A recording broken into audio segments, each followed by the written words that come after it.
But though in general we are averse to enter into the unsocial and malevolent affections, though we lay it down for a rule that we ought never to approve of their gratification, unless so far as the malicious and unjust intention of the person, against whom they are directed, renders him their proper object, yet, upon some occasions, we relax of this severity. When the negligence of one man has occasioned some unintended damage to another, we generally enter so far into the resentment of the sufferer, as to approve of his inflicting a punishment upon the offender much beyond what the offense would have appeared to deserve, had no such unlucky consequence followed from it. There is a degree of negligence, which would appear to deserve some chastisement though it should occasion no damage to any body. Thus, if a person should throw a large stone over a wall into a public street without giving warning to those who might be passing by, and without regarding where it was likely to fall, he would undoubtedly deserve some chastisement.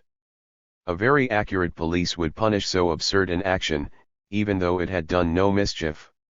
The person who has been guilty of it, shows an insolent contempt of the happiness and safety of others. There is real injustice in his conduct. He wantonly exposes his neighbor to what no man in his senses would choose to expose himself, and evidently wants that sense of what is due to his fellow creatures which is the basis of justice and of society. Gross negligence therefore is, in the law, said to be almost equal to malicious design.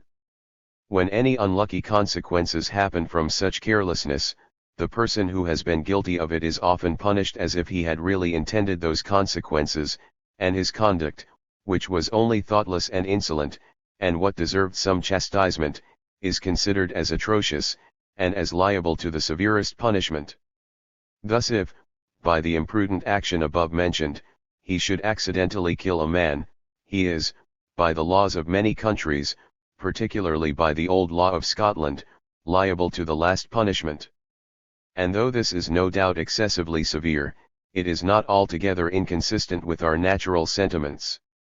Our just indignation against the folly and inhumanity of his conduct is exasperated by our sympathy with the unfortunate sufferer. Nothing, however, would appear more shocking to our natural sense of equity, than to bring a man to the scaffold merely for having thrown a stone carelessly into the street without hurting anybody. The folly and inhumanity of his conduct, however, would in this case be the same, but still our sentiments would be very different. The consideration of this difference may satisfy us how much the indignation, even of the spectator, is apt to be animated by the actual consequences of the action. In cases of this kind there will, if I am not mistaken, be found a great degree of severity in the laws of almost all nations, as I have already observed that in those of an opposite kind there was a very general relaxation of discipline. There is another degree of negligence which does not involve in it any sort of injustice. The person who is guilty of it treats his neighbors as he treats himself, means no harm to anybody, and is far from entertaining any insolent contempt for the safety and happiness of others.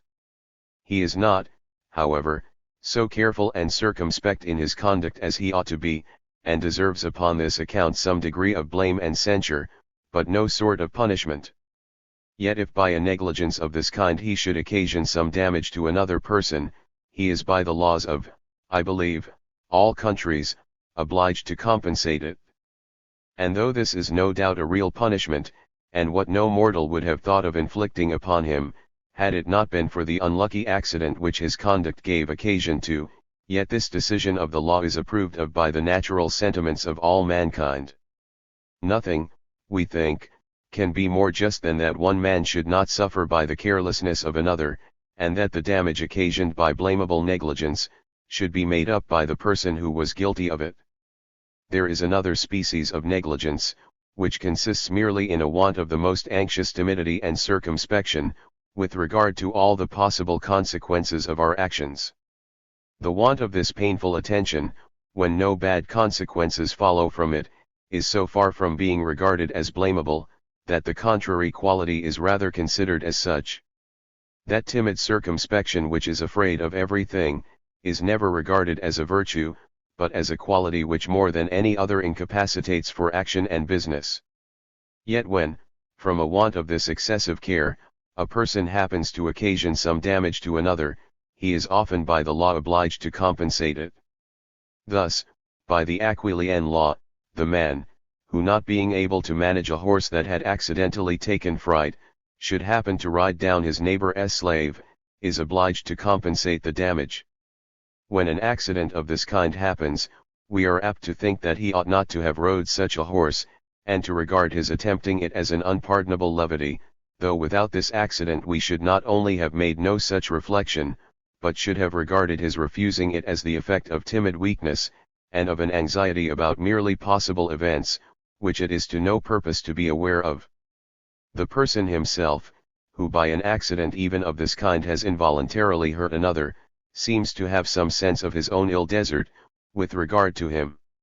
He naturally runs up to the sufferer to express his concern for what has happened, and to make every acknowledgment in his power.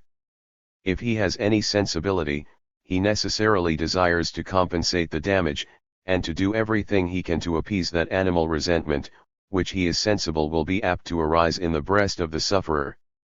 To make no apology, to offer no atonement, is regarded as the highest brutality.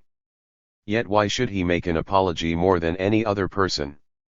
Why should he, since he was equally innocent with any other bystander, be thus singled out from among all mankind, to make up for the bad fortune of another?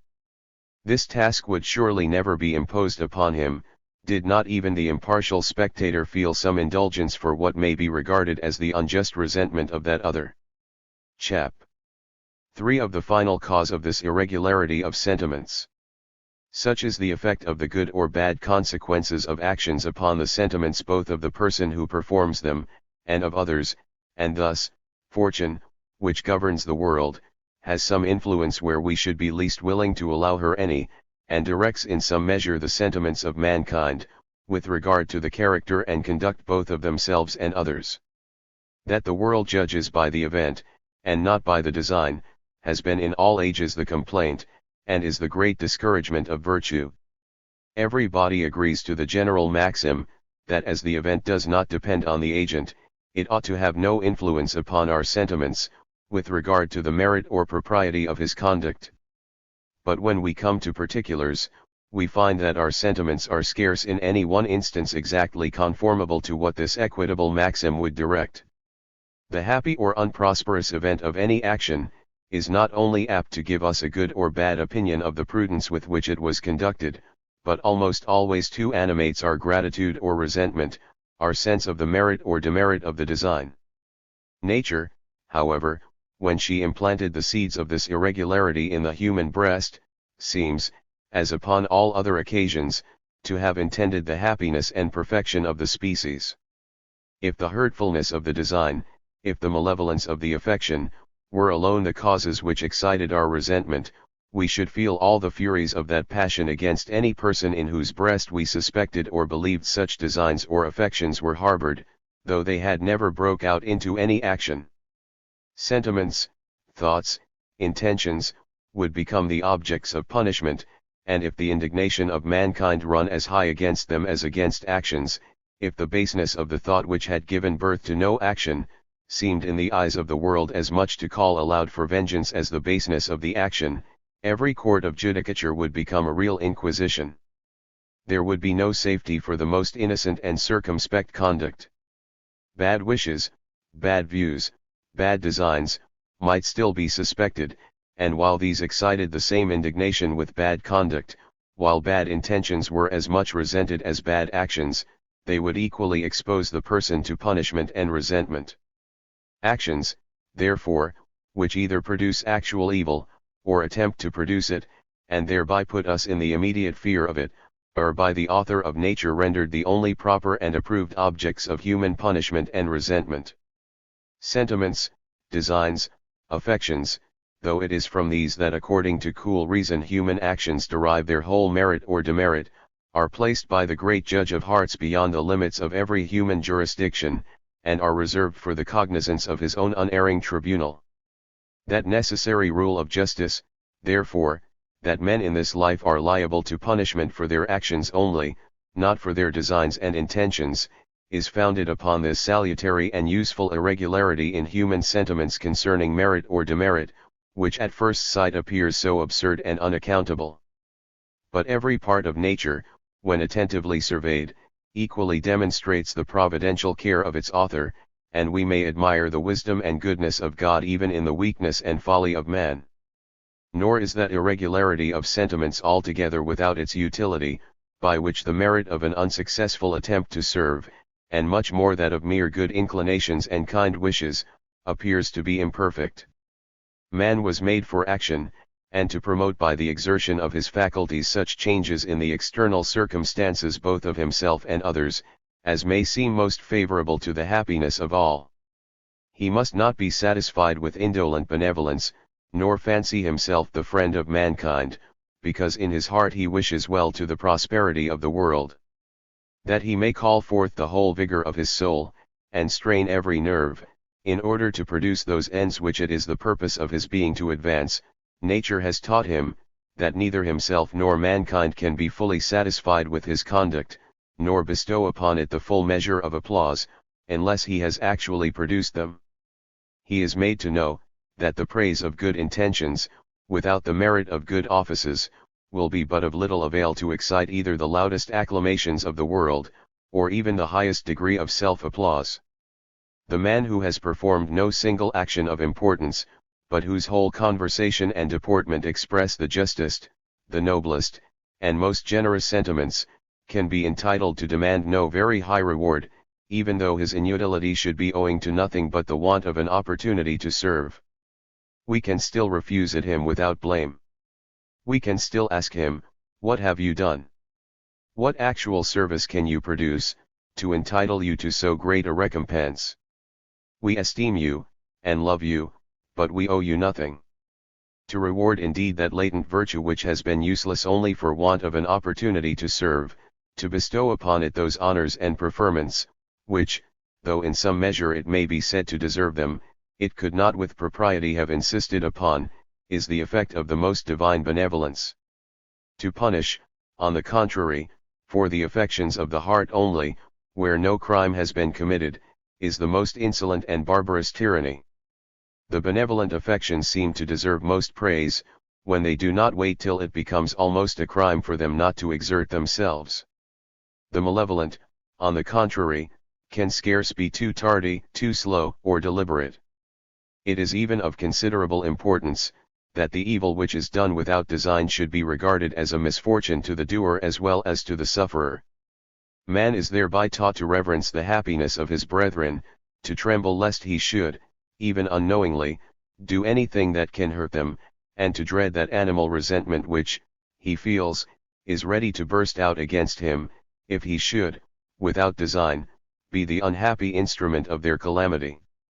As, in the ancient heathen religion, that holy ground which had been consecrated to some god, was not to be trod upon but upon solemn and necessary occasions, and the man who had even ignorantly violated it, became piacular from that moment, and, until proper atonement should be made, incurred the vengeance of that powerful and invisible being to whom it had been set apart. So, by the wisdom of nature, the happiness of every innocent man is, in the same manner, rendered holy, consecrated, and hedged round against the approach of every other man, not to be wantonly trod upon, not even to be, in any respect, ignorantly and involuntarily violated, without requiring some expiation, some atonement in proportion to the greatness of such undesigned violation. A man of humanity, who accidentally, and without the smallest degree of blamable negligence, has been the cause of the death of another man, feels himself piacular, though not guilty. During his whole life he considers this accident as one of the greatest misfortunes that could have befallen him. If the family of the slain is poor, and he himself in tolerable circumstances, he immediately takes them under his protection, and, without any other merit, thinks them entitled to every degree of favor and kindness. If they are in better circumstances, he endeavors by every submission, by every expression of sorrow, by rendering them every good office which he can devise or they accept of, to atone for what has happened, and to propitiate, as much as possible, their, perhaps natural, though no doubt most unjust resentment, for the great, though involuntary, offense which he has given them. The distress which an innocent person feels, who, by some accident, has been led to do something which, if it had been done with knowledge and design, would have justly exposed him to the deepest reproach, has given occasion to some of the finest and most interesting scenes both of the ancient and of the modern drama. It is this fallacious sense of guilt, if I may call it so, which constitutes the whole distress of Oedipus and Jocasta upon the Greek, of Monimia and Isabella upon the English, theatre. They are all of them in the highest degree peculiar, though not one of them is in the smallest degree guilty. Notwithstanding, however, all these seeming irregularities of sentiment, if man should unfortunately either give occasion to those evils which he did not intend, or fail in producing that good which he intended, nature has not left his innocence altogether without consolation, nor his virtue altogether without reward.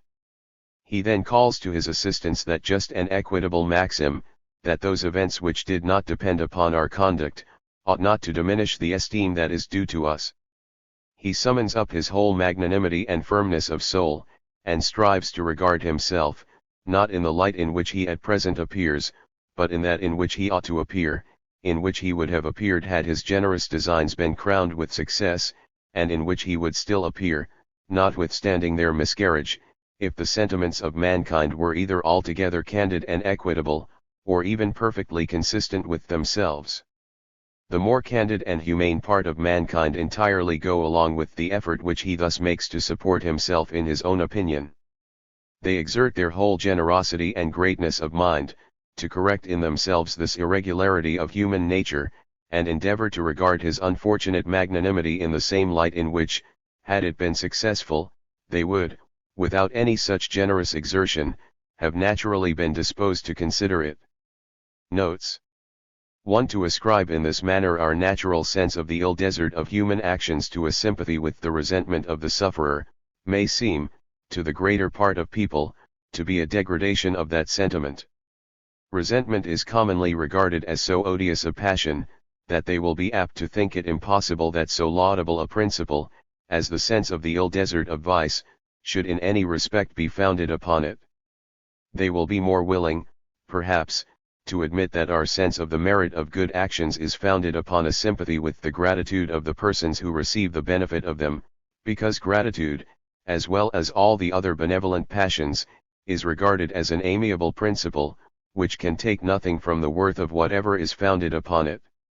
Gratitude and resentment, however, are in every respect, it is evident, counterparts to one another, and if our sense of merit arises from a sympathy with the one, our sense of demerit can scarce miss to proceed from a fellow feeling with the other. Let it be considered too that resentment, though, in the degrees in which we too often see it, the most odious, perhaps, of all the passions, is not disapproved of when properly humbled and entirely brought down to the level of the sympathetic indignation of the spectator. When we, who are the bystanders, feel that our own animosity entirely corresponds with that of the sufferer, when the resentment of this last does not in any respect go beyond our own, when no word, no gesture, escapes him that denotes an emotion more violent than what we can keep time to, and when he never aims at inflicting any punishment beyond what we should rejoice to see inflicted, or what we ourselves would upon this account even desire to be the instruments of inflicting, it is impossible that we should not entirely approve of his sentiments. Our own emotion in this case must, in our eyes, undoubtedly justify his. And as experience teaches us how much the greater part of mankind are incapable of this moderation, and how great an effort must be made in order to bring down the rude and undisciplined impulse of resentment to this suitable temper, we cannot avoid conceiving a considerable degree of esteem and admiration for one who appears capable of exerting so much self-command over one of the most ungovernable passions of his nature. When indeed the animosity of the sufferer exceeds, as it almost always does, what we can go along with, as we cannot enter into it, we necessarily disapprove of it. We even disapprove of it more than we should of an equal excess of almost any other passion derived from the imagination. And this too violent resentment, instead of carrying us along with it, becomes itself the object of our resentment and indignation. We enter into the opposite resentment of the person who is the object of this unjust emotion, and who is in danger of suffering from it. Revenge, therefore, The excess of resentment appears to be the most detestable of all the passions, and is the object of the horror and indignation of everybody. And as in the way in which this passion commonly discovers itself among mankind, it is excessive 100 times for once that it is moderate, we are very apt to consider it as altogether odious and detestable, because in its most ordinary appearances it is so. Nature, however, even in the present depraved state of mankind, does not seem to have dealt so unkindly with us, as to have endowed us with any principle which is wholly and in every respect evil, or which, in no degree and in no direction, can be the proper object of praise and approbation. Upon some occasions we are sensible that this passion, which is generally too strong, may likewise be too weak. We sometimes complain that a particular person shows too little spirit, and has too little sense of the injuries that have been done to him, and we are as ready to despise him for the defect, as to hate him for the excess of this passion. The inspired writers would not surely have talked so frequently or so strongly of the wrath and anger of God, if they had regarded every degree of those passions as vicious and evil, even in so weak and imperfect a creature as man. Let it be considered too, that the present inquiry is not concerning a matter of right, if I may say so, but concerning a matter of fact. We are not at present examining upon what principles a perfect being would approve of the punishment of bad actions, but upon what principles so weak and imperfect a creature as man actually and in fact approves of it. The principles which I have just now mentioned, it is evident, have a very great effect upon his sentiments, and it seems wisely ordered that it should be so. The very existence of society requires that unmerit and unprovoked malice should be restrained by proper punishments, and consequently, that to inflict those punishments should be regarded as a proper and laudable action. Though man, therefore, be naturally endowed with a desire of the welfare and preservation of society, yet the author of nature has not entrusted it to his reason to find out that a certain application of punishments is the proper means of attaining this end, but has endowed him with an immediate and instinctive approbation of that very application which is most proper to attain it. The economy of nature is in this respect exactly of a piece with what it is upon many other occasions. With regard to all those ends which, upon account of their peculiar importance, may be regarded, if such an expression is allowable, as the favorite ends of nature, she has constantly in this manner not only endowed mankind with an appetite for the end which she proposes, but likewise with an appetite for the means by which alone this end can be brought about, for their own sakes, and independent of their tendency to produce it. Thus self-preservation, and the propagation of the species, are the great ends which nature seems to have proposed in the formation of all animals. Mankind are endowed with a desire of those ends, and an aversion to the contrary, with a love of life, and a dread of dissolution, with a desire of the continuance and perpetuity of the species, and with an aversion to the thoughts of its entire extinction. But though we are in this manner endowed with a very strong desire of those ends, it has not been intrusted to the slow and uncertain determinations of our reason, to find out the proper means of bringing them about. Nature has directed us to the greater part of these by original and immediate instincts. Hunger, thirst, the passion which unites the two sexes, the love of pleasure, and the dread of pain, prompt us to apply those means for their own sakes, and without any consideration of their tendency to those beneficent ends which the great Director of nature intended to produce by them. Before I conclude this note, I must take notice of a difference between the approbation of propriety and that of merit or beneficence. Before we approve of the sentiments of any person as proper and suitable to their objects, we must not only be affected in the same manner as he is, but we must perceive this harmony and correspondence of sentiments between him and ourselves. Thus, though upon hearing of a misfortune that had befallen my friend, I should conceive precisely that degree of concern which he gives way to, yet till I am informed of the manner in which he behaves, till I perceive the harmony between his emotions and mine, I cannot be said to approve of the sentiments which influence his behavior. The approbation of propriety therefore requires, not only that we should entirely sympathize with the person who acts, but that we should perceive this perfect concord between his sentiments and our own. On the contrary, when I hear of a benefit that has been bestowed upon another person, let him who has received it be affected in what manner he pleases. If, by bringing his case home to myself, I feel gratitude arise in my own breast, I necessarily approve of the conduct of his benefactor, and regard it as meritorious, and the proper object of reward. Whether the person who has received the benefit conceives gratitude or not, cannot, it is evident, in any degree alter our sentiments with regard to the merit of him who has bestowed it.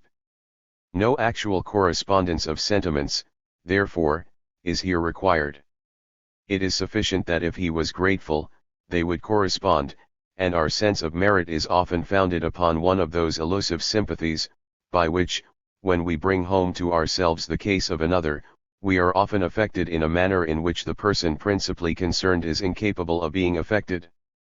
There is a similar difference between our disapprobation of demerit, and that of impropriety. 2 Lauda culpa proc dolem est. 3 Culpa levis. 4 Culpa levissima. Part 3. Chap. I. Of the principle of self-approbation and of self-disapprobation. In the 2 foregoing parts of this discourse, I have chiefly considered the origin and foundation of our judgments concerning the sentiments and conduct of others. I come now to consider more particularly the origin of those concerning our own. The principle by which we naturally either approve or disapprove of our own conduct, seems to be altogether the same with that by which we exercise the like judgments concerning the conduct of other people. We either approve or disapprove of the conduct of another man according as we feel that, when we bring his case home to ourselves, we either can or cannot entirely sympathize with the sentiments and motives which directed it. And, in the same manner, we either approve or disapprove of our own conduct, according as we feel that, when we place ourselves in the situation of another man, and view it, as it were, with his eyes and from his station, we either can or cannot entirely enter into and sympathize with the sentiments and motives which influenced it.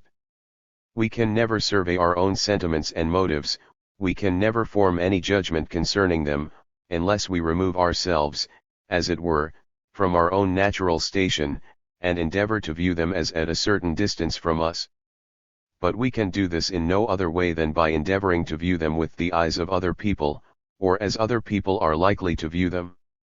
Whatever judgment we can form concerning them, accordingly, must always bear some secret reference, either to what are, or to what, upon a certain condition, would be, or to what, we imagine, ought to be the judgment of others.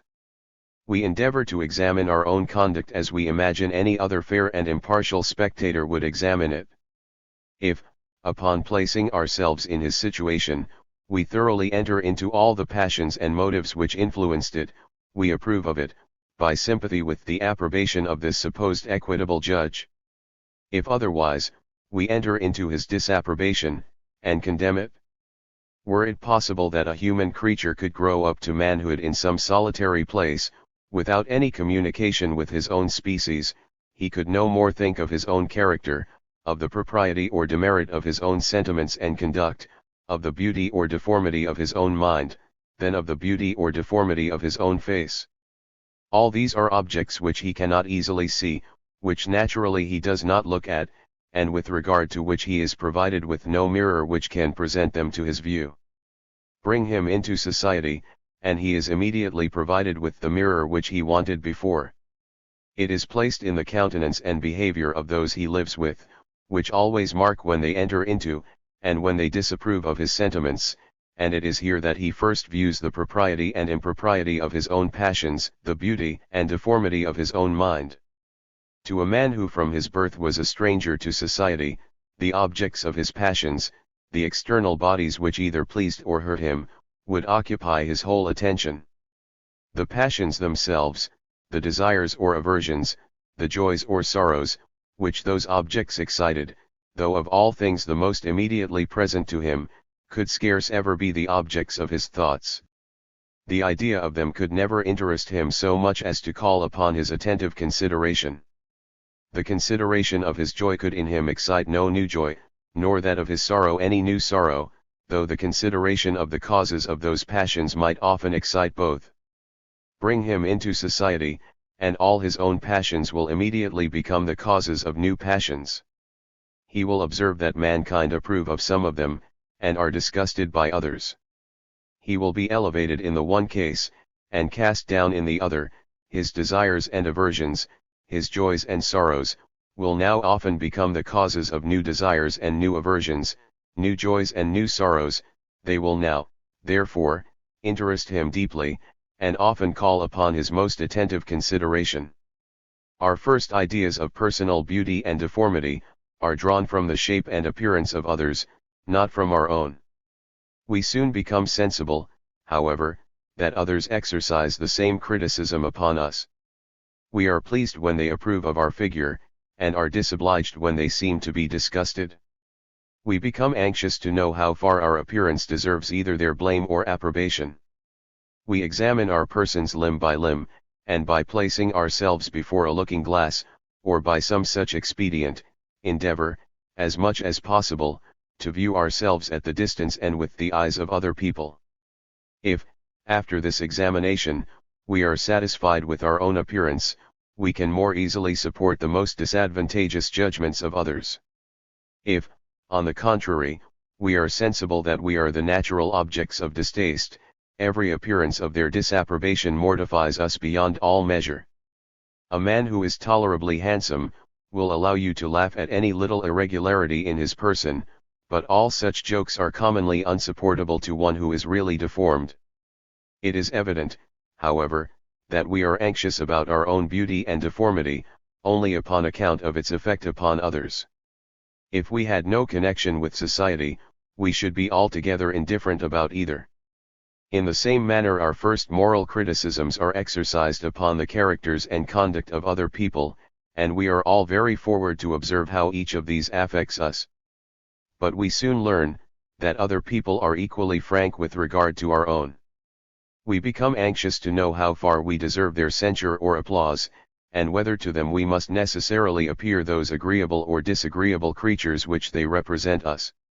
We begin, upon this account, to examine our own passions and conduct, and to consider how these must appear to them, by considering how they would appear to us if in their situation. We suppose ourselves the spectators of our own behavior, and endeavor to imagine what effect it would, in this light, produce upon us. This is the only looking glass by which we can, in some measure, with the eyes of other people, scrutinize the propriety of our own conduct. If in this view it pleases us, we are tolerably satisfied.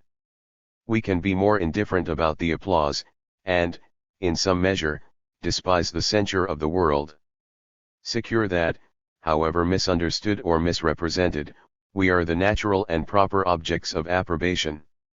On the contrary, if we are doubtful about it, we are often, upon that very account, more anxious to gain their approbation, and, provided we have not already, as they say, shaken hands with infamy, we are altogether distracted at the thoughts of their censure, which then strikes us with double severity. When I endeavor to examine my own conduct, when I endeavor to pass sentence upon it, and either to approve or condemn it, it is evident that, in all such cases, I divide myself, as it were, into two persons, and that I, the examiner and judge, represent a different character from that other I, the person whose conduct is examined into and judged of. The first is the spectator, whose sentiments with regard to my own conduct I endeavor to enter into, by placing myself in his situation, and by considering how it would appear to me, when seen from that particular point of view. The second is the agent, the person whom I properly call myself, and of whose conduct, under the character of a spectator, I was endeavoring to form some opinion. The first is the judge, the second the person judged of. But that the judge should, in every respect, be the same with the person judged of, is as impossible, as that the cause should, in every respect, be the same with the effect. To be amiable and to be meritorious, that is, to deserve love and to deserve reward, are the great characters of virtue, and to be odious and punishable, of vice. But all these characters have an immediate reference to the sentiments of others. Virtue is not said to be amiable, or to be meritorious, because it is the object of its own love, or of its own gratitude, but because it excites those sentiments in other men. The consciousness that it is the object of such favorable regards, is the source of that inward tranquility and self-satisfaction with which it is naturally attended, as the suspicion of the contrary gives occasion to the torments of vice. What so great happiness as to be beloved, and to know that we deserve to be beloved? What so great misery as to be hated, and to know that we deserve to be hated? Chap. 2. Of the love of praise, and of that of praiseworthiness, and of the dread of blame, and of that of blameworthiness. Man naturally desires, not only to be loved, but to be lovely, or to be that thing which is the natural and proper object of love. He naturally dreads, not only to be hated, but to be hateful, or to be that thing which is the natural and proper object of hatred. He desires, not only praise, but praiseworthiness, or to be that thing which, though it should be praised by nobody, is, however, the natural and proper object of praise. He dreads, not only blame, but blameworthiness, or to be that thing which, though it should be blamed by nobody, is, however, the natural and proper object of blame. The love of praiseworthiness is by no means derived altogether from the love of praise. Those two principles, though they resemble one another, though they are connected, and often blended with one another, are yet, in many respects, distinct and independent of one another. The love and admiration which we naturally conceive for those whose character and conduct we approve of, necessarily dispose us to desire to become ourselves the objects of the like agreeable sentiments, and to be as amiable and as admirable as those whom we love and admire the most. Emulation, the anxious desire that we ourselves should excel, is originally founded in our admiration of the excellence of others. Neither can we be satisfied with being merely admired for what other people are admired.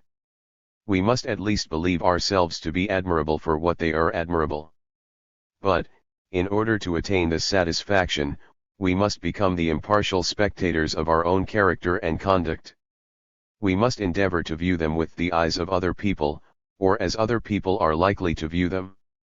When seen in this light, if they appear to us as we wish, we are happy and contented.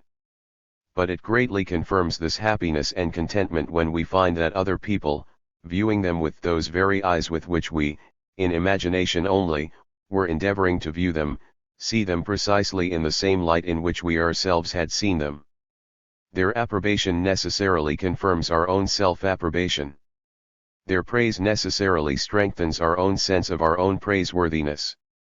In this case, so far is the love of praiseworthiness from being derived altogether from that of praise, that the love of praise seems, at least in a great measure, to be derived from that of praiseworthiness.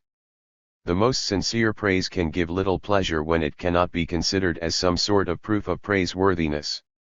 It is by no means sufficient that, from ignorance or mistake, esteem and admiration should, in some way or other, be bestowed upon us.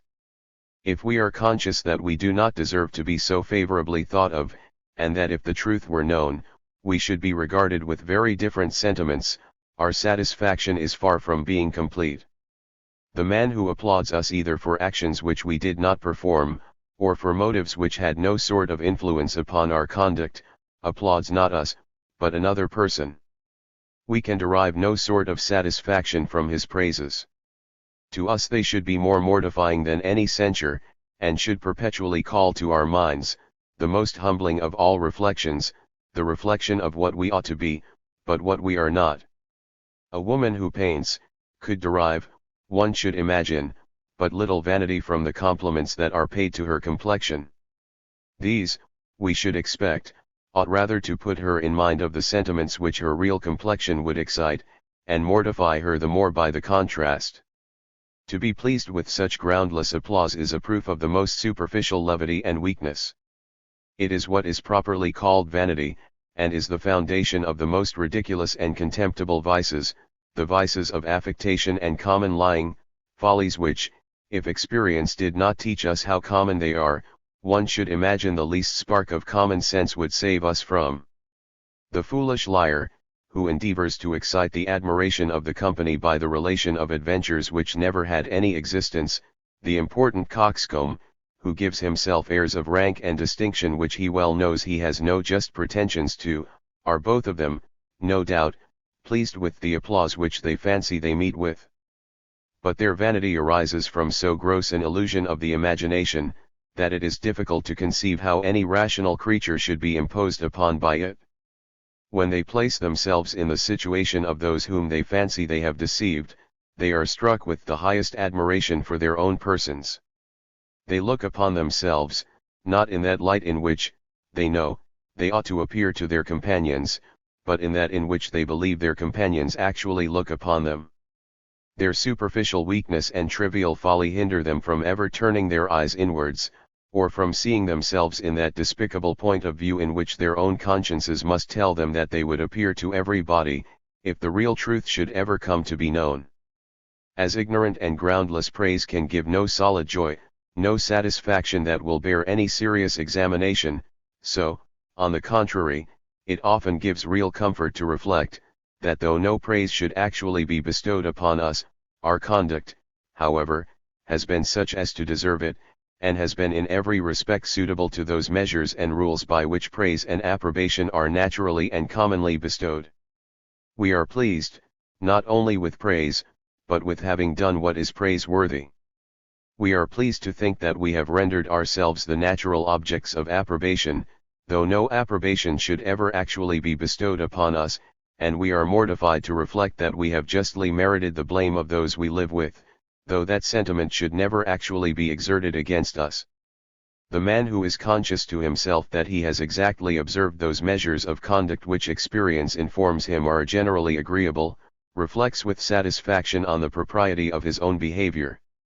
When he views it in the light in which the impartial spectator would view it, he thoroughly enters into all the motives which influenced it. He looks back upon every part of it with pleasure and approbation, and though mankind should never be acquainted with what he has done, he regards himself, not so much according to the light in which they actually regard him, as according to that in which they would regard him if they were better informed. He anticipates the applause and admiration which in this case would be bestowed upon him, and he applauds and admires himself by sympathy with sentiments, which do not indeed actually take place, but which the ignorance of the public alone hinders from taking place, which he knows are the natural and ordinary effects of such conduct, which his imagination strongly connects with it, and which he has acquired a habit of conceiving as something that naturally and in propriety ought to follow from it. Men have voluntarily thrown away life to acquire after death a renown which they could no longer enjoy. Their imagination, in the meantime, anticipated that fame which was in future times to be bestowed upon them.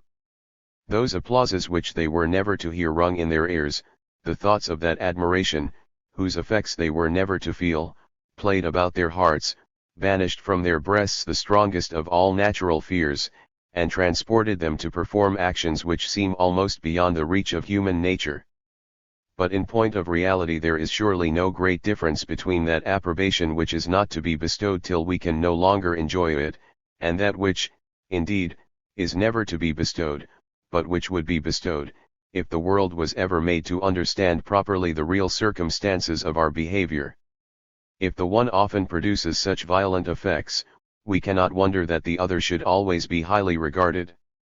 Nature, when she formed man for society, endowed him with an original desire to please, and an original aversion to offend his brethren. She taught him to feel pleasure in their favorable, and pain in their unfavorable regard. She rendered their approbation most flattering and most agreeable to him for its own sake, and their disapprobation most mortifying and most offensive. But this desire of the approbation, and this aversion to the disapprobation of his brethren, would not alone have rendered him fit for that society for which he was made. Nature, accordingly, has endowed him, not only with a desire of being approved of, but with a desire of being what ought to be approved of, or of being what he himself approves of in other men. The first desire could only have made him wish to appear to be fit for society. The second was necessary in order to render him anxious to be really fit. The first could only have prompted him to the affectation of virtue, and to the concealment of vice. The second was necessary in order to inspire him with the real love of virtue, and with the real abhorrence of vice. In every well-formed mind this second desire seems to be the strongest of the two. It is only the weakest and most superficial of mankind who can be much delighted with that praise which they themselves know to be altogether unmerit. A weak man may sometimes be pleased with it, but a wise man rejects it upon all occasions. But, though a wise man feels little pleasure from praise where he knows there is no praiseworthiness, he often feels the highest in doing what he knows to be praiseworthy, though he knows equally well that no praise is ever to be bestowed upon it. To obtain the approbation of mankind, where no approbation is due, can never be an object of any importance to him. To obtain that approbation where it is really due, may sometimes be an object of no great importance to him. But to be that thing which deserves approbation, must always be an object of the highest. To desire, or even to accept of praise, where no praise is due, can be the effect only of the most contemptible vanity. To desire it where it is really due, is to desire no more than that a most essential act of justice should be done to us. The love of just fame, of true glory, even for its own sake, and independent of any advantage which he can derive from it, is not unworthy even of a wise man. He sometimes, however, neglects, and even despises it, and he is never more apt to do so than when he has the most perfect assurance of the perfect propriety of every part of his own conduct. His self-approbation, in this case, stands in need of no confirmation from the approbation of other men. It is alone sufficient, and he is contented with it. This self-approbation, if not the only, is at least the principal object, about which he can or ought to be anxious. The love of it, is the love of virtue. As the love and admiration which we naturally conceive for some characters, dispose us to wish to become ourselves the proper objects of such agreeable sentiments, so the hatred and contempt which we as naturally conceive for others, dispose us, perhaps still more strongly, to dread the very thought of resembling them in any respect. Neither is it, in this case, too, so much the thought of being hated and despised that we are afraid of, as that of being hateful and despicable. We dread the thought of doing anything which can render us the just and proper objects of the hatred and contempt of our fellow creatures, even though we had the most perfect security that those sentiments were never actually to be exerted against us. The man who has broke through all those measures of conduct, which can alone render him agreeable to mankind, though he should have the most perfect assurance that what he had done was forever to be concealed from every human eye, it is all to no purpose. When he looks back upon it, and views it in the light in which the impartial spectator would view it, he finds that he can enter into none of the motives which influenced it. He is abashed and confounded at the thoughts of it, and necessarily feels a very high degree of that shame which he would be exposed to, if his actions should ever come to be generally known. His imagination, in this case too, anticipates the contempt and derision from which nothing saves him but the ignorance of those he lives with. He still feels that he is the natural object of these sentiments, and still trembles at the thought of what he would suffer, if they were ever actually exerted against him. But if what he had been guilty of was not merely one of those improprieties which are the objects of simple disapprobation, but one of those enormous crimes which excite detestation and resentment, he could never think of it, as long as he had any sensibility left, without feeling all the agony of horror and remorse, and though he could be assured that no man was ever to know it, and could even bring himself to believe that there was no God to revenge it, he would still feel enough of both. These sentiments to embitter the whole of his life, he would still regard himself as the natural object of the hatred and indignation of all his fellow creatures, and, if his heart was not grown callous by the habit of crimes, he could not think without terror and astonishment even of the manner in which mankind would look upon him, of what would be the expression of their countenance and of their eyes, if the dreadful truth should ever come to be known. These natural pangs of an affrighted conscience are the daemons, the avenging furies, which, in this life, haunt the guilty, which allow them neither quiet nor repose, which often drive them to despair and distraction, from which no assurance of secrecy can protect them, from which no principles of irreligion can entirely deliver them, and from which nothing can free them but the vilest and most abject of all states, a complete insensibility to honor and infamy, to vice and virtue.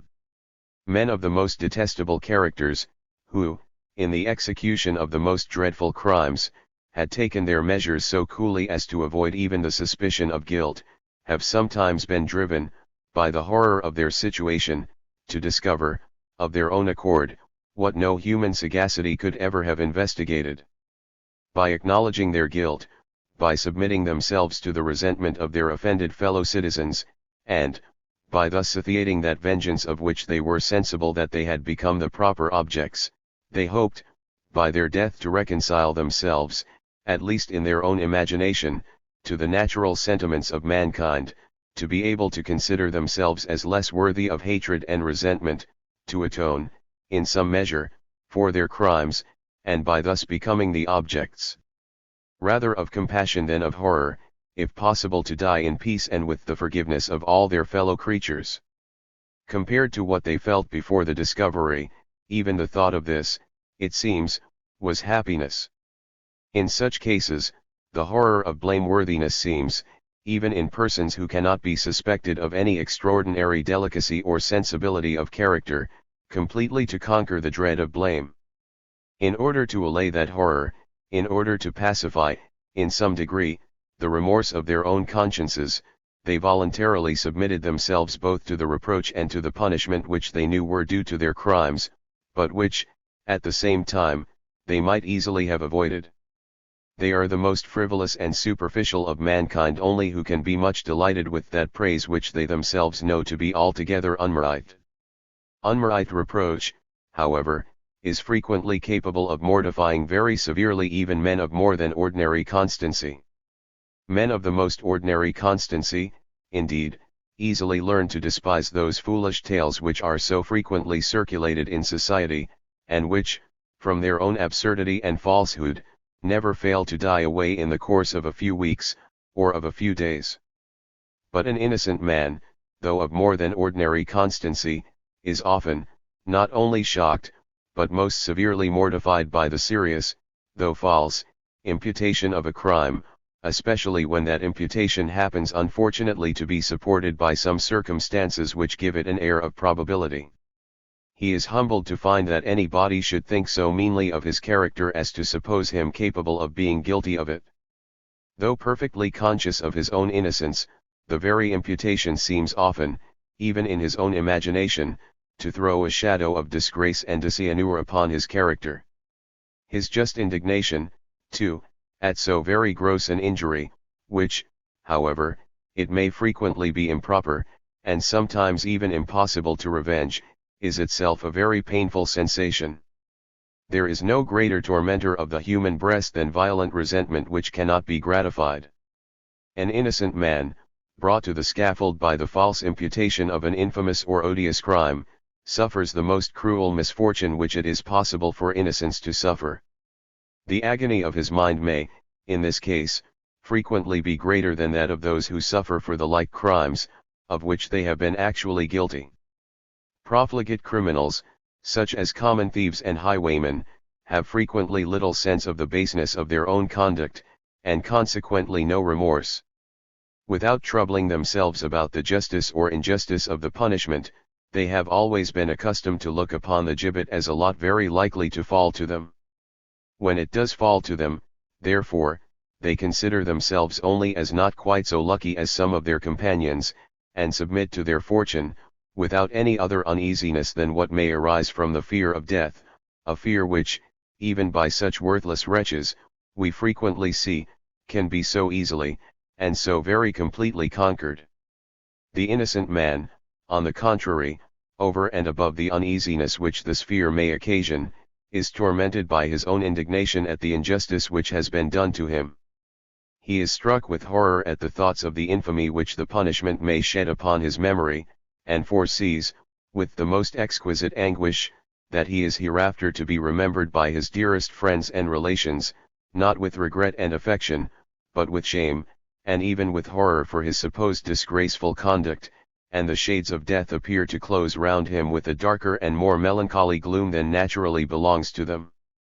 Such fatal accidents, for the tranquillity of mankind, it is to be hoped, happen very rarely in any country, but they happen sometimes in all countries, even in those where justice is in general very well administered. The unfortunate Kalas, a man of much more than ordinary constancy, broke upon the will and burnt at Thalaus for the supposed murder of his own son, of which he was perfectly innocent, seemed, with his last breath, to deprecate, not so much the cruelty of the punishment, as the disgrace which the imputation might bring upon his memory. After he had been broke, and was just going to be thrown into the fire, the monk, who attended the execution, exhorted him to confess the crime for which he had been condemned. "My father," said Kalas, "can you yourself bring yourself to believe that I am guilty?" To persons in such unfortunate circumstances, that humble philosophy which confines its views to this life, can afford, perhaps, but little consolation. Everything that could render either life or death respectable is taken from them. They are condemned to death and to everlasting infamy.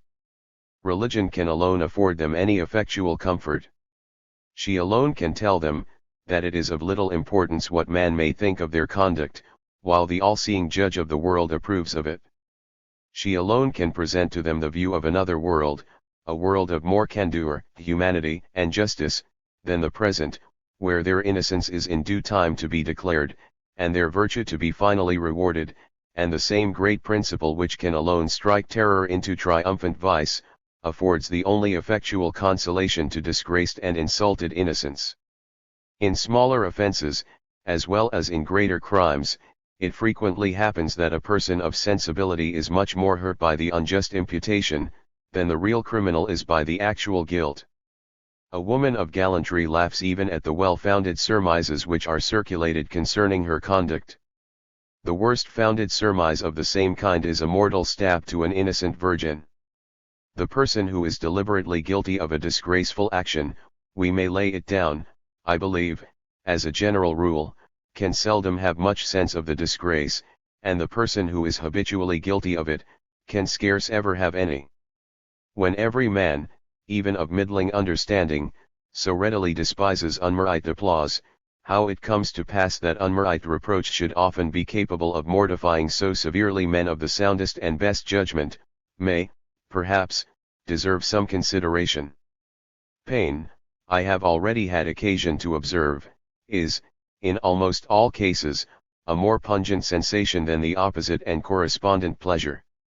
The one, almost always, depresses us much more below the ordinary, or what may be called the natural state of our happiness, than the other ever raises us above it. A man of sensibility is apt to be more humiliated by just censure than he is ever elevated by just applause. Unmerit applause a wise man rejects with contempt upon all occasions, but he often feels very severely the injustice of unmerit censure. By suffering himself to be applauded for what he has not performed, by assuming a merit which does not belong to him, he feels that he is guilty of a mean falsehood, and deserves, not the admiration, but the contempt of those very persons who, by mistake, had been led to admire him. It may, perhaps, give him some well-founded pleasure to find that he has been, by many people, thought capable of performing what he did not perform. But, though he may be obliged to his friends for their good opinion, he would think himself guilty of the greatest baseness if he did not immediately undeceive them. It gives him little pleasure to look upon himself in the light in which other people actually look upon him, when he is conscious that, if they knew the truth, they would look upon him in a very different light. A weak man, however, is often much delighted with viewing himself in this false and delusive light. He assumes the merit of every laudable action that is ascribed to him, and pretends to that of many which nobody ever thought of ascribing to him. He pretends to have done what he never did, to have written what another wrote, to have invented what another discovered, and is led into all the miserable vices of plagiarism and common lying. But though no man of middling good sense can derive much pleasure from the imputation of a laudable action which he never performed, yet a wise man may suffer great pain from the serious imputation of a crime which he never committed. Nature, in this case, has rendered the pain, not only more pungent than the opposite and correspondent pleasure, but she has rendered it so in a much greater than the ordinary degree. A denial rids a man at once of the foolish and ridiculous pleasure, but it will not always rid him of the pain. When he refuses the merit which is ascribed to him, nobody doubts his veracity. It may be doubted when he denies the crime which he is accused of. He is at once enraged at the falsehood of the imputation, and mortified to find that any credit should be given to it. He feels that his character is not sufficient to protect him. He feels that his brethren, far from looking upon him in that light in which he anxiously desires to be viewed by them, think him capable of being guilty of what he is accused of. He knows perfectly that he has not been guilty. He knows perfectly what he has done, but, perhaps, scarce any man can know perfectly what he himself is capable of doing. What the peculiar constitution of his own mind may or may not admit of, is, perhaps, more or less a matter of doubt to every man. The trust and good opinion of his friends and neighbors, tends more than anything to relieve him from this most disagreeable doubt, their distrust and unfavorable opinion to increase it. He may think himself very confident that their unfavorable judgment is wrong, but this confidence can seldom be so great as to hinder that judgment from making some impression upon him, and the greater his sensibility, the greater his delicacy, the greater his worth. In short, this impression is likely to be the greater. The agreement or disagreement both of the sentiments and judgments of other people with our own, is, in all cases, it must be observed, of more or less importance to us, exactly in proportion as we ourselves are more or less uncertain about the propriety of our own sentiments, about the accuracy of our own judgments. A man of sensibility may sometimes feel great uneasiness lest he should have yielded too much even to what may be called an honorable passion, to his just indignation, perhaps, at the injury which may have been done either to himself or to his friend. He is anxiously afraid lest, meaning only to act with spirit, and to do justice, he may, from the too great vehemence of his emotion, have done a real injury to some other person, who, though not innocent, may not have been altogether so guilty as he at first apprehended. The opinion of other people becomes, in this case, of the utmost importance to him. Their approbation is the most healing balsam, their disapprobation, the bitterest and most tormenting poison that can be poured into his uneasy mind. When he is perfectly satisfied with every part of his own conduct, the judgment of other people is often of less importance to him. There are some very noble and beautiful arts, in which the degree of excellence can be determined only by a certain nicety of taste, of which the decisions, however, appear always, in some measure, uncertain. There are others, in which the success admits, either of clear demonstration, or very satisfactory proof.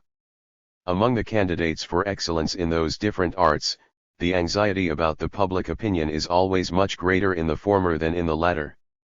The beauty of poetry is a matter of such nicety, that a young beginner can scarce ever be certain that he has attained it. Nothing delights him so much, therefore, as the favorable judgments of his friends and of the public, and nothing mortifies him so severely as the contrary. The one establishes, the other shakes, the good opinion which he is anxious to entertain concerning his own performances. Experience and success may in time give him a little more confidence in his own judgment. He is at all times, however, liable to be most severely mortified by the unfavorable judgments of the public. Racine was so disgusted by the indifferent success of his Phaedra, the finest tragedy, perhaps, that is extant in any language, that, though in the vigor of his life, and at the height of his abilities, he resolved to write no more for the stage. That great poet used frequently to tell his son, that the most paltry and impertinent criticism had always given him more pain, than the highest and justest eulogy had ever given him pleasure. The extreme sensibility of Voltaire to the slightest censure of the same kind is well known to everybody. The Dunciad of Mr. Pope is an everlasting monument of how much the most correct, as well as the most elegant and harmonious of all the English poets, had been hurt by the criticisms of the lowest and most contemptible authors. Gray, who joins to the sublimity of Milton the elegance and harmony of Pope, and to whom nothing is wanting to render him, perhaps, the first poet in the English language, but to have written a little more, is said to have been so much hurt, by a foolish and impertinent parody of two of his finest odes, that he never afterwards attempted any considerable work. Those men of letters who value themselves upon what is called fine writing in prose, approach somewhat to the sensibility of poets. Mathematicians, on the contrary, who may have the most perfect assurance, both of the truth and of the importance of their discoveries, are frequently very indifferent about the reception which they may meet with from the public. The two greatest mathematicians that I ever have had the honor to be known to, and, I believe, the two greatest that have lived in my time, Dr. Robert Simpson of Glasgow, and Dr. Matthew Stewart of Edinburgh, never seemed to feel even the slightest uneasiness from the neglect with which the ignorance of the public received some of their most valuable works. The great work of Sir Isaac Newton, his Mathematical Principles of Natural Philosophy, I have been told, was for several years neglected by the public. The tranquillity of that great man, it is probable, never suffered, upon that account, the interruption of a single quarter of an hour. Natural philosophers, in their independency upon the public opinion, approach nearly to mathematicians, and, in their judgments concerning the merit of their own discoveries and observations, enjoy some degree of the same security and tranquillity. The morals of those different classes of men of letters are, perhaps, sometimes somewhat affected by this very great difference in their situation with regard to the public. Mathematicians and natural philosophers, from their independency upon the public opinion, have little temptation to form themselves into factions and cabals, either for the support of their own reputation, or for the depression of that of their rivals. They are almost always men of the most amiable simplicity of manners, who live in good harmony with one another, are the friends of one another's reputation, enter into no intrigue in order to secure the public applause, but are pleased when their works are approved of, without being either much vexed or very angry when they are neglected. It is not always the same case with poets, or with those who value themselves upon what is called fine writing. They are very apt to divide themselves into a sort of literary factions, each cabal being often avowedly, and almost always secretly, the mortal enemy of the reputation of every other, and employing all the mean arts of intrigue and solicitation to preoccupy the public opinion in favor of the works of its own members, and against those of its enemies and rivals. In France, Desprez and Racine did not think it below them to set themselves at the head of a literary cabal, in order to depress the reputation, first of Quinault and Peru, and afterwards of Fontenelle and La Motte, and even to treat the good La Fontaine with a species of most disrespectful kindness. In England, the amiable Mr. Addison did not think it unworthy of his gentle and modest character to set himself at the head of a little cabal of the same kind, in order to keep down the rising reputation of Mr. Pope. Mr. Fontenelle, in writing the lives and characters of the members of the Academy of Sciences, a society of mathematicians and natural philosophers, has frequent opportunities of celebrating the amiable simplicity of their manners, a quality which, he observes, was so universal among them as to be characteristical, rather of that whole class of men of letters, than of any individual. Mr. D'Alembert, in writing the lives and characters of the members of the French Academy, a society of poets and fine writers, or of those who are supposed to be such, seems not to have had such frequent opportunities of making any remark of this kind, and nowhere pretends to represent this amiable quality as characteristical of that class of men of letters whom he celebrates. Our uncertainty concerning our own merit, and our anxiety to think favorably of it, should together naturally enough make us desirous to know the opinion of other people concerning it, to be more than ordinarily elevated when that opinion is favorable, and to be more than ordinarily mortified when it is otherwise, but they should not make us desirous either of obtaining the favorable, or of avoiding the unfavorable opinion, by intrigue and cabal. When a man has bribed all the judges, the most unanimous decision of the court, though it may gain him his lawsuit, cannot give him any assurance that he was in the right, and had he carried on his lawsuit merely to satisfy himself that he was in the right, he never would have bribed the judges. But though he wished to find himself in the right, he wished likewise to gain his lawsuit, and therefore he bribed the judges. If praise were of no consequence to us, but as a proof of our own praiseworthiness, we never should endeavor to obtain it by unfair means. But, though to wise men it is, at least in doubtful cases, of principal consequence upon this account, it is likewise of some consequence upon its own account, and therefore, we cannot, indeed, upon such occasions, call them wise men, but, men very much above the common level have sometimes attempted both to obtain praise, and to avoid blame, by very unfair means. Praise and blame express what actually are, praiseworthiness and blameworthiness, what naturally ought to be the sentiments of other people with regard to our character and conduct. The love of praise is the desire of obtaining the favorable sentiments of our brethren. The love of praiseworthiness is the desire of rendering ourselves the proper objects of those sentiments. So far those two principles resemble and are akin to one another. The like affinity and resemblance take place between the dread of blame and that of blameworthiness. The man who desires to do, or who actually does, a praiseworthy action, may likewise desire the praise which is due to it, and sometimes, perhaps, more than is due to it. The two principles are in this case blended together. How far his conduct may have been influenced by the one, and how far by the other, may frequently be unknown even to himself. It must almost always be so to other people. They who are disposed to lessen the merit of his conduct, impute it chiefly or altogether to the mere love of praise, or to what they call mere vanity. They who are disposed to think more favorably of it, impute it chiefly or altogether to the love of praiseworthiness, to the love of what is really honorable and noble in human conduct, to the desire, not merely of obtaining, but of deserving the approbation and applause of his brethren. The imagination of the spectator throws upon it either the one color or the other, according either to his habits of thinking, or to the favor or dislike which he may bear to the person whose conduct he is considering. Some splenetic philosophers, in judging of human nature, have done as peevish individuals are apt to do in judging of the conduct of one another, and have imputed to the love of praise, or to what they call vanity, every action which ought to be ascribed to that of praiseworthiness. I shall hereafter have occasion to give an account of some of their systems, and shall not at present stop to examine them. Very few men can be satisfied with their own private consciousness that they have attained those qualities, or performed those actions, which they admire and think praiseworthy in other people, unless it is, at the same time, generally acknowledged that they possess the one, or have performed the other, or, in other words, unless they have actually obtained that praise which they think due both to the one and to the other. In this respect, however, men differ considerably from one another.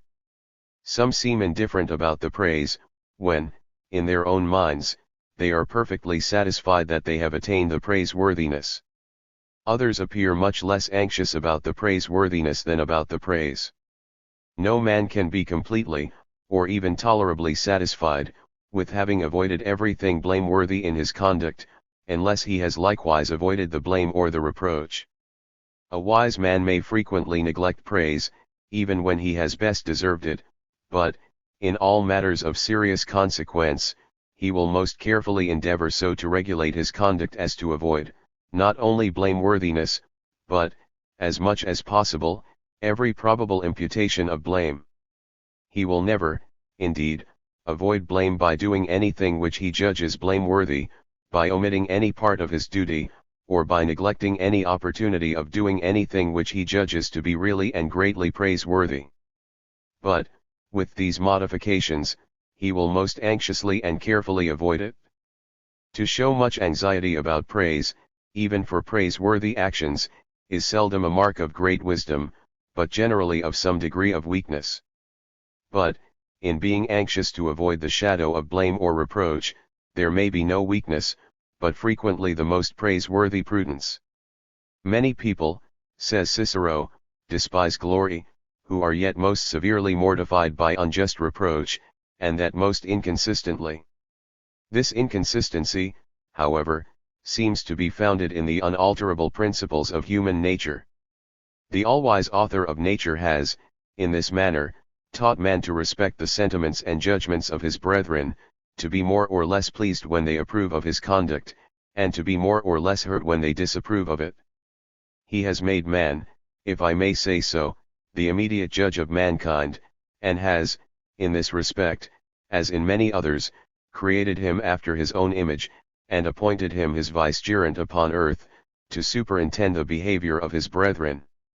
They are taught by nature, to acknowledge that power and jurisdiction which has thus been conferred upon him, to be more or less humbled and mortified when they have incurred his censure, and to be more or less elated when they have obtained his applause.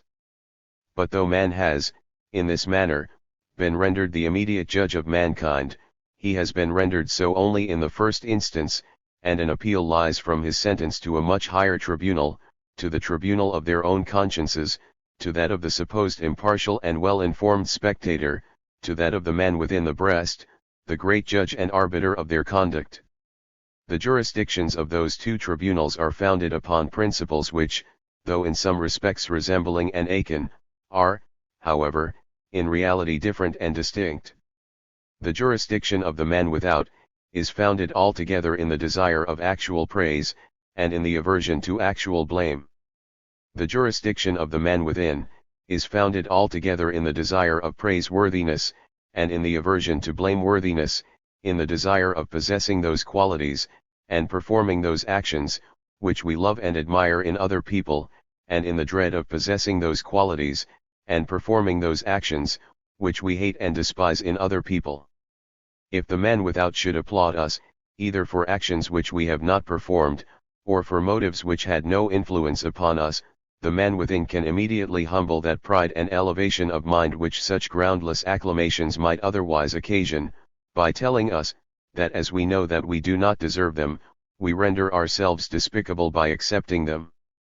If, on the contrary, the man without should reproach us, either for actions which we never performed, or for motives which had no influence upon those which we may have performed, the man within may immediately correct this false judgment, and assure us, that we are by no means the proper objects of that censure which has so unjustly been bestowed upon us. But in this and in some other cases, the man within seems sometimes, as it were, astonished and confounded by the vehemence and clamour of the man without. The violence and loudness, with which blame is sometimes poured out upon us, seems to stupefy and benumb our natural sense of praiseworthiness and blameworthiness, and the judgments of the man within, though not, perhaps, absolutely altered or perverted, are, however, so much shaken in the steadiness and firmness of their decision, that their natural effect, in securing the tranquillity of the mind, is frequently in a great measure destroyed. We scarce dare to absolve ourselves, when all our brethren appear loudly to condemn us. The supposed impartial spectator of our conduct seems to give his opinion in our favor with fear and hesitation, when that of all the real spectators, when that of all those with whose eyes and from whose station he endeavors to consider it, is unanimously and violently against us. In such cases, this demigod within the breast appears, like the demigods of the poets, though partly of immortal, yet partly too of mortal extraction. When his judgments are steadily and firmly directed by the sense of praiseworthiness and blameworthiness, he seems to act suitably to his divine extraction, but when he suffers himself to be astonished and confounded by the judgments of ignorant and weak man, he discovers his connection with mortality, and appears to act suitably, rather to the human, than to the divine, part of his origin. In such cases, the only effectual consolation of humbled and afflicted man lies in an appeal to a still higher tribunal, to that of the all-seeing judge of the world, whose eye can never be deceived, and whose judgments can never be perverted. A firm confidence in the unerring rectitude of this great tribunal, before which his innocence is in due time to be declared, and his virtue to be finally rewarded, can alone support him under the weakness and despondency of his own mind, under the perturbation and astonishment of the man within the breast, whom nature has set up as, in this life, the great guardian, not only of his innocence, but of his tranquillity. Our happiness in this life is thus, upon many occasions, dependent upon the humble hope and expectation of a life to come, a hope and expectation deeply rooted in human nature, which can alone support its lofty ideas of its own dignity, can alone illumine the dreary prospect of its continually approaching mortality, and maintain its cheerfulness under all the heaviest calamities to which, From the disorders of this life, it may sometimes be exposed that there is a world to come, where exact justice will be done to every man, where every man will be ranked with those who, in the moral and intellectual qualities, are really his equals, where the owner of those humble talents and virtues which, from being depressed by fortune, had, in this life, no opportunity of displaying themselves, which were unknown, not only to the public, but which he himself could scarce be sure that he possessed, and for which even the man within the breast could scarce venture to afford him any distinct and clear testimony, where that modest, silent, and unknown merit, will be placed upon a level, and sometimes above those who, in this world, had enjoyed the highest reputation, and who, from the advantage of their situation, had been enabled to perform the most splendid and dazzling actions, is a doctrine, in every respect so venerable, so comfortable to the weakness, so flattering to the grandeur of human nature, that the virtuous man who has the misfortune to doubt of it, cannot possibly avoid wishing most earnestly and anxiously to believe it. It could never have been exposed to the derision of the scoffer, had not the distributions of rewards and punishments, which some of its most zealous assertors have taught us was to be made in that world to come, been too frequently in direct opposition to all our moral sentiments. That the assiduous courtier is often more favored than the faithful and active servant, that attendance and adulation are often shorter and surer roads to preferment than merit or service, and that a campaign at Versailles or St. James's is often worth two either in Germany or Flanders, is a complaint which we have all heard from many a venerable, but discontented, old officer. But what is considered as the greatest reproach even to the weakness of earthly sovereigns, has been ascribed, as an act of justice, to divine perfection, and the duties of devotion, the public and private worship of the deity, have been represented, even by men of virtue and abilities, as the sole virtues which can either entitle to reward or exempt from punishment in the life to come. They were the virtues, perhaps, most suitable to their station, and in which they themselves chiefly excelled, and we are all naturally disposed to overrate the excellencies of our own characters. In the discourse which the eloquent and philosophical Massillon pronounced, on giving his benediction to the standards of the regiment of Catinat, there is the following address to the officers: "What is most deplorable in your situation, gentlemen, is, that in a life hard and painful, in which the services and the duties sometimes go beyond the rigor and severity of the most austere cloisters, you suffer always in vain for the life to come, and frequently even for this life. Alas! The solitary monk in his cell, obliged to mortify the flesh and to subject it to the spirit, is supported by the hope of an assured recompense, and by the secret unction of that grace which softens the yoke of the Lord. But you, on the bed of death, can you dare to represent to him your fatigues and the daily hardships of your employment? Can you dare to solicit him for any recompense? And in all the exertions that you have made, in all the violences that you have done to yourselves, what is there that he ought to place to his own account? The best days of your life, however, have been sacrificed to your profession, and 10 years' service has more worn out your body, than would, perhaps, have done a whole life of repentance and mortification. Alas! My brother, one single day of those sufferings, consecrated to the Lord, would, perhaps, have obtained you an eternal happiness. One single action, painful to nature, and offered up to him, would, perhaps, have secured to you the inheritance of the saints.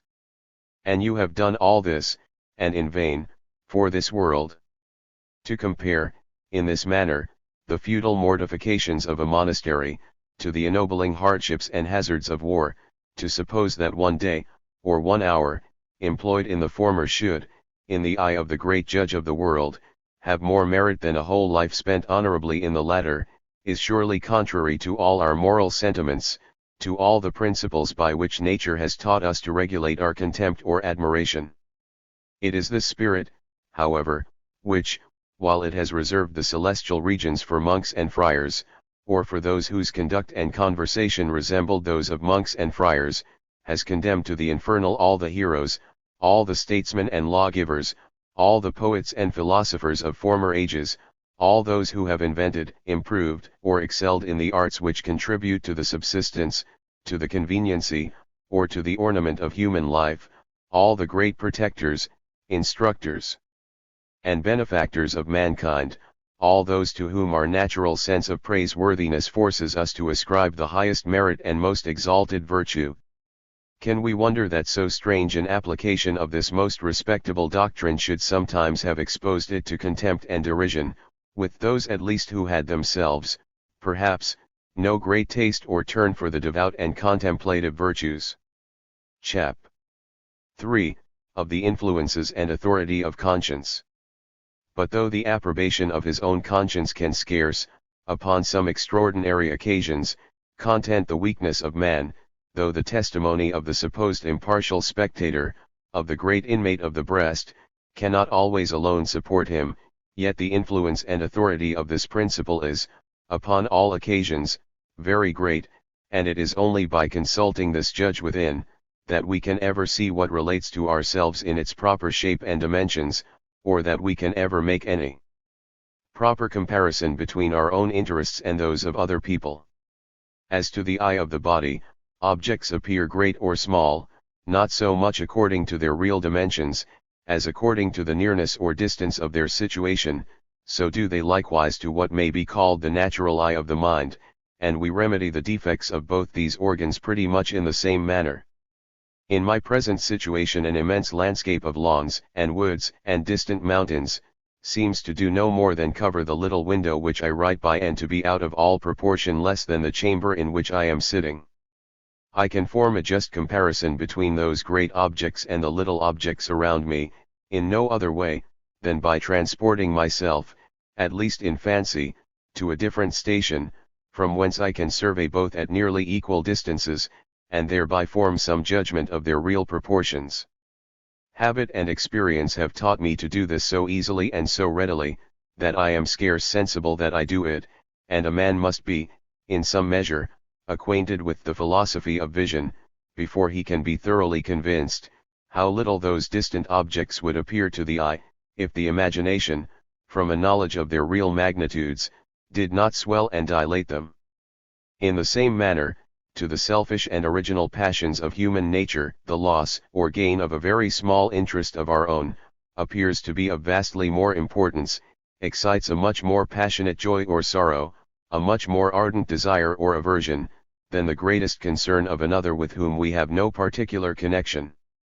His interests, as long as they are surveyed from this station, can never be put into the balance with our own, can never restrain us from doing whatever may tend to promote our own, how ruinous soever to him. Before we can make any proper comparison of those opposite interests, we must change our position. We must view them, neither from our own place nor yet from his, neither with our own eyes nor yet with his, but from the place and with the eyes of a third person, who has no particular connection with either, and who judges with impartiality between us.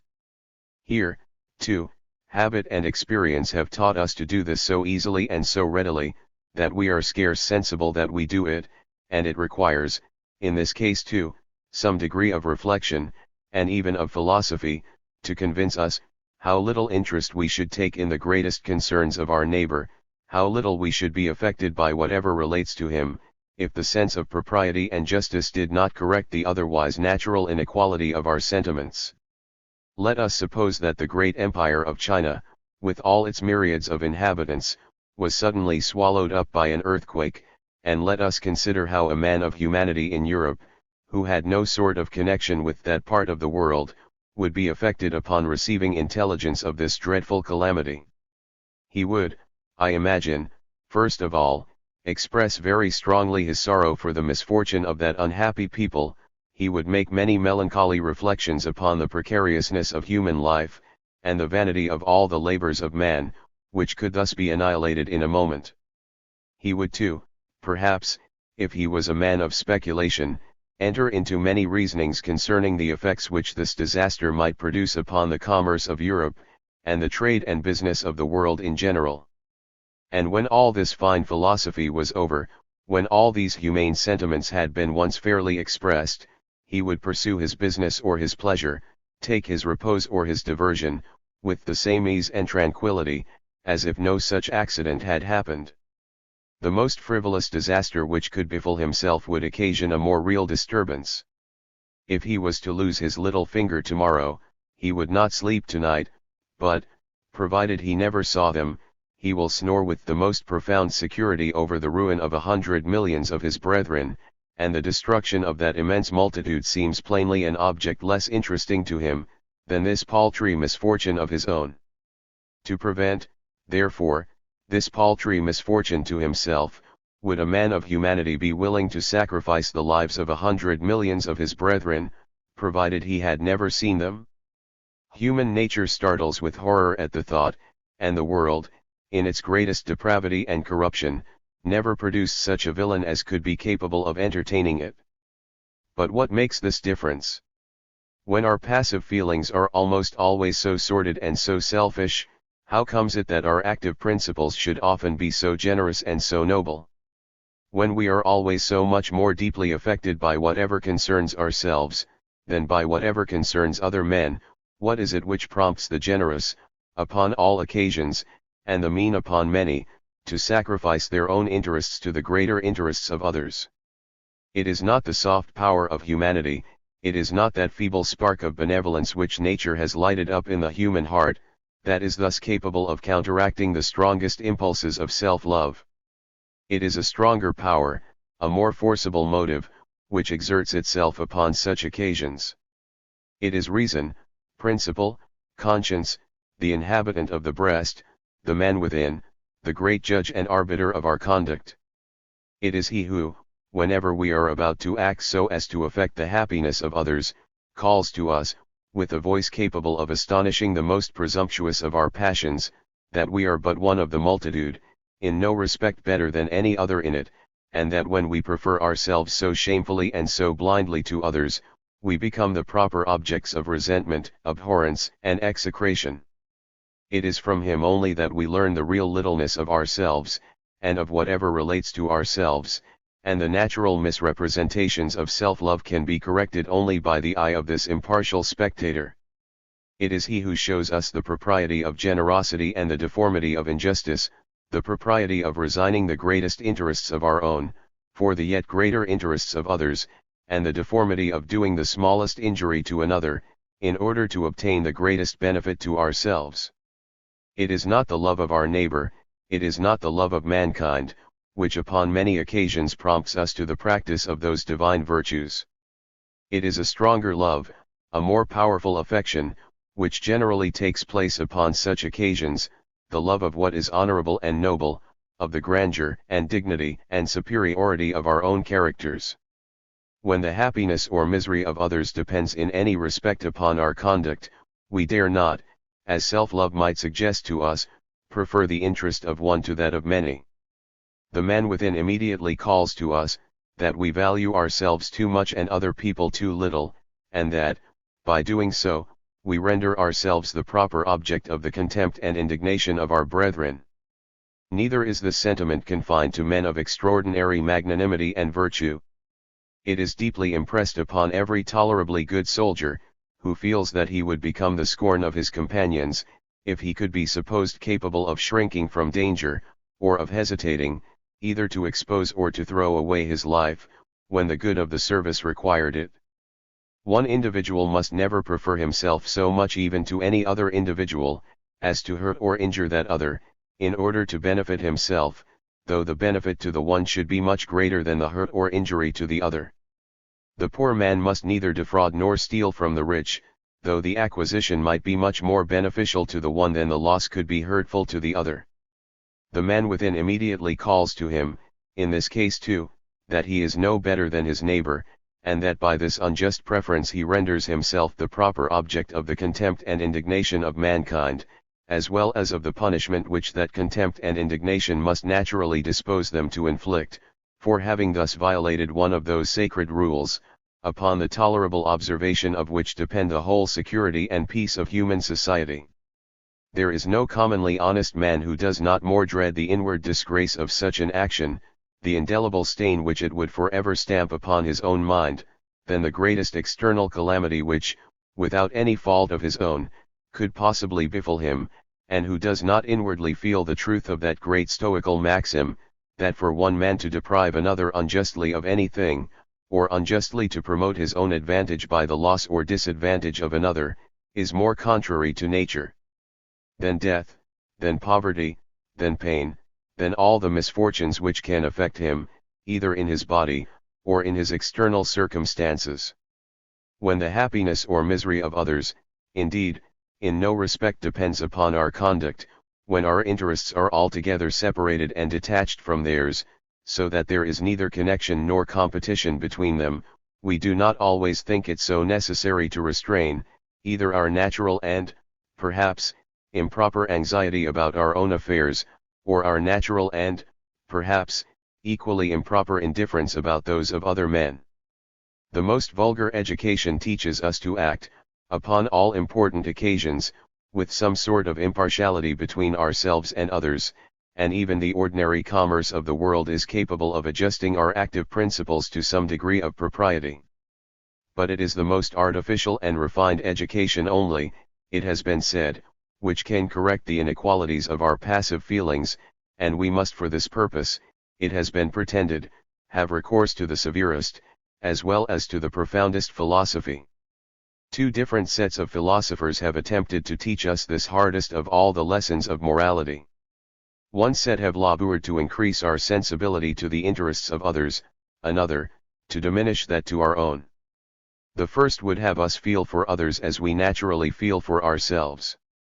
The second would have us feel for ourselves as we naturally feel for others. Both, perhaps, have carried their doctrines a good deal beyond the just standard of nature and propriety. The first are those whining and melancholy moralists, who are perpetually reproaching us with our happiness, while so many of our brethren are in misery, who regard as impious the natural joy of prosperity, which does not think of the many wretches that are at every instant laboring under all sorts of calamities, in the languor of poverty, in the agony of disease, in the horrors of death, under the insults and oppression of their enemies. Commiseration for those miseries which we never saw, which we never heard of, but which we may be assured are at all times infesting such numbers of our fellow creatures, ought, they think, to damp the pleasures of the fortunate, and to render a certain melancholy dejection habitual to all men. But first of all, this extreme sympathy with misfortunes which we know nothing about, seems altogether absurd and unreasonable. Take the whole earth at an average, for one man who suffers pain or misery, you will find 20 in prosperity and joy, or at least in tolerable circumstances. No reason, surely, can be assigned why we should rather weep with the one than rejoice with the 20. This artificial commiseration, besides, is not only absurd, but seems altogether unattainable, and those who affect this character have commonly nothing but a certain affected and sentimental sadness, which, without reaching the heart, serves only to render the countenance and conversation impertinently dismal and disagreeable. And last of all, this disposition of mind, though it could be attained, would be perfectly useless, and could serve no other purpose than to render miserable the person who possessed it. Whatever interest we take in the fortune of those with whom we have no acquaintance or connection, and who are placed altogether out of the sphere of our activity, can produce only anxiety to ourselves, without any manner of advantage to them. To what purpose should we trouble ourselves about the world in the moon? All men, even those at the greatest distance, are no doubt entitled to our good wishes, and our good wishes we naturally give them. But if, notwithstanding, they should be unfortunate, to give ourselves any anxiety upon that account, seems to be no part of our duty. That we should be but little interested, therefore, in the fortune of those whom we can neither serve nor hurt, and who are in every respect so very remote from us, seems wisely ordered by nature, and if it were possible to alter in this respect the original constitution of our frame, we could yet gain nothing by the change. It is never objected to us that we have too little fellow feeling with the joy of success. Wherever envy does not prevent it, the favor which we bear to prosperity is rather apt to be too great, and the same moralists who blame us for want of sufficient sympathy with the miserable, reproach us for the levity with which we are too apt to admire and almost to worship the fortunate, the powerful, and the rich. Among the moralists who endeavor to correct the natural inequality of our passive feelings by diminishing our sensibility to what peculiarly concerns ourselves, we may count all the ancient sects of philosophers, but particularly the ancient Stoics. Man, according to the Stoics, ought to regard himself, not as something separated and detached, but as a citizen of the world, a member of the vast commonwealth of nature. To the interest of this great community, he ought at all times to be willing that his own little interest should be sacrificed. Whatever concerns himself, ought to affect him no more than whatever concerns any other equally important part of this immense system. We should view ourselves, not in the light in which our own selfish passions are apt to place us, but in the light in which any other citizen of the world would view us. What befalls ourselves we should regard as what befalls our neighbor, or, what comes to the same thing, as our neighbor regards what befalls us.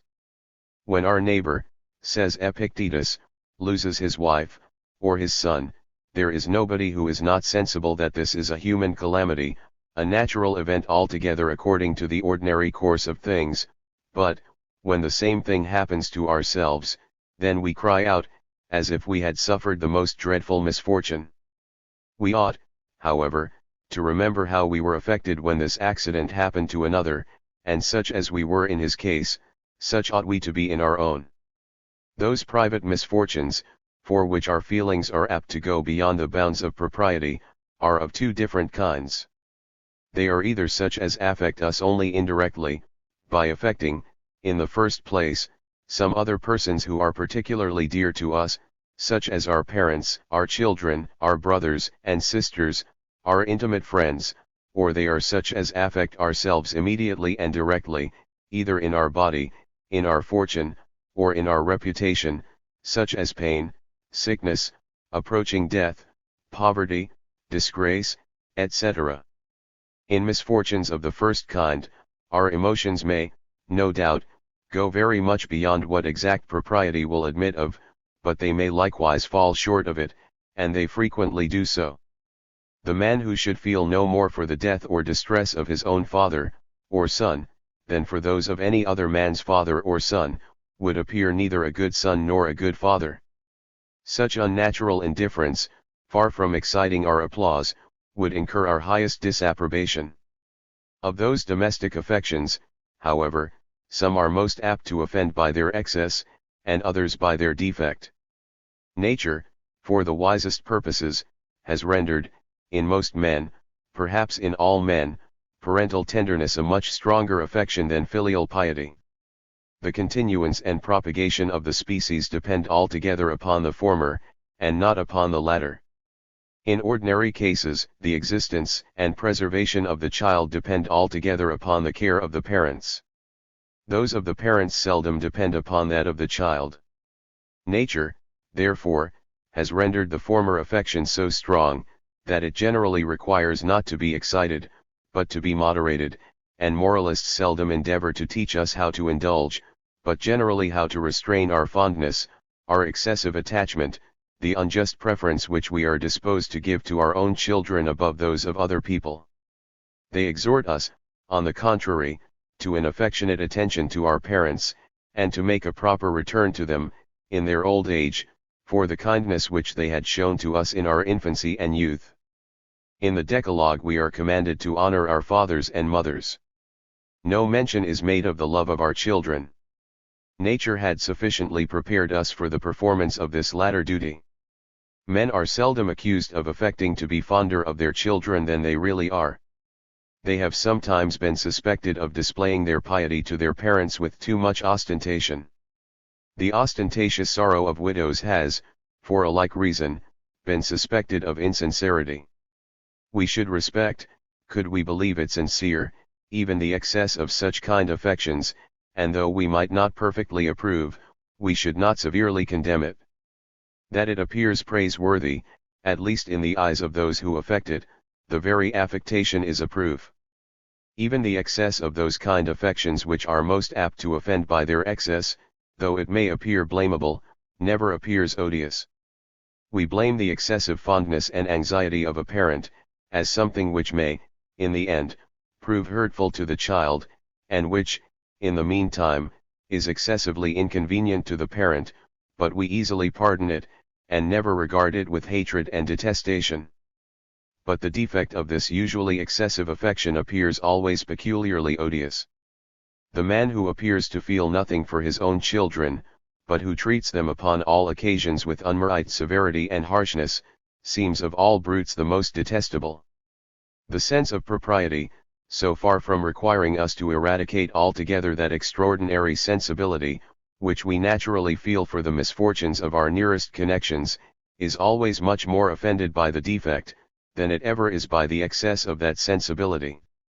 The stoical apathy is, in such cases, never agreeable, and all the metaphysical sophisms by which it is supported can seldom serve any other purpose than to blow up the hard insensibility of a coxcomb to 10 times its native impertinence. The poets and romance writers, who best paint the refinements and delicacies of love and friendship, and of all other private and domestic affections, Racine and Voltaire, Richardson, Morivox and Riccoboni, are, in such cases, much better instructors than Zeno, Chrysippus, or Epictetus. That moderated sensibility to the misfortunes of others, which does not disqualify us for the performance of any duty, the melancholy and affectionate remembrance of our departed friends, the pang, as Gray says, to secret sorrow dear, are by no means undelicious sensations. Though they outwardly wear the features of pain and grief, they are all inwardly stamped with the ennobling characters of virtue and self-approbation. It is otherwise in the misfortunes which affect ourselves immediately and directly, either in our body, in our fortune, or in our reputation. The sense of propriety is much more apt to be offended by the excess, than by the defect of our sensibility, and there are but very few cases in which we can approach too near to the stoical apathy and indifference. That we have very little fellow feeling with any of the passions which take their origin from the body, has already been observed. That pain which is occasioned by an evident cause, such as the cutting or tearing of the flesh, is, perhaps, the affection of the body with which the spectator feels the most lively sympathy. The approaching death of his neighbor, too, seldom fails to affect him a good deal. In both cases, however, he feels so very little in comparison of what the person principally concerned feels, that the latter can scarce ever offend the former by appearing to suffer with too much ease. The mere want of fortune, mere poverty, excites little compassion. Its complaints are too apt to be the objects rather of contempt than of fellow feeling. We despise a beggar, and, though his importunities may extort an alms from us, he is scarce ever the object of any serious commiseration. The fall from riches to poverty, as it commonly occasions the most real distress to the sufferer, so it seldom fails to excite the most sincere commiseration in the spectator. Though, in the present state of society, this misfortune can seldom happen without some misconduct, and some very considerable misconduct too, in the sufferer, yet he is almost always so much pitied that he is scarce ever allowed to fall into the lowest state of poverty, but by the means of his friends, frequently by the indulgence of those very creditors who have much reason to complain of his imprudence, is almost always supported in some degree of decent, though humble, mediocrity. To persons under such misfortunes, we could, perhaps, easily pardon some degree of weakness, but, at the same time, they who carry the firmest countenance, who accommodate themselves with the greatest ease to their new situation, who seem to feel no humiliation from the change, but to rest their rank in the society, not upon their fortune, but upon their character and conduct, are always the most approved of, and never fail to command our highest and most affectionate admiration. As, of all the external misfortunes which can affect an innocent man immediately and directly, the undeserved loss of reputation is certainly the greatest, so a considerable degree of sensibility to whatever can bring on so great a calamity, does not always appear ungraceful or disagreeable. We often esteem a young man the more, when he resents, though with some degree of violence, any unjust reproach that may have been thrown upon his character or his honor. The affliction of an innocent young lady, on account of the groundless surmises which may have been circulated concerning her conduct, appears often perfectly amiable. Persons of an advanced age, whom long experience of the folly and injustice of the world has taught to pay little regard, either to its censure or to its applause, neglect and despise obloquy, and do not even deign to honor its feudal authors with any serious resentment. This indifference, which is founded altogether on a firm confidence in their own well-tried and well-established characters, would be disagreeable in young people, who neither can nor ought to have any such confidence. It might in them be supposed to forebode, in their advancing years, a most improper insensibility to real honor and infamy. In all other private misfortunes which affect ourselves immediately and directly, we can very seldom offend by appearing to be too little affected. We frequently remember our sensibility to the misfortunes of others with pleasure and satisfaction. We can seldom remember that to our own, without some degree of shame and humiliation. If we examine the different shades and gradations of weakness and self-command, as we meet with them in common life, we shall very easily satisfy ourselves that this control of our passive feelings must be acquired, not from the abstruse syllogisms of a quibbling dialectic, but from that great discipline which nature has established for the acquisition of this and of every other virtue, a regard to the sentiments of the real or supposed spectator of our conduct. A very young child has no self-command, but, whatever are its emotions, whether fear, or grief, or anger, it endeavors always, by the violence of its outcries, to alarm, as much as it can, the attention of its nurse, or of its parents. While it remains under the custody of such partial protectors, its anger is the first and, perhaps, the only passion which it is taught to moderate. By noise and threatening they are, for their own ease, often obliged to frighten it into good temper, and the passion which incites it to attack, is restrained by that which teaches it to attend to its own safety. When it is old enough to go to school, or to mix with its equals, it soon finds that they have no such indulgent partiality. It naturally wishes to gain their favor, and to avoid their hatred or contempt. Regard even to its own safety teaches it to do so, and it soon finds that it can do so in no other way than by moderating, not only its anger, but all its other passions, to the degree which its playfellows and companions are likely to be pleased with. It thus enters into the great school of self-command, it studies to be more and more master of itself, and begins to exercise over its own feelings a discipline which the practice of the longest life is very seldom sufficient to bring to complete perfection. In all private misfortunes, in pain, in sickness, in sorrow, the weakest man, when his friend, and still more when a stranger visits him, is immediately impressed with the view in which they are likely to look upon his situation. Their view calls off his attention from his own view, and his breast is, in some measure, becalmed the moment they come into his presence. This effect is produced instantaneously and, as it were, mechanically, but, with a weak man, it is not of long continuance. His own view of his situation immediately recurs upon him. He abandons himself, as before, to sighs and tears and lamentations, and endeavors, like a child that has not yet gone to school, to produce some sort of harmony between his own grief and the compassion of the spectator, not by moderating the former, but by importunately calling upon the latter. With a man of a little more firmness, the effect is somewhat more permanent. He endeavors, as much as he can, to fix his attention upon the view which the company are likely to take of his situation. He feels, at the same time, the esteem and approbation which they naturally conceive for him when he thus preserves his tranquillity, and, though under the pressure of some recent and great calamity, appears to feel for himself no more than what they really feel for him. He approves and applauds himself by sympathy with their approbation, and the pleasure which he derives from this sentiment supports and enables him more easily to continue this generous effort. In most cases he avoids mentioning his own misfortune, and his company, if they are tolerably well bred, are careful to say nothing which can put him in mind of it. He endeavors to entertain them, in his usual way, upon indifferent subjects, or, if he feels himself strong enough to venture to mention his misfortune, he endeavors to talk of it as, he thinks, they are capable of talking of it, and even to feel it no further than they are capable of feeling it. If he has not, however, been well inured to the hard discipline of self-command, he soon grows weary of this restraint. A long visit fatigues him, and, towards the end of it, he is constantly in danger of doing, what he never fails to do the moment it is over, of abandoning himself to all the weakness of excessive sorrow. Modern good manners, which are extremely indulgent to human weakness, forbid, for some time, the visits of strangers to persons under great family distress, and permit those only of the nearest relations and most intimate friends.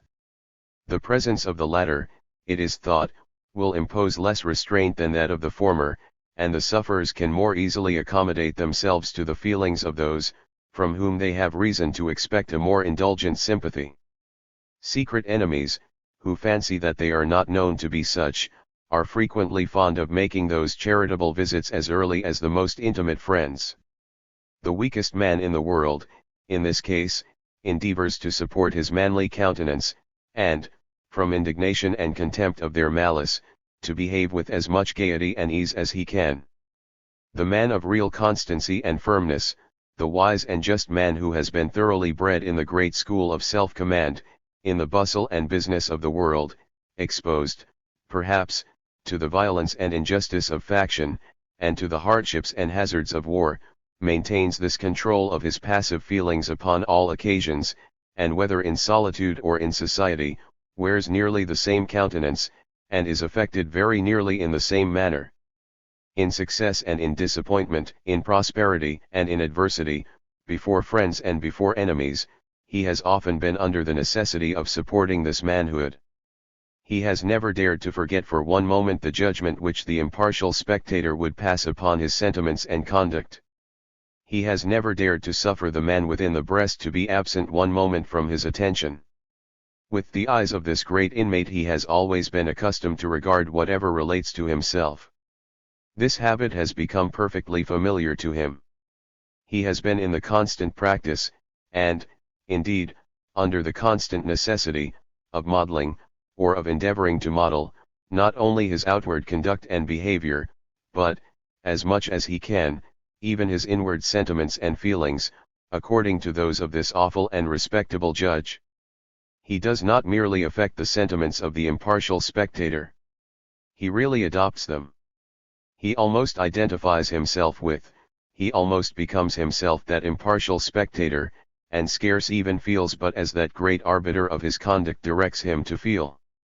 The degree of the self-approbation with which every man, upon such occasions, surveys his own conduct, is higher or lower, exactly in proportion to the degree of self-command which is necessary in order to obtain that self-approbation. Where little self-command is necessary, little self-approbation is due. The man who has only scratched his finger, cannot much applaud himself, though he should immediately appear to have forgot this paltry misfortune. The man who has lost his leg by a cannon shot, and who, the moment after, speaks and acts with his usual coolness and tranquillity, as he exerts a much higher degree of self-command, so he naturally feels a much higher degree of self-approbation. With most men, upon such an accident, their own natural view of their own misfortune would force itself upon them with such a vivacity and strength of coloring, as would entirely efface all thought of every other view. They would feel nothing, they could attend to nothing, but their own pain and their own fear, and not only the judgment of the ideal man within the breast, but that of the real spectators who might happen to be present, would be entirely overlooked and disregarded. The reward which nature bestows upon good behavior under misfortune, is thus exactly proportioned to the degree of that good behavior. The only compensation she could possibly make for the bitterness of pain and distress is thus to, in equal degrees of good behavior, exactly proportioned to the degree of that pain and distress.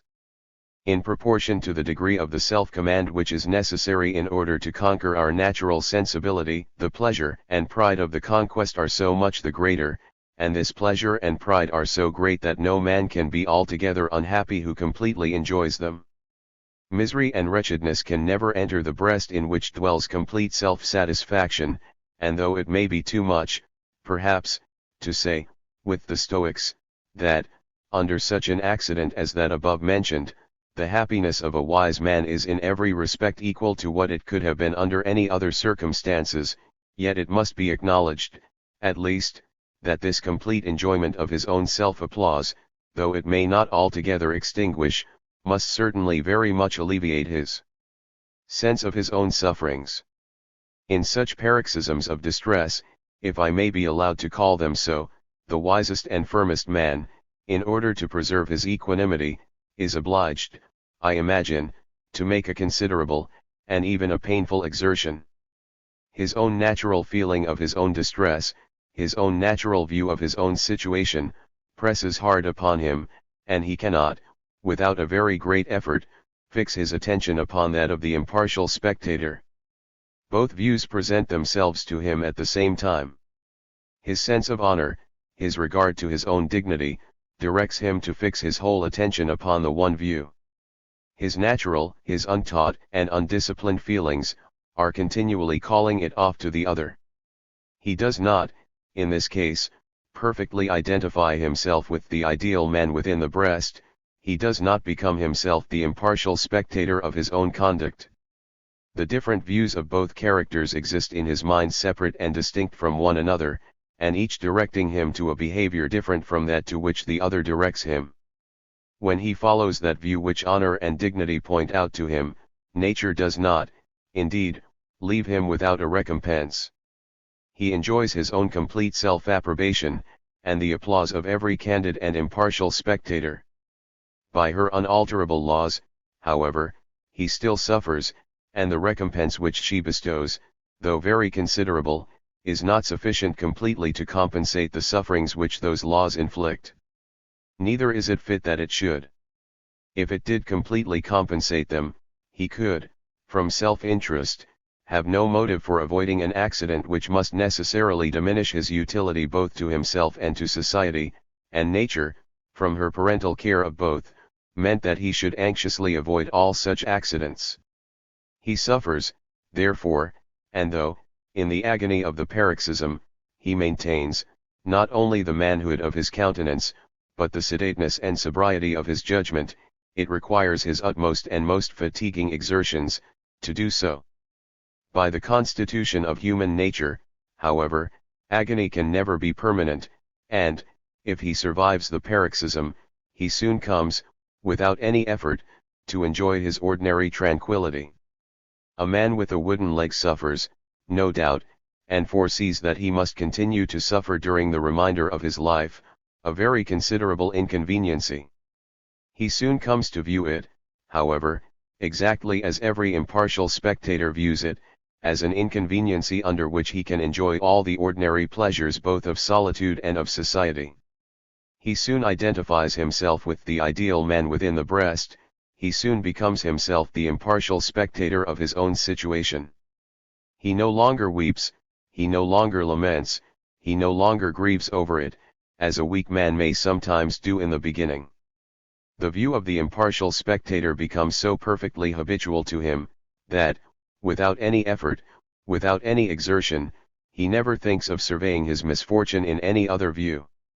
The never-failing certainty with which all men, sooner or later, accommodate themselves to whatever becomes their permanent situation, may, perhaps, induce us to think that the Stoics were, at least, thus far very nearly in the right, that, between one permanent situation and another, there was, with regard to real happiness, no essential difference, or that, if there were any difference, it was no more than just sufficient to render some of them the objects of simple choice or preference, but not of any earnest or anxious desire, and others, of simple rejection, as being fit to be set aside or avoided, but not of any earnest or anxious aversion.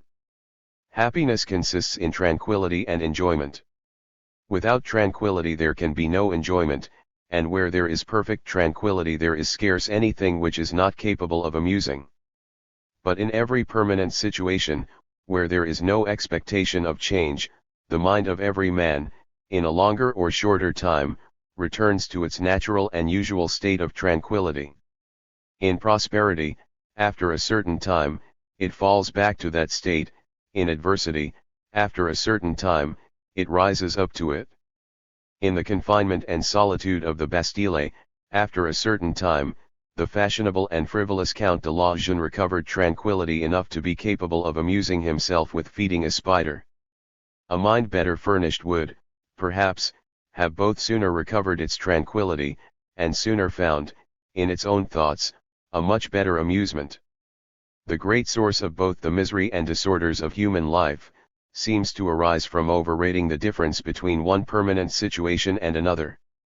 Avarice overrates the difference between poverty and riches, ambition, that between a private and a public station, vainglory, that between obscurity and extensive reputation.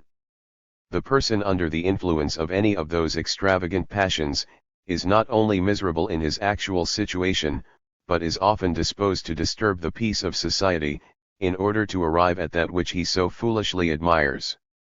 The slightest observation, however, might satisfy him, that, in all the ordinary situations of human life, a well-disposed mind may be equally calm, equally cheerful, and equally contented. Some of those situations may, no doubt, deserve to be preferred to others, but none of them can deserve to be pursued with that passionate ardor which drives us to violate the rules either of prudence or of justice, or to corrupt the future tranquillity of our minds, either by shame from the remembrance of our own folly, or by remorse from the horror of our own injustice. Wherever prudence does not direct, wherever justice does not permit, the attempt to change our situation, the man who does attempt it, plays at the most unequal of all games of hazard, and stakes everything against scarce anything. What the favorite of the king of Epirus said to his master, may be applied to men in all the ordinary situations of human life. When the king had recounted to him, in their proper order, all the conquests which he proposed to make, and had come to the last of them, "And what does your majesty propose to do then?" said the favorite. "I propose then," said the king, "to enjoy myself with my friends, and endeavor to be good company over a bottle." "And what hinders your majesty from doing so now?" replied the favorite. "In the most glittering and exalted situation that our idle fancy can hold out to us, the pleasures from which we propose to derive our real happiness, are almost always the same with those which, in our actual, though humble station, we have at all times at hand, and in our power. Except the frivolous pleasures of vanity and superiority, we may find, in the most humble station, where there is only personal liberty, every other which the most exalted can afford, and the pleasures of vanity and superiority are seldom consistent with perfect tranquillity, the principle and foundation of all real and satisfactory enjoyment. Neither is it always certain that, in the splendid situation which we aim at, those real and satisfactory pleasures can be enjoyed with the same security as in the humble one which we are so very eager to abandon. Examine the records of history, recollect what has happened within the circle of your own experience, consider with attention what has been the conduct of almost all the greatly unfortunate, either in private or public life, whom you may have either read of, or heard of, or remember, and you will find that the misfortunes of by far the greater part of them have arisen from their not knowing when they were well, when it was proper for them to sit still and to be contented. The inscription upon the tombstone of the man who had endeavored to mend a tolerable constitution by taking physic, "I was well, I wished to be better, here I am," may generally be applied with great justness to the distress of disappointed avarice and ambition. It may be thought a singular, but I believe it to be a just observation, that, in the misfortunes which admit of some remedy, the greater part of men do not either so readily or so universally recover their natural and usual tranquillity, as in those which plainly admit of none. In misfortunes of the latter kind, it is chiefly in what may be called the paroxysm, or in the first attack, that we can discover any sensible difference between the sentiments and behavior of the wise and those of the weak man. In the end, time, the great and universal comforter, gradually composes the weak man to the same degree of tranquillity which a regard to his own dignity and manhood teaches the wise man to assume in the beginning. The case of the man with the wooden leg is an obvious example of this. In the irreparable misfortunes occasioned by the death of children, or of friends and relations, even a wise man may for some time indulge himself in some degree of moderated sorrow. An affectionate, but weak woman, is often, upon such occasions, almost perfectly distracted. Time, however, in a longer or shorter period, never fails to compose the weakest woman to the same degree of tranquility as the strongest man. In all the irreparable calamities which affect himself immediately and directly, a wise man endeavors, from the beginning, to anticipate and to enjoy beforehand, that tranquility which he foresees the course of a few months, or a few years, will certainly restore to him in the end. In the misfortunes for which the nature of things admits, or seems to admit, of a remedy, but in which the means of applying that remedy are not within the reach of the sufferer, his vain and fruitless attempts to restore himself to his former situation, his continual anxiety for their success, his repeated disappointments upon their miscarriage, are what chiefly hinder him from resuming his natural tranquility, and frequently render miserable, during the whole of his life, a man to whom a greater misfortune, but which plainly admitted of no remedy, would not have given a fortnight's disturbance. In the fall from royal favor to disgrace, from power to insignificancy, from riches to poverty, from liberty to confinement, from strong health to some lingering, chronical, and perhaps incurable disease, the man who struggles the least, who most easily and readily acquiesces in the fortune which has fallen to him, very soon recovers his usual and natural tranquility, and surveys the most disagreeable circumstances of his actual situation in the same light, or, perhaps, in a much less unfavorable light, than that in which the most indifferent spectator is disposed to survey them. Faction, intrigue, and cabal, disturb the quiet of the unfortunate statesman. Extravagant projects, visions of gold mines, interrupt the repose of the ruined bankrupt.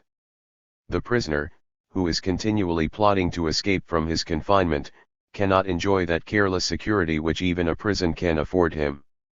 The medicines of the physician are often the greatest torment of the incurable patient.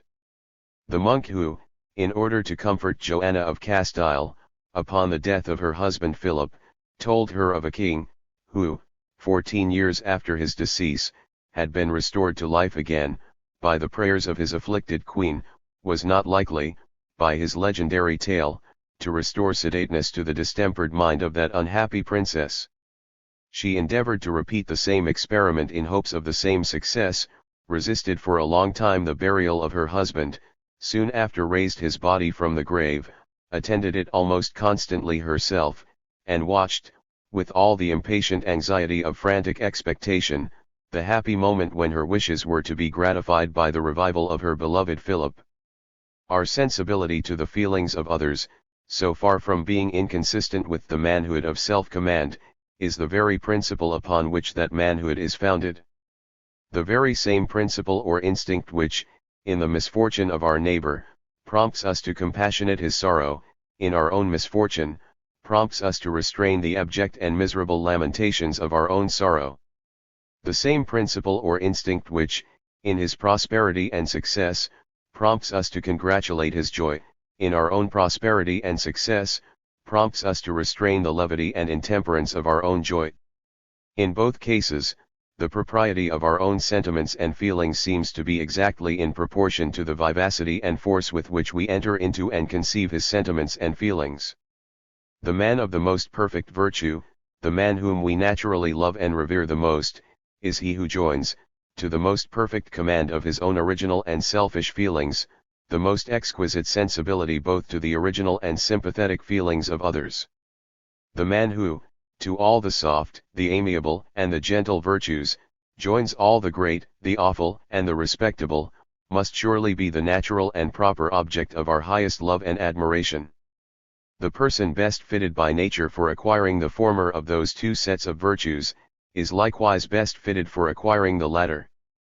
The man who feels the most for the joys and sorrows of others, is best fitted for acquiring the most complete control of his own joys and sorrows. The man of the most exquisite humanity, is naturally the most capable of acquiring the highest degree of self-command. He may not, however, always have acquired it, and it very frequently happens that he has not. He may have lived too much in ease and tranquility. He may have never been exposed to the violence of faction, or to the hardships and hazards of war.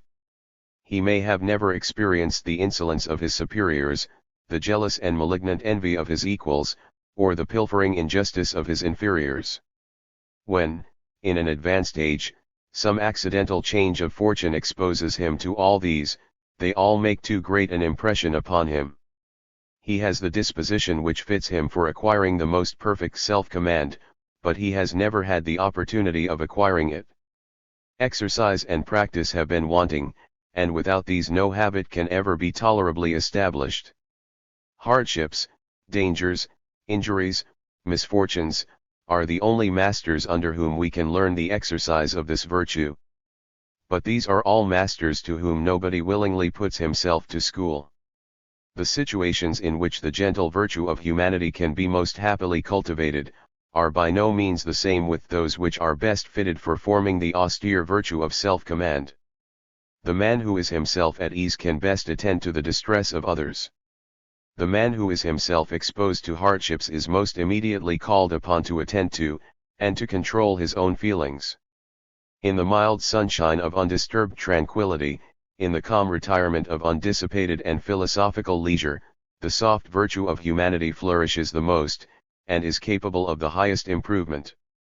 But, in such situations, the greatest and noblest exertions of self-command have little exercise.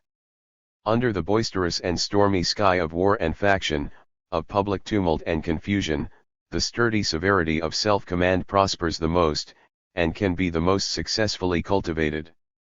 But, in such situations, the strongest suggestions of humanity must frequently be stifled or neglected, and every such neglect necessarily tends to weaken the principle of humanity.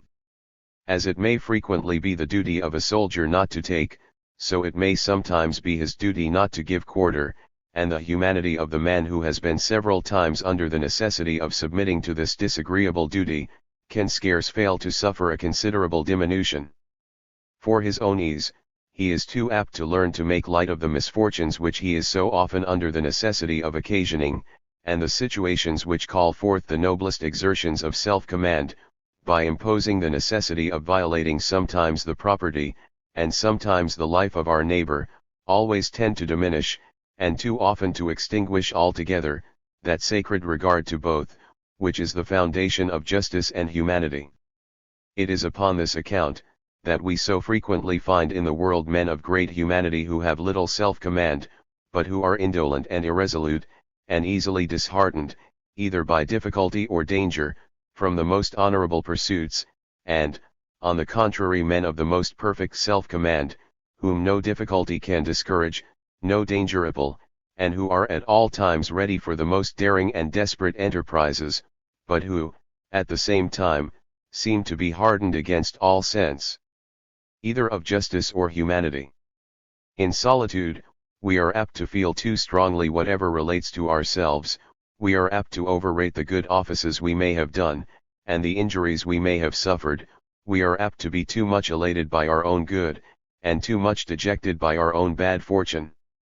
The conversation of a friend brings us to a better, that of a stranger to a still better temper. The man within the breast, the abstract and ideal spectator of our sentiments and conduct, requires often to be awakened and put in mind of his duty, by the presence of the real spectator, and it is always from that spectator, from whom we can expect the least sympathy and indulgence, that we are likely to learn the most complete lesson of self-command. Are you in adversity? Do not mourn in the darkness of solitude, do not regulate your sorrow according to the indulgent sympathy of your intimate friends, return, as soon as possible, to the daylight of the world and of society.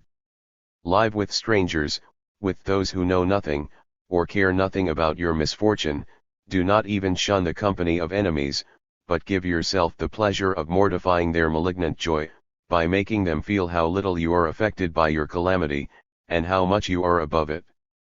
Are you in prosperity? Do not confine the enjoyment of your good fortune to your own house, to the company of your own friends, perhaps of your flatterers, of those who build upon your fortune the hopes of mending their own. Frequent those who are independent of you, who can value you only for your character and conduct, and not for your fortune. Neither seek nor shun, neither intrude yourself into nor run away from the society of those who were once your superiors, and who may be hurt at finding you their equal, or, perhaps, even their superior. The impertinence of their pride may, perhaps, render their company too disagreeable, but if it should not, be assured that it is the best company you can possibly keep, and if, by the simplicity of your unassuming demeanor, you can gain their favor and kindness, you may rest satisfied that you are modest enough, and that your head has been in no respect turned by your good fortune. The propriety of our moral sentiments is never so apt to be corrupted, as when the indulgent and partial spectator is at hand, while the indifferent and impartial one is at a great distance. Of the conduct of one independent nation towards another, neutral nations are the only indifferent and impartial spectators. But they are placed at so great a distance that they are almost quite out of sight. When two nations are at variance, the citizen of each pays little regard to the sentiments which foreign nations may entertain concerning his conduct. His whole ambition is to obtain the approbation of his own fellow citizens, and as they are all animated by the same hostile passions which animate himself, he can never please them so much as by enraging and offending their enemies. The partial spectator is at hand, the impartial one at a great distance. In war and negotiation, therefore, the laws of justice are very seldom observed. Truth and fair dealing are almost totally disregarded. Treaties are violated, and the violation, if some advantage is gained by it, sheds scarce any dishonor upon the violator. The ambassador who dupes the minister of a foreign nation, is admired and applauded. The just man who disdains either to take or to give any advantage, but who would think it less dishonorable to give than to take one, the man who, in all private transactions, would be the most beloved and the most esteemed, in those public transactions is regarded as a fool and an idiot, who does not understand his business, and he incurs always the contempt, and sometimes even the detestation of his fellow citizens. In war, not only what are called the laws of nations, are frequently violated, without bringing, among his own fellow citizens, whose judgments he only regards, any considerable dishonor upon the violator, but those laws themselves are, the greater part of them, laid down with very little regard to the plainest and most obvious rules of justice. That the innocent, though they may have some connection or dependency upon the guilty, which, perhaps, they themselves cannot help, should not, upon that account, suffer or be punished for the guilty, is one of the plainest and most obvious rules of justice. In the most unjust war, however, it is commonly the sovereign or the rulers only who are guilty. The subjects are almost always perfectly innocent. Whenever it suits the conveniency of a public enemy, however, the goods of the peaceable citizens are seized both at land and at sea, their lands are laid waste, their houses are burned, and they themselves, if they presume to make any resistance, are murdered or led into captivity, and all this in the most perfect conformity to what are called the laws of nations. The animosity of hostile factions, whether civil or ecclesiastical, is often still more furious than that of hostile nations, and their conduct towards one another is often still more atrocious. What may be called the laws of faction have often been laid down by grave authors with still less regard to the rules of justice than what are called the laws of nations. The most ferocious patriot never stated it as a serious question, whether faith ought to be kept with public enemies, whether faith ought to be kept with rebels, whether faith ought to be kept with heretics, are questions which have been often furiously agitated by celebrated doctors both civil and ecclesiastical. It is needless to observe, I presume, that both rebels and heretics are those unlucky persons, who, when things have come to a certain degree of violence, have the misfortune to be of the weaker party. In a nation distracted by faction, there are, no doubt, always a few, though commonly but a very few, who preserve their judgment untainted by the general contagion. They seldom amount to more than, here and there, a solitary individual, without any influence, excluded, by his own candor, from the confidence of either party, and who, though he may be one of the wisest, is necessarily, upon that very account, one of the most insignificant men in the society. All such people are held in contempt and derision, frequently in detestation, by the furious zealots of both parties. A true party man hates and despises candor, and, in reality, there is no vice which could so effectually disqualify him for the trade of a party man as that single virtue. The real, revered, and impartial spectator, therefore, is, upon no occasion, at a greater distance than amidst the violence and rage of contending parties. To them, it may be said, that such a spectator scarce exists anywhere in the universe. Even to the great judge of the universe, they impute all their own prejudices, and often view that divine being as animated by all their own vindictive and implacable passions. Of all the corruptors of moral sentiments, therefore, faction and fanaticism have always been by far the greatest. Concerning the subject of self-command, I shall only observe further, that our admiration for the man who, under the heaviest and most unexpected misfortunes, continues to behave with fortitude and firmness, always supposes that his sensibility to those misfortunes is very great, and such as it requires a very great effort to conquer or command. The man who was altogether insensible to bodily pain, could deserve no applause from enduring the torture with the most perfect patience and equanimity. The man who had been created without the natural fear of death, could claim no merit from preserving his coolness and presence of mind in the midst of the most dreadful dangers. It is one of the extravagancies of Seneca, that the stoical wise man was, in this respect, superior even to a god, that the security of the god was altogether the benefit of nature, which had exempted him from suffering, but that the security of the wise man was his own benefit, and derived altogether from himself and from his own exertions. The sensibility of some men, however, to some of the objects which immediately affect themselves, is sometimes so strong as to render all self-command impossible. No sense of honor can control the fears of the man who is weak enough to faint, or to fall into convulsions, upon the approach of danger. Whether such weakness of nerves, as it has been called, may not, by gradual exercise and proper discipline, admit of some cure, may, perhaps, be doubtful. It seems certain that it ought never to be trusted or employed. Chap. 4. Of the nature of self-deceit, and of the origin and use of general rules. In order to pervert the rectitude of our own judgments concerning the propriety of our own conduct, it is not always necessary that the real and impartial spectator should be at a great distance.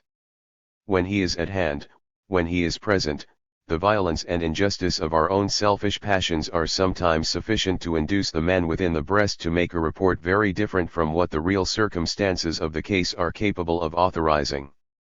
There are two different occasions upon which we examine our own conduct, and endeavor to view it in the light in which the impartial spectator would view it: first, when we are about to act, and secondly, after we have acted. Our views are apt to be very partial in both cases, but they are apt to be most partial when it is of most importance that they should be otherwise. When we are about to act, the eagerness of passion will seldom allow us to consider what we are doing, with the candor of an indifferent person. The violent emotions which at that time agitate us, discolor our views of things, even when we are endeavoring to place ourselves in the situation of another, and to regard the objects that interest us in the light in which they will naturally appear to him. The fury of our own passions constantly calls us back to our own place, where everything appears magnified and misrepresented by self-love.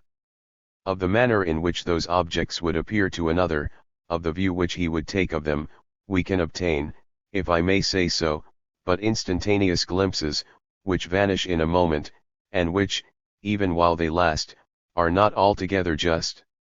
We cannot even for that moment divest ourselves entirely of the heat and keenness with which our peculiar situation inspires us, nor consider what we are about to do with the complete impartiality of an equitable judge. The passions, upon this account, as Father Malebranche says, all justify themselves, and seem reasonable and proportioned to their objects, as long as we continue to feel them. When the action is over, indeed, and the passions which prompted it have subsided, we can enter more coolly into the sentiments of the indifferent spectator. What before interested us is now become almost as indifferent to us as it always was to him, and we can now examine our own conduct with his candor and impartiality. The man of today is no longer agitated by the same passions which distracted the man of yesterday, and when the paroxysm of emotion, in the same manner as when the paroxysm of distress, is fairly over, we can identify ourselves, as it were, with the ideal man within the breast, and, in our own character, view, as in the one case, our own situation, so in the other, our own conduct, with the severe eaves of the most impartial spectator. But our judgments now are often of little importance in comparison of what they were before, and can frequently produce nothing but vain regret and unavailing repentance, without always securing us from the like errors in time to come. It is seldom, however, that they are quite candid even in this case. The opinion which we entertain of our own character depends entirely on our judgments concerning our past conduct. It is so disagreeable to think ill of ourselves, that we often purposely turn away our view from those circumstances which might render that judgment unfavorable. He is a bold surgeon, they say, whose hand does not tremble when he performs an operation upon his own person, and he is often equally bold who does not hesitate to pull off the mysterious veil of self-delusion, which covers from his view the deformities of his own conduct. Rather than see our own behavior under so disagreeable an aspect, we too often, foolishly and weakly, endeavor to exasperate anew those unjust passions which had formerly misled us. We endeavor by artifice to awaken our old hatreds, and irritate afresh our almost forgotten resentments. We even exert ourselves for this miserable purpose, and thus persevere in injustice, merely because we once were unjust, and because we are ashamed and afraid to see that we were so. So partial are the views of mankind with regard to the propriety of their own conduct, both at the time of action and after it, and so difficult is it for them to view it in the light in which any indifferent spectator would consider it. But if it was by a peculiar faculty, such as the moral sense is supposed to be, that they judged of their own conduct, if they were endued with a particular power of perception, which distinguished the beauty or deformity of passions and affections, as their own passions would be more immediately exposed to the view of this faculty, it would judge with more accuracy concerning them, than concerning those of other men, of which it had only a more distant prospect. This self-deceit, this fatal weakness of mankind, is the source of half the disorders of human life. If we saw ourselves in the light in which others see us, or in which they would see us if they knew all, a reformation would generally be unavoidable. We could not otherwise endure the sight. Nature, however, has not left this weakness, which is of so much importance, altogether without a remedy, nor has she abandoned us entirely to the delusions of self-love. Our continual observations upon the conduct of others, insensibly lead us to form to ourselves certain general rules concerning what is fit and proper either to be done or to be avoided. Some of their actions shock all our natural sentiments. We hear everybody about us express the like detestation against them. This still further confirms, and even exasperates our natural sense of their deformity. It satisfies us that we view them in the proper light, when we see other people view them in the same light. We resolve never to be guilty of the like, nor ever, upon any account, to render ourselves in this manner the objects of universal disapprobation. We thus naturally lay down to ourselves a general rule, that all such actions are to be avoided, as tending to render us odious, contemptible, or punishable, the objects of all those sentiments for which we have the greatest dread and aversion. Other actions, on the contrary, call forth our approbation, and we hear everybody around us express the same favorable opinion concerning them. Everybody is eager to honor and reward them. They excite all those sentiments for which we have by nature the strongest desire, the love, the gratitude, the admiration of mankind. We become ambitious of performing the like, and thus naturally lay down to ourselves a rule of another kind, that every opportunity of acting in this manner is carefully to be sought after. It is thus that the general rules of morality are formed. They are ultimately founded upon experience of what, in particular instances, our moral faculties, our natural sense of merit and propriety, approve, or disapprove of. We do not originally approve or condemn particular actions, because, upon examination, they appear to be agreeable or inconsistent with a certain general rule. The general rule, on the contrary, is formed, by finding from experience, that all actions of a certain kind, or circumstanced in a certain manner, are approved or disapproved of.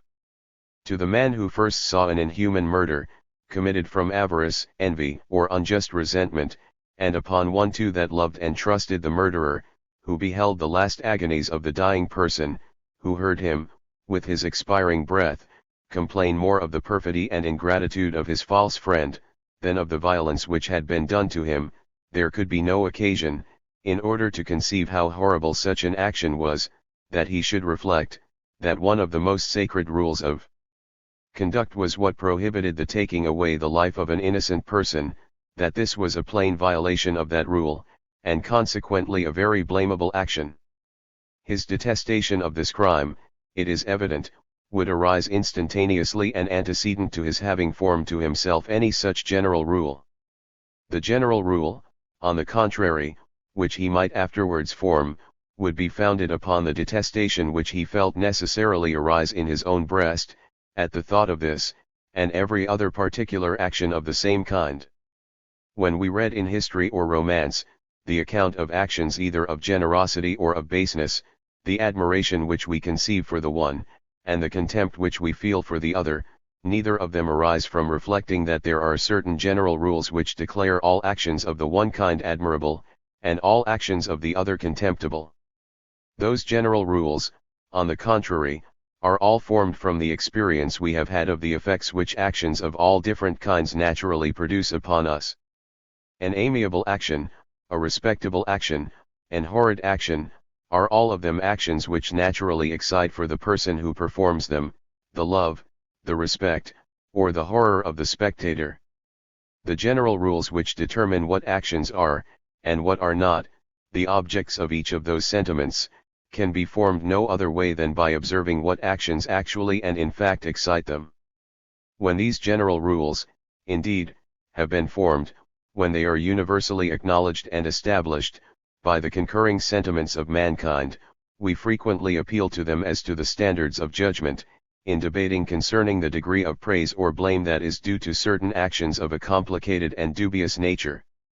They are upon these occasions commonly cited as the ultimate foundations of what is just and unjust in human conduct, and this circumstance seems to have misled several very eminent authors, to draw up their systems in such a manner, as if they had supposed that the original judgments of mankind with regard to right and wrong, were formed like the decisions of a court of judicatory, by considering first the general rule, and then, secondly, whether the particular action under consideration fell properly within its comprehension. Those general rules of conduct, when they have been fixed in our mind by habitual reflection, are of great use in correcting the misrepresentations of self-love concerning what is fit and proper to be done in our particular situation. The man of furious resentment, if he was to listen to the dictates of that passion, would perhaps regard the death of his enemy, as but a small compensation for the wrong, he imagines, he has received, which, however, may be no more than a very slight provocation. But his observations upon the conduct of others, have taught him how horrible all such sanguinary revenges appear. Unless his education has been very singular, he has laid it down to himself as an inviolable rule, to abstain from them upon all occasions. This rule preserves its authority with him, and renders him incapable of being guilty of such a violence.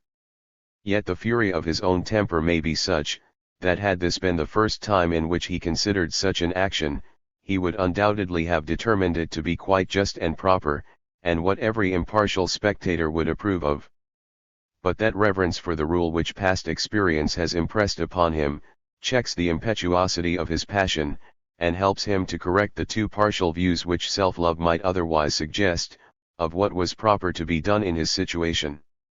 If he should allow himself to be so far transported by passion as to violate this rule, yet, even in this case, he cannot throw off altogether the awe and respect with which he has been accustomed to regard it.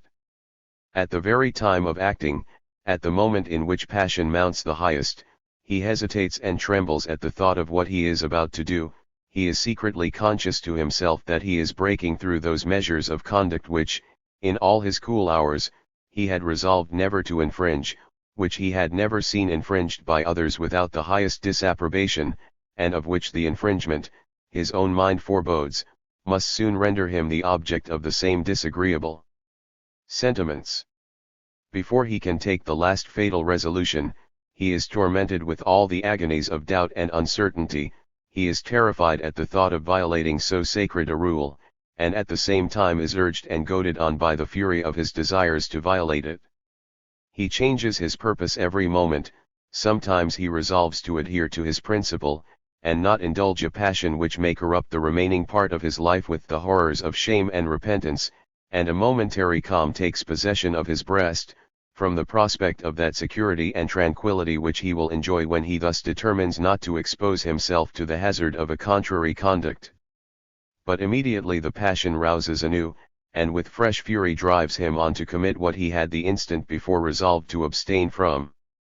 Wearied and distracted with those continual irresolutions, he at length, from a sort of despair, makes the last fatal and irrecoverable step, but with that terror and amazement with which one flying from an enemy, throws himself over a precipice, where he is sure of meeting with more certain destruction than from anything that pursues him from behind. Such are his sentiments even at the time of acting, though he is then, no doubt, less sensible of the impropriety of his own conduct than afterwards, when his passion being gratified and palled, he begins to view what he has done in the light in which others are apt to view it, and actually feels, what he had only foreseen very imperfectly before. The stings of remorse and repentance begin to agitate and torment him. Chap. V.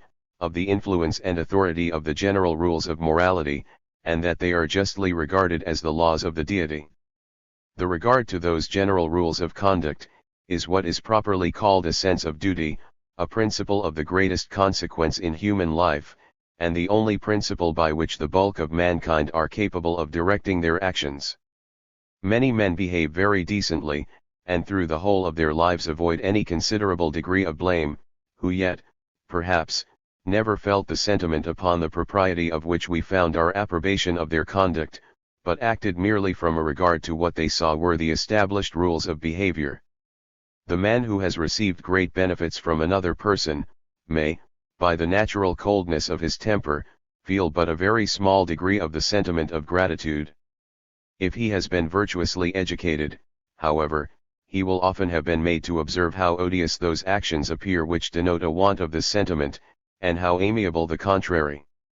Though his heart therefore is not warmed with any grateful affection, he will strive to act as if it was, and will endeavor to pay all those regards and attentions to his patron which the liveliest gratitude could suggest. He will visit him regularly. He will behave to him respectfully.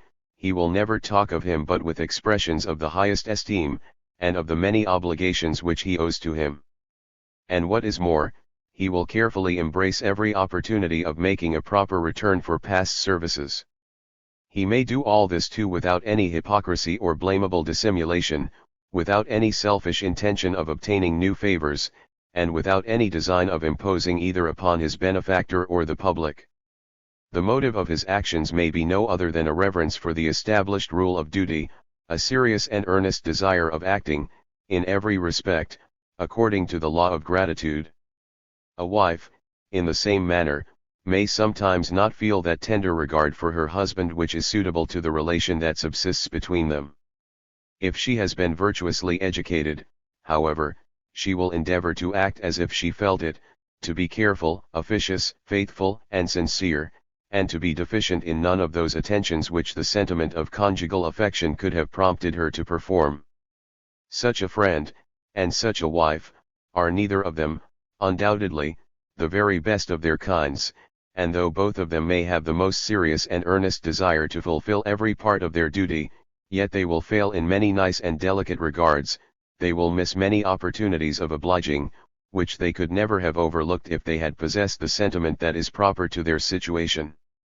Though not the very first of their kinds, however, they are perhaps the second, and if the regard to the general rules of conduct has been very strongly impressed upon them, neither of them will fail in any very essential part of their duty. None but those of the happiest mold are capable of suiting, with exact justness, their sentiments and behavior to the smallest difference of situation, and of acting upon all occasions with the most delicate and accurate propriety. The coarse clay of which the bulk of mankind are formed, cannot be wrought up to such perfection. There is scarce any man, however, who by discipline, education, and example, may not be so impressed with a regard to general rules, as to act upon almost every occasion with tolerable decency, and through the whole of his life to avoid any considerable degree of blame. Without this sacred regard to general rules, there is no man whose conduct can be much depended upon. It is this which constitutes the most essential difference between a man of principle and honor and a worthless fellow. The one adheres, on all occasions, steadily and resolutely to his maxims, and preserves through the whole of his life one even tenure of conduct. The other, acts variously and accidentally, as humor, inclination, or interest chance to be uppermost. Nay, such are the inequalities of humor to which all men are subject, that without this principle, the man who, in all his cool hours, had the most delicate sensibility to the propriety of conduct, might often be led to act absurdly upon the most frivolous occasions, and when it was scarce possible to assign any serious motive for his behaving in this manner. Your friend makes you a visit when you happen to be in a humor which makes it disagreeable to receive him. In your present mood his civility is very apt to appear an impertinent intrusion, and if you were to give way to the views of things which at this time occur, though civil in your temper, you would behave to him with coldness and contempt. What renders you incapable of such a rudeness, is nothing but a regard to the general rules of civility and hospitality, which prohibit it. That habitual reverence which your former experience has taught you for these, enables you to act, upon all such occasions, with nearly equal propriety, and hinders those inequalities of temper, to which all men are subject, from influencing your conduct in any very sensible degree. But if without regard to these general rules, even the duties of politeness, which are so easily observed, and which one can scarce have any serious motive to violate, would yet be so frequently violated, what would become of the duties of justice, of truth, of chastity, of fidelity, which it is often so difficult to observe, and which there may be so many strong motives to violate? But upon the tolerable observance of these duties, depends the very existence of human society, which would crumble into nothing if mankind were not generally impressed with the reverence for those important rules of conduct. This reverence is still further enhanced by an opinion which is first impressed by nature, and afterwards confirmed by reasoning and philosophy, that those important rules of morality are the commands and laws of the Deity, who will finally reward the obedient, and punish the transgressors of their duty. This opinion or apprehension, I say, seems first to be impressed by nature. Men are naturally led to ascribe to those mysterious beings, whatever they are, which happen, in any country, to be the objects of religious fear, all their own sentiments and passions. They have no other, they can conceive no other to ascribe to them. Those unknown intelligences which they imagine but see not, must necessarily be formed with some sort of resemblance to those intelligences of which they have experience. During the ignorance and darkness of pagan superstition, mankind seem to have formed the ideas of their divinities with so little delicacy, that they ascribed to them, indiscriminately, all the passions of human nature, those not excepted which do the least honor to our species, such as lust, hunger, avarice, envy, revenge. They could not fail, therefore, to ascribe to those beings, for the excellence of whose nature they still conceived the highest admiration, those sentiments and qualities which are the great ornaments of humanity, and which seem to raise it to a resemblance of divine perfection, the love of virtue and beneficence, and the abhorrence of vice and injustice. The man who was injured, called upon Jupiter to be witness of the wrong that was done to him, and could not doubt, but that divine being would behold it with the same indignation which would animate the meanest of mankind, who looked on when injustice was committed. The man who did the injury, felt himself to be the proper object of the detestation and resentment of mankind, and his natural fears led him to impute the same sentiments to those awful beings, whose presence he could not avoid, and whose power he could not resist. These natural hopes and fears, and suspicions, were propagated by sympathy, and confirmed by education, and the gods were universally represented and believed to be the rewarders of humanity and mercy, and the avengers of perfidy and injustice. And thus religion, even in its rudest form, gave a sanction to the rules of morality, long before the age of artificial reasoning and philosophy. That the terrors of religion should thus enforce the natural sense of duty, was of too much importance to the happiness of mankind, for nature to leave it dependent upon the slowness and uncertainty of philosophical researches. These researches, however, when they came to take place, confirmed those original anticipations of nature. Upon whatever we suppose that our moral faculties are founded, whether upon a certain modification of reason, upon an original instinct, called a moral sense, or upon some other principle of our nature, it cannot be doubted, that they were given us for the direction of our conduct in this life. They carry along with them the most evident badges of this authority, which denote that they were set up within us to be the supreme arbiters of all our actions, to superintend all our senses, passions, and appetites, and to judge how far each of them was either to be indulged or restrained. Our moral faculties are by no means, as some have pretended, upon a level in this respect with the other faculties and appetites of our nature, endowed with no more right to restrain these last, than these last are to restrain them. No other faculty or principle of action judges of any other. Love does not judge of resentment, nor resentment of love. Those two passions may be opposite to one another, but cannot, with any propriety, be said to approve or disapprove of one another. But it is the peculiar office of those faculties now under our consideration to judge, to bestow censure or applause upon all the other principles of our nature. They may be considered as a sort of senses of which those principles are the objects. Every sense is supreme over its own objects. There is no appeal from the eye with regard to the beauty of colors, nor from the ear with regard to the harmony of sounds, nor from the taste with regard to the agreeableness of flavors. Each of those senses judges in the last resort of its own objects. Whatever gratifies the taste is sweet, whatever pleases the eye is beautiful, whatever soothes the ear is harmonious. The very essence of each of those qualities consists in its being fitted to please the sense to which it is addressed. It belongs to our moral faculties, in the same manner to determine when the ear ought to be soothed, when the eye ought to be indulged, when the taste ought to be gratified, when and how far every other principle of our nature ought either to be indulged or restrained. What is agreeable to our moral faculties, is fit, and right, and proper to be done, the contrary wrong, unfit, and improper. The sentiments which they approve of, are graceful and becoming, the contrary, ungraceful and unbecoming. The very words, right, wrong, fit, improper, graceful, unbecoming, mean only what pleases or displeases those faculties. Since these, therefore, were plainly intended to be the governing principles of human nature, the rules which they prescribe are to be regarded as the commands and laws of the deity, promulgated by those vicegerents which he has thus set up within us. All general rules are commonly denominated laws, thus the general rules which bodies observe in the communication of motion, are called the laws of motion.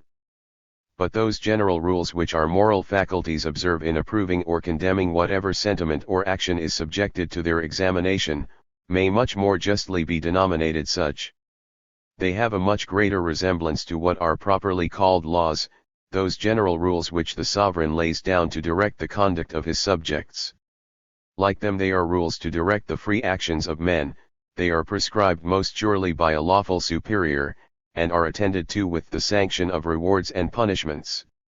Those vicegerents of God within us, never fail to punish the violation of them, by the torments of inward shame, and self-condemnation, and on the contrary, always reward obedience with tranquility of mind, with contentment and self-satisfaction. There are innumerable other considerations which serve to confirm the same conclusion. The happiness of mankind, as well as of all other rational creatures, seems to have been the original purpose intended by the author of nature, when he brought them into existence. No other end seems worthy of that supreme wisdom and divine benignity which we necessarily ascribe to him, and this opinion, which we are led to by the abstract consideration of his infinite perfections, is still more confirmed by the examination of the works of nature, which seem all intended to promote happiness, and to guard against misery. But by acting according to the dictates of our moral faculties, we necessarily pursue the most effectual means for promoting the happiness of mankind, and may therefore be said, in some sense, to cooperate with the Deity, and to advance as far as in our power the plan of Providence. By acting other ways, on the contrary, we seem to obstruct, in some measure, the scheme which the author of nature has established for the happiness and perfection of the world, and to declare ourselves, if I may say so, in some measure the enemies of God. Hence we are naturally encouraged to hope for his extraordinary favor and reward in the one case, and to dread his vengeance and punishment in the other. There are besides many other reasons, and many other natural principles, which all tend to confirm and inculcate the same salutary doctrine. If we consider the general rules by which external prosperity and adversity are commonly distributed in this life, we shall find, that notwithstanding the disorder in which all things appear to be in this world, yet even here every virtue naturally meets with its proper reward, with the recompense which is most fit to encourage and promote it, and this too so surely, that it requires a very extraordinary concurrence of circumstances entirely to disappoint it. What is the reward most proper for encouraging industry, prudence, and circumspection? Success in every sort of business. And is it possible that in the whole of life these virtues should fail of attaining it? Wealth and external honors are their proper recompense, and the recompense which they can seldom fail of acquiring. What reward is most proper for promoting the practice of truth, justice, and humanity? The confidence, the esteem, and love of those we live with. Humanity does not desire to be great, but to be beloved. It is not in being rich that truth and justice would rejoice, but in being trusted and believed, recompenses which those virtues must almost always acquire. By some very extraordinary and unlucky circumstance, a good man may come to be suspected of a crime of which he was altogether incapable, and upon that account be most unjustly exposed for the remaining part of his life to the horror and aversion of mankind. By an accident of this kind he may be said to lose his all, notwithstanding his integrity and justice, in the same manner as a cautious man, notwithstanding his utmost circumspection, may be ruined by an earthquake or an inundation. Accidents of the first kind, however, are perhaps still more rare, and still more contrary to the common course of things than those of the second, and it still remains true, that the practice of truth, justice, and humanity is a certain and almost infallible method of acquiring what those virtues chiefly aim at, the confidence and love of those we live with. A person may be very easily misrepresented with regard to a particular action, but it is scarce possible that he should be so with regard to the general tenor of his conduct. An innocent man may be believed to have done wrong. This, however, will rarely happen. On the contrary, the established opinion of the innocence of his manners, will often lead us to absolve him where he has really been in the fault, notwithstanding very strong presumptions. A knave, in the same manner, may escape censure, or even meet with applause, for a particular knavery, in which his conduct is not understood. But no man was ever habitually such, without being almost universally known to be so, and without being even frequently suspected of guilt, when he was in reality perfectly innocent. And so far as vice and virtue can be either punished or rewarded by the sentiments and opinions of mankind, they both, according to the common course of things, meet even here with something more than exact and impartial justice. But though the general rules by which prosperity and adversity are commonly distributed, when considered in this cool and philosophical light, appear to be perfectly suited to the situation of mankind in this life, yet they are by no means suited to some of our natural sentiments. Our natural love and admiration for some virtues is such, that we should wish to bestow on them all sorts of honors and rewards, even those which we must acknowledge to be the proper recompenses of other qualities, with which those virtues are not always accompanied. Our detestation, on the contrary, for some vices is such, that we should desire to heap upon them every sort of disgrace and disaster, those not excepted which are the natural consequences of very different qualities.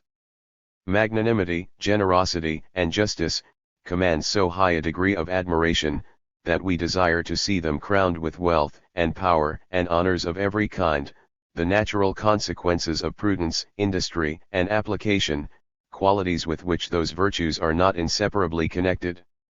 Fraud, falsehood, brutality, and violence, on the other hand, excite in every human breast such scorn and abhorrence, that our indignation rouses to see them possess those advantages which they may in some sense be said to have merited, by the diligence and industry with which they are sometimes attended. The industrious knave cultivates the soil, the indolent good man leaves it uncultivated. Who ought to reap the harvest? Who starve, and who live in plenty? The natural course of things decides it in favor of the knave, the natural sentiments of mankind in favor of the man of virtue. Man judges, that the good qualities of the one are greatly over-recompensed by those advantages which they tend to procure him, and that the omissions of the other are by far too severely punished by the distress which they naturally bring upon him, and human laws, the consequences of human sentiments, forfeit the life and the estate of the industrious and cautious trader, and reward, by extraordinary recompenses, the fidelity and public spirit of the improvident and careless good citizen. Thus man is by nature directed to correct, in some measure, that distribution of things which she herself would otherwise have made. The rules which for this purpose she prompts him to follow, are different from those which she herself observes. She bestows upon every virtue, and upon every vice, that precise reward or punishment which is best fitted to encourage the one, or to restrain the other. She is directed by this sole consideration, and pays little regard to the different degrees of merit and demerit, which they may seem to possess in the sentiments and passions of man. Man, on the contrary, pays regard to this only, and would endeavor to render the state of every virtue precisely proportioned to that degree of love and esteem, and of every vice to that degree of contempt and abhorrence, which he himself conceives for it. The rules which she follows are fit for her, those which he follows for him, but both are calculated to promote the same great end, the order of the world, and the perfection and happiness of human nature. But though man is thus employed to alter that distribution of things which natural events would make, if left to themselves, though, like the gods of the poets, he is perpetually interposing, by extraordinary means, in favor of virtue, and in opposition to vice, and, like them, endeavors to turn away the arrow that is aimed at the head of the righteous, but to accelerate the sword of destruction that is lifted up against the wicked, yet he is by no means able to render the fortune of either quite suitable to his own sentiments and wishes. The natural course of things cannot be entirely controlled by the impotent endeavors of man, the current is too rapid and too strong for him to stop it, and though the rules which direct it appear to have been established for the wisest and best purposes, they sometimes produce effects which shock all his natural sentiments. That a great combination of men should prevail over a small one, that those who engage in an enterprise with forethought and all necessary preparation, should prevail over such as oppose them without any, and that every end should be acquired by those means only which nature has established for acquiring it, seems to be a rule not only necessary and unavoidable in itself, but even useful and proper for rousing the industry and attention of mankind. Yet, when, in consequence of this rule, violence and artifice prevail over sincerity and justice, what indignation does it not excite in the breast of every human spectator? What sorrow and compassion for the sufferings of the innocent, and what furious resentment against the success of the oppressor! We are equally grieved and enraged at the wrong that is done, but often find it altogether out of our power to redress it. When we thus despair of finding any force upon earth which can check the triumph of injustice, we naturally appeal to heaven, and hope, that the great author of our nature will himself execute hereafter, what all the principles which he has given us for the direction of our conduct, prompt us to attempt even here, that he will complete the plan which he himself has thus taught us to begin, and will, in a life to come, render to every one according to the works which he has performed in this world. And thus we are led to the belief of a future state, not only by the weaknesses, by the hopes and fears of human nature, but by the noblest and best principles which belong to it, by the love of virtue, and by the abhorrence of vice and injustice. Does it suit the greatness of God, says the eloquent and philosophical Bishop of Clermont, with that passionate and exaggerating force of imagination, which seems sometimes to exceed the bounds of decorum, does it suit the greatness of God, to leave the world which he has created in so universal a disorder? To see the wicked prevail almost always over the just, the innocent dethroned by the usurper, the father become the victim of the ambition of an unnatural son, the husband expiring under the stroke of a barbarous and faithless wife. From the height of his greatness ought God to behold those melancholy events as a fantastical amusement, without taking any share in them? Because he is great, should he be weak, or unjust, or barbarous? Because men are little, ought they to be allowed either to be dissolute without punishment, or virtuous without reward? O God! If this is the character of your supreme being, if it is you whom we adore under such dreadful ideas, I can no longer acknowledge you for my Father, for my protector, for the comforter of my sorrow, the support of my weakness, the rewarder of my fidelity. You would then be no more than an indolent and fantastical tyrant, who sacrifices mankind to his insolent vanity, and who has brought them out of nothing, only to make them serve for the sport of his leisure and of his caprice. When the general rules which determine the merit and demerit of actions, come thus to be regarded as the laws of an all-powerful being, who watches over our conduct, and who, in a life to come, will reward the observance, and punish the breach of them, they necessarily acquire a new sacredness from this consideration. That our regard to the will of the deity ought to be the supreme rule of our conduct, can be doubted of by nobody who believes his existence. The very thought of disobedience appears to involve in it the most shocking impropriety. How vain, how absurd would it be for man, either to oppose or to neglect the commands that were laid upon him by infinite wisdom, and infinite power. How unnatural, how impiously ungrateful not to reverence the precepts that were prescribed to him by the infinite goodness of his Creator, even though no punishment was to follow their violation. The sense of propriety too is here well supported by the strongest motives of self-interest. The idea that, however we may escape the observation of man, or be placed above the reach of human punishment, yet we are always acting under the eye, and exposed to the punishment of God, the great avenger of injustice, is a motive capable of restraining the most headstrong passions, with those at least who, by constant reflection, have rendered it familiar to them. It is in this manner that religion enforces the natural sense of duty, and hence it is, that mankind are generally disposed to place great confidence in the probity of those who seem deeply impressed with religious sentiments. Such persons, they imagine, act under an additional tie, besides those which regulate the conduct of other men.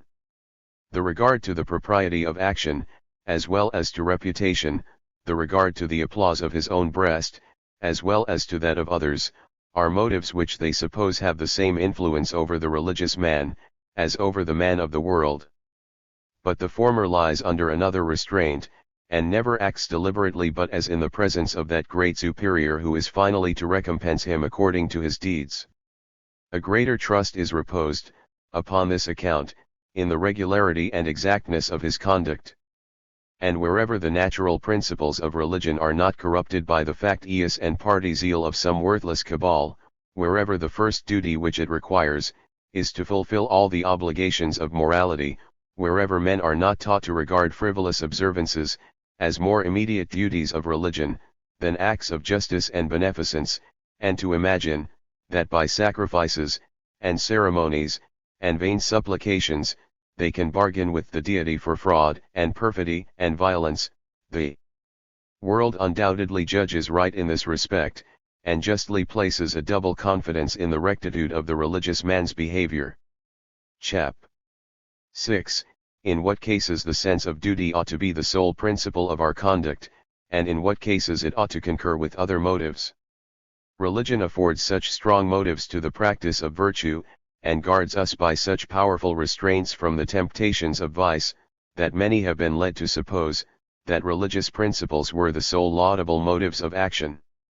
We ought neither, they said, to reward from gratitude, nor punish from resentment, we ought neither to protect the helplessness of our children, nor afford support to the infirmities of our parents, from natural affection.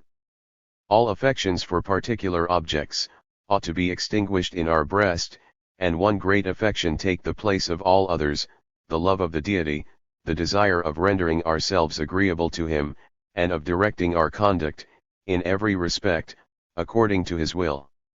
We ought not to be grateful from gratitude, we ought not to be charitable from humanity, we ought not to be public-spirited from the love of our country, nor generous and just from the love of mankind. The sole principle and motive of our conduct in the performance of all those different duties, ought to be a sense that God has commanded us to perform them. I shall not at present take time to examine this opinion particularly, I shall only observe, that we should not have expected to have found it entertained by any sect, who professed themselves of a religion in which, as it is the first precept to love the Lord our God with all our heart, with all our soul, and with all our strength, so it is the second to love our neighbor as we love ourselves, and we love ourselves surely for our own sakes, and not merely because we are commanded to do so. That the sense of duty should be the sole principle of our conduct, is nowhere the precept of Christianity, but that it should be the ruling and the governing one, as philosophy, and as, indeed, common sense directs. It may be a question, however, in what cases our actions ought to arise chiefly or entirely from a sense of duty, or from a regard to general rules, and in what cases some other sentiment or affection ought to concur, and have a principal influence. The decision of this question, which cannot, perhaps, be given with any very great accuracy, will depend upon two different circumstances. First, upon the natural agreeableness or deformity of the sentiment or affection which would prompt us to any action independent of all regard to general rules, and, secondly, upon the precision and exactness, or the looseness and inaccuracy, of the general rules themselves. I say, it will depend upon the natural agreeableness or deformity of the affection itself, how far our actions ought to arise from it, or entirely proceed from a regard to the general rule. All those graceful and admired actions, to which the benevolent affections would prompt us, ought to proceed as much from the passions themselves, as from any regard to the general rules of conduct. A benefactor thinks himself but ill requited, if the person upon whom he has bestowed his good offices, repays them merely from a cold sense of duty, and without any affection to his person. A husband is dissatisfied with the most obedient wife, when he imagines her conduct is animated by no other principle besides her regard to what the relation she stands in requires. Though a son should fail in none of the offices of filial duty, yet if he wants that affectionate reverence which it so well becomes him to feel, the parent may justly complain of his indifference. Nor could a son be quite satisfied with a parent who, though he performed all the duties of his situation, had nothing of that fatherly fondness which might have been expected from him. With regard to all such benevolent and social affections, it is agreeable to see the sense of duty employed rather to restrain than to enliven them, rather to hinder us from doing too much, than to prompt us to do what we ought. It gives us pleasure to see a father obliged to check his own fondness, a friend obliged to set bounds to his natural generosity, a person who has received a benefit, obliged to restrain the too sanguine gratitude of his own temper. The contrary maxim takes place with regard to the malevolent and unsocial passions. We ought to reward from the gratitude and generosity of our own hearts, without any reluctance, and without being obliged to reflect how great the propriety of rewarding, but we ought always to punish with reluctance, and more from a sense of the propriety of punishing, than from any savage disposition to revenge. Nothing is more graceful than the behavior of the man who appears to resent the greatest injuries, more from a sense that they deserve, and are the proper objects of resentment, than from feeling himself the furies of that disagreeable passion, who, like a judge, considers only the general rule, which determines what vengeance is due for each particular offense, who, in executing that rule, feels less for what himself has suffered, than for what the offender is about to suffer, who, though in wrath, remembers mercy and is disposed to interpret the rule in the most gentle and favorable manner, and to allow all the alleviations which the most candid humanity could, consistently with good sense, admit of. As the selfish passions, according to what has formerly been observed, hold, in other respects, a sort of middle place, between the social and unsocial affections, so do they likewise in this. The pursuit of the objects of private interest, in all common, little, and ordinary cases, ought to flow rather from a regard to the general rules which prescribe such conduct, than from any passion for the objects themselves, but upon more important and extraordinary occasions, we should be awkward, insipid, and ungraceful, if the objects themselves did not appear to animate us with a considerable degree of passion. To be anxious, or to be laying a plot either to gain or to save a single shilling, would degrade the most vulgar tradesman in the opinion of all his neighbors. Let his circumstances be ever so mean, no attention to any such small matters, for the sake of the things themselves, must appear in his conduct. His situation may require the most severe economy and the most exact assiduity, but each particular exertion of that economy and assiduity must proceed, not so much from a regard for that particular saving or gain, as for the general rule which to him prescribes, with the utmost rigor, such a tenor of conduct. His parsimony today must not arise from a desire of the particular 3d which he will save by it, nor his attendance in his shop from a passion for the particular 10d which he will acquire by it. Both the one and the other ought to proceed solely from a regard to the general rule, which prescribes, with the most unrelenting severity, this plan of conduct to all persons in his way of life. In this consists the difference between the character of a miser and that of a person of exact economy and assiduity. The one is anxious about small matters for their own sake, the other attends to them only in consequence of the scheme of life which he has laid down to himself. It is quite otherwise with regard to the more extraordinary and important objects of self-interest. A person appears mean-spirited, who does not pursue these with some degree of earnestness for their own sake. We should despise a prince who was not anxious about conquering or defending a province. We should have little respect for a private gentleman who did not exert himself to gain an estate, or even a considerable office, when he could acquire them without either meanness or injustice. A member of Parliament who shews no keenness about his own election, is abandoned by his friends, as altogether unworthy of their attachment. Even a tradesman is thought a poor-spirited fellow among his neighbors, who does not bestir himself to get what they call an extraordinary job, or some uncommon advantage. This spirit and keenness constitutes the difference between the man of enterprise and the man of dull regularity. Those great objects of self-interest, of which the loss or acquisition quite changes the rank of the person, are the objects of the passion properly called ambition, a passion, which when it keeps within the bounds of prudence and justice, is always admired in the world, and has even sometimes a certain irregular greatness, which dazzles the imagination, when it passes the limits of both these virtues, and is not only unjust but extravagant.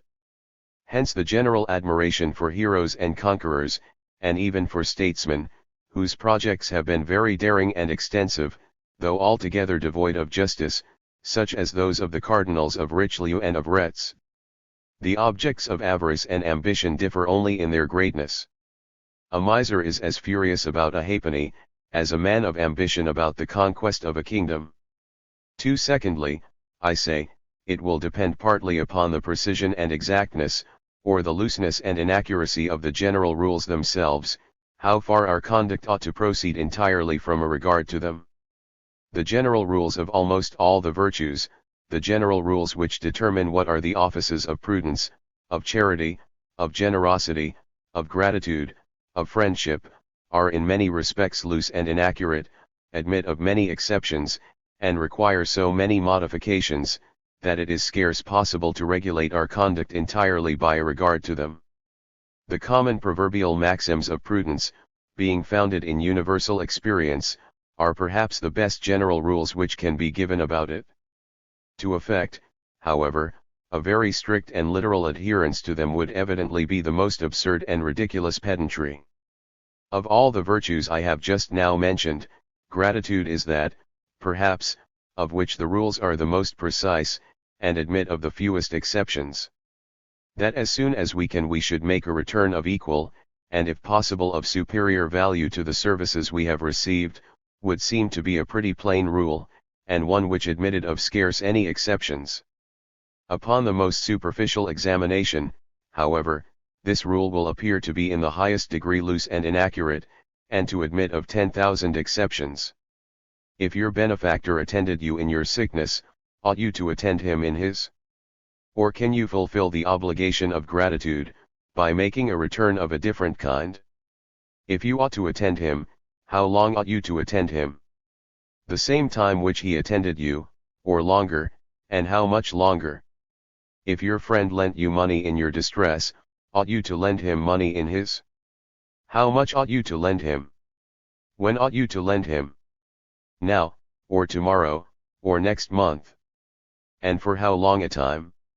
It is evident, that no general rule can be laid down, by which a precise answer can, in all cases, be given to any of these questions. The difference between his character and yours, between his circumstances and yours, may be such, that you may be perfectly grateful, and justly refuse to lend him a halfpenny, and, on the contrary, you may be willing to lend, or even to give him 10 times the sum which he lent you, and yet justly be accused of the blackest ingratitude, and of not having fulfilled the 100th part of the obligation you lie under. As the duties of gratitude, however, are perhaps the most sacred of all those which the beneficent virtues prescribe to us, so the general rules which determine them are, as I said before, the most accurate. Those which ascertain the actions required by friendship, humanity, hospitality, generosity, are still more vague and indeterminate. There is, however, one virtue of which the general rules determine with the greatest exactness every external action which it requires. This virtue is justice. The rules of justice are accurate in the highest degree, and admit of no exceptions or modifications, but such as may be ascertained as accurately as the rules themselves, and which generally, indeed, flow from the very same principles with them. If I owe a man £10, justice requires that I should precisely pay him £10, either at the time agreed upon, or when he demands it.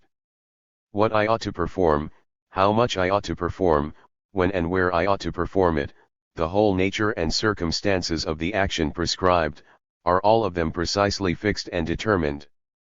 Though it may be awkward and pedantic, therefore, to affect too strict an adherence to the common rules of prudence or generosity, there is no pedantry in sticking fast by the rules of justice. On the contrary, the most sacred regard is due to them, and the actions which this virtue requires are never so properly performed, as when the chief motive for performing them is a reverential and religious regard to those general rules which require them. In the practice of the other virtues, our conduct should rather be directed by a certain idea of propriety, by a certain taste for a particular tenor of conduct, than by any regard to a precise maxim or rule, and we should consider the end and foundation of the rule, more than the rule itself. But it is otherwise with regard to justice. The man who in that refines the least, and adheres with the most obstinate steadfastness to the general rules themselves, is the most commendable, and the most to be depended upon. Though the end of the rules of justice be, to hinder us from hurting our neighbor, it may frequently be a crime to violate them, though we could pretend, with some pretext of reason, that this particular violation could do no hurt. A man often becomes a villain the moment he begins, even in his own heart, to chicane in this manner.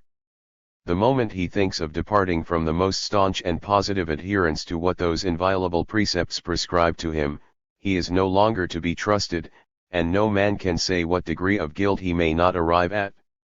The thief imagines he does no evil, when he steals from the rich, what he supposes they may easily want, and what possibly they may never even know has been stolen from them.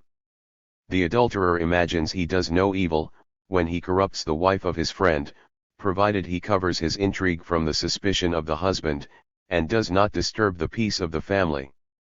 When once we begin to give way to such refinements, there is no enormity so gross of which we may not be capable. The rules of justice may be compared to the rules of grammar, the rules of the other virtues, to the rules which critics lay down for the attainment of what is sublime and elegant in composition. The one, are precise, accurate, and indispensable. The other, are loose, vague, and indeterminate, and present us rather with a general idea of the perfection we ought to aim at, than afford us any certain and infallible directions for acquiring it. A man may learn to write grammatically by rule, with the most absolute infallibility, and so, perhaps, he may be taught to act justly. But there are no rules whose observance will infallibly lead us to the attainment of elegance or sublimity in writing, though there are some which may help us, in some measure, to correct and ascertain the vague ideas which we might otherwise have entertained of those perfections. And there are no rules by the knowledge of which we can infallibly be taught to act upon all occasions with prudence, with just magnanimity, or proper beneficence, though there are some which may enable us to correct and ascertain, in several respects, the imperfect ideas which we might otherwise have entertained of those virtues. It may sometimes happen, that with the most serious and earnest desire of acting so as to deserve approbation, we may mistake the proper rules of conduct, and thus be misled by that very principle which ought to direct us. It is in vain to expect, that in this case mankind should entirely approve of our behavior. They cannot enter into that absurd idea of duty which influenced us, nor go along with any of the actions which follow from it.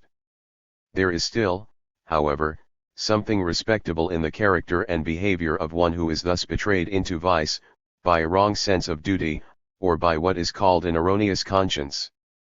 How fatally soever he may be misled by it, he is still, with the generous and humane, more the object of commiseration than of hatred or resentment. They lament the weakness of human nature, which exposes us to such unhappy delusions, even while we are most sincerely laboring after perfection, and endeavoring to act according to the best principle which can possibly direct us. False notions of religion are almost the only causes which can occasion any very gross perversion of our natural sentiments in this way, and that principle which gives the greatest authority to the rules of duty, is alone capable of distorting our ideas of them in any considerable degree. In all other cases common sense is sufficient to direct us, if not to the most exquisite propriety of conduct, yet to something which is not very far from it, and provided we are in earnest desirous to do well, our behavior will always, upon the whole, be praiseworthy. That to obey the will of the deity, is the first rule of duty, all men are agreed. But concerning the particular commandments which that will may impose upon us, they differ widely from one another. In this, therefore, the greatest mutual forbearance and toleration is due, and though the defense of society requires that crimes should be punished, from whatever motives they proceed, yet a good man will always punish them with reluctance, when they evidently proceed from false notions of religious duty. He will never feel against those who commit them that indignation which he feels against other criminals, but will rather regret, and sometimes even admire their unfortunate firmness and magnanimity, at the very time that he punishes their crime. In the tragedy of Mahomet, one of the finest of Mr. Voltaire's, it is well represented, what ought to be our sentiments for crimes which proceed from such motives. In that tragedy, two young people of different sexes, of the most innocent and virtuous dispositions, and without any other weakness except what endears them the more to us, a mutual fondness for one another, are instigated by the strongest motives of a false religion, to commit a horrid murder, that shocks all the principles of human nature. A venerable old man, who had expressed the most tender affection for them both, for whom, notwithstanding he was the avowed enemy of their religion, they had both conceived the highest reverence and esteem, and who was in reality their father, though they did not know him to be such, is pointed out to them as a sacrifice which God had expressly required at their hands, and they are commanded to kill him. While they are about executing this crime, they are tortured with all the agonies which can arise from the struggle between the idea of the indispensableness of religious duty on the one side, and compassion, gratitude, reverence for the age, and love for the humanity and virtue of the person whom they are going to destroy, on the other. The representation of this exhibits one of the most interesting, and perhaps the most instructive spectacle that was ever introduced upon any theatre. The sense of duty, however, at last prevails over all the amiable weaknesses of human nature. They execute the crime imposed upon them, but immediately discover their error, and the fraud which had deceived them, and are distracted with horror, remorse, and resentment. Such as are our sentiments for the unhappy Cid and Palmyra, such ought we to feel for every person who is in this manner misled by religion, when we are sure that it is really religion which misleads him, and not the pretense of it, which is made a cover to some of the worst of human passions. As a person may act wrong by following a wrong sense of duty, so nature may sometimes prevail, and lead him to act right in opposition to it. We cannot in this case be displeased to see that motive prevail, which we think ought to prevail, though the person himself is so weak as to think otherwise. As his conduct, however, is the effect of weakness, not principle, we are far from bestowing upon it anything that approaches to complete approbation. A bigoted Roman Catholic, who, during the massacre of Saint Bartholomew, had been so overcome by compassion, as to save some unhappy Protestants, whom he thought it his duty to destroy, would not seem to be entitled to that high applause which we should have bestowed upon him, had he exerted the same generosity with complete self-approbation. We might be pleased with the humanity of his temper, but we should still regard him with a sort of pity which is altogether inconsistent with the admiration that is due to perfect virtue. It is the same case with all the other passions. We do not dislike to see them exert themselves properly, even when a false notion of duty would direct the person to restrain them.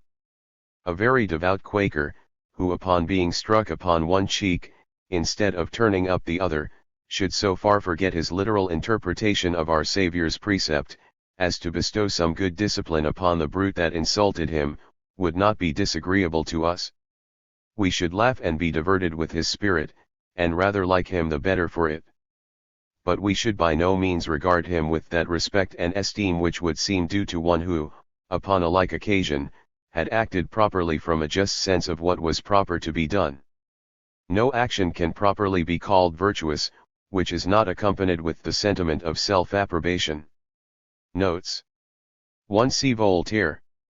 Vous les sagit doct Platon, divin Homer, eloquent Cicerone, etc. 2. See Thompson Seasons, Winter, Little think the gay licentious proud, etc. See also Pascal. 3. See Robertson's Charles V, Volume 2, pages 14 and 15. First edition. Part 4. Chap. I. Of the beauty which the appearance of utility bestows upon all the productions of art, and of the extensive influence of this species of beauty. That utility is one of the principal sources of beauty has been observed by everybody, who has considered with any attention what constitutes the nature of beauty. The conveniency of a house gives pleasure to the spectator as well as its regularity, and he is as much hurt when he observes the contrary defect, as when he sees the correspondent windows of different forms, or the door not placed exactly in the middle of the building.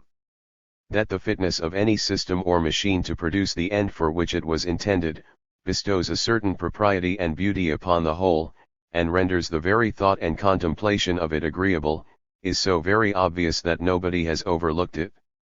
The cause too, why utility pleases, has of late been assigned by an ingenious and agreeable philosopher, who joins the greatest depth of thought to the greatest elegance of expression, and possesses the singular and happy talent of treating the abstrusest subjects not only with the most perfect perspicuity, but with the most lively eloquence. The utility of any object, according to him, pleases the master by perpetually suggesting to him the pleasure or conveniency which it is fitted to promote. Every time he looks at it, he is put in mind of this pleasure, and the object in this manner becomes a source of perpetual satisfaction and enjoyment. The spectator enters by sympathy into the sentiments of the master, and necessarily views the object under the same agreeable aspect. When we visit the palaces of the great, we cannot help conceiving the satisfaction we should enjoy if we ourselves were the masters, and were possessed of so much artful and ingeniously contrived accommodation. A similar account is given why the appearance of inconveniency should render any object disagreeable both to the owner and to the spectator. But that this fitness, this happy contrivance of any production of art, should often be more valued, than the very end for which it was intended, and that the exact adjustment of the means for attaining any conveniency or pleasure, should frequently be more regarded, than that very conveniency or pleasure, in the attainment of which their whole merit would seem to consist, has not, so far as I know, been yet taken notice of by any body. That this however is very frequently the case, may be observed in 1,000 instances, both in the most frivolous and in the most important concerns of human life. When a person comes into his chamber, and finds the chairs all standing in the middle of the room, he is angry with his servant, and rather than see them continue in that disorder, perhaps takes the trouble himself to set them all in their places with their backs to the wall. The whole propriety of this new situation arises from its superior conveniency in leaving the floor free and disengaged. To attain this conveniency he voluntarily puts himself to more trouble than all he could have suffered from the want of it, since nothing was more easy, than to have set himself down upon one of them, which is probably what he does when his labor is over.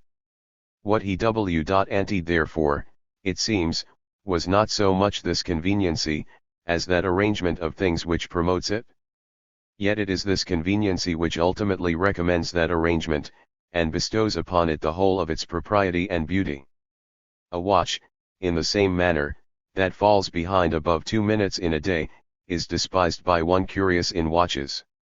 He sells it perhaps for a couple of guineas, and purchases another at 50, which will not lose above a minute in a fortnight.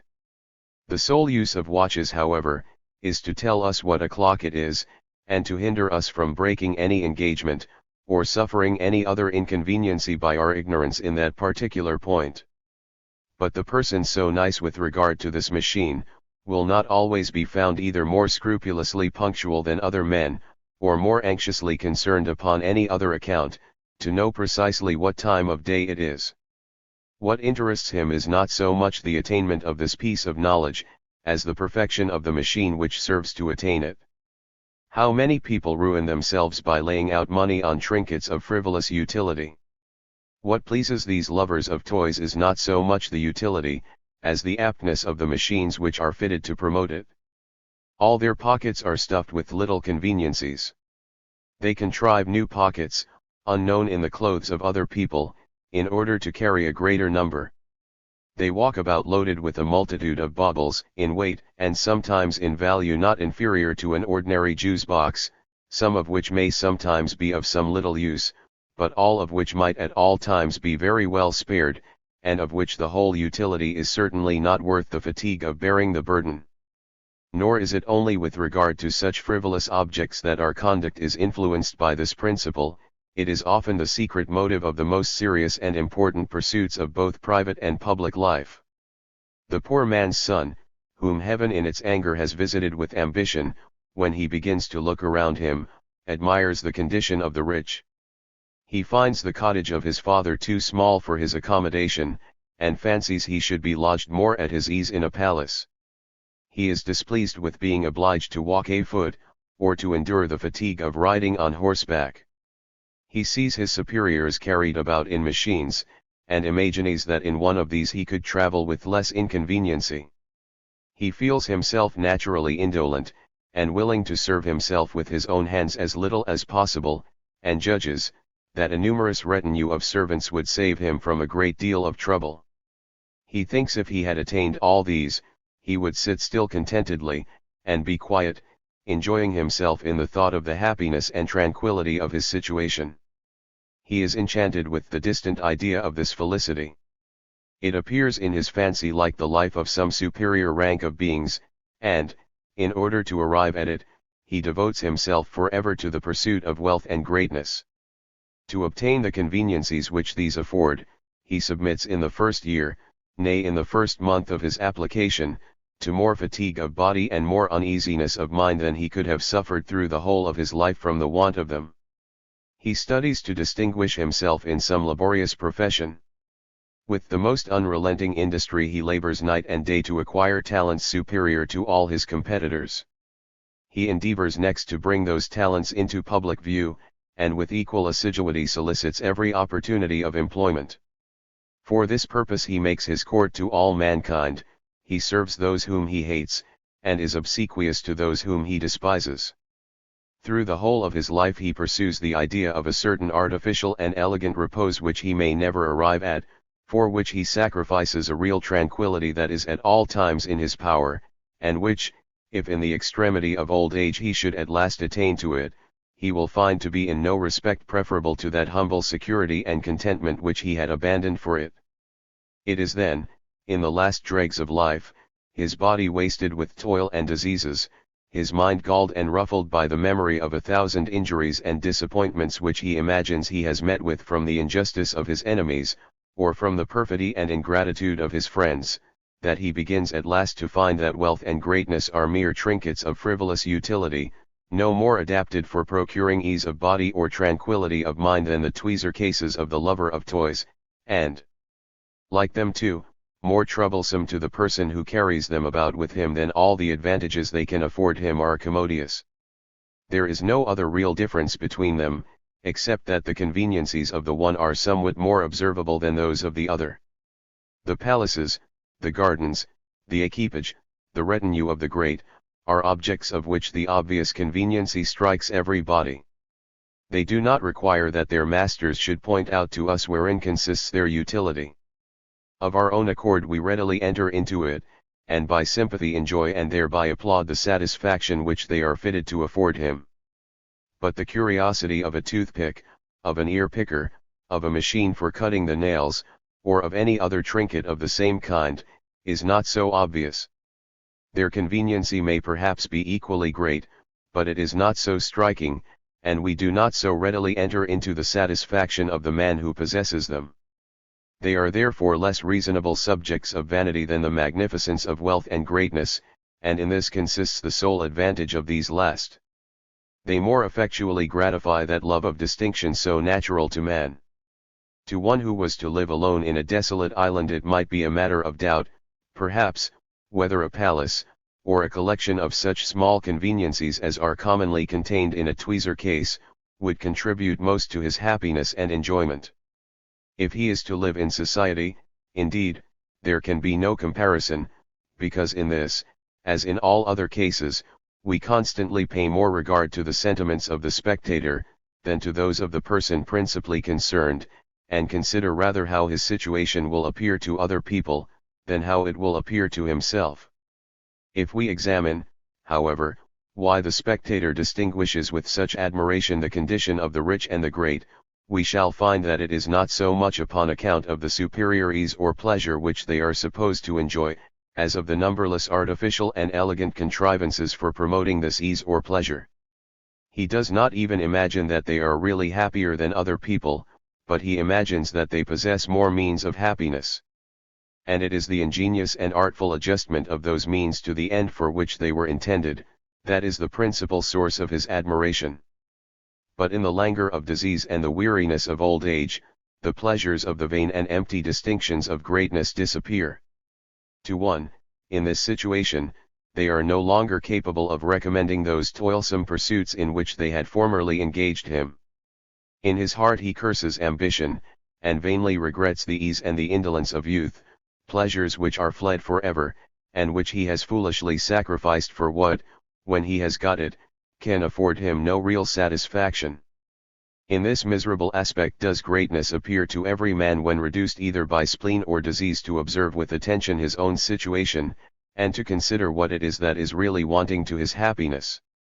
Power and riches appear then to be, what they are, enormous and operose machines contrived to produce a few trifling conveniencies to the body, consisting of springs the most nice and delicate, which must be kept in order with the most anxious attention, and which in spite of all our care are ready every moment to burst into pieces, and to crush in their ruins their unfortunate possessor.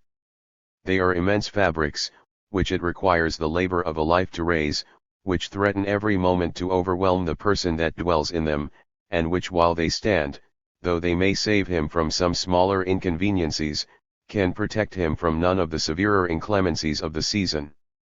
They keep off the summer shower, not the winter storm, but leave him always as much, and sometimes more exposed than before, to anxiety, to fear, and to sorrow, to diseases, to danger, and to death. But though this splenetic philosophy, which in time of sickness or low spirits is familiar to every man, thus entirely depreciates those great objects of human desire, when in better health and in better humor, we never fail to regard them under a more agreeable aspect. Our imagination, which in pain and sorrow seems to be confined and cooped up within our own persons, in times of ease and prosperity expands itself to everything around us. We are then charmed with the beauty of that accommodation which reigns in the palaces and economy of the great, and admire how everything is adapted to promote their ease, to prevent their wants, to gratify their wishes, and to amuse and entertain their most frivolous desires. If we consider the real satisfaction which all these things are capable of affording, by itself and separated from the beauty of that arrangement which is fitted to promote it, it will always appear in the highest degree contemptible and trifling. But we rarely view it in this abstract and philosophical light. We naturally confound it in our imagination with the order, the regular and harmonious movement of the system, the machine, or economy by means of which it is produced. The pleasures of wealth and greatness, when considered in this complex view, strike the imagination as something grand and beautiful and noble, of which the attainment is well worth all the toil and anxiety which we are so apt to bestow upon it. And it is well that nature imposes upon us in this manner. It is this deception which rouses and keeps in continual motion the industry of mankind. It is this which first prompted them to cultivate the ground, to build houses, to found cities and commonwealths, and to invent and improve all the sciences and arts, which ennoble and embellish human life, which have entirely changed the whole face of the globe, have turned the rude forests of nature into agreeable and fertile plains, and made the trackless and barren ocean a new fund of subsistence, and the great high road of communication to the different nations of the earth. The earth by these labors of mankind has been obliged to redouble her natural fertility, and to maintain a greater multitude of inhabitants. It is to no purpose, that the proud and unfeeling landlord views his extensive fields, and without a thought for the wants of his brethren, in imagination consumes himself the whole harvest that grows upon them. The homely and vulgar proverb, that the eye is larger than the belly, never was more fully verified than with regard to him. The capacity of his stomach bears no proportion to the immensity of his desires, and will receive no more than that of the meanest peasant. The rest he is obliged to distribute among those, who prepare, in the nicest manner, that little which he himself makes use of, among those who fit up the palace in which this little is to be consumed, among those who provide and keep in order all the different baubles and trinkets, which are employed in the economy of greatness, all of whom thus derive from his luxury and caprice, that share of the necessaries of life, which they would in vain have expected from his humanity or his justice. The produce of the soil maintains at all times nearly that number of inhabitants which it is capable of maintaining. The rich only select from the heap what is most precious and agreeable. They consume little more than the poor, and in spite of their natural selfishness and rapacity, though they mean only their own conveniency, though the sole end which they propose from the labors of all the thousands whom they employ, be the gratification of their own vain and insatiable desires, they divide with the poor the produce of all their improvements. They are led by an invisible hand to make nearly the same distribution of the necessaries of life, which would have been made, had the earth been divided into equal portions among all its inhabitants, and thus without intending it, without knowing it, advance the interest of the society, and afford means to the multiplication of the species. When Providence divided the earth among a few lordly masters, it neither forgot nor abandoned those who seemed to have been left out in the partition. These last two enjoy their share of all that it produces. In what constitutes the real happiness of human life, they are in no respect inferior to those who would seem so much above them. In ease of body and peace of mind, all the different ranks of life are nearly upon a level, and the beggar, who suns himself by the side of the highway, possesses that security which kings are fighting for. The same principle, the same love of system, the same regard to the beauty of order, of art, and contrivance, frequently serves to recommend those institutions which tend to promote the public welfare. When a patriot exerts himself for the improvement of any part of the public police, his conduct does not always arise from pure sympathy with the happiness of those who are to reap the benefit of it. It is not commonly from a fellow feeling with carriers and wagoners that a public-spirited man encourages the mending of high roads. When the legislature establishes premiums and other encouragements to advance the linen or woolen manufactures, its conduct seldom proceeds from pure sympathy with the wearer of cheap or fine cloth, and much less from that with the manufacturer or merchant. The perfection of police, the extension of trade and manufactures, are noble and magnificent objects. The contemplation of them pleases us, and we are interested in whatever can tend to advance them. They make part of the great system of government, and the wheels of the political machine seem to move with more harmony and ease by means of them. We take pleasure in beholding the perfection of so beautiful and grand a system, and we are uneasy till we remove any obstruction that can in the least disturb or encumber the regularity of its motions. All constitutions of government, however, are valued only in proportion as they tend to promote the happiness of those who live under them. This is their sole use and end. From a certain spirit of system, however, from a certain love of art and contrivance, we sometimes seem to value the means more than the end, and to be eager to promote the happiness of our fellow creatures, rather from a view to perfect and improve a certain beautiful and orderly system, than from any immediate sense or feeling of what they either suffer or enjoy. There have been men of the greatest public spirit, who have shown themselves in other respects not very sensible to the feelings of humanity. And on the contrary, there have been men of the greatest humanity, who seem to have been entirely devoid of public spirit. Every man may find in the circle of his acquaintance instances both of the one kind and the other. Who had ever less humanity, or more public spirit, than the celebrated legislator of Muscovy? The social and well-natured James I of Great Britain seems, on the contrary, to have had scarce any passion, either for the glory or the interest of his country. Would you awaken the industry of the man who seems almost dead to ambition, it will often be to no purpose to describe to him the happiness of the rich and the great, to tell him that they are generally sheltered from the sun and the rain, that they are seldom hungry, that they are seldom cold, and that they are rarely exposed to weariness, or to want of any kind. The most eloquent exhortation of this kind will have little effect upon him. If you would hope to succeed, you must describe to him the conveniency and arrangement of the different apartments in their palaces, you must explain to him the propriety of their equipages, and point out to him the number, the order, and the different offices of all their attendants. If anything is capable of making impression upon him, this will. Yet all these things tend only to keep off the sun and the rain, to save them from hunger and cold, from want and weariness. In the same manner, if you would implant public virtue in the breast of him who seems heedless of the interest of his country, it will often be to no purpose to tell him, what superior advantages the subjects of a well-governed state enjoy, that they are better lodged, that they are better clothed, that they are better fed. These considerations will commonly make no great impression.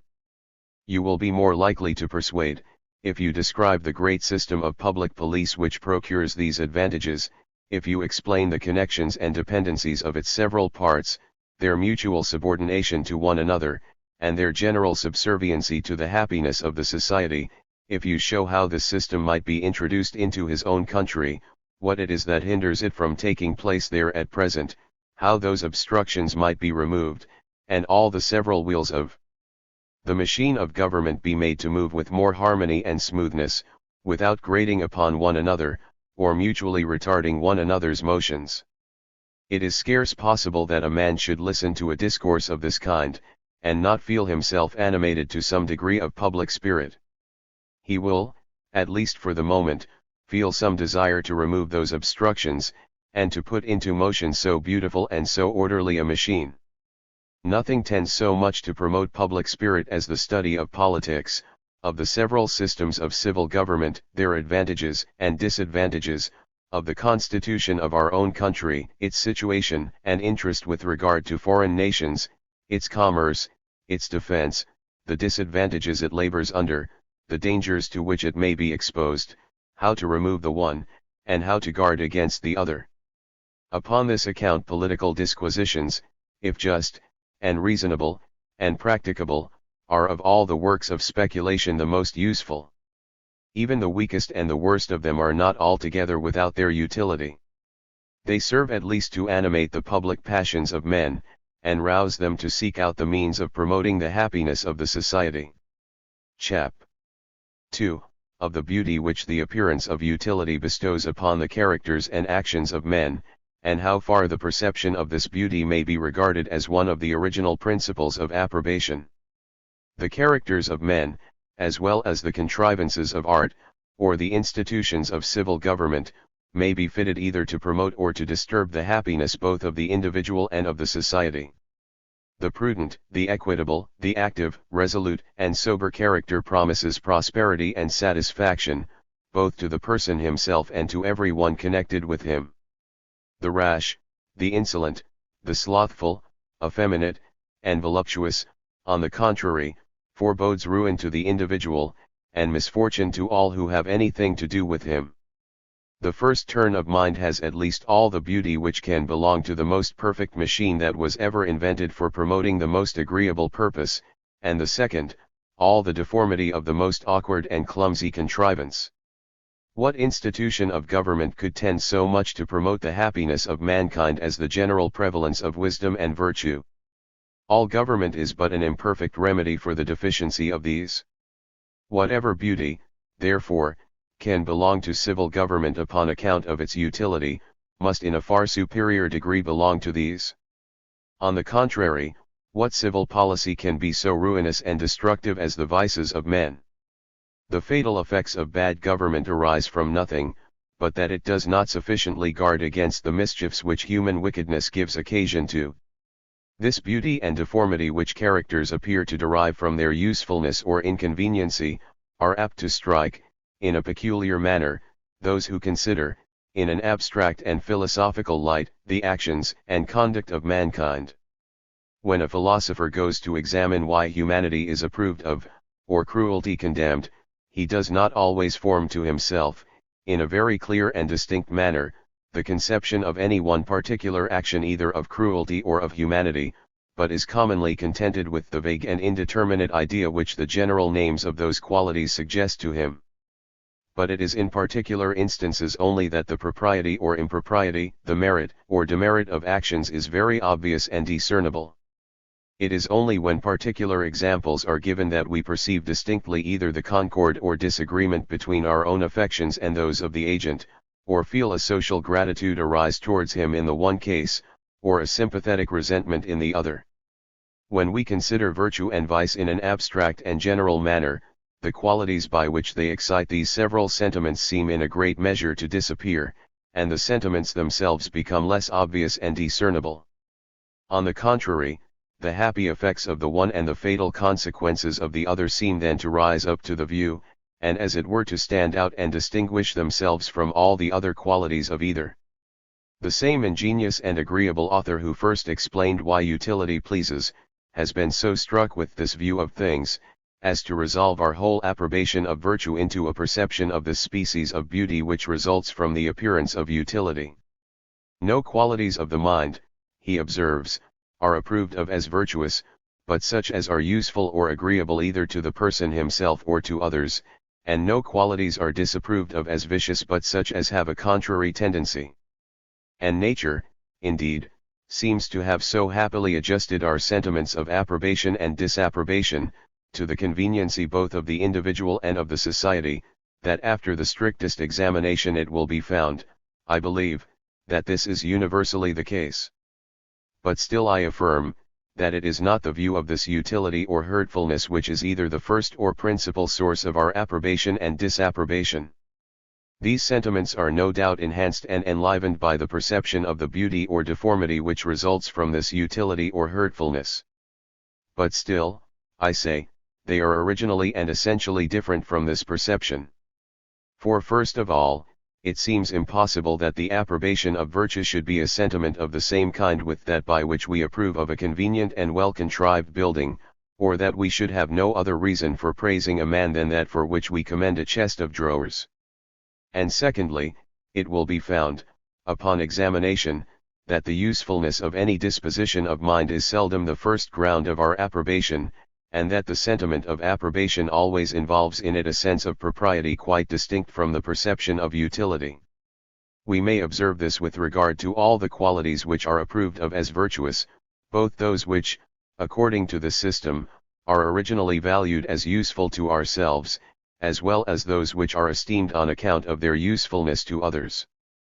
The qualities most useful to ourselves are, first of all, superior reason and understanding, by which we are capable of discerning the remote consequences of all our actions, and of foreseeing the advantage or detriment which is likely to result from them, and secondly, self-command, by which we are enabled to abstain from present pleasure or to endure present pain, in order to obtain a greater pleasure or to avoid a greater pain in some future time. In the union of those two qualities consists the virtue of prudence, of all the virtues that which is most useful to the individual. With regard to the first of those qualities, it has been observed on a former occasion, that superior reason and understanding are originally approved of as just and right and accurate, and not merely as useful or advantageous. It is in the abstruser sciences, particularly in the higher parts of mathematics, that the greatest and most admired exertions of human reason have been displayed. But the utility of those sciences, either to the individual or to the public, is not very obvious, and to prove it, requires a discussion which is not always very easily comprehended. It was not, therefore, their utility which first recommended them to the public admiration. This quality was but little insisted upon, till it became necessary to make some reply to the reproaches of those, who, having themselves no taste for such sublime discoveries, endeavored to depreciate them as useless. That self-command, in the same manner, by which we restrain our present appetites, in order to gratify them more fully upon another occasion, is approved of, as much under the aspect of propriety, as under that of utility. When we act in this manner, the sentiments which influence our conduct seem exactly to coincide with those of the spectator. The spectator does not feel the solicitations of our present appetites. To him the pleasure which we are to enjoy a week hence, or a year hence, is just as interesting as that which we are to enjoy this moment. When for the sake of the present, therefore, we sacrifice the future, our conduct appears to him absurd and extravagant in the highest degree, and he cannot enter into the principles which influence it.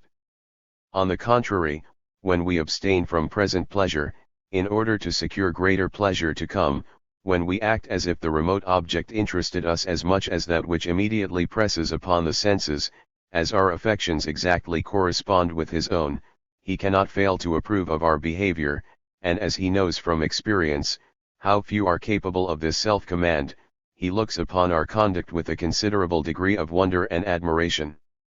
Hence arises that eminent esteem with which all men naturally regard a steady perseverance in the practice of frugality, industry, and application, though directed to no other purpose than the acquisition of fortune. The resolute firmness of the person who acts in this manner, and in order to obtain a great though remote advantage, not only gives up all present pleasures, but endures the greatest labor both of mind and body, necessarily commands our approbation. That view of his interest and happiness which appears to regulate his conduct, exactly tallies with the idea which we naturally form of it. There is the most perfect correspondence between his sentiments and our own, and at the same time, from our experience of the common weakness of human nature, it is a correspondence which we could not reasonably have expected. We not only approve, therefore, but in some measure admire his conduct, and think it worthy of a considerable degree of applause. It is the consciousness of this merited approbation and esteem which is alone capable of supporting the agent in this tenure of conduct. The pleasure which we are to enjoy 10 years hence interests us so little in comparison with that which we may enjoy today, the passion which the first excites, is naturally so weak in comparison with that violent emotion which the second is apt to give occasion to, that the one could never be any balance to the other, unless it was supported by the sense of propriety, by the consciousness that we merited the esteem and approbation of everybody, by acting in the one way, and that we became the proper objects of their contempt and derision by behaving in the other. Humanity, justice, generosity, and public spirit, are the qualities most useful to others. Wherein consists the propriety of humanity and justice has been explained upon a former occasion, where it was shown how much our esteem and approbation of those qualities depended upon the concord between the affections of the agent and those of the spectators. The propriety of generosity and public spirit is founded upon the same principle with that of justice. Generosity is different from humanity. Those two qualities, which at first sight seem so nearly allied, do not always belong to the same person. Humanity is the virtue of a woman, generosity of a man. The fair sex, who have commonly much more tenderness than ours, have seldom so much generosity. That women rarely make considerable donations, is an observation of the civil law. Humanity consists merely in the exquisite fellow-feeling which the spectator entertains with the sentiments of the persons principally concerned, so as to grieve for their sufferings, to resent their injuries, and to rejoice at their good fortune. The most humane actions require no self-denial, no self-command, no great exertion of the sense of propriety. They consist only in doing what this exquisite sympathy would of its own accord prompt us to do. But it is otherwise with generosity. We never are generous except when in some respect we prefer some other person to ourselves, and sacrifice some great and important interest of our own to an equal interest of a friend or of a superior. The man who gives up his pretensions to an office that was the great object of his ambition, because he imagines that the services of another are better entitled to it, the man who exposes his life to defend that of his friend, which he judges to be of more importance, neither of them act from humanity, or because they feel more exquisitely what concerns that other person than what concerns themselves. They both consider those opposite interests, not in the light in which they naturally appear to themselves, but in that in which they appear to others. To every bystander, the success or preservation of this other person may justly be more interesting than their own, but it cannot be so to themselves.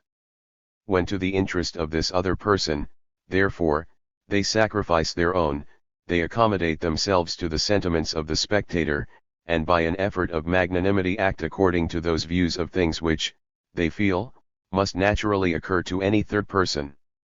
The soldier who throws away his life in order to defend that of his officer, would perhaps be but little affected by the death of that officer, if it should happen without any fault of his own, and a very small disaster which had befallen himself might excite a much more lively sorrow.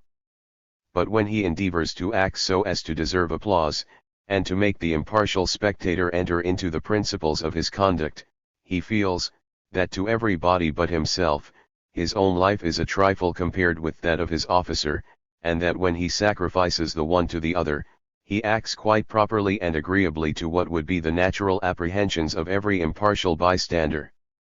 It is the same case with the greater exertions of public spirit. When a young officer exposes his life to acquire some inconsiderable addition to the dominions of his sovereign, it is not because the acquisition of the new territory is, to himself, an object more desirable than the preservation of his own life. To him his own life is of infinitely more value than the conquest of a whole kingdom for the state which he serves.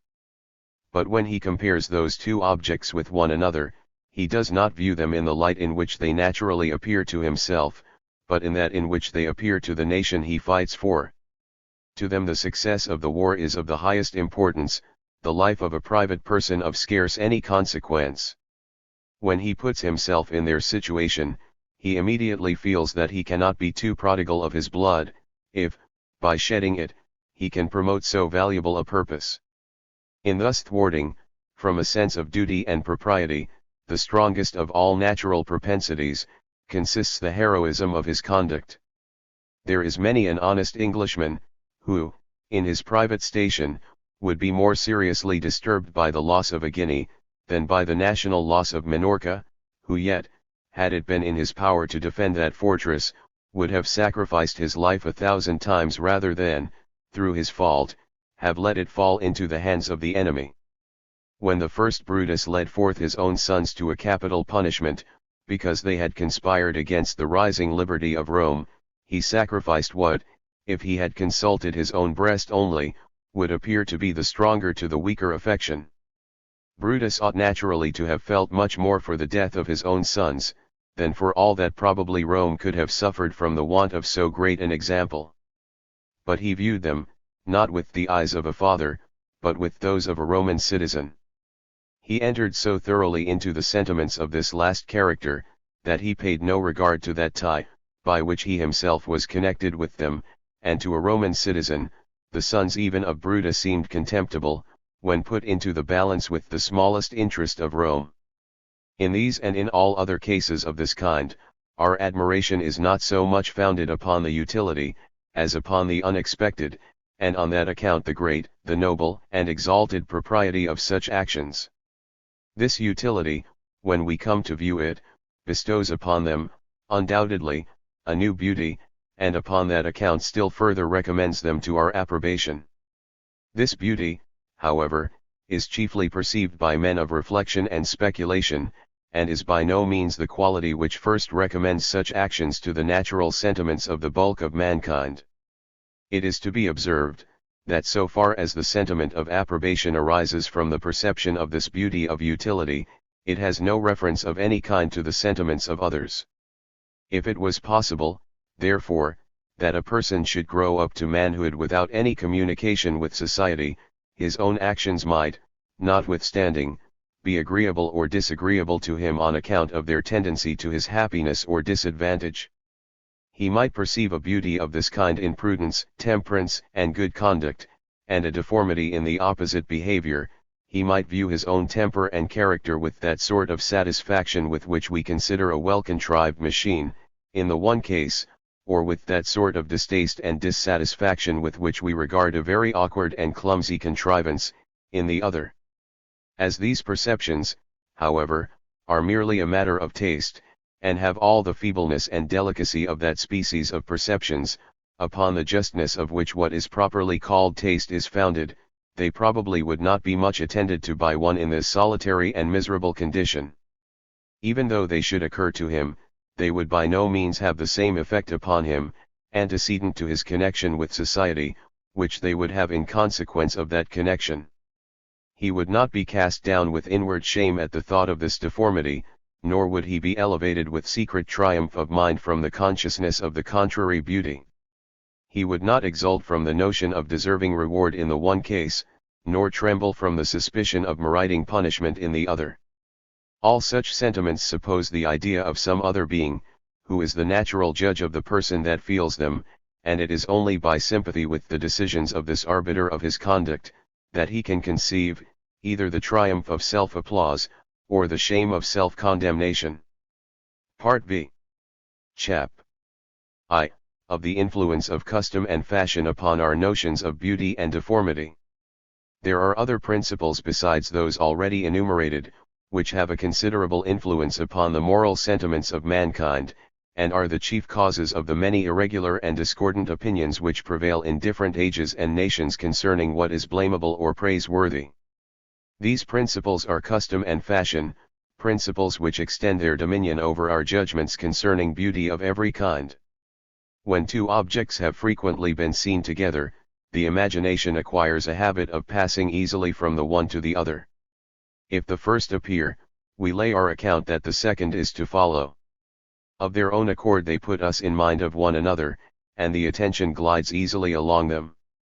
Though, independent of custom, there should be no real beauty in their union, yet when custom has thus connected them together, we feel an impropriety in their separation. The one we think is awkward when it appears without its usual companion. We miss something which we expected to find, and the habitual arrangement of our ideas is disturbed by the disappointment. A suit of clothes, for example, seems to want something if they are without the most insignificant ornament which usually accompanies them, and we find a meanness or awkwardness in the absence even of a haunch button. When there is any natural propriety in the union, custom increases our sense of it, and makes a different arrangement appear still more disagreeable than it would otherwise seem to be. Those who have been accustomed to see things in a good taste, are more disgusted by whatever is clumsy or awkward. Where the conjunction is improper, custom either diminishes, or takes away altogether, our sense of the impropriety. Those who have been accustomed to slovenly disorder lose all sense of neatness or elegance. The modes of furniture or dress which seem ridiculous to strangers, give no offense to the people who are used to them. Fashion is different from custom, or rather is a particular species of it. That is not the fashion which everybody wears, but which those wear who are of a high rank, or character. The graceful, the easy, and commanding manners of the great, joined to the usual richness and magnificence of their dress, give a grace to the very form which they happen to bestow upon it. As long as they continue to use this form, it is connected in our imaginations with the idea of something that is genteel and magnificent, and though in itself it should be indifferent, it seems, on account of this relation, to have something about it that is genteel and magnificent too. As soon as they drop it, it loses all the grace, which it had appeared to possess before, and being now used only by the inferior ranks of people, seems to have something of their meanness and awkwardness. Dress and furniture are allowed by all the world to be entirely under the dominion of custom and fashion. The influence of those principles, however, is by no means confined to so narrow a sphere, but extends itself to whatever is in any respect the object of taste, to music, to poetry, to architecture. The modes of dress and furniture are continually changing, and that fashion appearing ridiculous today which was admired 5 years ago, we are experimentally convinced that it owed its vogue chiefly or entirely to custom and fashion. Clothes and furniture are not made of very durable materials. A well-fancied coat is done in a 12-month, and cannot continue longer to propagate, as the fashion, that form according to which it was made. The modes of furniture change less rapidly than those of dress, because furniture is commonly more durable. In 5 or 6 years, however, it generally undergoes an entire revolution, and every man in his own time sees the fashion in this respect change many different ways. The productions of the other arts are much more lasting, and, when happily imagined, may continue to propagate the fashion of their make for a much longer time. A well-contrived building may endure many centuries, a beautiful air may be delivered down by a sort of tradition, through many successive generations, a well-written poem may last as long as the world, and all of them continue for ages together, to give the vogue to that particular style, to that particular taste or manner, according to which each of them was composed. Few men have an opportunity of seeing in their own times the fashion in any of these arts change very considerably. Few men have so much experience and acquaintance with the different modes which have obtained in remote ages and nations, as to be thoroughly reconciled to them, or to judge with impartiality between them, and what takes place in their own age and country. Few men therefore are willing to allow, that custom or fashion have much influence upon their judgments concerning what is beautiful, or otherwise, in the productions of any of those arts, but imagine, that all the rules, which they think ought to be observed in each of them, are founded upon reason and nature, not upon habit or prejudice. A very little attention, however, may convince them of the contrary, and satisfy them, that the influence of custom and fashion over dress and furniture, is not more absolute than over architecture, poetry, and music. Can any reason, for example, be assigned why the Doric capital should be appropriated to a pillar, whose height is equal to 8 diameters, the Ionic volute to one of 9, and the Corinthian foliage to one of 10? The propriety of each of those appropriations can be founded upon nothing but habit and custom. The eye having been used to see a particular proportion connected with a particular ornament, would be offended if they were not joined together. Each of the 5 orders has its peculiar ornaments, which cannot be changed for any other, without giving offense to all those who know anything of the rules of architecture. According to some architects, indeed, such is the exquisite judgment with which the ancients have assigned to each order its proper ornaments, that no others can be found which are equally suitable. It seems, however, a little difficult to be conceived that these forms, though, no doubt, extremely agreeable, should be the only forms which can suit those proportions, or that there should not be 500 others which, antecedent to established custom, would have fitted them equally well. When custom, however, has established particular rules of building, provided they are not absolutely unreasonable, it is absurd to think of altering them for others which are only equally good, or even for others which, in point of elegance and beauty, have naturally some little advantage over them. A man would be ridiculous who should appear in public with a suit of clothes quite different from those which are commonly worn, though the new dress should in itself be ever so graceful or convenient. And there seems to be an absurdity of the same kind in ornamenting a house after a quite different manner from that which custom and fashion have prescribed, though the new ornaments should in themselves be somewhat superior to the common ones. According to the ancient rhetoricians, a certain measure of verse was by nature appropriated to each particular species of writing, as being naturally expressive of that character, sentiment, or passion, which ought to predominate in it.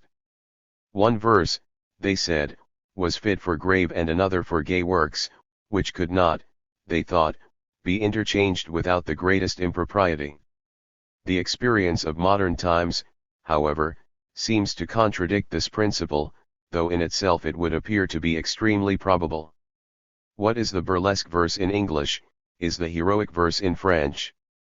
The tragedies of Racine and the Henriette of Voltaire, are nearly in the same verse width.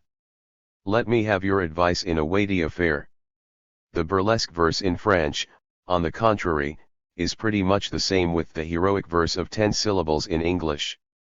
Custom has made the one nation associate the ideas of gravity, sublimity, and seriousness, to that measure which the other has connected with whatever is gay, flippant, and ludicrous.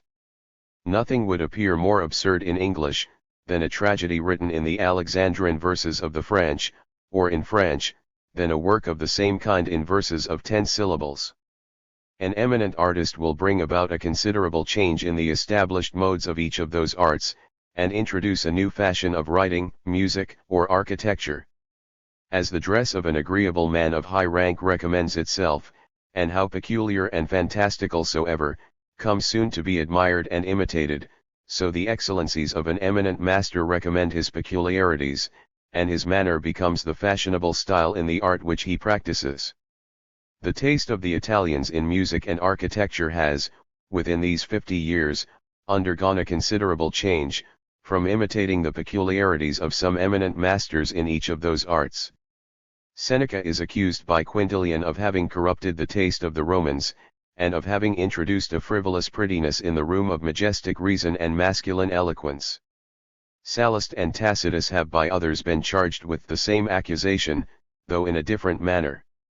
They gave reputation, it is pretended, to a style, which though in the highest degree concise, elegant, expressive, and even poetical, wanted, however, ease, simplicity, and nature, and was evidently the production of the most labored and studied affectation. How many great qualities must that writer possess, who can thus render his very faults agreeable? After the praise of refining the taste of a nation, the highest eulogy, perhaps, which can be bestowed upon any author, is to say, that he corrupted it. In our own language, Mr. Pope and Dr. Swift have each of them introduced a manner different from what was practiced before, into all works that are written in rhyme, the one in long verses, the other in short. The quaintness of Butler has given place to the plainness of Swift. The rambling freedom of Dryden, and the correct but often tedious and prosaic languor of Addison, are no longer the objects of imitation, but all long verses are now written after the manner of the nervous precision of Mr. Pope. Neither is it only over the productions of the arts that custom and fashion exert their dominion. They influence our judgments, in the same manner, with regard to the beauty of natural objects. What various and opposite forms are deemed beautiful in different species of things? The proportions which are admired in one animal, are altogether different from those which are esteemed in another. Every class of things has its own peculiar conformation, which is approved of, and has a beauty of its own, distinct from that of every other species. It is upon this account that a learned Jesuit, Father Buffier, has determined that the beauty of every object consists in that form and color, which is most usual among things of that particular sort to which it belongs. Thus, in the human form, the beauty of each feature lies in a certain middle, equally removed from a variety of other forms that are ugly. A beautiful nose, for example, is one that is neither very long, nor very short, neither very straight, nor very crooked, but a sort of middle among all these extremes, and less different from any one of them, than all of them are from one another.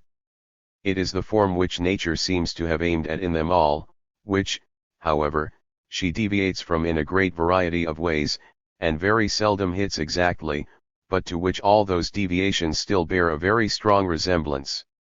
When a number of drawings are made after one pattern, though they may all miss it in some respects, yet they will all resemble it more than they resemble one another. The general character of the pattern will run through them all, the most singular and odd will be those which are most wide of it, and though very few will copy it exactly, yet the most accurate delineations will bear a greater resemblance to the most careless, than the careless ones will bear to one another. In the same manner, in each species of creatures, what is most beautiful bears the strongest characters of the general fabric of the species, and has the strongest resemblance to the greater part of the individuals with which it is classed. Monsters, on the contrary, or what is perfectly deformed, are always most singular and odd, and have the least resemblance to the generality of that species to which they belong. And thus the beauty of each species, though in one sense the rarest of all things, because few individuals hit this middle form exactly, yet in another, is the most common, because all the deviations from it resemble it more than they resemble one another. The most customary form, therefore, is in each species of things, according to him, the most beautiful. And hence it is that a certain practice and experience in contemplating each species of objects is requisite, before we can judge of its beauty, or know wherein the middle and most usual form consists. The nicest judgment concerning the beauty of the human species, will not help us to judge of that of flowers, or horses, or any other species of things. It is for the same reason that in different climates, and where different customs and ways of living take place, as the generality of any species receives a different conformation from those circumstances, so different ideas of its beauty prevail. The beauty of a Moorish is not exactly the same with that of an English horse. What different ideas are formed in different nations concerning the beauty of the human shape and countenance. A fair complexion is a shocking deformity upon the coast of Guinea. Thick lips and a flat nose are a beauty. In some nations long ears that hang down upon the shoulders are the objects of universal admiration. In China, if a lady's foot is so large as to be fit to walk upon, she is regarded as a monster of ugliness. Some of the savage nations in North America tie 4 boards round the heads of their children, and thus squeeze them, while the bones are tender and gristly, into a form that is almost perfectly square. Europeans are astonished at the absurd barbarity of this practice, to which some missionaries have imputed the singular stupidity of those nations among whom it prevails. But when they condemn those savages, they do not reflect that the ladies in Europe had, till within these very few years, been endeavoring, for near a century past, to squeeze the beautiful roundness of their natural shape into a square form of the same kind. And that, notwithstanding the many distortions and diseases which this practice was known to occasion, custom had rendered it agreeable among some of the most civilized nations which, perhaps, the world ever beheld. Such is the system of this learned and ingenious father, concerning the nature of beauty, of which the whole charm, according to him, would thus seem to arise from its falling in with the habits which custom had impressed upon the imagination, with regard to things of each particular kind. I cannot, however, be induced to believe that our sense even of external beauty is founded altogether on custom. The utility of any form, its fitness for the useful purposes for which it was intended, evidently recommends it, and renders it agreeable to us, independent of custom. Certain colors are more agreeable than others, and give more delight to the eye the first time it ever beholds them. A smooth surface is more agreeable than a rough one. Variety is more pleasing than a tedious undiversified uniformity. Connected variety, in which each new appearance seems to be introduced by what went before it, and in which all the adjoining parts seem to have some natural relation to one another, is more agreeable than a disjointed and disorderly assemblage of unconnected objects. But though I cannot admit that custom is the sole principle of beauty, Yet I can so far allow the truth of this ingenious system as to grant, that there is scarce any one external form so beautiful as to please, if quite contrary to custom and unlike whatever we have been used to in that particular species of things, or so deformed as not to be agreeable, if custom uniformly supports it, and habituates us to see it in every single individual of the kind. Chap. 2. Of the influence of custom and fashion upon moral sentiments. Since our sentiments concerning beauty of every kind, are so much influenced by custom and fashion, it cannot be expected, that those, concerning the beauty of conduct, should be entirely exempted from the dominion of those principles. Their influence here, however, seems to be much less than it is everywhere else. There is, perhaps, no form of external objects, how absurd and fantastical soever, to which custom will not reconcile us, or which fashion will not render even agreeable. But the characters and conduct of a Nero, or a Claudius, are what no custom will ever reconcile us to, what no fashion will ever render agreeable, but the one will always be the object of dread and hatred, the other of scorn and derision. The principles of the imagination, upon which our sense of beauty depends, are of a very nice and delicate nature, and may easily be altered by habit and education, but the sentiments of moral approbation and disapprobation, are founded on the strongest and most vigorous passions of human nature, and though they may be somewhat warped, cannot be entirely perverted. But though the influence of custom and fashion upon moral sentiments, is not altogether so great, it is however perfectly similar to what it is everywhere else. When custom and fashion coincide with the natural principles of right and wrong, they heighten the delicacy of our sentiments, and increase our abhorrence for everything which approaches to evil. Those who have been educated in what is really good company, not in what is commonly called such, who have been accustomed to see nothing in the persons whom they esteemed and lived with, but justice, modesty, humanity, and good order, are more shocked with whatever seems to be inconsistent with the rules which those virtues prescribe. Those, on the contrary, who have had the misfortune to be brought up amidst violence, licentiousness, falsehood, and injustice, lose, though not all sense of the impropriety of such conduct, yet all sense of its dreadful enormity, or of the vengeance and punishment due to it. They have been familiarized with it from their infancy, custom has rendered it habitual to them, and they are very apt to regard it as, what is called, the way of the world, something which either may, or must be practiced, to hinder us from being the dupes of our own integrity. Fashion too will sometimes give reputation to a certain degree of disorder, and, on the contrary, discountenance qualities which deserve esteem. In the reign of Charles II, a degree of licentiousness was deemed the characteristic of a liberal education. It was connected, according to the notions of those times, with generosity, sincerity, magnanimity, loyalty, and proved that the person who acted in this manner, was a gentleman, and not a Puritan. Severity of manners, and regularity of conduct, on the other hand, were altogether unfashionable, and were connected, in the imagination of that age, with cant, cunning, hypocrisy, and low manners. To superficial minds, the vices of the great seem at all times agreeable.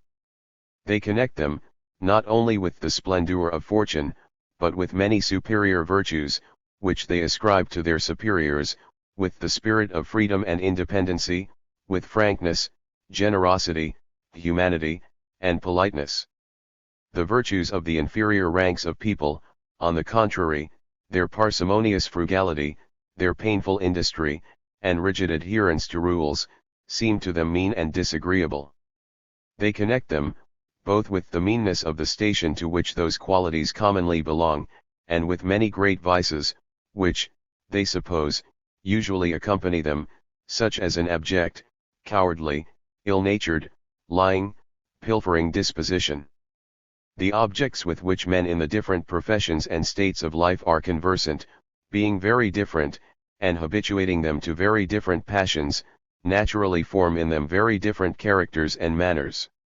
We expect in each rank and profession, a degree of those manners, which, experience has taught us, belong to it. But as in each species of things, we are particularly pleased with the middle conformation, which, in every part and feature, agrees most exactly with the general standard which nature seems to have established for things of that kind, so in each rank, or, if I may say so, in each species of men, we are particularly pleased, if they have neither too much, nor too little of the character which usually accompanies their particular condition and situation. A man, we say, should look like his trade and profession, yet the pedantry of every profession is disagreeable. The different periods of life have, for the same reason, different manners assigned to them. We expect in old age that gravity and sedateness which its infirmities, its long experience, and its worn-out sensibility seem to render both natural and respectable, and we lay our account to find in youth that sensibility, that gaiety and sprightly vivacity which experience teaches us to expect from the lively impressions that all interesting objects are apt to make upon the tender and unpracticed senses of that early period of life. Each of those two ages, however, may easily have too much of the peculiarities which belong to it. The flirting levity of youth, and the immovable insensibility of old age, are equally disagreeable. The young, according to the common saying, are most agreeable when in their behavior there is something of the manners of the old, and the old, when they retain something of the gaiety of the young. Either of them, however, may easily have too much of the manners of the other. The extreme coldness, and dull formality, which are pardoned in old age, make youth ridiculous. The levity, the carelessness, and the vanity, which are indulged in youth, render old age contemptible.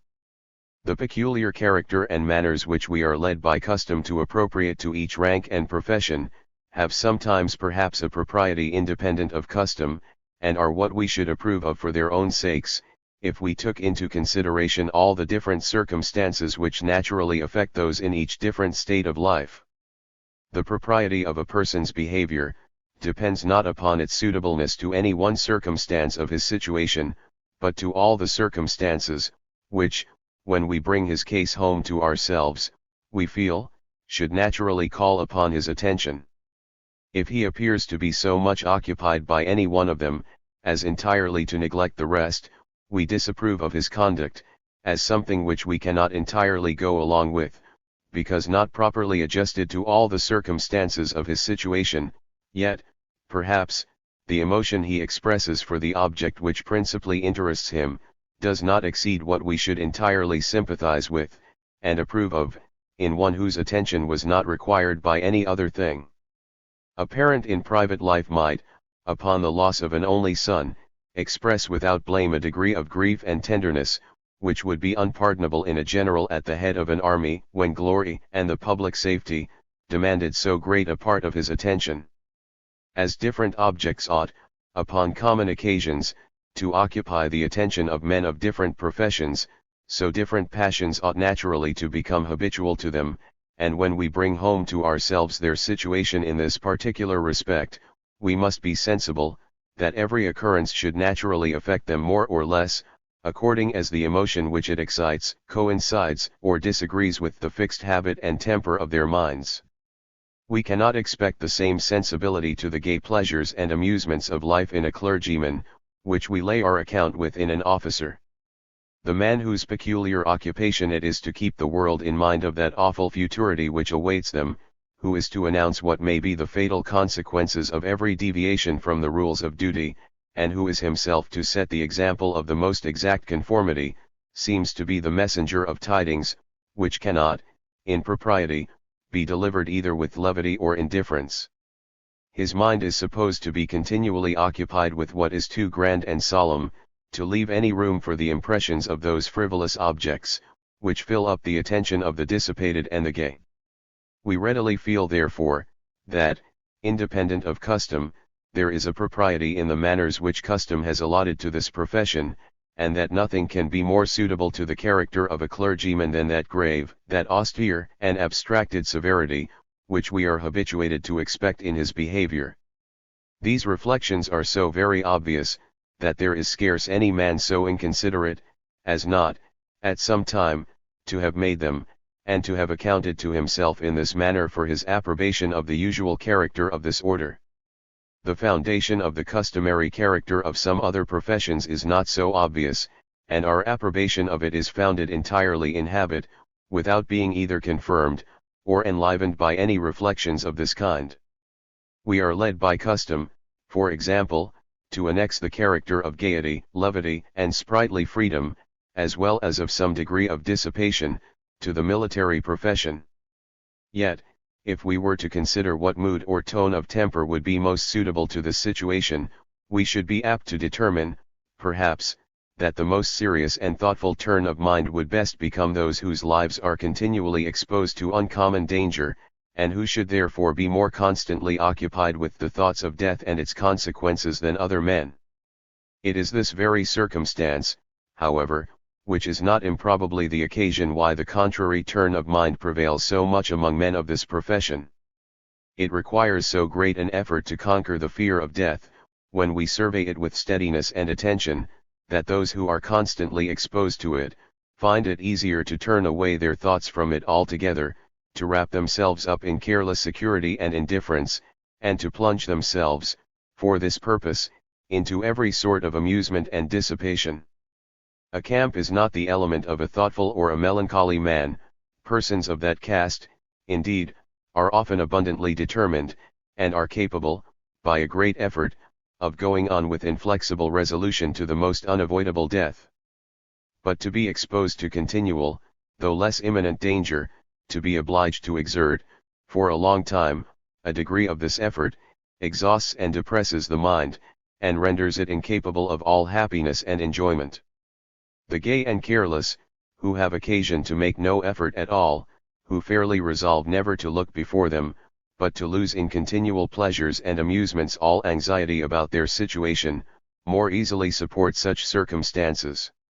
Whenever, by any peculiar circumstances, an officer has no reason to lay his account with being exposed to any uncommon danger, he is very apt to lose the gaiety and dissipated thoughtlessness of his character.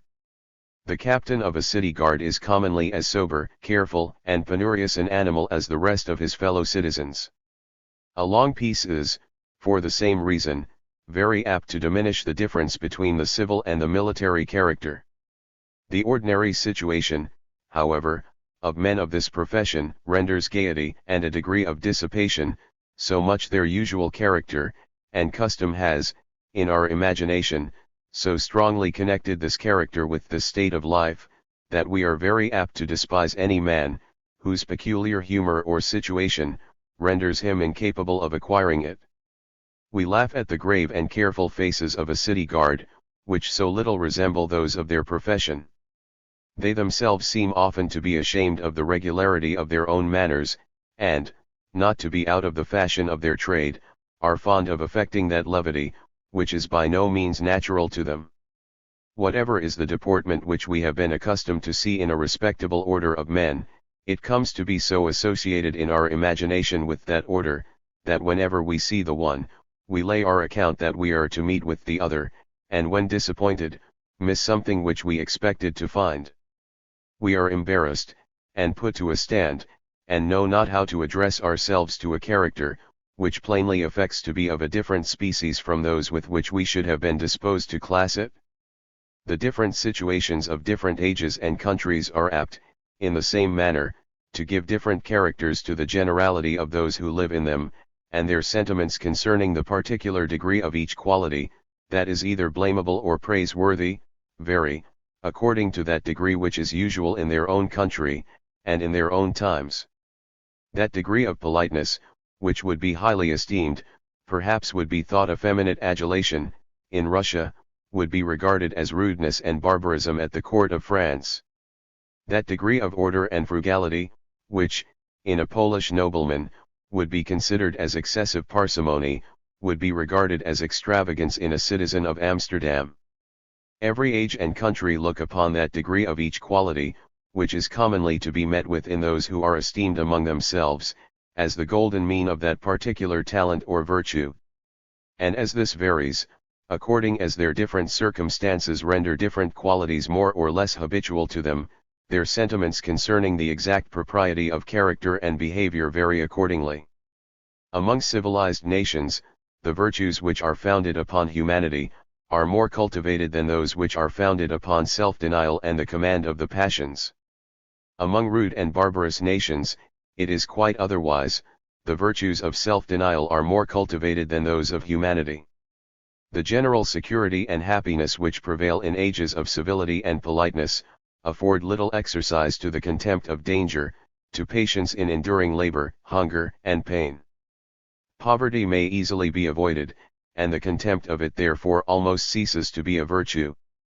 The abstinence from pleasure becomes less necessary, and the mind is more at liberty to unbend itself, and to indulge its natural inclinations in all those particular respects. Among savages and barbarians it is quite otherwise. Every savage undergoes a sort of Spartan discipline, and by the necessity of his situation is inured to every sort of hardship. He is in continual danger, he is often exposed to the greatest extremities of hunger, and frequently dies of pure want. His circumstances not only habituate him to every sort of distress, but teach him to give way to none of the passions which that distress is apt to excite. He can expect from his countrymen no sympathy or indulgence for such weakness. Before we can feel much for others, we must in some measure be at ease ourselves. If our own misery pinches us very severely, we have no leisure to attend to that of our neighbor, and all savages are too much occupied with their own wants and necessities, to give much attention to those of another person. A savage, therefore, whatever be the nature of his distress, expects no sympathy from those about him, and disdains, upon that account, to expose himself, by allowing the least weakness to escape him. His passions, how furious and violent soever, are never permitted to disturb the serenity of his countenance or the composure of his conduct and behavior. The savages in North America, we are told, assume upon all occasions the greatest indifference, and would think themselves degraded if they should ever appear in any respect to be overcome, either by love, or grief, or resentment. Their magnanimity and self-command, in this respect, are almost beyond the conception of Europeans. In a country in which all men are upon a level, with regard to rank and fortune, it might be expected that the mutual inclinations of the two parties should be the only thing considered in marriages, and should be indulged without any sort of control. This, however, is the country in which all marriages, without exception, are made up by the parents, and in which a young man would think himself disgraced forever, if he shewed the least preference of one woman above another, or did not express the most complete indifference, both about the time when, and the person to whom, he was to be married. The weakness of love, which is so much indulged in ages of humanity and politeness, is regarded among savages as the most unpardonable effeminacy. Even after the marriage, the two parties seem to be ashamed of a connection which is founded upon so sordid a necessity. They do not live together. They see one another by stealth only. They both continue to dwell in the houses of their respective fathers, and the open cohabitation of the two sexes, which is permitted without blame in all other countries, is here considered as the most indecent and unmanly sensuality. Nor is it only over this agreeable passion that they exert this absolute self-command. They often bear, in the sight of all their countrymen, with injuries, reproach, and the grossest insults, with the appearance of the greatest insensibility, and without expressing the smallest resentment. When a savage is made prisoner of war, and receives, as is usual, the sentence of death from his conquerors, he hears it without expressing any emotion, and afterwards submits to the most dreadful torments, without ever bemoaning himself, or discovering any other passion but contempt of his enemies. While he is hung by the shoulders over a slow fire, he derides his tormentors, and tells them with how much more ingenuity he himself had tormented such of their countrymen as had fallen into his hands. After he has been scorched and burnt, and lacerated in all the most tender and sensible parts of his body for several hours together, he is often allowed, in order to prolong his misery, a short respite, and is taken down from the stake. He employs this interval in talking upon all indifferent subjects, inquires after the news of the country, and seems indifferent about nothing but his own situation. The spectators express the same insensibility. The sight of so horrible an object seems to make no impression upon them. They scarce look at the prisoner, except when they lend a hand to torment him. At other times they smoke tobacco, and amuse themselves with any common object, as if no such matter was going on. Every savage is said to prepare himself from his earliest youth for this dreadful end. He composes, for this purpose, what they call the Song of Death, a song which he is to sing when he has fallen into the hands of his enemies, and is expiring under the tortures which they inflict upon him. It consists of insults upon his tormentors, and expresses the highest contempt of death and pain. He sings this song upon all extraordinary occasions, when he goes out to war, when he meets his enemies in the field, or whenever he has a mind to show that he has familiarized his imagination to the most dreadful misfortunes, and that no human event can daunt his resolution, or alter his purpose. The same contempt of death and torture prevails among all other savage nations. There is not a Negro from the coast of Africa who does not, in this respect, possess a degree of magnanimity which the soul of his sordid master is too often scarce capable of conceiving. Fortune never exerted more cruelly her empire over mankind, than when she subjected those nations of heroes to the refuse of the jails of Europe, to wretches who possess the virtues neither of the countries which they come from, nor of those which they go to, and whose levity, brutality, and baseness, so justly expose them to the contempt of the vanquished. This heroic and unconquerable firmness, which the custom and education of his country demand of every savage, is not required of those who are brought up to live in civilized societies. If these last complain when they are in pain, if they grieve when they are in distress, if they allow themselves either to be overcome by love, or to be discomposed by anger, they are easily pardoned. Such weaknesses are not apprehended to affect the essential parts of their character. As long as they do not allow themselves to be transported to do anything contrary to justice or humanity, they lose but little reputation, though the serenity of their countenance, or the composure of their discourse and behavior, should be somewhat ruffled and disturbed. A humane and polished people, who have more sensibility to the passions of others, can more readily enter into an animated and passionate behavior, and can more easily pardon some little excess. The person principally concerned is sensible of this, and being assured of the equity of his judges, indulges himself in stronger expressions of passion, and is less afraid of exposing himself to their contempt by the violence of his emotions. We can venture to express more emotion in the presence of a friend than in that of a stranger, because we expect more indulgence from the one than from the other. And in the same manner the rules of decorum among civilized nations, admit of a more animated behavior, than is approved of among barbarians. The first converse together with the openness of friends, the second with the reserve of strangers.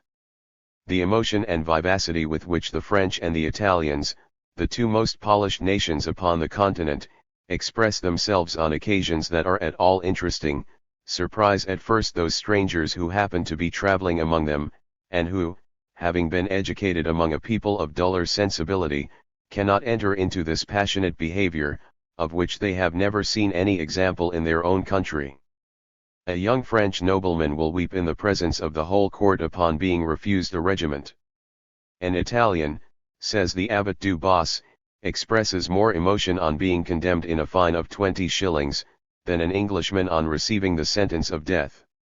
Cicero, in the times of the highest Roman politeness, could, without degrading himself, weep with all the bitterness of sorrow in the sight of the whole Senate and the whole people, as it is evident he must have done in the end of almost every oration. The orators of the earlier and ruder ages of Rome could not probably, consistent with the manners of the times, have expressed themselves with so much emotion. It would have been regarded, I suppose, as a violation of nature and propriety in the Scipios, in the Lelliuses, and in the elder Cato, to have exposed so much tenderness to the view of the public. Those ancient warriors could express themselves with order, gravity, and good judgment, but are said to have been strangers to that sublime and passionate eloquence which was first introduced into Rome, not many years before the birth of Cicero, by the two Gracchi, by Crassus and by Sulpicius. This animated eloquence, which has been long practiced, with or without success, both in France and Italy, is but just beginning to be introduced into England. So wide is the difference between the degrees of self-command which are required in civilized and in barbarous nations, and by such different standards do they judge of the propriety of behavior. This difference gives occasion to many others that are not less essential. A polished people being accustomed to give way, in some measure, to the movements of nature, become frank, open, and sincere. Barbarians, on the contrary, being obliged to smother and conceal the appearance of every passion, necessarily acquire the habits of falsehood and dissimulation. It is observed by all those who have been conversant with savage nations, whether in Asia, Africa, or America, that they are all equally impenetrable, and that, when they have a mind to conceal the truth, no examination is capable of drawing it from them. They cannot be trepanned by the most artful questions. The torture itself is incapable of making them confess anything which they have no mind to tell. The passions of a savage too, though they never express themselves by any outward emotion, but lie concealed in the breast of the sufferer, are, notwithstanding, all mounted to the highest pitch of fury. Though he seldom shows any symptoms of anger, yet his vengeance, when he comes to give way to it, is always sanguinary and dreadful. The least affront drives him to despair. His countenance and discourse indeed are still sober and composed, and express nothing but the most perfect tranquillity of mind, but his actions are often the most furious and violent. Among the North Americans it is not uncommon for persons of the tenderest age and more fearful sex to drown themselves upon receiving only a slight reprimand from their mothers, and this too without expressing any passion, or saying anything, except, "You shall no longer have a daughter." In civilized nations the passions of men are not commonly so furious or so desperate. They are often clamorous and noisy, but are seldom very hurtful, and seem frequently to aim at no other satisfaction, but that of convincing the spectator, that they are in the right to be so much moved, and of procuring his sympathy and approbation. All these effects of custom and fashion, however, upon the moral sentiments of mankind, are inconsiderable, in comparison of those which they give occasion to in some other cases, and it is not concerning the general style of character and behavior, that those principles produce the greatest perversion of judgment, but concerning the propriety or impropriety of particular usages. The different manners which custom teaches us to approve of in the different professions and states of life, do not concern things of the greatest importance. We expect truth and justice from an old man as well as from a young, from a clergyman as well as from an officer, and it is in matters of small moment only that we look for the distinguishing marks of their respective characters. With regard to these two, there is often some unobserved circumstance which, if it was attended to, would show us, that, independent of custom, there was a propriety in the character which custom had taught us to allot to each profession. We cannot complain, therefore, in this case, that the perversion of natural sentiment is very great. Though the manners of different nations require different degrees of the same quality, in the character which they think worthy of esteem, yet the worst that can be said to happen even here, is that the duties of one virtue are sometimes extended so as to encroach a little upon the precincts of some other. The rustic hospitality that is in fashion among the Poles encroaches, perhaps, a little upon economy and good order, and the frugality that is esteemed in Holland, upon generosity and good fellowship. The hardiness demanded of savages diminishes their humanity, and, perhaps, the delicate sensibility required in civilized nations sometimes destroys the masculine firmness of the character. In general, the style of manners which takes place in any nation, may commonly upon the whole be said to be that which is most suitable to its situation. Hardiness is the character most suitable to the circumstances of a savage, sensibility to those of one who lives in a very civilized society. Even here, therefore, we cannot complain that the moral sentiments of men are very grossly perverted. It is not therefore in the general style of conduct or behavior that custom authorizes the widest departure from what is the natural propriety of action. With regard to particular usages, its influence is often much more destructive of good morals, and it is capable of establishing, as lawful and blameless, particular actions, which shock the plainest principles of right and wrong.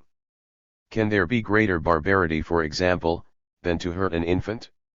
Its helplessness, its innocence, its amiableness, call forth the compassion, even of an enemy, and not to spare that tender age is regarded as the most furious effort of an enraged and cruel conqueror. What then should we imagine must be the heart of a parent who could injure that weakness which even a furious enemy is afraid to violate? Yet the exposition, that is, the murder of newborn infants, was a practice allowed of in almost all the states of Greece, even among the polite and civilized Athenians, and whenever the circumstances of the parent rendered it inconvenient to bring up the child, to abandon it to hunger, or to wild beasts, was regarded without blame or censure. This practice had probably begun in times of the most savage barbarity. The imaginations of men had been first made familiar with it in that earliest period of society, and the uniform continuance of the custom had hindered them afterwards from perceiving its enormity.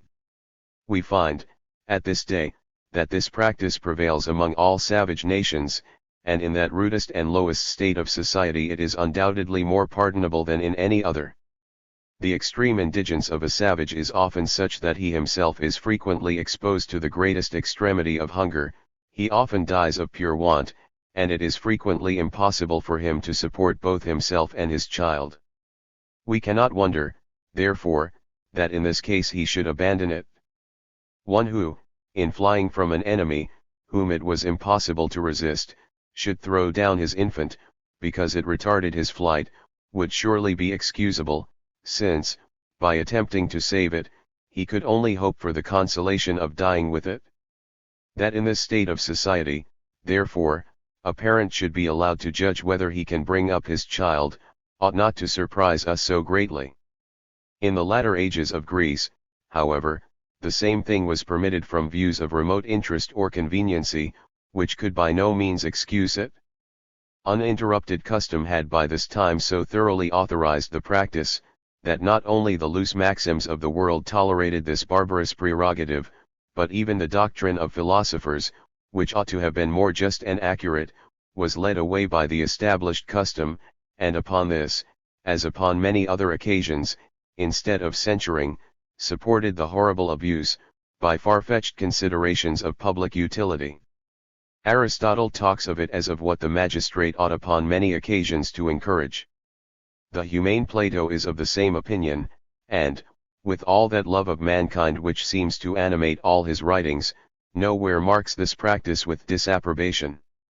When custom can give sanction to so dreadful a violation of humanity, we may well imagine that there is scarce any particular practice so gross which it cannot authorize.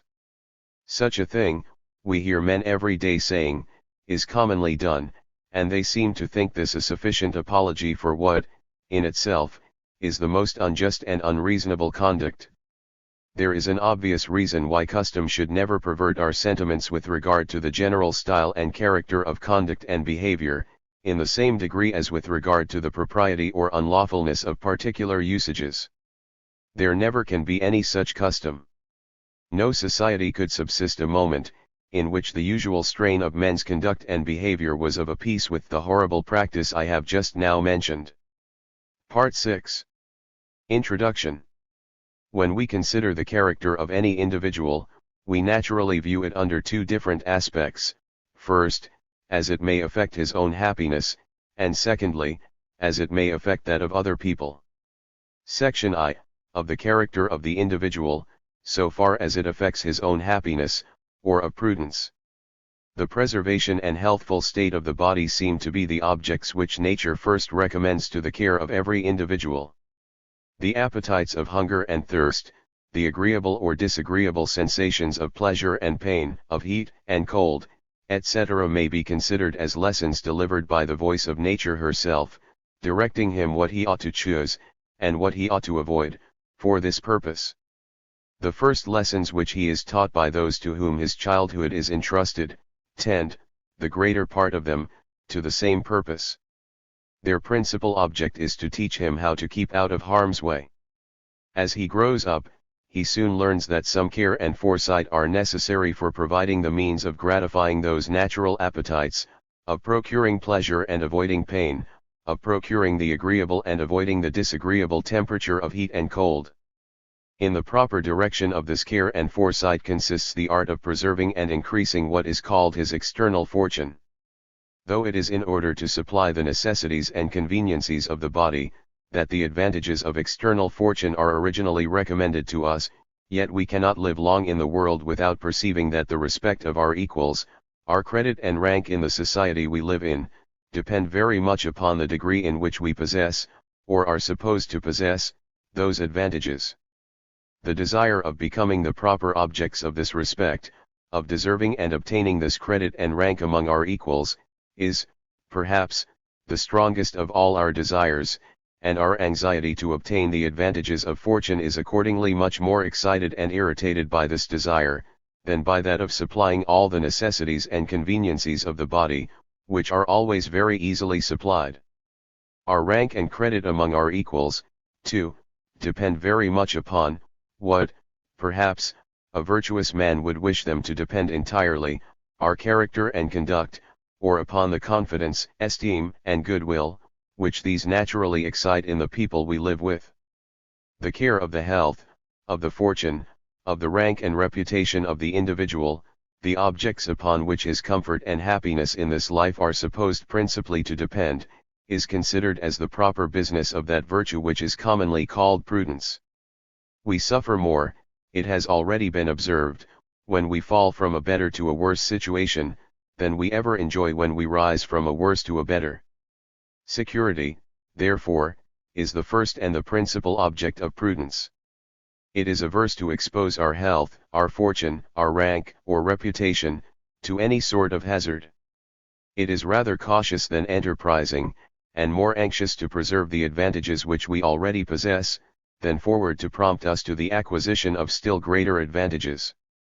The methods of improving our fortune, which it principally recommends to us, are those which expose to no loss or hazard, real knowledge and skill in our trade or profession, assiduity and industry in the exercise of it, frugality, and even some degree of parsimony, in all our expenses. The prudent man always studies seriously and earnestly to understand whatever he professes to understand, and not merely to persuade other people that he understands it, and though his talents may not always be very brilliant, they are always perfectly genuine. He neither endeavors to impose upon you by the cunning devices of an artful impostor, nor by the arrogant airs of an assuming pedant, nor by the confident assertions of a superficial and imprudent pretender. He is not ostentatious even of the abilities which he really possesses. His conversation is simple and modest, and he is averse to all the quackish arts by which other people so frequently thrust themselves into public notice and reputation. For reputation in his profession he is naturally disposed to rely a good deal upon the solidity of his knowledge and abilities, and he does not always think of cultivating the favor of those little clubs and cabals, who, in the superior arts and sciences, so often erect themselves into the supreme judges of merit, and who make it their business to celebrate the talents and virtues of one another, and to decry whatever can come into competition with them. If he ever connects himself with any society of this kind, it is merely in self-defense, not with a view to impose upon the public, but to hinder the public from being imposed upon, to his disadvantage, by the clamours, the whispers, or the intrigues, either of that particular society, or of some other of the same kind. The prudent man is always sincere, and feels horror at the very thought of exposing himself to the disgrace which attends upon the detection of falsehood. But though always sincere, he is not always frank and open, and though he never tells anything but the truth, he does not always think himself bound, when not properly called upon, to tell the whole truth. As he is cautious in his actions, so he is reserved in his speech, and never rashly or unnecessarily obtrudes his opinion concerning either things or persons. The prudent man, though not always distinguished by the most exquisite sensibility, is always very capable of friendship. But his friendship is not that ardent and passionate, but too often transitory affection, which appears so delicious to the generosity of youth and inexperience. It is a sedate, but steady and faithful attachment to a few well-tried and well-chosen companions, in the choice of whom he is not guided by the giddy admiration of shining accomplishments, but by the sober esteem of modesty, discretion, and good conduct. But though capable of friendship, he is not always much disposed to general sociality. He rarely frequents, and more rarely figures in those convivial societies which are distinguished for the jollity and gaiety of their conversation. Their way of life might too often interfere with the regularity of his temperance, might interrupt the steadiness of his industry, or break in upon the strictness of his frugality. But though his conversation may not always be very sprightly or diverting, it is always perfectly inoffensive. He hates the thought of being guilty of any petulance or rudeness. He never assumes impertinently over anybody, and, upon all common occasions, is willing to place himself rather below than above his equals. Both in his conduct and conversation, he is an exact observer of decency, and respects with an almost religious scrupulosity all the established decorums and ceremonials of society. And, in this respect, he sets a much better example than has frequently been done by men of much more splendid talents and virtues, who, in all ages, from that of Socrates and Aristippus, down to that of Dr. Swift and Voltaire, and from that of Philip and Alexander the Great, down to that of the great Tsar Peter of Muscovy, have too often distinguished themselves by the most improper and even insolent contempt of all the ordinary decorums of life and conversation, and who have thereby set the most pernicious example to those who wish to resemble them, and who too often content themselves with imitating their follies, without even attempting to attain their perfections. In the steadiness of his industry and frugality, in his steadily sacrificing the ease and enjoyment of the present moment for the probable expectation of the still greater ease and enjoyment of a more distant but more lasting period of time, the prudent man is always both supported and rewarded by the entire approbation of the impartial spectator, and of the representative of the impartial spectator, the man within the breast. The impartial spectator does not feel himself worn out by the present labor of those whose conduct he surveys, nor does he feel himself solicited by the importunate calls of their present appetites. To him their present, and what is likely to be their future situation, are very nearly the same, he sees them nearly at the same distance, and is affected by them very nearly in the same manner. He knows, however, that to the persons principally concerned, they are very far from being the same, and that they naturally affect them in a very different manner. He cannot therefore but approve, and even applaud, that proper exertion of self-command, which enables them to act as if their present and their future situation affected them nearly in the same manner in which they affect him. The man who lives within his income, is naturally contented with his situation, which, by continual, though small accumulations, is growing better and better every day. He is enabled gradually to relax, both in the rigor of his parsimony and in the severity of his application, and he feels with double satisfaction this gradual increase of ease and enjoyment, from having felt before the hardship which attended the want of them.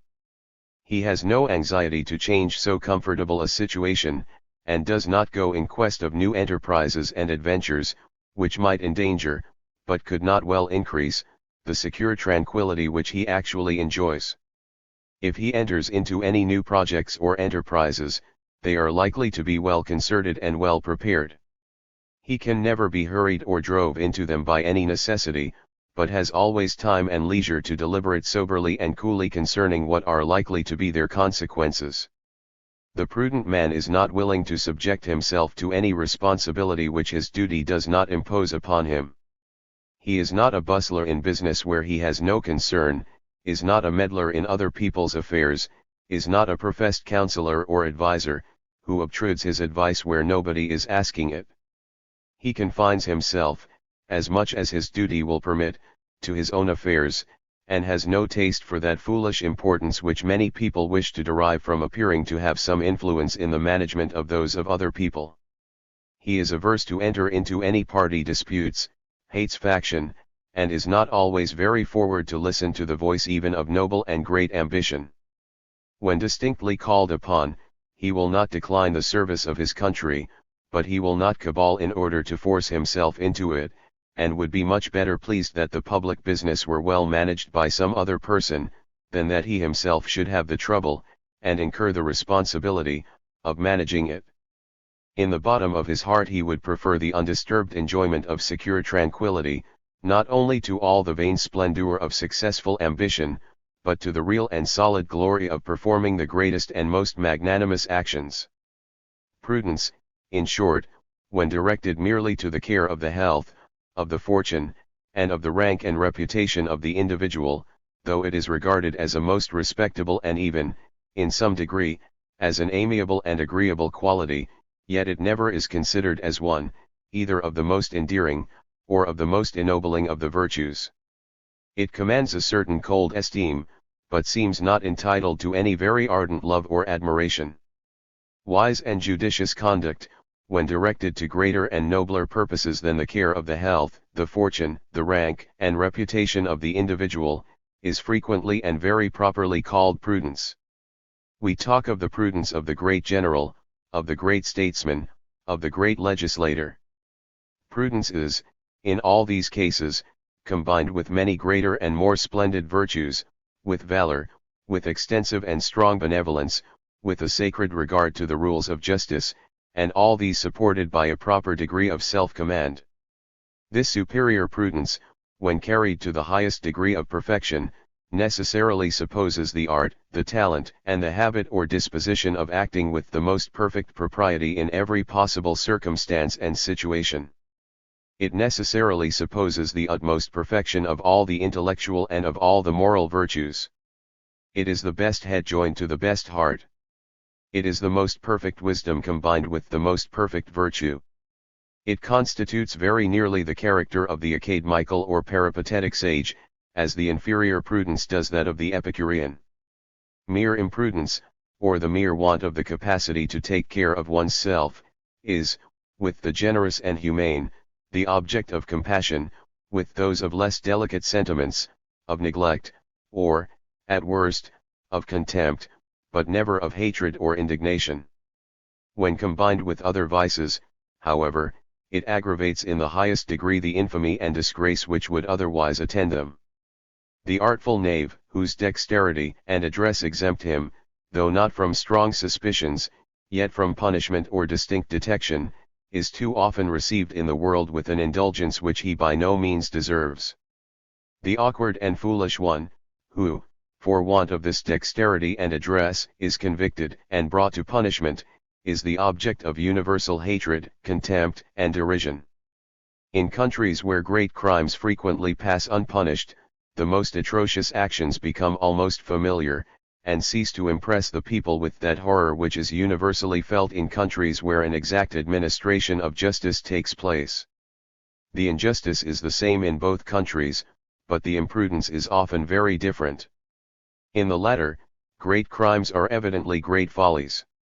In the former, they are not always considered as such. In Italy, during the greater part of the 16th century, assassinations, murders, and even murders under trust, seem to have been almost familiar among the superior ranks of people.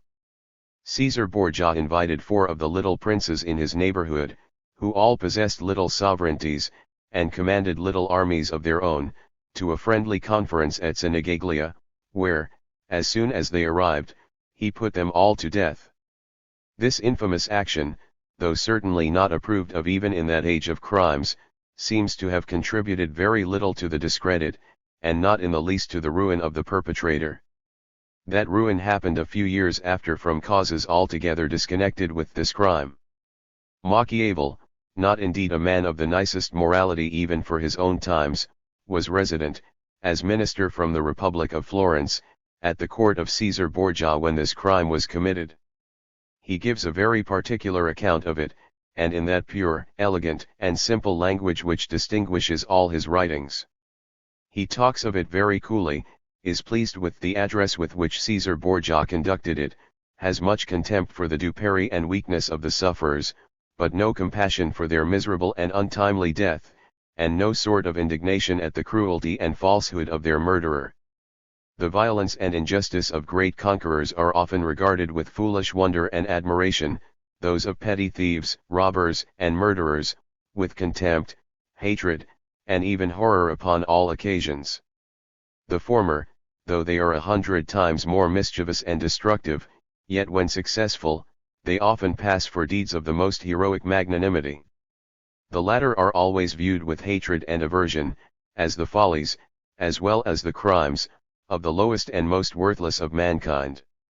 The injustice of the former is certainly, at least, as great as that of the latter, but the folly and imprudence are not near so great. A wicked and worthless man of parts often goes through the world with much more credit than he deserves. A wicked and worthless fool appears always, of all mortals, the most hateful, as well as the most contemptible. As prudence combined with other virtues, constitutes the noblest, so imprudence combined with other vices, constitutes the vilest of all characters. Section 2, of the character of the individual, so far as it can affect the happiness of other people. The character of every individual, so far as it can affect the happiness of other people, must do so by its disposition either to hurt or to benefit them. Proper resentment for injustice attempted, or actually committed, is the only motive which, in the eyes of the impartial spectator, can justify our hurting or disturbing in any respect the happiness of our neighbor. To do so from any other motive is itself a violation of the laws of justice, which force ought to be employed either to restrain or to punish. The wisdom of every state or commonwealth endeavors, as well as it can, to employ the force of the society to restrain those who are subject to its authority, from hurting or disturbing the happiness of one another. The rules which it establishes for this purpose, constitute the civil and criminal law of each particular state or country. The principles upon which those rules either are, or ought to be founded, are the subject of a particular science, of all sciences by far the most important, but hitherto, perhaps, the least cultivated, that of natural jurisprudence. Concerning which it belongs not to our present subject to enter into any detail. A sacred and religious regard not to hurt or disturb in any respect the happiness of our neighbor, even in those cases where no law can properly protect him, constitutes the character of the perfectly innocent and just man, a character which, when carried to a certain delicacy of attention, is always highly respectable and even venerable for its own sake, and can scarce ever fail to be accompanied with many other virtues, with great feeling for other people, with great humanity and great benevolence. It is a character sufficiently understood, and requires no further explanation. In the present section I shall only endeavor to explain the foundation of that order which nature seems to have traced out for the distribution of our good offices, or for the direction and employment of our very limited powers of beneficence, first, towards individuals, and secondly, towards societies.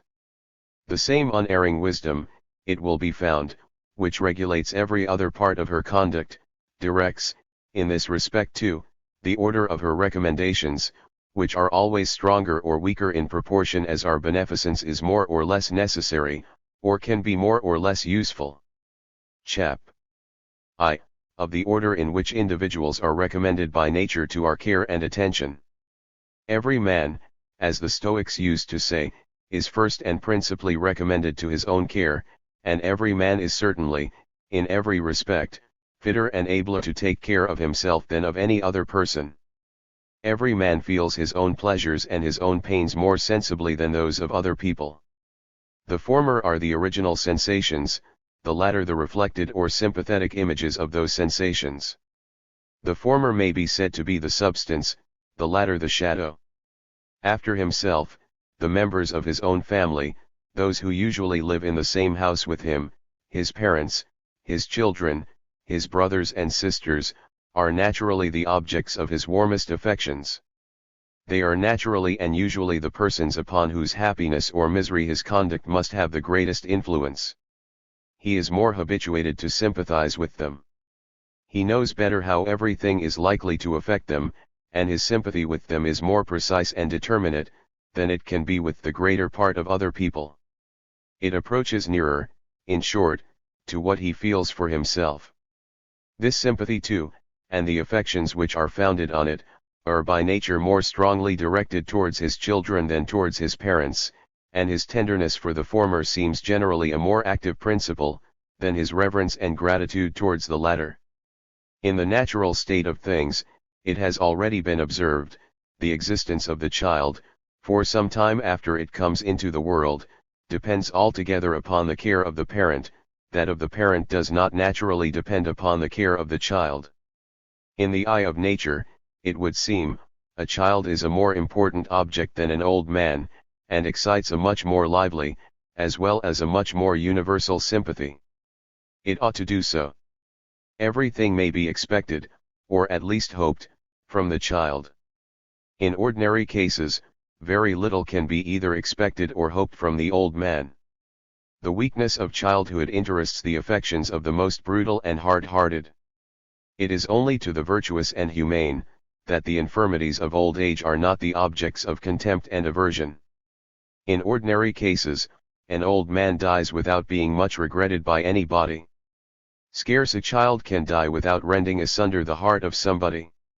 The earliest friendships, the friendships which are naturally contracted when the heart is most susceptible of that feeling, are those among brothers and sisters. Their good agreement, while they remain in the same family, is necessary for its tranquility and happiness. They are capable of giving more pleasure or pain to one another than to the greater part of other people.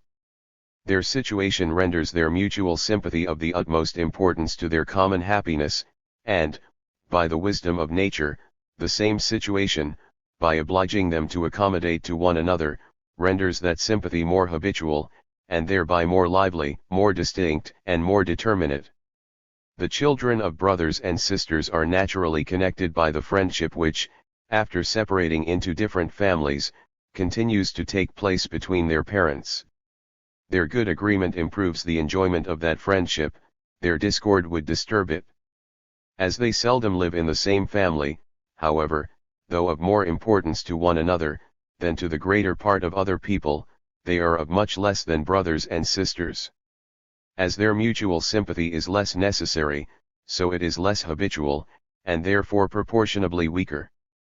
The children of cousins, being still less connected, are of still less importance to one another, and the affection gradually diminishes as the relation grows more and more remote. What is called affection, is in reality nothing but habitual sympathy. Our concern in the happiness or misery of those who are the objects of what we call our affections, our desire to promote the one, and to prevent the other, are either the actual feeling of that habitual sympathy, or the necessary consequences of that feeling.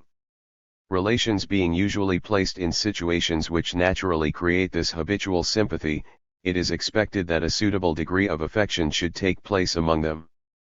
We generally find that it actually does take place, we therefore naturally expect that it should, and we are, upon that account, more shocked when, upon any occasion, we find that it does not. The general rule is established, that persons related to one another in a certain degree, ought always to be affected towards one another in a certain manner, and that there is always the highest impropriety, and sometimes even a sort of impiety, in their being affected in a different manner. A parent without parental tenderness, a child devoid of all filial reverence, appear monsters, the objects, not of hatred only, but of horror. Though in a particular instance, the circumstances which usually produce those natural affections, as they are called, may, by some accident, not have taken place, yet respect for the general rule will frequently, in some measure, supply their place, and produce something which, though not altogether the same, may bear, however, a very considerable resemblance to those affections. A father is apt to be less attached to a child, who, by some accident, has been separated from him in its infancy, and who does not return to him till it is grown up to manhood. The father is apt to feel less paternal tenderness for the child, less filial reverence for the father. Brothers and sisters, when they have been educated in distant countries, are apt to feel a similar diminution of affection. With the dutiful and the virtuous, however, respect for the general rule will frequently produce something which, though by no means the same, yet may very much resemble those natural affections. Even during the separation, the father and the child, the brothers or the sisters, are by no means indifferent to one another. They all consider one another as persons to and from whom certain affections are due, and they live in the hopes of being some time or another in a situation to enjoy that friendship which ought naturally to have taken place among persons so nearly connected. Till they meet, the absent son, the absent brother, are frequently the favorite son, the favorite brother. They have never offended, or, if they have, it is so long ago, that the offense is forgotten, as some childish trick not worth the remembering. Every account they have heard of one another, if conveyed by people of any tolerable good nature, has been, in the highest degree, flattering and favorable. The absent son, the absent brother, is not like other ordinary sons and brothers, but an all-perfect son, an all-perfect brother, and the most romantic hopes are entertained of the happiness to be enjoyed in the friendship and conversation of such persons. When they meet, it is often with so strong a disposition to conceive that habitual sympathy which constitutes the family affection, that they are very apt to fancy they have actually conceived it, and to behave to one another as if they had. Time and experience, however, I am afraid, too frequently undeceive them.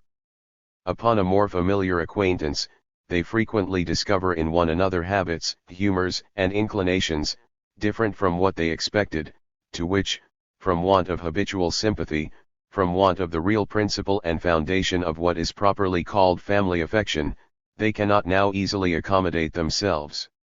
They have never lived in the situation which almost necessarily forces that easy accommodation, and though they may now be sincerely desirous to assume it, they have really become incapable of doing so.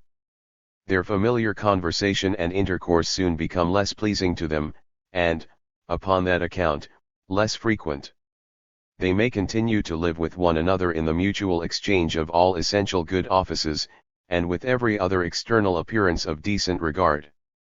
But that cordial satisfaction, that delicious sympathy, that confidential openness and ease, which naturally take place in the conversation of those who have lived long and familiarly with one another, it seldom happens that they can completely enjoy. It is only, however, with the dutiful and the virtuous, that the general rule has even this slender authority. With the dissipated, the profligate, and the vain, it is entirely disregarded. They are so far from respecting it, that they seldom talk of it but with the most indecent derision. And an early and long separation of this kind never fails to estrange them most completely from one another. With such persons, respect for the general rule can at best produce only a cold and affected civility, a very slender semblance of real regard, and even this, the slightest offense, the smallest opposition of interest, commonly puts an end to altogether. The education of boys at distant grade schools, of young men at distant colleges, of young ladies in distant nunneries and boarding schools, seems, in the higher ranks of life, to have hurt most essentially the domestic morals, and consequently the domestic happiness, both of France and England. Do you wish to educate your children to be dutiful to their parents, to be kind and affectionate to their brothers and sisters? Put them under the necessity of being dutiful children, of being kind and affectionate brothers and sisters, educate them in your own house. From their parents' house they may, with propriety and advantage, go out every day to attend public schools, but let their dwelling be always at home. Respect for you must always impose a very useful restraint upon their conduct, and respect for them may frequently impose no useless restraint upon your own. Surely no acquirement, which can possibly be derived from what is called a public education, can make any sort of compensation for what is almost certainly and necessarily lost by it. Domestic education is the institution of nature, public education, the contrivance of man. It is surely unnecessary to say, which is likely to be the wisest. In some tragedies and romances, we meet with many beautiful and interesting scenes, founded upon, what is called, the force of blood, or upon the wonderful affection which near relations are supposed to conceive for one another, even before they know that they have any such connection. This force of blood, however, I am afraid, exists nowhere but in tragedies and romances. Even in tragedies and romances, it is never supposed to take place between any relations, but those who are naturally bred up in the same house, between parents and children, between brothers and sisters. To imagine any such mysterious affection between cousins, or even between aunts or uncles and nephews or nieces, would be too ridiculous. In pastoral countries, and in all countries where the authority of law is not alone sufficient to give perfect security to every member of the state, all the different branches of the same family commonly choose to live in the neighborhood of one another.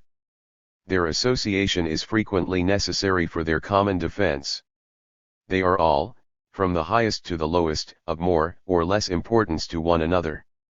Their concord strengthens their necessary association, their discord always weakens, and might destroy it. They have more intercourse with one another, than with the members of any other tribe. The remotest members of the same tribe claim some connection with one another, and, where all other circumstances are equal, expect to be treated with more distinguished attention than is due to those who have no such pretensions. It is not many years ago that, in the Highlands of Scotland, the chieftain used to consider the poorest man of his clan as his cousin and relation. The same extensive regard to kindred is said to take place among the Tartars, the Arabs, the Turkomans, and, I believe, among all other nations who are nearly in the same state of society in which the Scots Highlanders were about the beginning of the present century.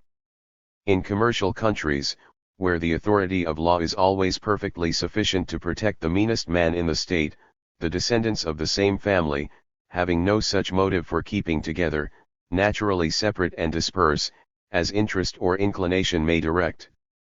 They soon cease to be of importance to one another, and, in a few generations, not only lose all care about one another, but all remembrance of their common origin, and of the connection which took place among their ancestors.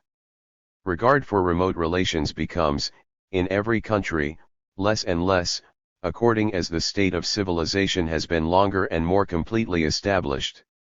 It has been longer and more completely established in England than in Scotland, and remote relations are, accordingly, more considered in the latter country than in the former, though, in this respect, the difference between the two countries is growing less and less every day. Great lords, indeed, are, in every country, proud of remembering and acknowledging their connection with one another, however remote. The remembrance of such illustrious relations flatters not a little the family pride of them all, and it is neither from affection, nor from anything which resembles affection, but from the most frivolous and childish of all vanities, that this remembrance is so carefully kept up. Should some more humble, though, perhaps, much nearer kinsman, presume to put such great men in mind of his relation to their family, they seldom fail to tell him that they are bad genealogists, and miserably ill-informed concerning their own family history. It is not in that order, I am afraid, that we are to expect any extraordinary extension of, what is called, natural affection. I consider what is called natural affection as more the effect of the moral than of the supposed physical connection between the parent and the child.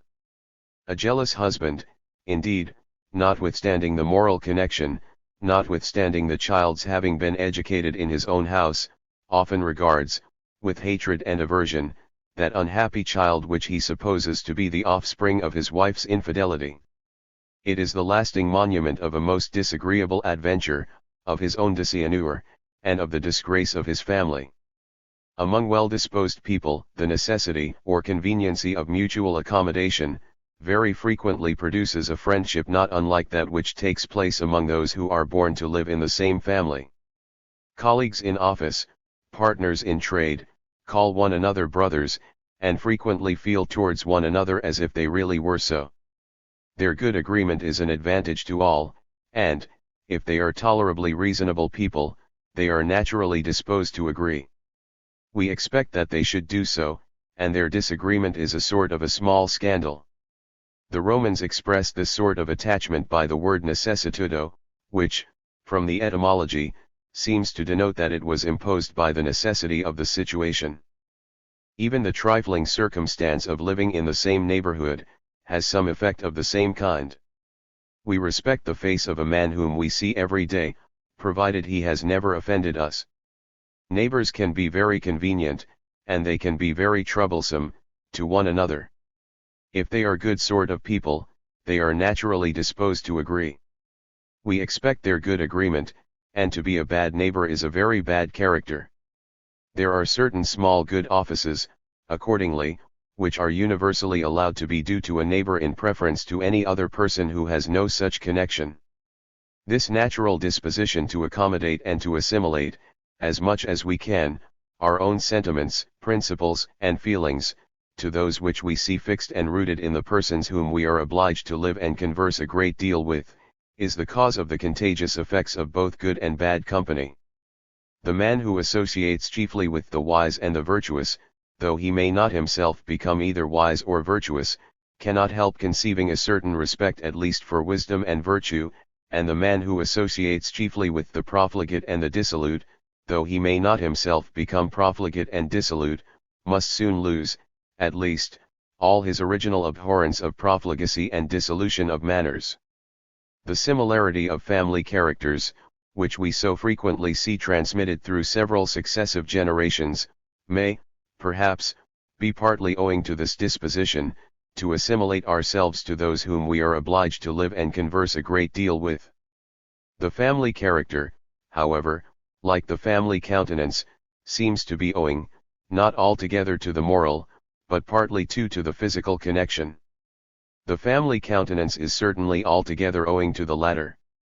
But of all attachments to an individual, that which is founded altogether upon the esteem and approbation of his good conduct and behavior, confirmed by much experience and long acquaintance, is, by far, the most respectable. Such friendships, arising not from a constrained sympathy, not from a sympathy which has been assumed and rendered habitual for the sake of conveniency and accommodation, but from a natural sympathy, from an involuntary feeling that the persons to whom we attach ourselves are the natural and proper objects of esteem and approbation, can exist only among men of virtue. Men of virtue only can feel that entire confidence in the conduct and behavior of one another, which can, at all times, assure them that they can never either offend or be offended by one another. Vice is always capricious, virtue only is regular and orderly. The attachment which is founded upon the love of virtue, as it is certainly, of all attachments, the most virtuous, so it is likewise the happiest, as well as the most permanent and secure. Such friendships need not be confined to a single person, but may safely embrace all the wise and virtuous, with whom we have been long and intimately acquainted, and upon whose wisdom and virtue we can, upon that account, entirely depend. They who would confine friendship to two persons, seem to confound the wise security of friendship with the jealousy and folly of love. The hasty, fond, and foolish intimacies of young people, founded, commonly, upon some slight similarity of character, altogether unconnected with good conduct, upon a taste, perhaps, for the same studies, the same amusements, the same diversions, or upon their agreement in some singular principle or opinion, not commonly adopted, those intimacies which a freak begins, and which a freak puts an end to, how agreeable soever they may appear while they last, can by no means deserve the sacred and venerable name of friendship. Of all the persons, however, whom nature points out for our peculiar beneficence, there are none to whom it seems more properly directed than to those whose beneficence we have ourselves already experienced. Nature, which formed men for that mutual kindness, so necessary for their happiness, renders every man the peculiar object of kindness, to the persons to whom he himself has been kind. Though their gratitude should not always correspond to his beneficence, yet the sense of his merit, the sympathetic gratitude of the impartial spectator, will always correspond to it. The general indignation of other people, against the baseness of their ingratitude, will even, sometimes, increase the general sense of his merit. No benevolent man ever lost altogether the fruits of his benevolence. If he does not always gather them from the persons from whom he ought to have gathered them, he seldom fails to gather them, and with a tenfold increase, from other people. Kindness is the parent of kindness, and if to be beloved by our brethren be the great object of our ambition, the surest way of obtaining it is, by our conduct to show that we really love them. After the persons who are recommended to our beneficence, either by their connection with ourselves, by their personal qualities, or by their past services, come those who are pointed out, not indeed to, what is called, our friendship, but to our benevolent attention and good offices, those who are distinguished by their extraordinary situation, the greatly fortunate and the greatly unfortunate, the rich and the powerful, the poor and the wretched. The distinction of ranks, the peace and order of society, are, in a great measure, founded upon the respect which we naturally conceive for the former. The relief and consolation of human misery depend altogether upon our compassion for the latter. The peace and order of society is of more importance than even the relief of the miserable. Our respect for the great, accordingly, is most apt to offend by its excess, our fellow feeling for the miserable, by its defect. Moralists exhort us to charity and compassion. They warn us against the fascination of greatness. This fascination, indeed, is so powerful, that the rich and the great are too often preferred to the wise and the virtuous. Nature has wisely judged that the distinction of ranks, the peace and order of society, would rest more securely upon the plain and palpable difference of birth and fortune, than upon the invisible and often uncertain difference of wisdom and virtue. The undistinguishing eyes of the great mob of mankind can well enough perceive the former, it is with difficulty that the nice discernment of the wise and the virtuous can sometimes distinguish the latter. In the order of all those recommendations, the benevolent wisdom of nature is equally evident. It may, perhaps, be unnecessary to observe, that the combination of two, or more, of those exciting causes of kindness, increases the kindness. The favor and partiality which, when there is no envy in the case, we naturally bear to greatness, are much increased when it is joined with wisdom and virtue. If, notwithstanding that wisdom and virtue, the great man should fall into those misfortunes, those dangers and distresses, to which the most exalted stations are often the most exposed, we are much more deeply interested in his fortune than we should be in that of a person equally virtuous, but in a more humble situation. The most interesting subjects of tragedies and romances are the misfortunes of virtuous and magnanimous kings and princes. If, by the wisdom and manhood of their exertions, they should extricate themselves from those misfortunes, and recover completely their former superiority and security, we cannot help viewing them with the most enthusiastic and even extravagant admiration. The grief which we felt for their distress, the joy which we feel for their prosperity, seem to combine together in enhancing that partial admiration which we naturally conceive both for the station and the character. When those different beneficent affections happen to draw different ways, to determine by any precise rules in what cases we ought to comply with the one, and in what with the other, is, perhaps, altogether impossible. In what cases friendship ought to yield to gratitude, or gratitude to friendship.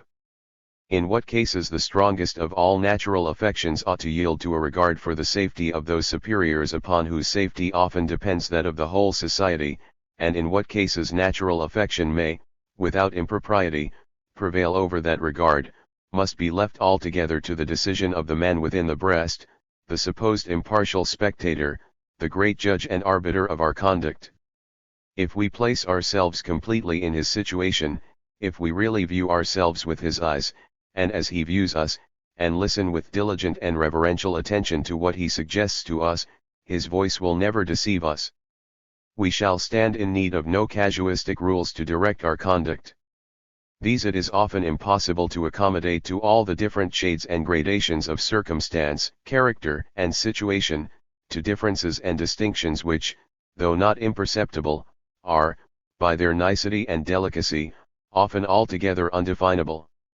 In that beautiful tragedy of Voltaire, The Orphan of China, while we admire the magnanimity of Zamti, who is willing to sacrifice the life of his own child, in order to preserve that of the only feeble remnant of his ancient sovereigns and masters, we not only pardon, but love the maternal tenderness of Item, who, at the risk of discovering the important secret of her husband, reclaims her infant from the cruel hands of the Tartars, into which it had been delivered. Chap. 2. of the order in which societies are by nature recommended to our beneficence. The same principles that direct the order in which individuals are recommended to our beneficence, direct that likewise in which societies are recommended to it. Those to which it is, or may be of most importance, are first and principally recommended to it. The state or sovereignty in which we have been born and educated, and under the protection of which we continue to live, is, in ordinary cases, the greatest society upon whose happiness or misery, our good or bad conduct can have much influence. It is accordingly, by nature, most strongly recommended to us. Not only we ourselves, but all the objects of our kindest affections, our children, our parents, our relations, our friends, our benefactors, all those whom we naturally love and revere the most, are commonly comprehended within it, and their prosperity and safety depend in some measure upon its prosperity and safety. It is by nature, therefore, endeared to us, not only by all our selfish, but by all our private benevolent affections. Upon account of our own connection with it, its prosperity and glory seem to reflect some sort of honor upon ourselves. When we compare it with other societies of the same kind, we are proud of its superiority, and mortified in some degree, if it appears in any respect below them. All the illustrious characters which it has produced in former times, for against those of our own times envy may sometimes prejudice us a little, its warriors, its statesmen, its poets, its philosophers, and men of letters of all kinds, we are disposed to view with the most partial admiration, and to rank them, sometimes most unjustly, above those of all other nations. The patriot who lays down his life for the safety, or even for the vainglory of this society, appears to act with the most exact propriety. He appears to view himself in the light in which the impartial spectator naturally and necessarily views him, as but one of the multitude, in the eye of that equitable judge, of no more consequence than any other in it, but bound at all times to sacrifice and devote himself to the safety, to the service, and even to the glory of the greater number. But though this sacrifice appears to be perfectly just and proper, we know how difficult it is to make it, and how few people are capable of making it. His conduct, therefore, excites not only our entire approbation, but our highest wonder and admiration, and seems to merit all the applause which can be due to the most heroic virtue. The traitor, on the contrary, who, in some peculiar situation, fancies he can promote his own little interest by betraying to the public enemy that of his native country. Who, regardless of the judgment of the man within the breast, prefers himself, in this respect so shamefully and so basely, to all those with whom he has any connection, appears to be of all villains the most detestable. The love of our own nation often disposes us to view, with the most malignant jealousy and envy, the prosperity and aggrandizement of any other neighboring nation. Independent and neighboring nations, having no common superior to decide their disputes, all live in continual dread and suspicion of one another.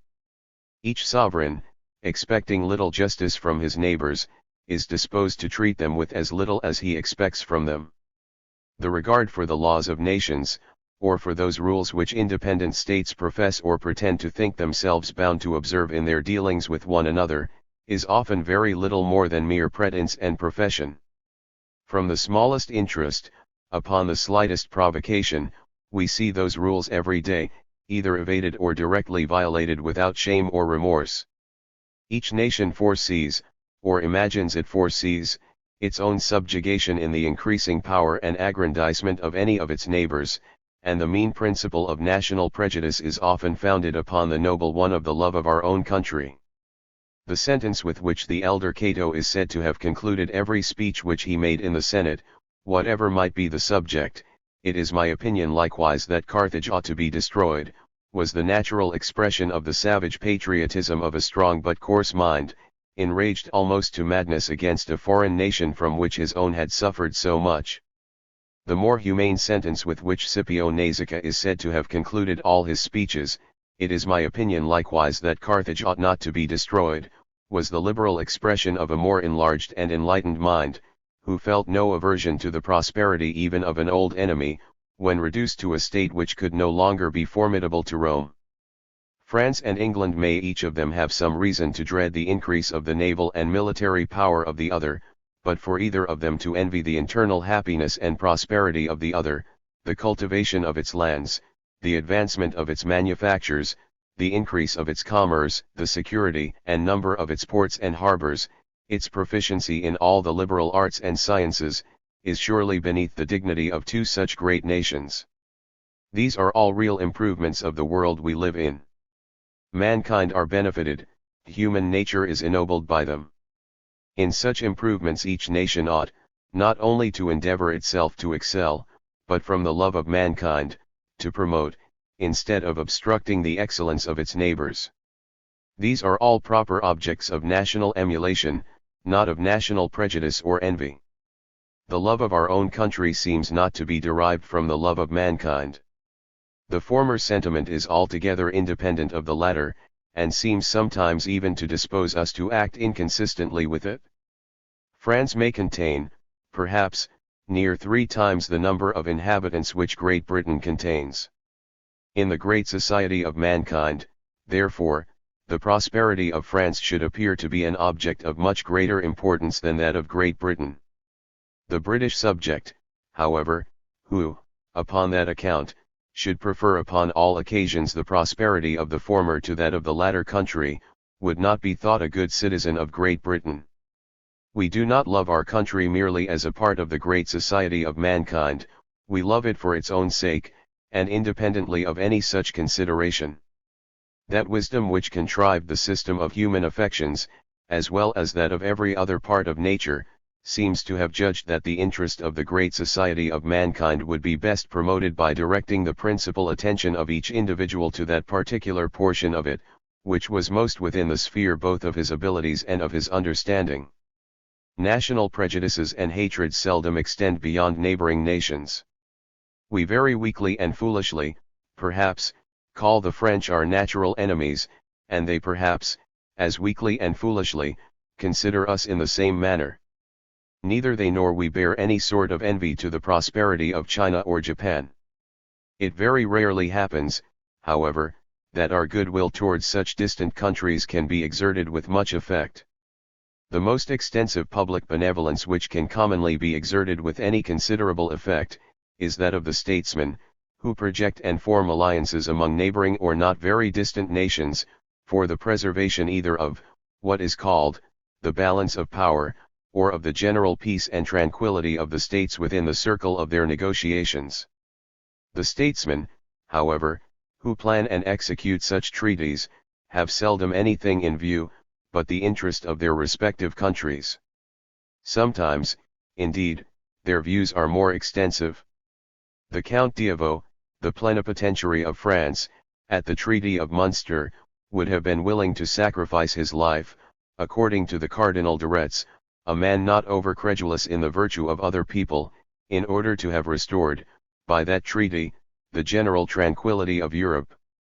King William seems to have had a real zeal for the liberty and independency of the greater part of the sovereign states of Europe, which, perhaps, might be a good deal stimulated by his particular aversion to France, the state from which, during his time, that liberty and independency were principally in danger. Some share of the same spirit seems to have descended to the first ministry of Queen Anne.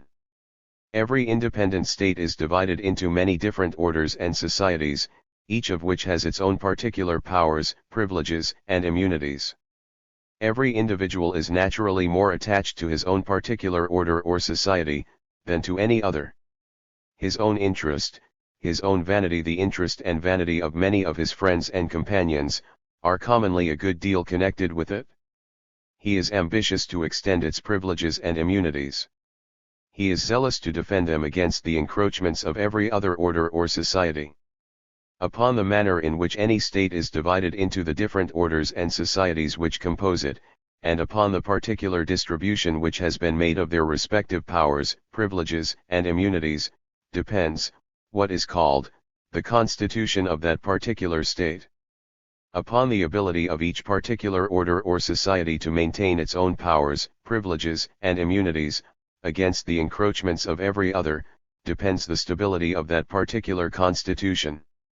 That particular constitution is necessarily more or less altered, whenever any of its subordinate parts is either raised above or depressed below whatever had been its former rank and condition. All those different orders and societies are dependent upon the state to which they owe their security and protection. That they are all subordinate to that state, and established only in subserviency to its prosperity and preservation, is a truth acknowledged by the most partial member of every one of them.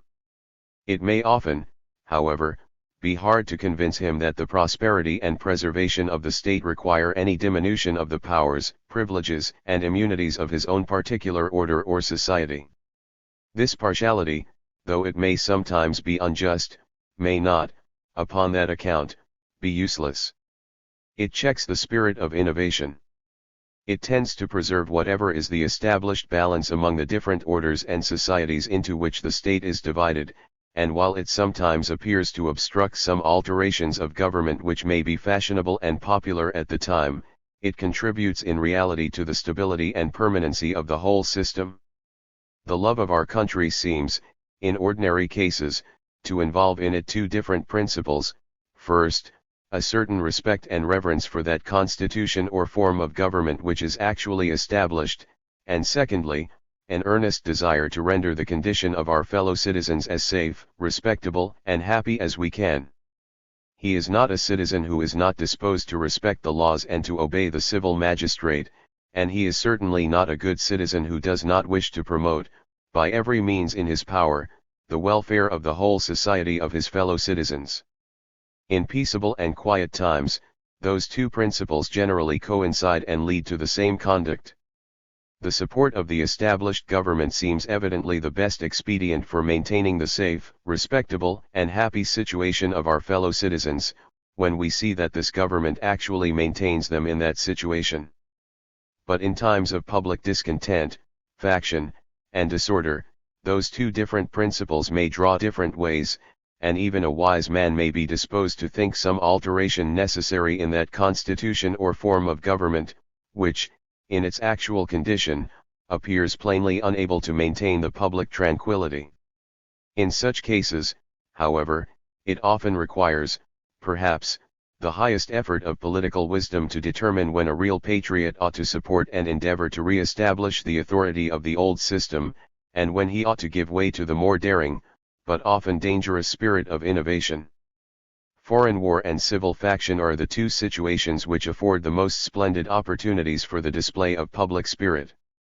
The hero who serves his country successfully in foreign war gratifies the wishes of the whole nation, and is, upon that account, the object of universal gratitude and admiration.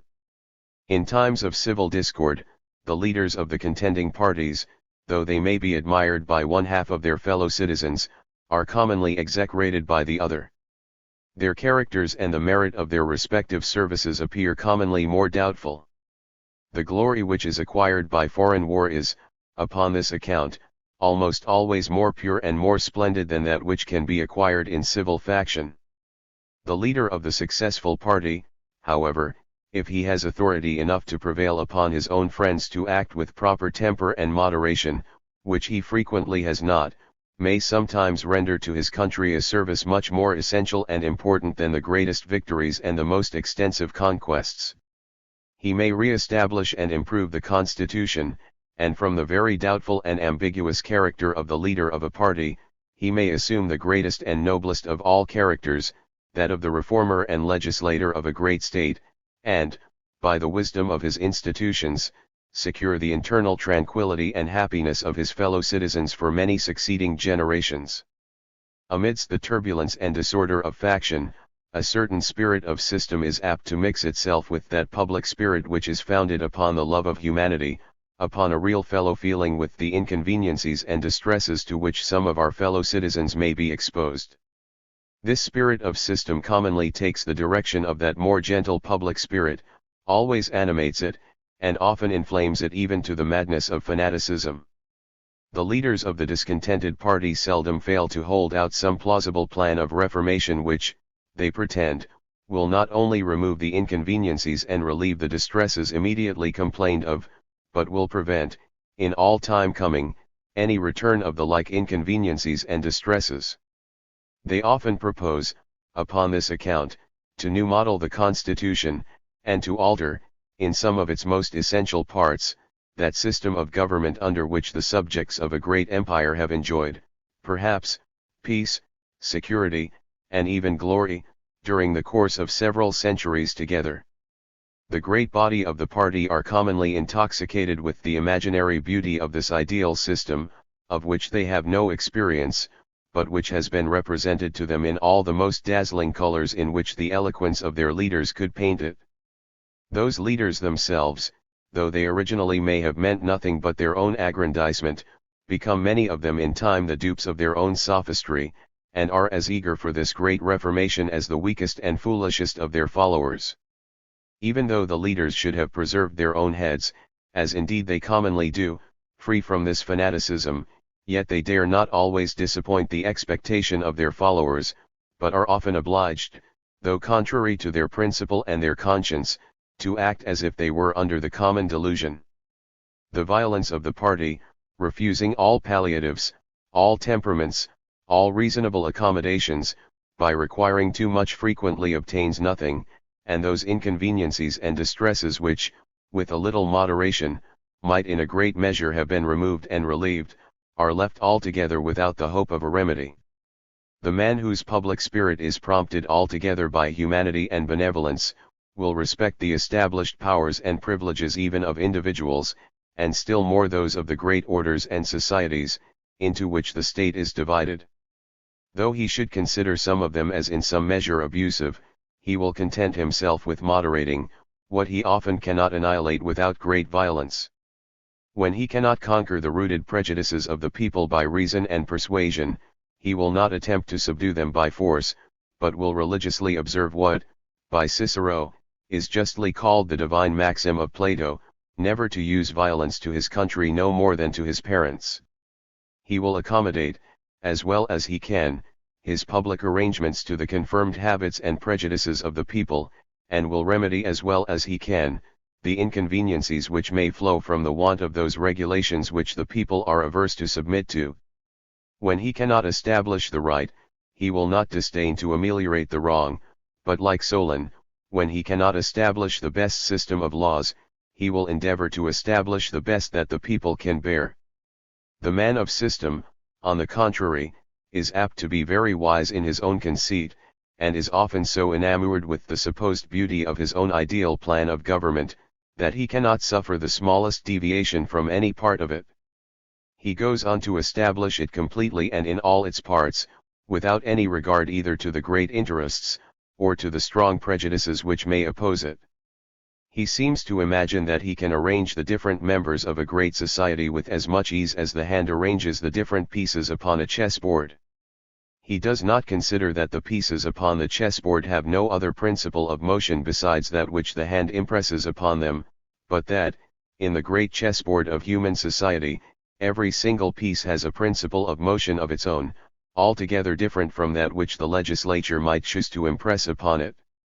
If those two principles coincide and act in the same direction, the game of human society will go on easily and harmoniously, and is very likely to be happy and successful. If they are opposite or different, the game will go on miserably, and the society must be at all times in the highest degree of disorder. Some general, and even systematical, idea of the perfection of policy and law, may no doubt be necessary for directing the views of the statesman. But to insist upon establishing, and upon establishing all at once, and in spite of all opposition, everything which that idea may seem to require, must often be the highest degree of arrogance. It is to erect his own judgment into the supreme standard of right and wrong. It is to fancy himself the only wise and worthy man in the commonwealth, and that his fellow citizens should accommodate themselves to him and not he to them. It is upon this account, that of all political speculators, sovereign princes are by far the most dangerous. This arrogance is perfectly familiar to them. They entertain no doubt of the immense superiority of their own judgment. When such imperial and royal reformers, therefore, condescend to contemplate the constitution of the country which is committed to their government, they seldom see anything so wrong in it as the obstructions which it may sometimes oppose to the execution of their own will. They hold in contempt the divine maxim of Plato, and consider the state as made for themselves, not themselves for the state. The great object of their reformation, therefore, is to remove those obstructions, to reduce the authority of the nobility, to take away the privileges of cities and provinces, and to render both the greatest individuals and the greatest orders of the state, as incapable of opposing their commands, as the weakest and most insignificant. Chap. 3. Of Universal Benevolence. Though our effectual good offices can very seldom be extended to any wider society than that of our own country, our goodwill is circumscribed by no boundary, but may embrace the immensity of the universe. We cannot form the idea of any innocent and sensible being, whose happiness we should not desire, or to whose misery, when distinctly brought home to the imagination, we should not have some degree of aversion.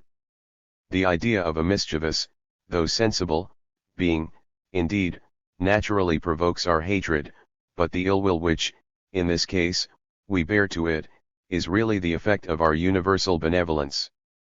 It is the effect of the sympathy which we feel with the misery and resentment of those other innocent and sensible beings, whose happiness is disturbed by its malice. This universal benevolence, how noble and generous soever, can be the source of no solid happiness to any man who is not thoroughly convinced that all the inhabitants of the universe, the meanest as well as the greatest, are under the immediate care and protection of that great, benevolent and all-wise being, who directs all the movements of nature, and who is determined, by his own unalterable perfections, to maintain in it, at all times, the greatest possible quantity of happiness.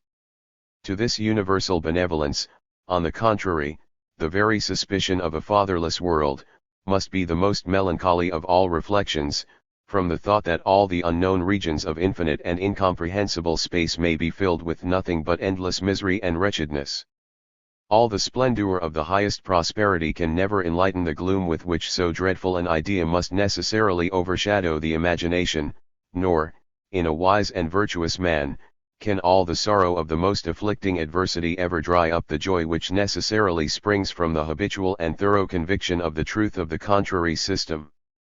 The wise and virtuous man is at all times willing that his own private interest should be sacrificed to the public interest of his own particular order or society. He is at all times willing, too, that the interest of this order or society should be sacrificed to the greater interest of the state or sovereignty, of which it is only a subordinate part. He should, therefore, be equally willing that all those inferior interests should be sacrificed to the greater interest of the universe, to the interest of that great society of all sensible and intelligent beings, of which God himself is the immediate administrator and director.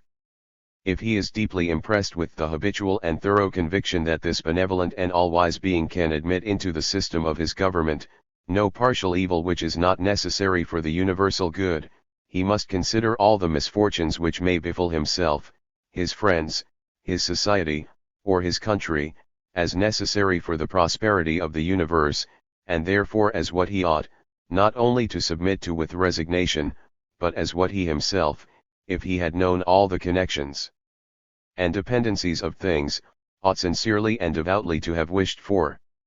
Nor does this magnanimous resignation to the will of the great director of the universe, seem in any respect beyond the reach of human nature. Good soldiers, who both love and trust their general, frequently march with more gaiety and alacrity to the forlorn station, from which they never expect to return, than they would to one where there was neither difficulty nor danger. In marching to the latter, they could feel no other sentiment than that of the dullness of ordinary duty. In marching to the former, they feel that they are making the noblest exertion which it is possible for man to make. They know that their general would not have ordered them upon this station, had it not been necessary for the safety of the army, for the success of the war. They cheerfully sacrifice their own little systems to the prosperity of a greater system.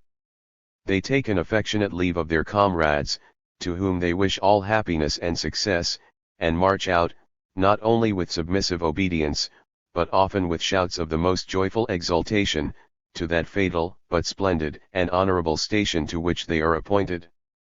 No conductor of an army can deserve more unlimited trust, more ardent and zealous affection, than the great conductor of the universe.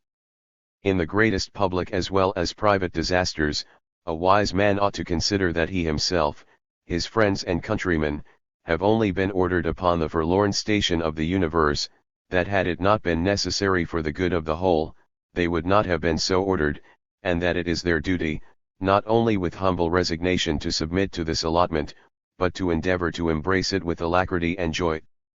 A wise man should surely be capable of doing what a good soldier holds himself at all times in readiness to do. The idea of that divine being, whose benevolence and wisdom have, from all eternity, contrived and conducted the immense machine of the universe, so as at all times to produce the greatest possible quantity of happiness, is certainly of all the objects of human contemplation by far the most sublime. Every other thought necessarily appears mean in the comparison. The man whom we believe to be principally occupied in this sublime contemplation, seldom fails to be the object of our highest veneration, and though his life should be altogether contemplative, we often regard him with a sort of religious respect much superior to that with which we look upon the most active and useful servant of the Commonwealth. The meditations of Marcus Antoninus, which turn principally upon this subject, have contributed more, perhaps, to the general admiration of his character, than all the different transactions of his just, merciful, and beneficent reign. The administration of the great system of the universe, however, the care of the universal happiness of all rational and sensible beings, is the business of God and not of man. To man is allotted a much humbler department, but one much more suitable to the weakness of his powers, and to the narrowness of his comprehension, the care of his own happiness, of that of his family, his friends, his country, that he is occupied in contemplating the more sublime, can never be an excuse for his neglecting the more humble department, and he must not expose himself to the charge which Avidius Cassius is said to have brought, perhaps unjustly, against Marcus Antoninus, that while he employed himself in philosophical speculations, and contemplated the prosperity of the universe, he neglected that of the Roman Empire. The most sublime speculation of the contemplative philosopher can scarce compensate the neglect of the smallest active duty. Section 3, of Self-Command. The man who acts according to the rules of perfect prudence, of strict justice, and of proper benevolence, may be said to be perfectly virtuous. But the most perfect knowledge of those rules will not alone enable him to act in this manner. His own passions are very apt to mislead him, sometimes to drive him and sometimes to seduce him to violate all the rules which he himself, in all his sober and cool hours, approves of. The most perfect knowledge, if it is not supported by the most perfect self-command, will not always enable him to do his duty. Some of the best of the ancient moralists seem to have considered those passions as divided into two different classes: first, into those which it requires a considerable exertion of self-command to restrain even for a single moment, and secondly, into those which it is easy to restrain for a single moment, or even for a short period of time, but which, by their continual and almost incessant solicitations, are, in the course of a life, very apt to mislead into great deviations. Fear and anger, together with some other passions which are mixed or connected with them, constitute the first class. The love of ease, of pleasure, of applause, and of many other selfish gratifications, constitute the second. Extravagant fear and furious anger, it is often difficult to restrain even for a single moment. The love of ease, of pleasure, of applause, and other selfish gratifications, it is always easy to restrain for a single moment, or even for a short period of time, but, by their continual solicitations, they often mislead us into many weaknesses which we have afterwards much reason to be ashamed of.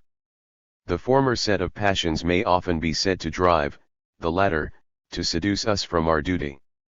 The command of the former was, by the ancient moralists above alluded to, denominated fortitude, manhood, and strength of mind; that of the latter, temperance, decency, modesty, and moderation. The command of each of those two sets of passions, independent of the beauty which it derives from its utility, from its enabling us upon all occasions to act according to the dictates of prudence, of justice, and of proper benevolence, has a beauty of its own, and seems to deserve for its own sake a certain degree of esteem and admiration. In the one case, the strength and greatness of the exertion excites some degree of that esteem and admiration. In the other, the uniformity, the equality and unremitting steadiness of that exertion. The man who, in danger, in torture, upon the approach of death, preserves his tranquillity unaltered, and suffers no word, no gesture to escape him which does not perfectly accord with the feelings of the most indifferent spectator, necessarily commands a very high degree of admiration. If he suffers in the cause of liberty and justice, for the sake of humanity and the love of his country, the most tender compassion for his sufferings, the strongest indignation against the injustice of his persecutors, the warmest sympathetic gratitude for his beneficent intentions, the highest sense of his merit, all join and mix themselves with the admiration of his magnanimity, and often inflame that sentiment into the most enthusiastic and rapturous veneration. The heroes of ancient and modern history, who are remembered with the most peculiar favor and affection, are, many of them, those who, in the cause of truth, liberty, and justice, have perished upon the scaffold, and who behaved there with that ease and dignity which became them. Had the enemies of Socrates suffered him to die quietly in his bed, the glory even of that great philosopher might possibly never have acquired that dazzling splendor in which it has been beheld in all succeeding ages. In the English history, when we look over the illustrious heads which have been engraven by Virtue and Houbraken, there is scarce anybody, I imagine, who does not feel that the axe, the emblem of having been beheaded, which is engraved under some of the most illustrious of them, under those of the Sir Thomas Mowbrays, of the Raleighs, the Russells, the Sidneys, etc., sheds a real dignity and interestingness over the characters to which it is affixed, much superior to what they can derive from all the feudal ornaments of heraldry, with which they are sometimes accompanied. Nor does this magnanimity give lustre only to the characters of innocent and virtuous men. It draws some degree of favorable regard even upon those of the greatest criminals, and when a robber or highwayman is brought to the scaffold, and behaves there with decency and firmness, though we perfectly approve of his punishment, we often cannot help regretting that a man who possessed such great and noble powers should have been capable of such mean enormities. War is the great school both for acquiring and exercising this species of magnanimity. Death, as we say, is the king of terrors, and the man who has conquered the fear of death, is not likely to lose his presence of mind at the approach of any other natural evil. In war, men become familiar with death, and are thereby necessarily cured of that superstitious horror with which it is viewed by the weak and unexperienced. They consider it merely as the loss of life, and as no further the object of aversion than as life may happen to be that of desire. They learn from experience, too, that many seemingly great dangers are not so great as they appear, and that, with courage, activity, and presence of mind, there is often a good probability of extricating themselves with honor from situations where at first they could see no hope. The dread of death is thus greatly diminished, and the confidence or hope of escaping it, augmented. They learn to expose themselves to danger with less reluctance. They are less anxious to get out of it, and less apt to lose their presence of mind while they are in it. It is this habitual contempt of danger and death which ennobles the profession of a soldier, and bestows upon it, in the natural apprehensions of mankind, a rank and dignity superior to that of any other profession. The skillful and successful exercise of this profession, in the service of their country, seems to have constituted the most distinguishing feature in the character of the favorite heroes of all ages. Great warlike exploit, though undertaken contrary to every principle of justice, and carried on without any regard to humanity, sometimes interests us, and commands even some degree of a certain sort of esteem for the very worthless characters which conduct it. We are interested even in the exploits of the buccaneers, and read with some sort of esteem and admiration, the history of the most worthless men, who, in pursuit of the most criminal purposes, endured greater hardships, surmounted greater difficulties, and encountered greater dangers, than, perhaps, any which the ordinary course of history gives an account of. The command of anger appears upon many occasions not less generous and noble than that of fear. The proper expression of just indignation composes many of the most splendid and admired passages both of ancient and modern eloquence. The Philippics of Demos thence, the Catilinarians of Cicero, derive their whole beauty from the noble propriety with which this passion is expressed.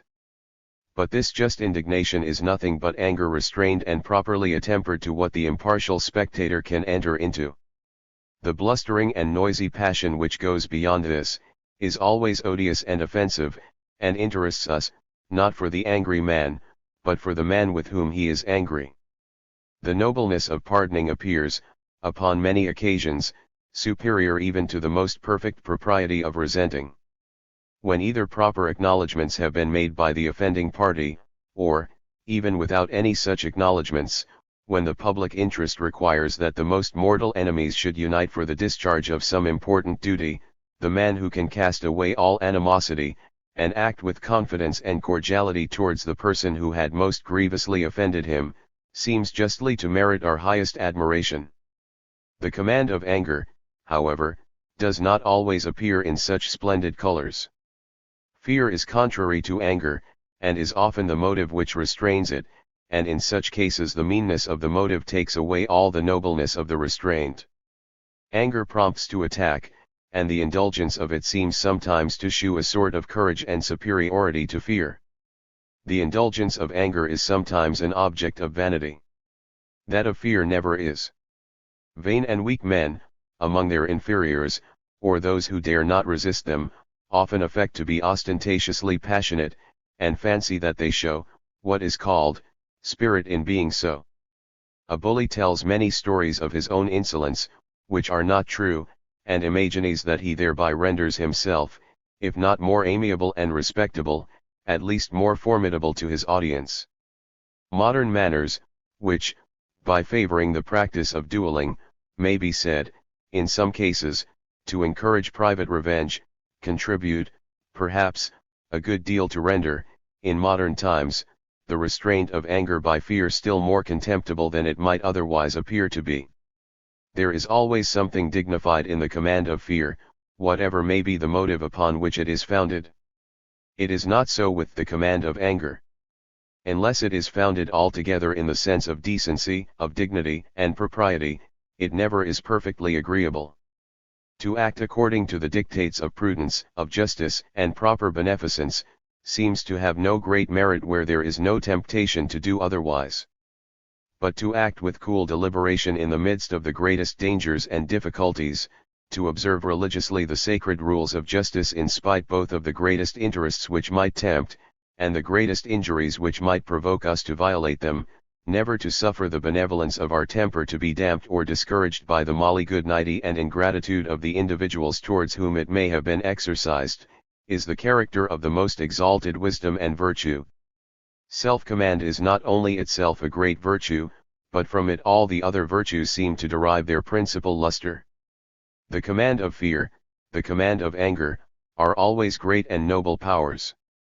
When they are directed by justice and benevolence, they are not only great virtues, but increase the splendor of those other virtues. They may, however, sometimes be directed by very different motives, and in this case, though still great and respectable, they may be excessively dangerous. The most intrepid valor may be employed in the cause of the greatest injustice. Amidst great provocations, apparent tranquility and good humor may sometimes conceal the most determined and cruel resolution to revenge. The strength of mind requisite for such dissimulation, though always and necessarily contaminated by the baseness of falsehood, has, however, been often much admired by many people of no contemptible judgment. The dissimulation of Catherine of Medicis is often celebrated by the profound historian Davila, that of Lord Digby, afterwards Earl of Bristol, by the grave and conscientious Lord Clarendon, that of the first Ashley Earl of Shaftesbury, by the judicious M.R. Locke.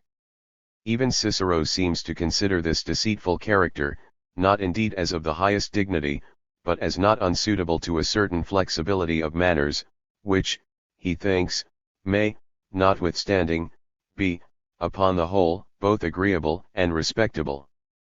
he exemplifies it by the characters of Homer's Ulysses, of the Athenian Themistocles, of the Spartan Lysander, and of the Roman Marcus Crassus.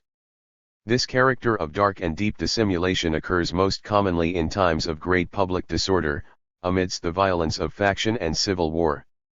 When law has become in a great measure impotent, when the most perfect innocence cannot alone ensure safety, regard to self-defense obliges the greater part of men to have recourse to dexterity, to address, and to apparent accommodation to whatever happens to be, at the moment, the prevailing party. This false character, too, is frequently accompanied with the coolest and most determined courage. The proper exercise of it supposes that courage, as death is commonly the certain consequence of detection.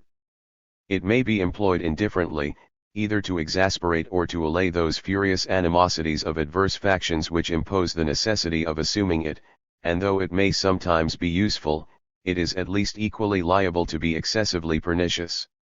The command of the less violent and turbulent passions seems much less liable to be abused to any pernicious purpose. Temperance, decency, modesty, and moderation, are always amiable, and can seldom be directed to any bad end. It is from the unremitting steadiness of those gentler exertions of self-command, that the amiable virtue of chastity, that the respectable virtues of industry and frugality, derive all that sober luster which attends them. The conduct of all those who are contented to walk in the humble paths of private and peaceable life, derives from the same principle the greater part of the beauty and grace which belong to it, a beauty and grace, which, though much less dazzling, is not always less pleasing than those which accompany the more splendid actions of the hero, the statesman, or the legislator. After what has already been said, in several different parts of this discourse, concerning the nature of self-command, I judge it unnecessary to enter into any further detail concerning those virtues. I shall only observe at present, that the point of propriety, the degree of any passion which the impartial spectator approves of, is differently situated in different passions. In some passions the excess is less disagreeable than the defect, and in such passions the point of propriety seems to stand high, or nearer to the excess than to the defect. In other passions, the defect is less disagreeable than the excess, and in such passions the point of propriety seems to stand low, or nearer to the defect than to the excess. The former are the passions which the spectator is most, the latter, those which he is least disposed to sympathize with. The former, too, are the passions of which the immediate feeling or sensation is agreeable to the person principally concerned, the latter, those of which it is disagreeable.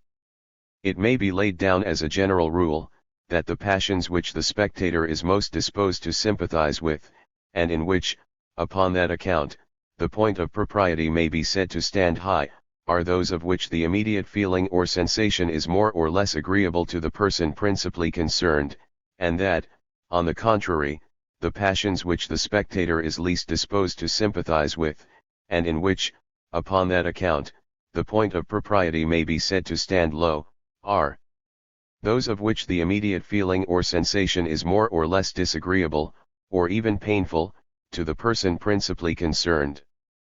This general rule, so far as I have been able to observe, admits not of a single exception. A few examples will at once, both sufficiently explain it and demonstrate the truth of it. The disposition to the affections which tend to unite men in society, to humanity, kindness, natural affection, friendship, esteem, may sometimes be excessive. Even the excess of this disposition, however, renders a man interesting to everybody. Though we blame it, we still regard it with compassion, and even with kindness, and never with dislike. We are more sorry for it than angry at it. To the person himself, the indulgence even of such excessive affections is, upon many occasions, not only agreeable, but delicious. Upon some occasions, indeed, especially when directed, as is too often the case, towards unworthy objects, it exposes him to much real and heartfelt distress. Even upon such occasions, however, a well-disposed mind regards him with the most exquisite pity, and feels the highest indignation against those who affect to despise him for his weakness and imprudence. The defect of this disposition, on the contrary, what is called hardness of heart, while it renders a man insensible to the feelings and distresses of other people, renders other people equally insensible to his, and, by excluding him from the friendship of all the world, excludes him from the best and most comfortable of all social enjoyments. The disposition to the affections which drive men from one another, and which tend, as it were, to break the bands of human society, the disposition to anger, hatred, envy, malice, revenge, is, on the contrary, much more apt to offend by its excess than by its defect. The excess renders a man wretched and miserable in his own mind, and the object of hatred, and sometimes even of horror, to other people. The defect is very seldom complained of. It may, however, be defective. The want of proper indignation is a most essential defect in the manly character, and, upon many occasions, renders a man incapable of protecting either himself or his friends from insult and injustice. Even that principle, in the excess and improper direction of which consists the odious and detestable passion of envy, may be defective. Envy is that passion which views with malignant dislike the superiority of those who are really entitled to all the superiority they possess.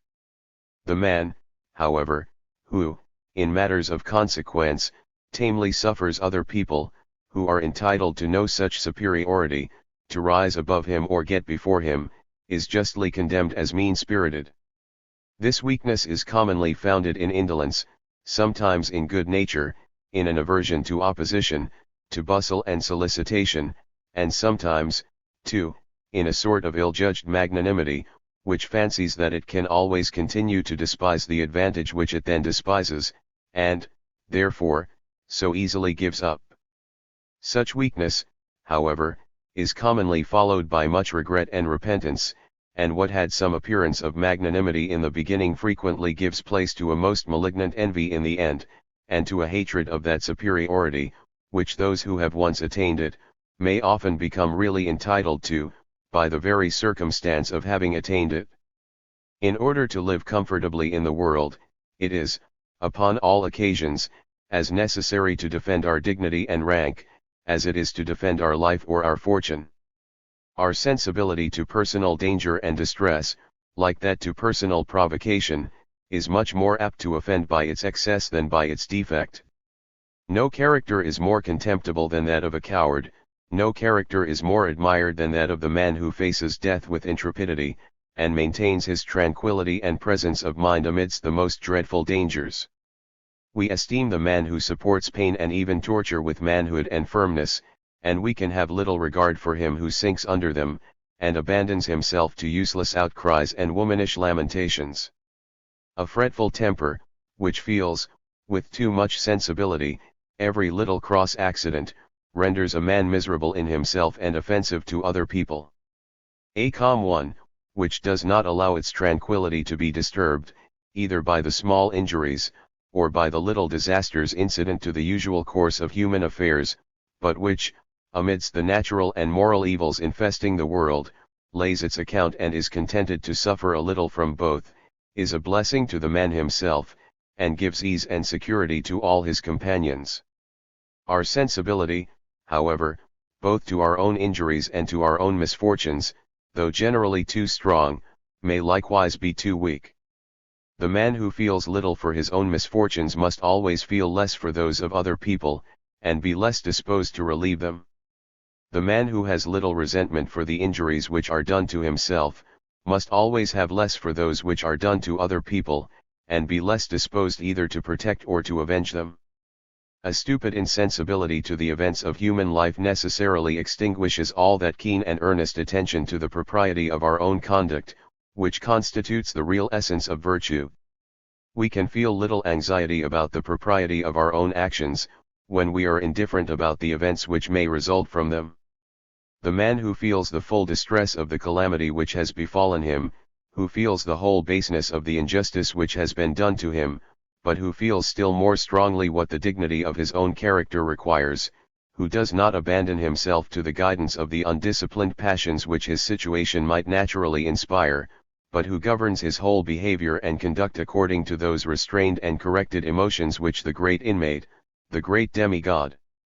Within the breast prescribes and approves of, is alone the real man of virtue, the only real and proper object of love, respect, and admiration. Insensibility and that noble firmness, that exalted self-command, which is founded in the sense of dignity and propriety, are so far from being altogether the same, that in proportion as the former takes place, the merit of the latter is, in many cases, entirely taken away. But though the total want of sensibility to personal injury, to personal danger and distress, would, in such situations, take away the whole merit of self-command, that sensibility, however, may very easily be too exquisite, and it frequently is so. When the sense of propriety, when the authority of the judge within the breast, can control this extreme sensibility, that authority must no doubt appear very noble and very great. But the exertion of it may be too fatiguing, it may have too much to do. The individual, by a great effort, may behave perfectly well. But the contest between the two principles, the warfare within the breast, may be too violent to be at all consistent with internal tranquility and happiness. The wise man whom nature has endowed with this too exquisite sensibility, and whose too lively feelings have not been sufficiently blunted and hardened by early education and proper exercise, will avoid, as much as duty and propriety will permit, the situations for which he is not perfectly fitted. The man whose feeble and delicate constitution renders him too sensible to pain, to hardship, and to every sort of bodily distress, should not wantonly embrace the profession of a soldier. The man of too much sensibility to injury, should not rashly engage in the contests of faction. Though the sense of propriety should be strong enough to command all those sensibilities, the composure of the mind must always be disturbed in the struggle. In this disorder the judgment cannot always maintain its ordinary acuteness and precision, and though he may always mean to act properly, he may often act rashly and imprudently, and in a manner which he himself will, in the succeeding part of his life, be forever ashamed of. A certain intrepidity, a certain firmness of nerves and hardiness of constitution, whether natural or acquired, are undoubtedly the best preparatives for all the great exertions of self-command. Though war and faction are certainly the best schools for forming every man to this hardiness and firmness of temper, though they are the best remedies for curing him of the opposite weaknesses, yet, if the day of trial should happen to come before he has completely learned his lesson, before the remedy has had time to produce its proper effect, the consequences might not be agreeable. Our sensibility to the pleasures, to the amusements and enjoyments of human life, may offend, in the same manner, either by its excess or by its defect. Of the two, however, the excess seems less disagreeable than the defect. Both to the spectator and to the person principally concerned, a strong propensity to joy is certainly more pleasing than a dull insensibility to the objects of amusement and diversion. We are charmed with the gaiety of youth, and even with the playfulness of childhood, but we soon grow weary of the flat and tasteless gravity which too frequently accompanies old age. When this propensity, indeed, is not restrained by the sense of propriety, when it is unsuitable to the time or to the place, to the age or to the situation of the person, when, to indulge it, he neglects either his interest or his duty, it is justly blamed as excessive, and as hurtful both to the individual and to the society. In the greater part of such cases, however, what is chiefly to be found fault with is, not so much the strength of the propensity to joy, as the weakness of the sense of propriety and duty. A young man who has no relish for the diversions and amusements that are natural and suitable to his age, who talks of nothing but his book or his business, is disliked as formal and pedantic, and we give him no credit for his abstinence even from improper indulgences, to which he seems to have so little inclination. The principle of self-estimation may be too high, and it may likewise be too low. It is so very agreeable to think highly, and so very disagreeable to think meanly of ourselves, that, to the person himself, it cannot well be doubted, but that some degree of excess must be much less disagreeable than any degree of defect. But to the impartial spectator, it may perhaps be thought, things must appear quite differently, and that to him, the defect must always be less disagreeable than the excess. And in our companions, no doubt, we much more frequently complain of the latter than of the former. When they assume upon us, or set themselves before us, their self-estimation mortifies our own. Our own pride and vanity prompt us to accuse them of pride and vanity, and we cease to be the impartial spectators of their conduct. When the same companions, however, suffer any other man to assume over them a superiority which does not belong to him, we not only blame them, but often despise them as mean-spirited. When, on the contrary, among other people, they push themselves a little more forward, and scramble to an elevation disproportioned, as we think, to their merit, though we may not perfectly approve of their conduct, we are often, upon the whole, diverted with it, and, where there is no envy in the case, we are almost always much less displeased with them, than we should have been, had they suffered themselves to sink below their proper station. In estimating our own merit, in judging of our own character and conduct, there are two different standards to which we naturally compare them. The one is the idea of exact propriety and perfection, so far as we are each of us capable of comprehending that idea. The other is that degree of approximation to this idea which is commonly attained in the world, and which the greater part of our friends and companions, of our rivals and competitors, may have actually arrived at. We very seldom, I am disposed to think, we never, attempt to judge of ourselves without giving more or less attention to both these different standards.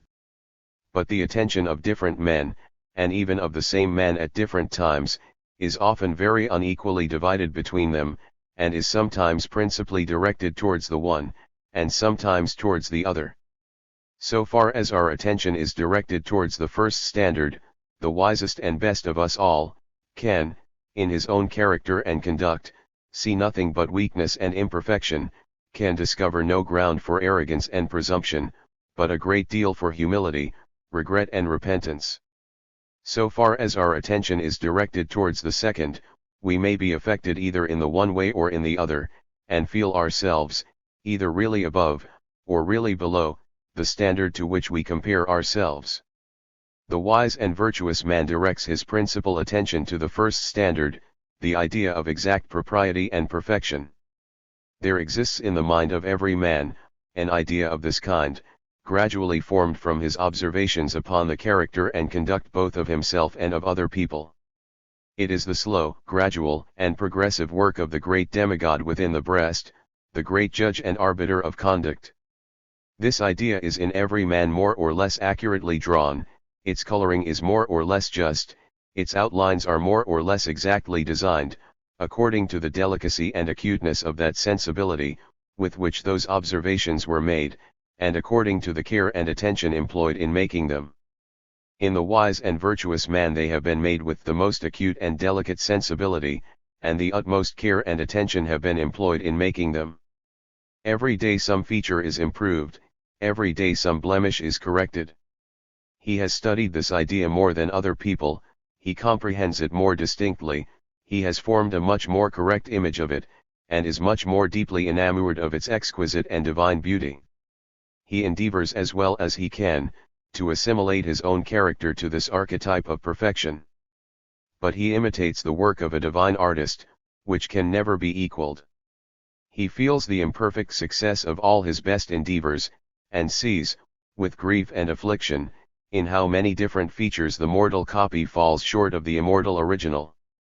He remembers, with concern and humiliation, how often, from want of attention, from want of judgment, from want of temper, he has, both in words and actions, both in conduct and conversation, violated the exact rules of perfect propriety, and has so far departed from that model, according to which he wished to fashion his own character and conduct.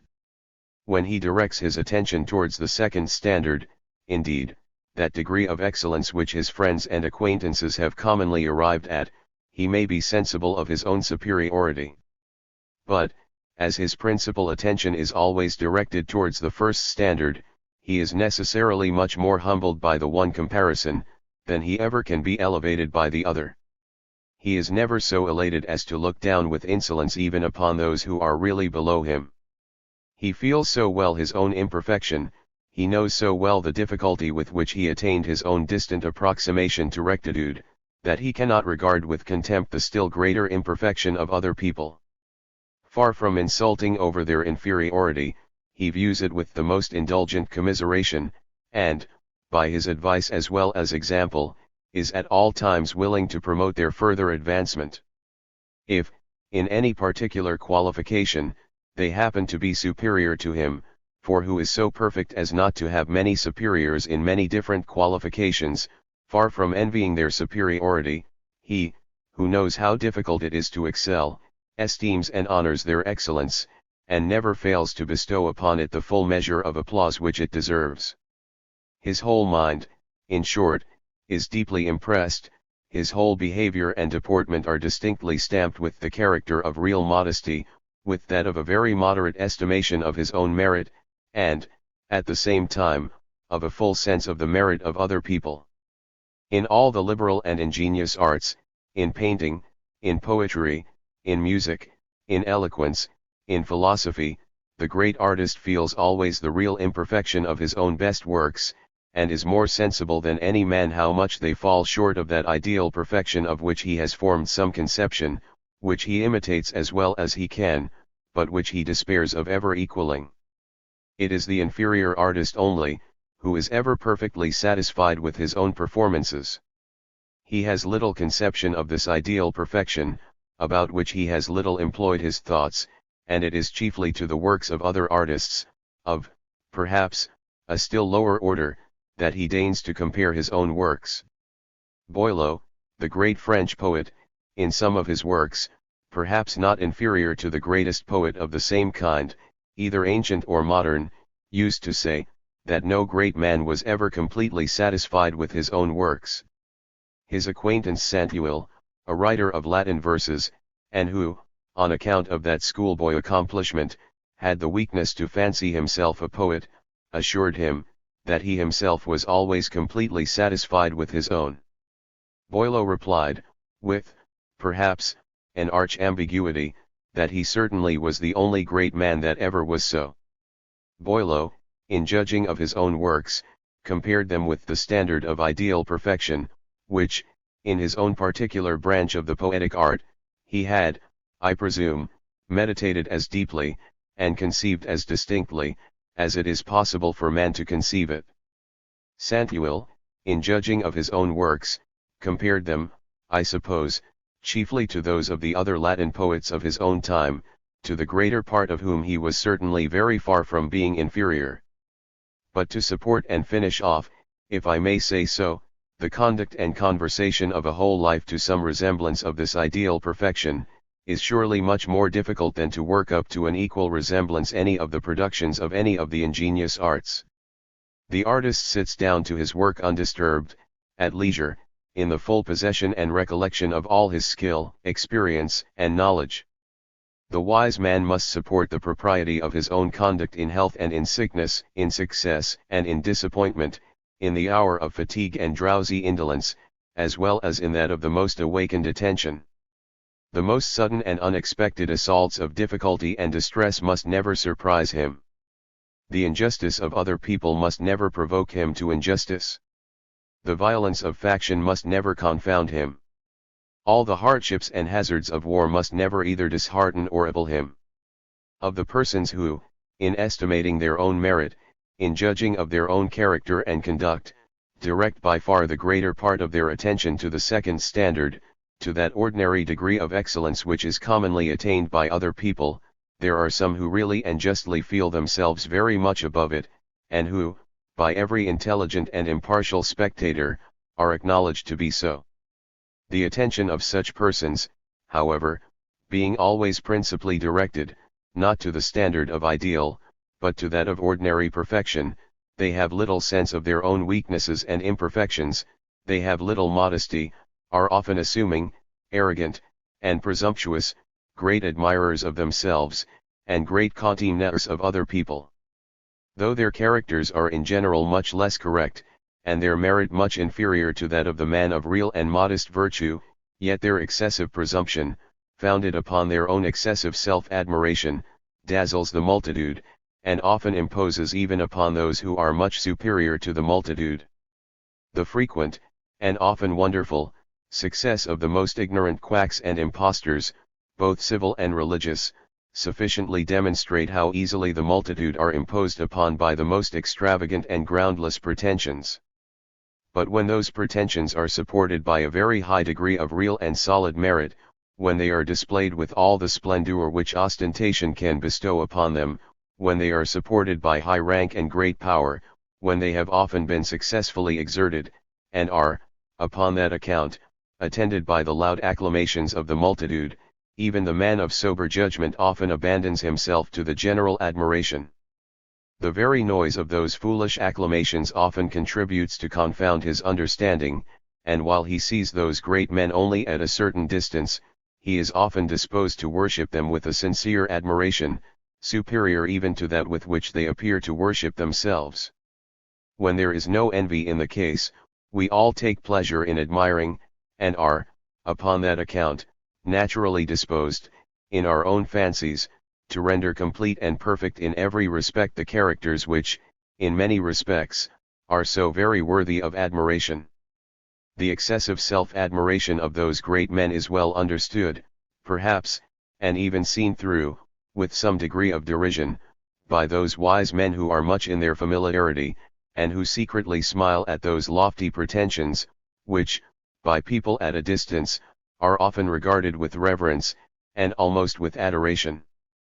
Such, however, have been, in all ages, the greater part of those men who have procured to themselves the most noisy fame, the most extensive reputation, a fame and reputation, too, which have often descended to the remotest posterity. Great success in the world, great authority over the sentiments and opinions of mankind, have very seldom been acquired without some degree of this excessive self-admiration. The most splendid characters, the men who have performed the most illustrious actions, who have brought about the greatest revolutions, both in the situations and opinions of mankind, the most successful warriors, the greatest statesmen and legislators, the eloquent founders and leaders of the most numerous and most successful sects and parties, have many of them been, not more distinguished for their very great merit, than for a degree of presumption and self-admiration altogether disproportioned even to that very great merit. This presumption was, perhaps, necessary, not only to prompt them to undertakings which a more sober mind would never have thought of, but to command the submission and obedience of their followers to support them in such undertakings. When crowned with success, accordingly, this presumption has often betrayed them into a vanity that approached almost to insanity and folly. Alexander the Great appears, not only to have wished that other people should think him a god, but to have been at least very well disposed to fancy himself such. Upon his deathbed, the most ungodlike of all situations, he requested of his friends that, to the respectable list of deities, into which himself had long before been inserted, his old mother Olympia might likewise have the honor of being added. Amidst the respectful admiration of his followers and disciples, amidst the universal applause of the public, after the oracle, which probably had followed the voice of that applause, had pronounced him the wisest of men, the great wisdom of Socrates, though it did not suffer him to fancy himself a god, yet was not great enough to hinder him from fancying that he had secret and frequent intimations from some invisible and divine being. The sound head of Caesar was not so perfectly sound as to hinder him from being much pleased with his divine genealogy from the goddess Venus, and, before the temple of this pretended great-grandmother, to receive, without rising from his seat, the Roman Senate, when that illustrious body came to present him with some decrees conferring upon him the most extravagant honors. This insolence, joined to some other acts of an almost childish vanity, little to be expected from an understanding at once so very acute and comprehensive, seems, by exasperating the public jealousy, to have emboldened his assassins, and to have hastened the execution of their conspiracy. The religion and manners of modern times give our great men little encouragement to fancy themselves either gods or even prophets. Success, however, joined to great popular favor, has often so far turned the heads of the greatest of them, as to make them ascribe to themselves both an importance and an ability much beyond what they really possessed, and, by this presumption, to precipitate themselves into many rash and sometimes ruinous adventures. It is a characteristic almost peculiar to the great Duke of Marlborough, that 10 years of such uninterrupted and such splendid success as scarce any other general could boast of, never betrayed him into a single rash action, scarce into a single rash word or expression. The same temperate coolness and self-command cannot, I think, be ascribed to any other great warrior of later times, not to Prince Eugene, not to the late King of Prussia, not to the great Prince of Condé, not even to Gustavus Adolphus. Turenne seems to have approached the nearest to it, but several different transactions of his life sufficiently demonstrate that it was in him by no means so perfect as in the great Duke of Marlborough. In the humble project of private life, as well as in the ambitious and proud pursuit of high stations, great abilities, and successful enterprise, in the beginning, have frequently encouraged to undertakings which necessarily led to bankruptcy and ruin in the end. The esteem and admiration which every impartial spectator conceives for the real merit of those spirited, magnanimous, and high-minded persons, as it is a just and well-founded sentiment, so it is a steady and permanent one, and altogether independent of their good or bad fortune. It is otherwise with that admiration which he is apt to conceive for their excessive self-estimation and presumption. While they are successful, indeed, he is often perfectly conquered and overborne by them. Success covers from his eyes, not only the great imprudence, but frequently the great injustice of their enterprises, and, far from blaming this defective part of their character, he often views it with the most enthusiastic admiration. When they are unfortunate, however, things change their colors and their names. What was before heroic magnanimity, resumes its proper appellation of extravagant rashness and folly, and the blackness of that avidity and injustice, which was before hid under the splendor of prosperity, comes full into view, and blots the whole luster of their enterprise. Had Caesar, instead of gaining, lost the battle of Pharsalia, his character would, at this hour, have ranked a little above that of Catiline, and the weakest man would have viewed his enterprise against the laws of his country in blacker colors, than, perhaps, even Cato, with all the animosity of a party man, ever viewed it at the time. His real merit, the justness of his taste, the simplicity and elegance of his writings, the propriety of his eloquence, his skill in war, his resources in distress, his cool and sedate judgment in danger, his faithful attachment to his friends, his unexampled generosity to his enemies, would all have been acknowledged, as the real merit of Catiline, who had many great qualities, is acknowledged at this day. But the insolence and injustice of his all-grasping ambition would have darkened and extinguished the glory of all that real merit. Fortune has in this, as well as in some other respects already mentioned, great influence over the moral sentiments of mankind, and, according as she is either favorable or adverse, can render the same character the object, either of general love and admiration, or of universal hatred and contempt. This great disorder in our moral sentiments is by no means, however, without its utility, and we may on this, as well as on many other occasions, admire the wisdom of God even in the weakness and folly of man. Our admiration of success is founded upon the same principle with our respect for wealth and greatness, and is equally necessary for establishing the distinction of ranks and the order of society.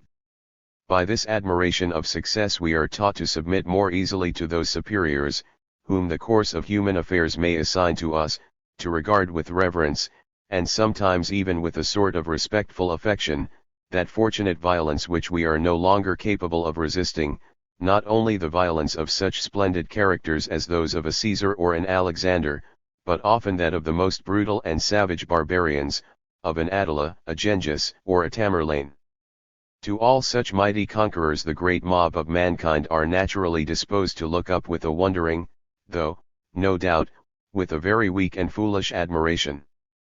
By this admiration, however, they are taught to acquiesce with less reluctance under that government which an irresistible force imposes upon them, and from which no reluctance could deliver them. Though in prosperity, however, the man of excessive self-estimation may sometimes appear to have some advantage over the man of correct and modest virtue, though the applause of the multitude, and of those who see them both only at a distance, is often much louder in favor of the one than it ever is in favor of the other, yet, all things fairly computed, the real balance of advantage is, perhaps in all cases, greatly in favor of the latter and against the former.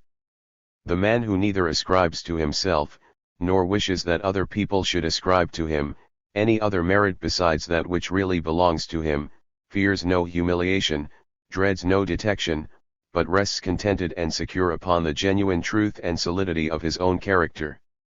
His admirers may neither be very numerous nor very loud in their applauses, but the wisest man who sees him the nearest and who knows him the best, admires him the most. To a real wise man the judicious and well-weighed approbation of a single wise man, gives more heartfelt satisfaction than all the noisy applauses of 10,000 ignorant though enthusiastic admirers. He may say with Parmenides, who, upon reading a philosophical discourse before a public assembly at Athens, and observing, that, except Plato, the whole company had left him, continued, notwithstanding, to read on, and said that Plato alone was audience sufficient for him. It is otherwise with the man of excessive self-estimation. The wise men who see him the nearest, admire him the least. Amidst the intoxication of prosperity, their sober and just esteem falls so far short of the extravagance of his own self-admiration, that he regards it as mere molly-good-nighty and envy. He suspects his best friends. Their company becomes offensive to him. He drives them from his presence, and often rewards their services, not only with ingratitude, but with cruelty and injustice. He abandons his confidence to flatterers and traitors, who pretend to idolize his vanity and presumption, and that character which in the beginning, though in some respects defective, was, upon the whole, both amiable and respectable, becomes contemptible and odious in the end. Amidst the intoxication of prosperity, Alexander killed Clitus, for having preferred the exploits of his father Philip to his own, put Calice thence to death in torture, for having refused to adore him in the Persian manner, and murdered the great friend of his father, the venerable Parmenio, after having, upon the most groundless suspicions, sent first to the torture and afterwards to the scaffold the only remaining son of that old man, the rest having all before died in his own service. This was that Parmenio of whom Philip used to say, that the Athenians were very fortunate who could find 10 generals every year, while he himself, in the whole course of his life, could never find one but Parmenio. It was upon the vigilance and attention of this Parmenio that he reposed at all times with confidence and security, and, in his hours of mirth and jollity, used to say, "Let us drink, my friends, we may do it with safety, for Parmenio never drinks." It was this same Parmenio, with whose presence and counsel, it had been said, Alexander had gained all his victories, and without whose presence and counsel, he had never gained a single victory.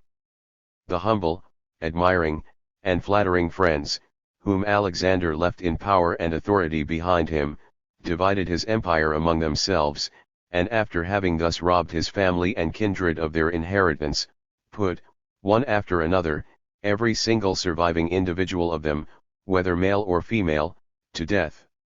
We frequently, not only pardon, but thoroughly enter into and sympathize with the excessive self-estimation of those splendid characters in which we observe a great and distinguished superiority above the common level of mankind. We call them spirited, magnanimous, and high-minded, words which all involve in their meaning a considerable degree of praise and admiration.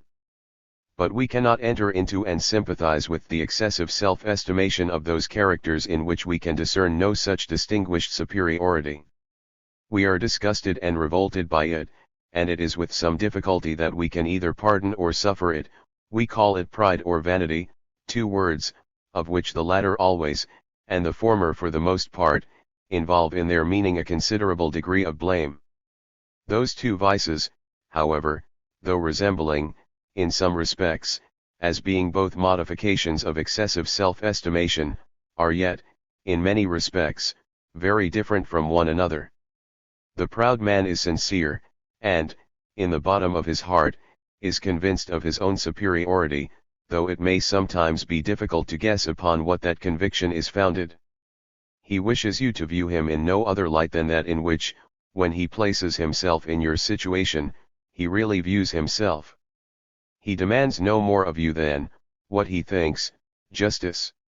If you appear not to respect him as he respects himself, he is more offended than mortified, and feels the same indignant resentment as if he had suffered a real injury.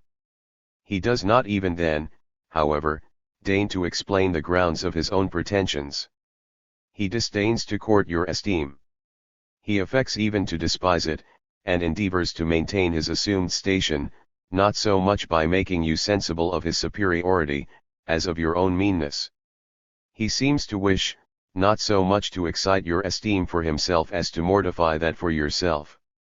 The vain man is not sincere, and, in the bottom of his heart, is very seldom convinced of that superiority which he wishes you to ascribe to him.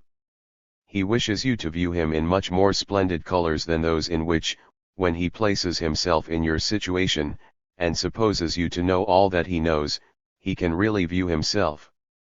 When you appear to view him, therefore, in different colors, perhaps in his proper colors, he is much more mortified than offended. The grounds of his claim to that character which he wishes you to ascribe to him, he takes every opportunity of displaying, both by the most ostentatious and unnecessary exhibition of the good qualities and accomplishments which he possesses in some tolerable degree, and sometimes even by false pretensions to those which he either possesses in no degree, or in so very slender a degree that he may well enough be said to possess them in no degree. Far from despising your esteem, he courts it with the most anxious assiduity. Far from wishing to mortify your self-estimation, he is happy to cherish it, in hopes that in return you will cherish his own. He flatters in order to be flattered. He studies to please, and endeavors to bribe you into a good opinion of him by politeness and complaisance, and sometimes even by real and essential good offices, though often displayed, perhaps, with unnecessary ostentation. The vain man sees the respect which is paid to rank and fortune, and wishes to usurp this respect, as well as that for talents and virtues. His dress, his equipage, his way of living, accordingly, all announce both a higher rank and a greater fortune than really belong to him, and in order to support this foolish imposition for a few years in the beginning of his life, he often reduces himself to poverty and distress long before the end of it. As long as he can continue his expense, however, his vanity is delighted with viewing himself, not in the light in which you would view him if you knew all that he knows, but in that in which, he imagines, he has, by his own address, induced you actually to view him. Of all the illusions of vanity this is, perhaps, the most common. Obscure strangers who visit foreign countries, or who, from a remote province, come to visit, for a short time, the capital of their own country, most frequently attempt to practice it. The folly of the attempt, though always very great and most unworthy of a man of sense, may not be altogether so great upon such as upon most other occasions. If their stay is short, they may escape any disgraceful detection, and, after indulging their vanity for a few months or a few years, they may return to their own homes, and repair, by future parsimony, the waste of their past profusion. The proud man can very seldom be accused of this folly. His sense of his own dignity renders him careful to preserve his independency, and, when his fortune happens not to be large, though he wishes to be decent, he studies to be frugal and attentive in all his expenses. The ostentatious expense of the vain man is highly offensive to him. It outshines, perhaps, his own. It provokes his indignation as an insolent assumption of a rank which is by no means due, and he never talks of it without loading it with the harshest and severest reproaches. The proud man does not always feel himself at his ease in the company of his equals, and still less in that of his superiors. He cannot lay down his lofty pretensions, and the countenance and conversation of such company overawe him so much that he dare not display them. He has recourse to humbler company, for which he has little respect, which he would not willingly choose, and which is by no means agreeable to him, that of his inferiors, his flatterers and dependants. He seldom visits his superiors, or, if he does, it is rather to show that he is entitled to live in such company, than for any real satisfaction that he enjoys in it. It is as Lord Clarendon says of the Earl of Arundel, that he sometimes went to court, because he could there only find a greater man than himself, but that he went very seldom, because he found there a greater man than himself. It is quite otherwise with the vain man. He courts the company of his superiors as much as the proud man shuns it. Their splendor, he seems to think, reflects a splendor upon those who are much about them. He haunts the courts of kings and the levees of ministers, and gives himself the air of being a candidate for fortune and preferment, when in reality he possesses the much more precious happiness, if he knew how to enjoy it, of not being one. He is fond of being admitted to the tables of the great, and still more fond of magnifying to other people the familiarity with which he is honored there. He associates himself, as much as he can, with fashionable people, with those who are supposed to direct the public opinion, with the witty, with the learned, with the popular, and he shuns the company of his best friends whenever the very uncertain current of public favor happens to run in any respect against them. With the people to whom he wishes to recommend himself, he is not always very delicate about the means which he employs for that purpose, unnecessary ostentation, groundless pretensions, constant assentation, frequently flattery, though for the most part a pleasant and a sprightly flattery, and very seldom the gross and fulsome flattery of a parasite. The proud man, on the contrary, never flatters, and is frequently scarce civil to anybody. Notwithstanding all its groundless pretensions, however, vanity is almost always a sprightly and a gay, and very often a good-natured passion. Pride is always a grave, a sullen, and a severe one. Even the falsehoods of the vain man are all innocent falsehoods, meant to raise himself, not to lower other people. To do the proud man justice, he very seldom stoops to the baseness of falsehood. When he does, however, his falsehoods are by no means so innocent. They are all mischievous, and meant to lower other people. He is full of indignation at the unjust superiority, as he thinks it, which is given to them. He views them with molly goodnighty and envy, and, in talking of them, often endeavors, as much as he can, to extenuate and lessen whatever are the grounds upon which their superiority is supposed to be founded. Whatever tales are circulated to their disadvantage, though he seldom forges them himself, yet he often takes pleasure in believing them, is by no means unwilling to repeat them, and even sometimes with some degree of exaggeration. The worst falsehoods of vanity are all what we call white lies; those of pride, whenever it condescends to falsehood, are all of the opposite complexion. Our dislike to pride and vanity generally disposes us to rank the persons whom we accuse of those vices rather below than above the common level. In this judgment, however, I think, we are most frequently in the wrong, and that both the proud and the vain man are often, perhaps for the most part, a good deal above it, though not near so much as either the one really thinks himself, or as the other wishes you to think him. If we compare them with their own pretensions, they may appear the just objects of contempt. But when we compare them with what the greater part of their rivals and competitors really are, they may appear quite otherwise, and very much above the common level. Where there is this real superiority, pride is frequently attended with many respectable virtues, with truth, with integrity, with a high sense of honor, with cordial and steady friendship, with the most inflexible firmness and resolution. Vanity, with many amiable ones, with humanity, with politeness, with a desire to oblige in all little matters, and sometimes with a real generosity in great ones, a generosity, however, which it often wishes to display in the most splendid colors that it can. By their rivals and enemies, the French, in the last century, were accused of vanity, the Spaniards of pride, and foreign nations were disposed to consider the one as the more amiable, the other, as the more respectable people. The words vain and vanity are never taken in a good sense. We sometimes say of a man, when we are talking of him in good humor, that he is the better for his vanity, or that his vanity is more diverting than offensive, but we still consider it as a foible and a ridicule in his character. The words proud and pride, on the contrary, are sometimes taken in a good sense. We frequently say of a man, that he is too proud, or that he has too much noble pride, ever to suffer himself to do a mean thing. Pride is, in this case, confounded with magnanimity. Aristotle, a philosopher who certainly knew the world, in drawing the character of the magnanimous man, paints him with many features which, in the 2 last centuries, were commonly ascribed to the Spanish character, that he was deliberate in all his resolutions, slow, and even tardy, in all his actions, that his voice was grave, his speech deliberate, his step and motion slow, that he appeared indolent and even slothful, not at all disposed to bustle about little matters, but to act with the most determined and vigorous resolution upon all great and illustrious occasions, that he was not a lover of danger, or forward to expose himself to little dangers, but to great dangers, and that, when he exposed himself to danger, he was altogether regardless of his life.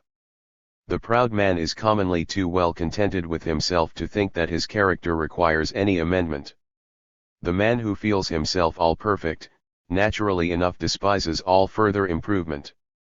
His self-sufficiency and absurd conceit of his own superiority, commonly attend him from his youth to his most advanced age, and he dies, as Hamlet says, with all his sins upon his head, unanointed, unannealed. It is frequently otherwise with the vain man. The desire of the esteem and admiration of other people, when for qualities and talents which are the natural and proper objects of esteem and admiration, is the real love of true glory, a passion which, if not the very best passion of human nature, is certainly one of the best. Vanity is very frequently no more than an attempt prematurely to usurp that glory before it is due.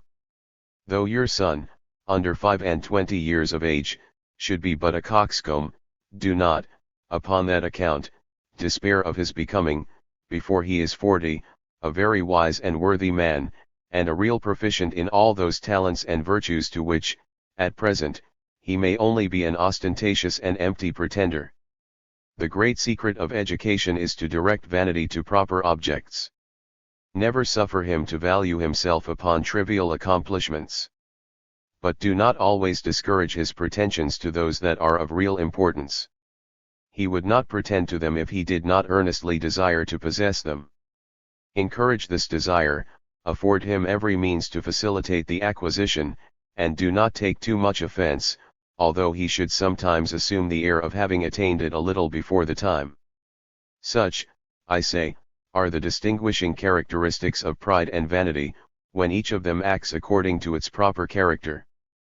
But the proud man is often vain, and the vain man is often proud. Nothing can be more natural than that the man, who thinks much more highly of himself than he deserves, should wish that other people should think still more highly of him, or that the man, who wishes that other people should think more highly of him than he thinks of himself, should, at the same time, think much more highly of himself than he deserves. Those two vices being frequently in the same character, the characteristics of both are necessarily confounded, and we sometimes find the superficial and impertinent ostentation of vanity joined to the most malignant and derisive insolence of pride. We are sometimes, upon that account, at a loss how to rank a particular character, or whether to place it among the proud or among the vain. Men of merit considerably above the common level, sometimes underrate as well as overrate themselves. Such characters, though not very dignified, are often, in private society, far from being disagreeable. His companions all feel themselves much at their ease in the society of a man so perfectly modest and unassuming. If those companions, however, have not both more discernment and more generosity than ordinary, though they may have some kindness for him, they have seldom much respect, and the warmth of their kindness is very seldom sufficient to compensate the coldness of their respect. Men of no more than ordinary discernment never rate any person higher than he appears to rate himself. He seems doubtful himself, they say, whether he is perfectly fit for such a situation or such an office, and immediately give the preference to some impudent blockhead who entertains no doubt about his own qualifications. Though they should have discernment, yet, if they want generosity, they never fail to take advantage of his simplicity, and to assume over him an impertinent superiority which they are by no means entitled to. His good nature may enable him to bear this for some time, but he grows weary at last, and frequently when it is too late, and when that rank, which he ought to have assumed, is lost irrecoverably, and usurped, in consequence of his own backwardness, by some of his more forward, though much less meritorious companions.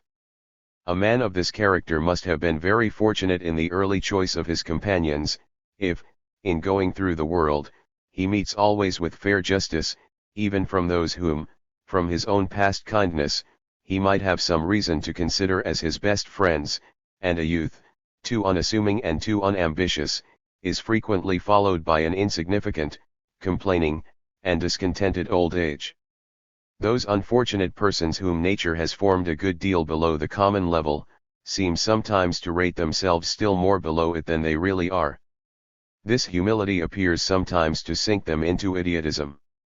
Whoever has taken the trouble to examine idiots with attention, will find that, in many of them, the faculties of the understanding are by no means weaker than in several other people, who, though acknowledged to be dull and stupid, are not, by anybody, accounted idiots. Many idiots, with no more than ordinary education, have been taught to read, write, and account tolerably well. Many persons, never accounted idiots, notwithstanding the most careful education, and notwithstanding that, in their advanced age, they have had spirit enough to attempt to learn what their early education had not taught them, have never been able to acquire, in any tolerable degree, any one of those three accomplishments. By an instinct of pride, however, they set themselves upon a level with their equals in age and situation, and, with courage and firmness, maintain their proper station among their companions. By an opposite instinct, the idiot feels himself below every company into which you can introduce him. Ill usage, to which he is extremely liable, is capable of throwing him into the most violent fits of rage and fury. But no good usage, no kindness, or indulgence, can ever raise him to converse with you as your equal. If you can bring him to converse with you at all, however, you will frequently find his answers sufficiently pertinent, and even sensible. But they are always stamped with a distinct consciousness of his own great inferiority. He seems to shrink and, as it were, to retire from your look and conversation, and to feel, when he places himself in your situation, that, notwithstanding your apparent condescension, you cannot help considering him as immensely below you. Some idiots, perhaps the greater part, seem to be so, chiefly, or altogether, from a certain numbness or torpidity in the faculties of the understanding. But there are others, in whom those faculties do not appear more torpid or benumbed than in many other people who are not accounted idiots. But that instinct of pride, necessary to support them upon an equality with their brethren, seems totally wanting in the former and not in the latter. That degree of self-estimation, therefore, which contributes most to the happiness and contentment of the person himself, seems likewise most agreeable to the impartial spectator. The man who esteems himself as he ought, and no more than he ought, seldom fails to obtain from other people all the esteem that he himself thinks due. He desires no more than is due to him, and he rests upon it with complete satisfaction. The proud and the vain man, on the contrary, are constantly dissatisfied. The one is tormented with indignation at the unjust superiority, as he thinks it, of other people. The other is in continual dread of the shame which, he foresees, would attend upon the detection of his groundless pretensions. Even the extravagant pretensions of the man of real magnanimity, though, when supported by splendid abilities and virtues, and, above all, by good fortune, they impose upon the multitude, whose applauses he little regards, do not impose upon those wise men whose approbation he can only value, and whose esteem he is most anxious to acquire. He feels that they see through, and suspects that they despise his excessive presumption, and he often suffers the cruel misfortune of becoming, first the jealous and secret, and at last the open, furious, and vindictive enemy of those very persons, whose friendship it would have given him the greatest happiness to enjoy with unsuspicious security. Though our dislike to the proud and the vain often disposes us to rank them rather below than above their proper station, yet, unless we are provoked by some particular and personal impertinence, we very seldom venture to use them ill. In common cases, we endeavor, for our own ease, rather to acquiesce, and, as well as we can, to accommodate ourselves to their folly.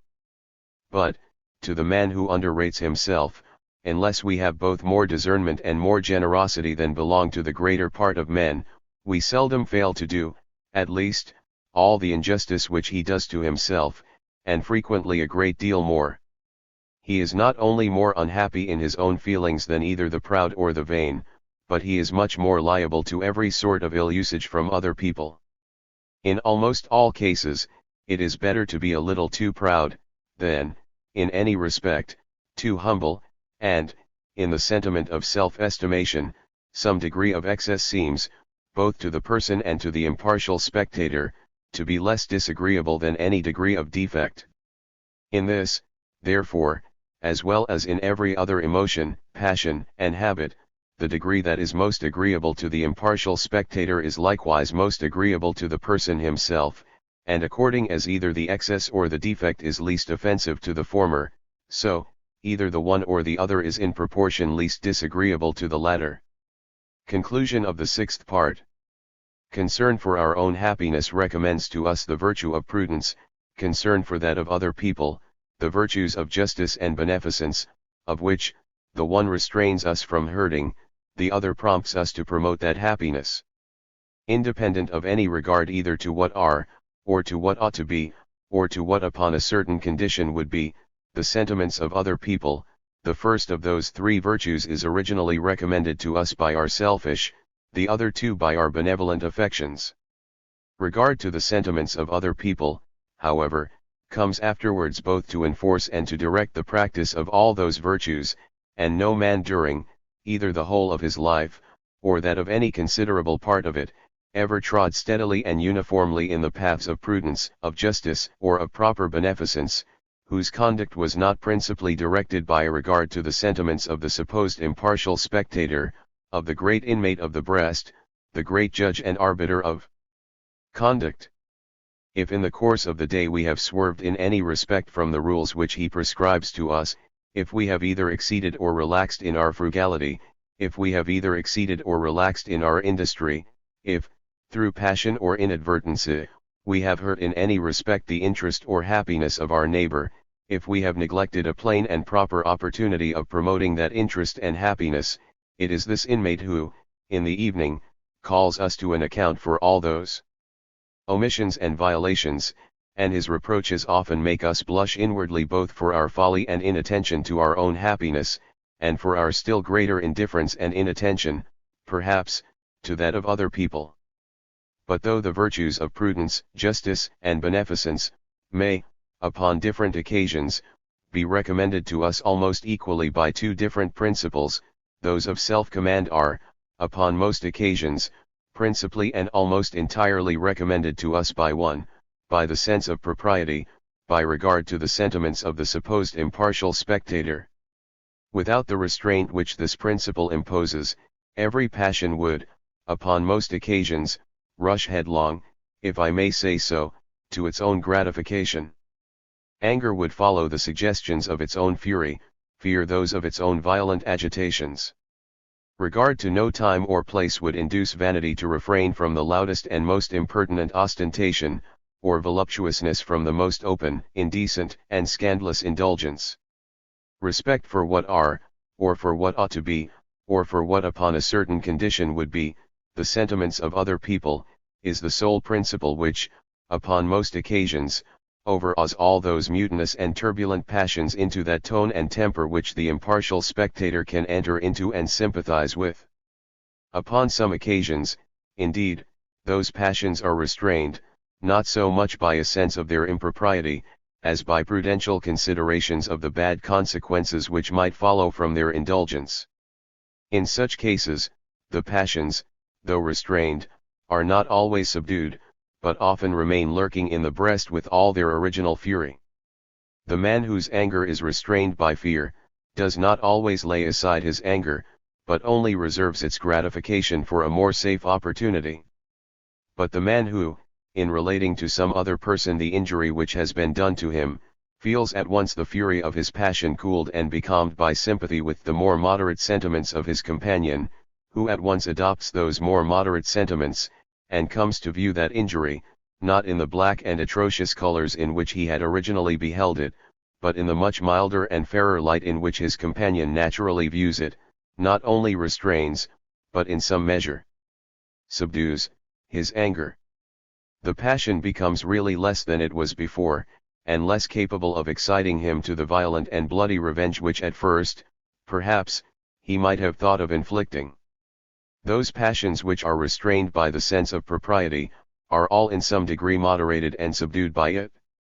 But those which are restrained only by prudential considerations of any kind, are, on the contrary, frequently inflamed by the restraint, and sometimes, long after the provocation given, and when nobody is thinking about it, burst out absurdly and unexpectedly, and with tenfold fury and violence. Anger, however, as well as every other passion, may, upon many occasions, be very properly restrained by prudential considerations. Some exertion of manhood and self-command is even necessary for this sort of restraint, and the impartial spectator may sometimes view it with that sort of cold esteem due to that species of conduct which he considers as a mere matter of vulgar prudence, but never with that affectionate admiration with which he surveys the same passions, when, by the sense of propriety, they are moderated and subdued to what he himself can readily enter into. In the former species of restraint, he may frequently discern some degree of propriety, and, if you will, even of virtue, but it is a propriety and virtue of a much inferior order to those which he always feels with transport and admiration in the latter. The virtues of prudence, justice, and beneficence, have no tendency to produce any but the most agreeable effects. Regard to those effects, as it originally recommends them to the actor, so does it afterwards to the impartial spectator. In our approbation of the character of the prudent man, we feel, with peculiar complacency, the security which he must enjoy while he walks under the safeguard of that sedate and deliberate virtue. In our approbation of the character of the just man, we feel, with equal complacency, the security which all those connected with him, whether in neighborhood, society, or business, must derive from his scrupulous anxiety never either to hurt or offend. In our approbation of the character of the beneficent man, we enter into the gratitude of all those who are within the sphere of his good offices, and conceive with them the highest sense of his merit. In our approbation of all those virtues, our sense of their agreeable effects, of their utility, either to the person who exercises them, or to some other persons, joins with our sense of their propriety, and constitutes always a considerable, frequently the greater part of that approbation. But in our approbation of the virtues of self-command, complacency with their effects sometimes constitutes no part, and frequently but a small part, of that approbation. Those effects may sometimes be agreeable, and sometimes disagreeable, and though our approbation is no doubt stronger in the former case, it is by no means altogether destroyed in the latter. The most heroic valor may be employed indifferently in the cause either of justice or of injustice, and though it is no doubt much more loved and admired in the former case, it still appears a great and respectable quality even in the latter. In that, and in all the other virtues of self-command, the splendid and dazzling quality seems always to be the greatness and steadiness of the exertion, and the strong sense of propriety which is necessary in order to make and to maintain that exertion. The effects are too often but too little regarded. Part 7. Section I, of the questions which ought to be examined in a theory of moral sentiments. Introduction. If we examine the most celebrated and remarkable of the different theories which have been given concerning the nature and origin of our moral sentiments, we shall find that almost all of them coincide with some part or other of that which I have been endeavoring to give an account of, and that if everything which has already been said be fully considered, we shall be at no loss to explain what was the view or aspect of nature which led each particular author to form his particular system. From some one or other of those principles which I have been endeavoring to unfold, every system of morality that ever had any reputation in the world has, perhaps, ultimately been derived. As they are all of them, in this respect, founded upon natural principles, they are all of them in some measure in the right. But as many of them are derived from a partial and imperfect view of nature, there are many of them too in some respects in the wrong. In treating of the principles of morals there are two questions to be considered. First, wherein does virtue consist? Or what is the tone of temper, and tenor of conduct, which constitutes the excellent and praiseworthy character, the character which is the natural object of esteem, honor, and approbation? And, secondly, by what power or faculty in the mind is it, that this character, whatever it be, is recommended to us? Or in other words, how and by what means does it come to pass, that the mind prefers one tenor of conduct to another, denominates the one right and the other wrong, considers the one as the object of approbation, honor, and reward, and the other of blame, censure, and punishment? We examine the first question when we consider whether virtue consists in benevolence, as Dr. Hutcheson imagines, or in acting suitably to the different relations we stand in, as Dr. Clarke supposes, or in the wise and prudent pursuit of our own real and solid happiness, as has been the opinion of others.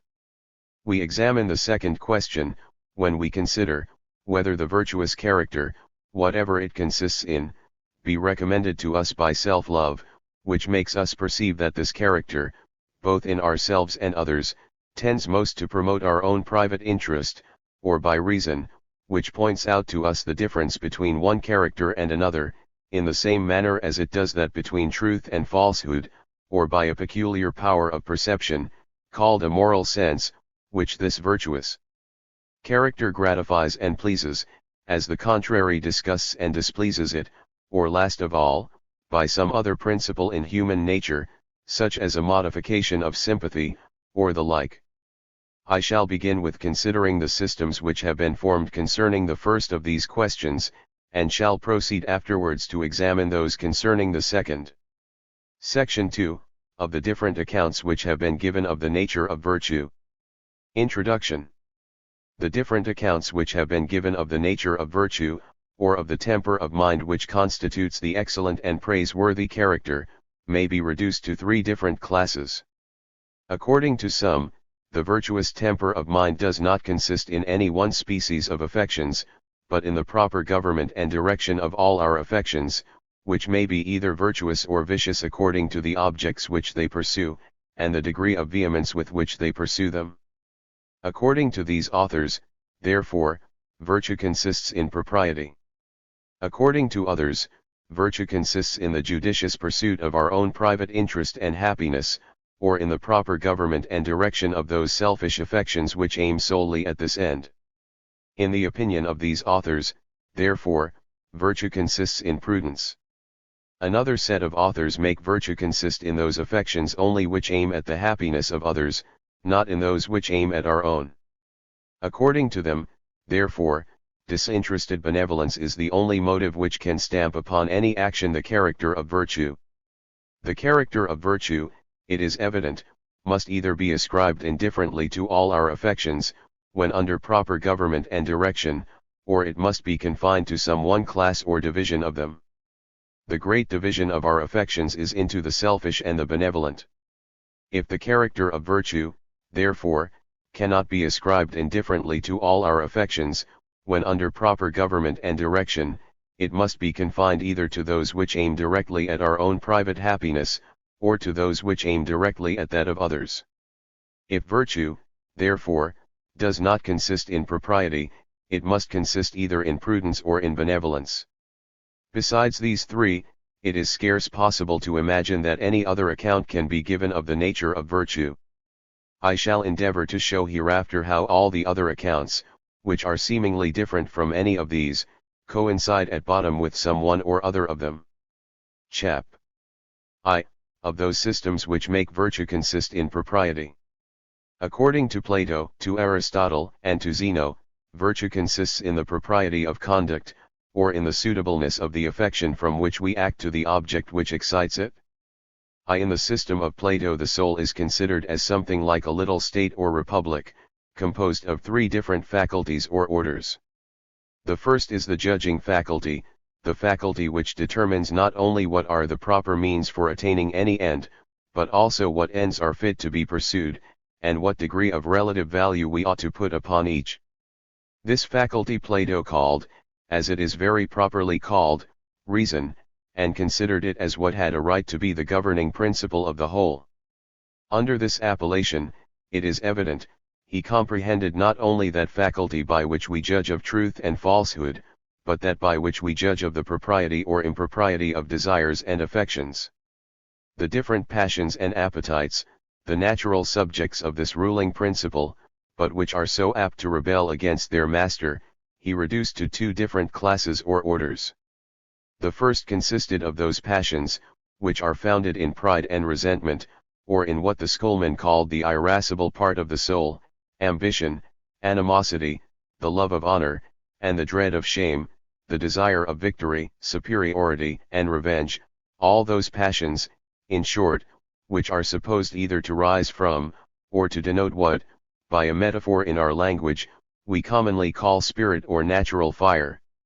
The second consisted of those passions which are founded in the love of pleasure, or in what the schoolmen called the concupiscible part of the soul. It comprehended all the appetites of the body, the love of ease and security, and of all sensual gratifications. It rarely happens that we break in upon that plan of conduct, which the governing principle prescribes, and which in all our cool hours we had laid down to ourselves as what was most proper for us to pursue, but when prompted by one or other of those two different sets of passions, either by ungovernable ambition and resentment, or by the importunate solicitations of present ease and pleasure. But though these two orders of passions are so apt to mislead us, they are still considered as necessary parts of human nature, the first having been given to defend us against injuries, to assert our rank and dignity in the world, to make us aim at what is noble and honorable, and to make us distinguish those who act in the same manner, the second, to provide for the support and necessities of the body. In the strength, acuteness, and perfection of the governing principle was placed the essential virtue of prudence, which, according to Plato, consisted in a just and clear discernment, founded upon general and scientific ideas, of the ends which were proper to be pursued, and of the means which were proper for attaining them. When the first set of passions, those of the irascible part of the soul, had that degree of strength and firmness, which enabled them, under the direction of reason, to despise all dangers in the pursuit of what was honorable and noble, it constituted the virtue of fortitude and magnanimity. This order of passions, according to this system, was of a more generous and noble nature than the other. They were considered upon many occasions as the auxiliaries of reason, to check and restrain the inferior and brutal appetites. We are often angry at ourselves, it was observed, we often become the objects of our own resentment and indignation, when the love of pleasure prompts to do what we disapprove of, and the irascible part of our nature is in this manner called in to assist the rational against the concupiscible.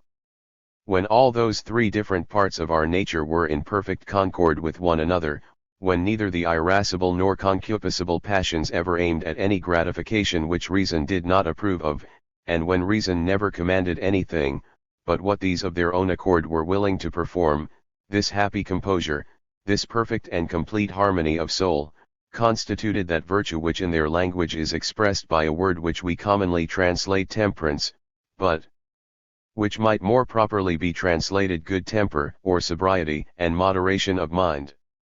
Justice, the last and greatest of the four cardinal virtues, took place, according to the system, when each of those three faculties of the mind confined itself to its proper office, without attempting to encroach upon that of any other, when reason directed and passion obeyed, and when each passion performed its proper duty, and exerted itself towards its proper object easily and without reluctance, and with that degree of force and energy, which was suitable to the value of what it pursued.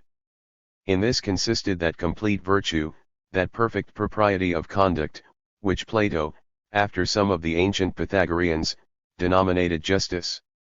The word, it is to be observed, which expresses justice in the Greek language, has several different meanings, and as the correspondent word in all other languages, so far as I know, has the same, there must be some natural affinity among those various significations. In one sense we are said to do justice to our neighbor when we abstain from doing him any positive harm, and do not directly hurt him, either in his person, or in his estate, or in his reputation. This is that justice which I have treated of above, the observance of which may be extorted by force, and the violation of which exposes to punishment. In another sense we are said not to do justice to our neighbor unless we conceive for him all that love, respect, and esteem, which his character, his situation, and his connection with ourselves, render suitable and proper for us to feel, and unless we act accordingly. It is in this sense that we are said to do injustice to a man of merit who is connected with us, though we abstain from hurting him in every respect, if we do not exert ourselves to serve him and to place him in that situation in which the impartial spectator would be pleased to see him.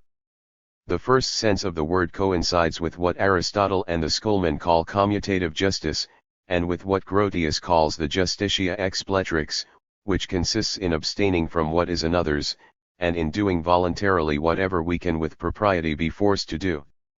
The second sense of the word coincides with what some have called distributive justice, and with the justitia attributrix of Grotius, which consists in proper beneficence, in the becoming use of what is our own, and in the applying it to those purposes either of charity or generosity, to which it is most suitable, in our situation, that it should be applied. In this sense justice comprehends all the social virtues. There is yet another sense in which the word justice is sometimes taken, still more extensive than either of the former, though very much akin to the last, and which runs too, so far as I know, through all languages.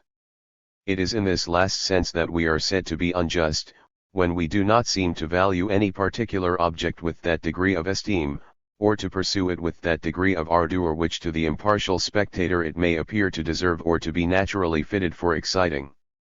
Thus we are said to do injustice to a poem or a picture, when we do not admire them enough, and we are said to do them more than justice when we admire them too much.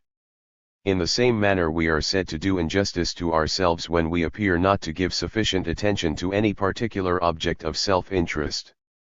In this last sense, what is called justice means the same thing with exact and perfect propriety of conduct and behavior, and comprehends in it, not only the offices of both commutative and distributive justice, but of every other virtue, of prudence, of fortitude, of temperance. It is in this last sense that Plato evidently understands what he calls justice, and which, therefore, according to him, comprehends in it the perfection of every sort of virtue. Such is the account given by Plato of the nature of virtue, or of that temper of mind which is the proper object of praise and approbation. It consists, according to him, in that state of mind in which every faculty confines itself within its proper sphere without encroaching upon that of any other, and performs its proper office with that precise degree of strength and vigor which belongs to it. His account, it is evident, coincides in every respect with what we have said above concerning the propriety of conduct. To virtue, according to Aristotle, consists in the habit of mediocrity according to right reason. Every particular virtue, according to him, lies in a kind of middle between two opposite vices, of which the one offends from being too much, the other from being too little affected by a particular species of objects. Thus the virtue of fortitude or courage lies in the middle between the opposite vices of cowardice and of presumptuous rashness, of which the one offends from being too much, and the other from being too little affected by the objects of fear. Thus too the virtue of frugality lies in a middle between avarice and profusion, of which the one consists in an excess, the other in a defect of the proper attention to the objects of self-interest. Magnanimity, in the same manner, lies in a middle between the excess of arrogance and the defect of pusillanimity, of which the one consists in too extravagant, the other in too weak a sentiment of our own worth and dignity. It is unnecessary to observe that this account of virtue corresponds to pretty exactly with what has been said above concerning the propriety and impropriety of conduct. According to Aristotle, indeed, virtue did not so much consist in those moderate and right affections, as in the habit of this moderation. In order to understand this, it is to be observed, that virtue may be considered either as the quality of an action, or as the quality of a person. Considered as the quality of an action, it consists, even according to Aristotle, in the reasonable moderation of the affection from which the action proceeds, whether this disposition be habitual to the person or not. Considered as the quality of a person, it consists in the habit of this reasonable moderation, in its having become the customary and usual disposition of the mind. Thus the action which proceeds from an occasional fit of generosity is undoubtedly a generous action, but the man who performs it, is not necessarily a generous person, because it may be the single action of the kind which he ever performed. The motive and disposition of heart, from which this action was performed, may have been quite just and proper, but as this happy mood seems to have been the effect rather of accidental humor than of anything steady or permanent in the character, it can reflect no great honor on the performer. When we denominate a character generous or charitable, or virtuous in any respect, we mean to signify that the disposition expressed by each of those appellations is the usual and customary disposition of the person. But single actions of any kind, how proper and suitable soever, are of little consequence to show that this is the case. If a single action was sufficient to stamp the character of any virtue upon the person who performed it, the most worthless of mankind might lay claim to all the virtues, since there is no man who has not, upon some occasions, acted with prudence, justice, temperance, and fortitude. But those single actions, how laudable soever, reflect very little praise upon the person who performs them. A single vicious action performed by one whose conduct is usually very regular, greatly diminishes and sometimes destroys altogether our opinion of his virtue. A single action of this kind sufficiently shows that his habits are not perfect, and that he is less to be depended upon, than, from the usual train of his behavior, we might have been apt to imagine. Aristotle too, when he made virtue to consist in practical habits, had it probably in his view to oppose the doctrine of Plato, who seems to have been of opinion that just sentiments and reasonable judgments concerning what was fit to be done or to be avoided, were alone sufficient to constitute the most perfect virtue. Virtue, according to Plato, might be considered as a species of science, and no man, he thought, could see clearly and demonstratively what was right and what was wrong, and not act accordingly. Passion might make us act contrary to doubtful and uncertain opinions, not to plain and evident judgments. Aristotle, on the contrary, was of opinion, that no conviction of the understanding was capable of getting the better of inveterate habits, and that good morals arose not from knowledge but from action. 3. According to Zeno, the founder of the Stoical doctrine, every animal was by nature recommended to its own care, and was endowed with the principle of self-love, that it might endeavor to preserve, not only its existence, but all the different parts of its nature, in the best and most perfect state of which they were capable.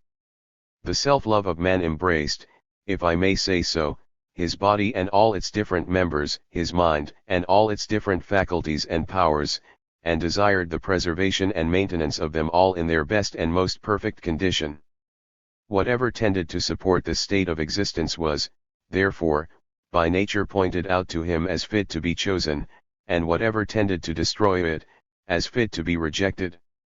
Thus health, strength, agility, and ease of body as well as the eternal conveniencies which could promote these, wealth, power, honors, the respect and esteem of those we live with, were naturally pointed out to us as things eligible, and of which the possession was preferable to the want.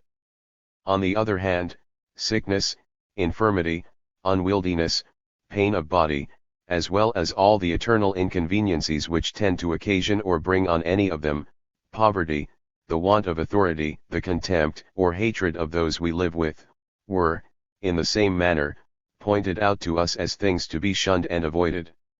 In each of those two opposite classes of objects, there were some which appeared to be more the objects either of choice or rejection, than others in the same class. Thus, in the first class, health appeared evidently preferable to strength, and strength to agility, reputation to power, and power to riches. And thus too, in the second class, sickness was more to be avoided than unwieldiness of body, ignominy than poverty, and poverty than the loss of power. Virtue and the propriety of conduct consisted in choosing and rejecting all different objects and circumstances according as they were by nature rendered more or less the objects of choice or rejection, in selecting always from among the several objects of choice presented to us, that which was most to be chosen, when we could not obtain them all, and in selecting too, out of the several objects of rejection offered to us, that which was least to be avoided, when it was not in our power to avoid them all.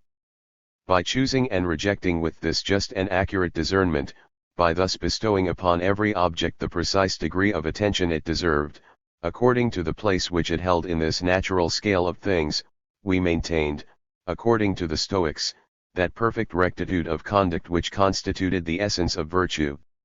This was what they called to live consistently, to live according to nature, and to obey those laws and directions which nature, or the author of nature, had prescribed for our conduct. So far the Stoical idea of propriety and virtue is not very different from that of Aristotle and the ancient Peripatetics. Among those primary objects which nature had recommended to us as eligible, was the prosperity of our family, of our relations, of our friends, of our country, of mankind, and of the universe in general. Nature, too, had taught us, that as the prosperity of two was preferable to that of one, that of many, or of all, must be infinitely more so. That we ourselves were but one, and that consequently wherever our prosperity was inconsistent with that, either of the whole, or of any considerable part of the whole, it ought, even in our own choice, to yield to what was so vastly preferable. As all the events in this world were conducted by the providence of a wise, powerful, and good God, we might be assured that whatever happened tended to the prosperity and perfection of the whole. If we ourselves, therefore, were in poverty, in sickness, or in any other calamity, we ought, first of all, to use our utmost endeavors, so far as justice and our duty to others would allow, to rescue ourselves from this disagreeable circumstance. But if, after all we could do, we found this impossible, we ought to rest satisfied that the order and perfection of the universe required that we should in the meantime continue in this situation. And as the prosperity of the whole should, even to us, appear preferable to so insignificant a part as ourselves, our situation, whatever it was, ought from that moment to become the object of our liking, if we would maintain that complete propriety and rectitude of sentiment and conduct in which consisted the perfection of our nature. If, indeed, any opportunity of extricating ourselves should offer, it became our duty to embrace it. The order of the universe, it was evident, no longer required our continuance in this situation, and the great Director of the world plainly called upon us to leave it, by so clearly pointing out the road which we were to follow. It was the same case with the adversity of our relations, our friends, our country. If, without violating any more sacred obligation, it was in our power to prevent or put an end to their calamity, it undoubtedly was our duty to do so. The propriety of action, the rule which Jupiter had given us for the direction of our conduct, evidently required this of us. But if it was altogether out of our power to do either, we ought then to consider this event as the most fortunate which could possibly have happened, because we might be assured that it tended most to the prosperity and order of the whole, which was what we ourselves, if we were wise and equitable, ought most of all to desire. It was our own final interest considered as a part of that whole, of which the prosperity ought to be, not only the principal, but the sole object of our desire. In what sense, says Epictetus, are some things said to be according to our nature, and others contrary to it? It is in that sense in which we consider ourselves as separated and detached from all other things. For thus it may be said to be according to the nature of the foot to be always clean. But if you consider it as a foot, and not as something detached from the rest of the body, it must behove it sometimes to trample in the dirt, and sometimes to tread upon thorns, and sometimes, too, to be cut off for the sake of the whole body, and if it refuses this, it is no longer a foot. Thus, too, ought we to conceive with regard to ourselves. What are you? A man. If you consider yourself as something separated and detached, it is agreeable to your nature to live to old age, to be rich, to be in health. But if you consider yourself as a man, and as a part of a whole, upon account of that whole, it will behove you sometimes to be in sickness, sometimes to be exposed to the inconveniency of a sea voyage, sometimes to be in want, and at last, perhaps, to die before your time. Why then do you complain? Do not you know that by doing so, as the foot ceases to be a foot, so you cease to be a man? A wise man never complains of the destiny of Providence, nor thinks the universe in confusion when he is out of order. He does not look upon himself as a whole, separated and detached from every other part of nature, to be taken care of by itself and for itself. He regards himself in the light in which he imagines the great genius of human nature, and of the world, regards him. He enters, if I may say so, into the sentiments of that divine being, and considers himself as an atom, a particle, of an immense and infinite system, which must and ought to be disposed of, according to the conveniency of the whole. Assured of the wisdom which directs all the events of human life, whatever lot befalls him, he accepts it with joy, satisfied that, if he had known all the connections and dependencies of the different parts of the universe, it is the very lot which he himself would have wished for. If it is life, he is contented to live, and if it is death, as nature must have no further occasion for his presence here, he willingly goes where he is appointed. I accept, said a cynical philosopher, whose doctrines were in this respect the same as those of the Stoics, I accept, with equal joy and satisfaction, whatever fortune can befall me. Riches or poverty, pleasure or pain, health or sickness, all is alike, nor would I desire that the gods should in any respect change my destination. If I was to ask of them anything beyond what their bounty has already bestowed, it should be that they would inform me beforehand what it was their pleasure should be done with me, that I might of my own accord place myself in this situation, and demonstrate the cheerfulness with which I embrace their allotment. If I am going to sail, says Epictetus, I choose the best ship and the best pilot, and I wait for the fairest weather that my circumstances and duty will allow. Prudence and propriety, the principles which the gods have given me for the direction of my conduct, require this of me, but they require no more, and if, notwithstanding, a storm arises, which neither the strength of the vessel nor the skill of the pilot are likely to withstand, I give myself no trouble about the consequence. All that I had to do is done already. The directors of my conduct never command me to be miserable, to be anxious, desponding, or afraid. Whether we are to be drowned, or to come to a harbor, is the business of Jupiter, not mine. I leave it entirely to his determination, nor ever break my rest with considering which way he is likely to decide it, but receive whatever comes with equal indifference and security. From this perfect confidence in that benevolent wisdom which governs the universe, and from this entire resignation to whatever order that wisdom might think proper to establish, it necessarily followed, that, to the stoical wise man, all the events of human life must be in a great measure indifferent. His happiness consisted altogether, first, in the contemplation of the happiness and perfection of the great system of the universe, of the good government of the great republic of gods and men, of all rational and sensible beings, and, secondly, in discharging his duty, in acting properly in the affairs of this great republic whatever little part that wisdom had assigned to him. The propriety or impropriety of his endeavors might be of great consequence to him. Their success or disappointment could be of none at all, could excite no passionate joy or sorrow, no passionate desire or aversion. If he preferred some events to others, if some situations were the objects of his choice and others of his rejection, it was not because he regarded the one as in themselves in any respect better than the other, or thought that his own happiness would be more complete in what is called the fortunate than in what is regarded as the distressful situation, but because the propriety of action, the rule which the gods had given him for the direction of his conduct, required him to choose and reject. In this manner, all his affections were absorbed and swallowed up in two great affections, in that for the discharge of his own duty, and in that for the greatest possible happiness of all rational and sensible beings. For the gratification of this latter affection, he rested with the most perfect security upon the wisdom and power of the great superintendent of the universe. His sole anxiety was about the gratification of the former, not about the event, but about the propriety of his own endeavors. Whatever the event might be, he trusted to a superior power and wisdom for turning it to promote that great end which he himself was most desirous of promoting.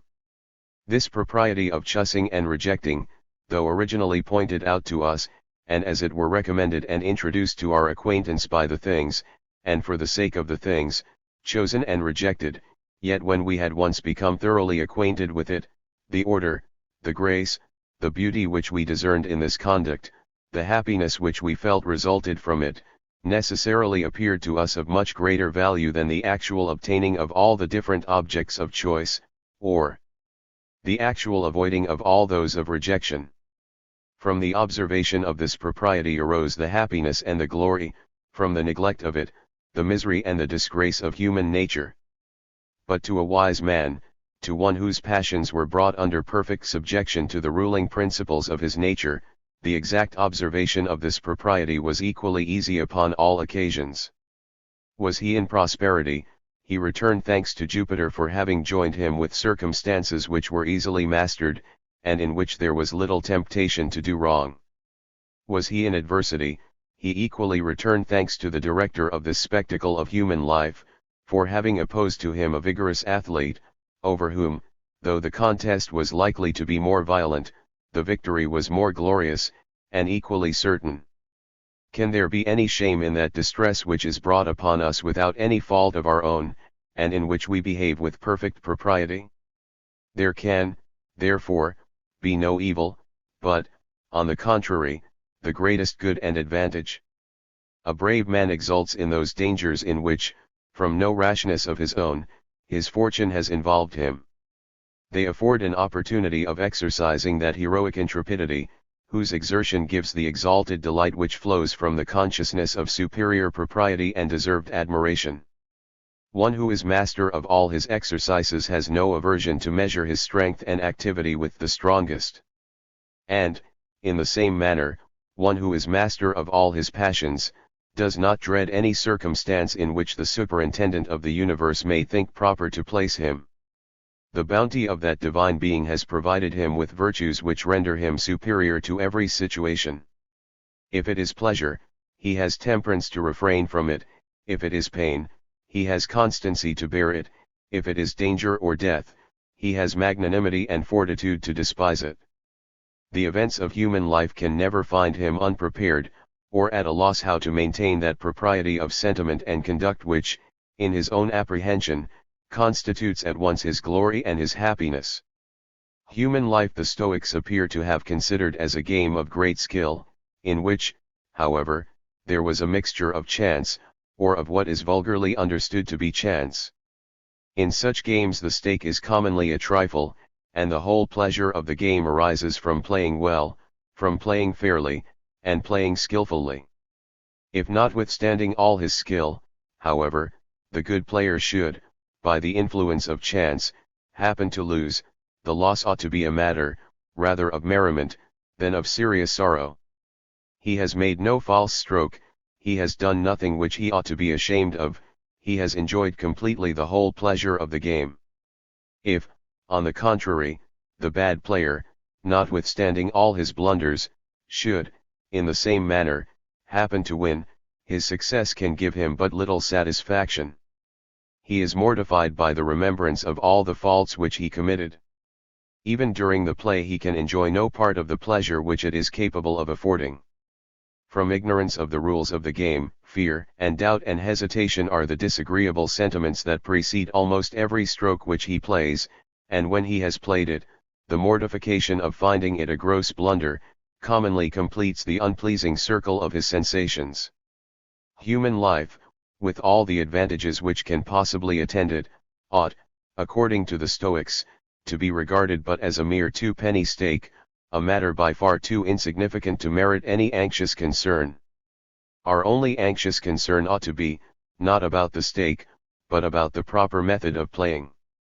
If we placed our happiness in winning the stake, we placed it in what depended upon causes beyond our power, and out of our direction. We necessarily exposed ourselves to perpetual fear and uneasiness, and frequently to grievous and mortifying disappointments. If we placed it in playing well, in playing fairly, in playing wisely and skillfully, in the propriety of our own conduct, in short, we placed it in what, by proper discipline, education, and attention, might be altogether in our own power, and under our own direction. Our happiness was perfectly secure, and beyond the reach of fortune. The event of our actions, if it was out of our power, was equally out of our concern, and we could never feel either fear or anxiety about it, nor ever suffer any grievous, or even any serious disappointment. Human life itself, as well as every different advantage or disadvantage which can attend it, might, they said, according to different circumstances, be the proper object either of our choice or of our rejection. If, in our actual situation, there were more circumstances agreeable to nature than contrary to it, more circumstances which were the objects of choice than of rejection, life, in this case, was, upon the whole, the proper object of choice, and the propriety of conduct required that we should remain in it. If, on the other hand, there were, in our actual situation, without any probable hope of amendment, more circumstances contrary to nature than agreeable to it, more circumstances which were the objects of rejection than of choice, life itself, in this case, became, to a wise man, the object of rejection, and he was not only at liberty to remove out of it, but the propriety of conduct, the rule which the gods had given him for the direction of his conduct, required him to do so. I am ordered, says Epictetus, not to dwell at Nicopolis. I do not dwell there. I am ordered not to dwell at Athens. I do not dwell at Athens. I am ordered not to dwell in Rome. I do not dwell in Rome. I am ordered to dwell in the little and rocky island of Guri. I go and dwell there. But the house smokes in Guri. If the smoke is moderate, I will bear it, and stay there. If it is excessive, I will go to a house from whence no tyrant can remove me. I keep in mind always that the door is open, that I can walk out when I please, and retire to that hospitable house which is at all times open to all the world, for beyond my undermost garment, beyond my body, no man living has any power over me. If your situation is upon the whole disagreeable, if your house smokes too much for you, said the Stoics, walk forth by all means. But walk forth without repining, without murmuring or complaining. Walk forth calm, contented, rejoicing, returning thanks to the gods, who, from their infinite bounty, have opened the safe and quiet harbor of death, at all times ready to receive us from the stormy ocean of human life, who have prepared this sacred, this inviolable, this great asylum, always open, always accessible, altogether beyond the reach of human rage and injustice, and large enough to contain both all those who wish, and all those who do not wish to retire to it, an asylum which takes away from every man every pretence of complaining, or even of fancying that there can be any evil in human life, except such as he may suffer from his own folly and weakness. The Stoics, in the few fragments of their philosophy which have come down to us, sometimes talk of leaving life with a gaiety, and even with a levity, which, were we to consider those passages by themselves, might induce us to believe that they imagined we could with propriety leave it whenever we had a mind, wantonly and capriciously, upon the slightest disgust or uneasiness. When you sup with such a person, says Epictetus, you complain of the long stories which he tells you about his Mysian wars. Now my friend, says he, having told you how I took possession of an eminence at such a place, I will tell you how I was besieged in such another place. But if you have a mind not to be troubled with his long stories, do not accept of his supper. If you accept of his supper, you have not the least pretence to complain of his long stories. It is the same case with what you call the evils of human life. Never complain of that of which it is at all times in your power to rid yourself. Notwithstanding this gaiety and even levity of expression, however, the alternative of leaving life, or of remaining in it, was, according to the Stoics, a matter of the most serious and important deliberation. We ought never to leave it till we were distinctly called upon to do so by that superintending power which had originally placed us in it. But we were to consider ourselves as called upon to do so, not merely at the appointed and unavoidable term of human life. Whenever the providence of that superintending power had rendered our condition in life upon the whole the proper object rather of rejection than of choice, the great rule which he had given us for the direction of our conduct, then required us to leave it. We might then be said to hear the awful and benevolent voice of that divine being distinctly calling upon us to do so. It was upon this account that, according to the Stoics, it might be the duty of a wise man to remove out of life though he was perfectly happy, while, on the contrary, it might be the duty of a weak man to remain in it, though he was necessarily miserable. If, in the situation of the wise man, there were more circumstances which were the natural objects of rejection than of choice, the whole situation became the object of rejection, and the rule which the gods had given him for the direction of his conduct, required that he should remove out of it as speedily as particular circumstances might render convenient. He was, however, perfectly happy even during the time that he might think proper to remain in it. He had placed his happiness, not in obtaining the objects of his choice, or in avoiding those of his rejection, but in always choosing and rejecting with exact propriety, not in the success, but in the fitness of his endeavors and exertions. If, in the situation of the weak man, on the contrary, there were more circumstances which were the natural objects of choice than of rejection, his whole situation became the proper object of choice, and it was his duty to remain in it. He was unhappy, however, from not knowing how to use those circumstances. Let his cards be ever so good, he did not know how to play them, and could enjoy no sort of real satisfaction, either in the progress, or in the event of the game, in whatever manner it might happen to turn out. The propriety, upon some occasions, of voluntary death, though it was, perhaps, more insisted upon by the Stoics, than by any other sect of ancient philosophers, was, however, a doctrine common to them all, even to the peaceable and indolent Epicureans.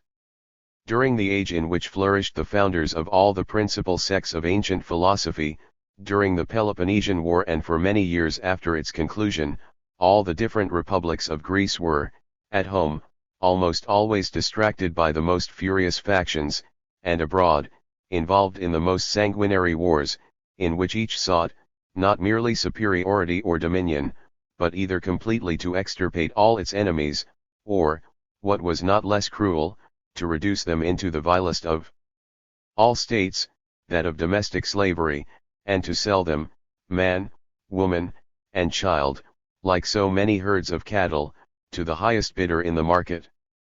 The smallness of the greater part of those states, too, rendered it, to each of them, no very improbable event, that it might itself fall into that very calamity which it had so frequently, either, perhaps, actually inflicted, or at least attempted to inflict upon some of its neighbors.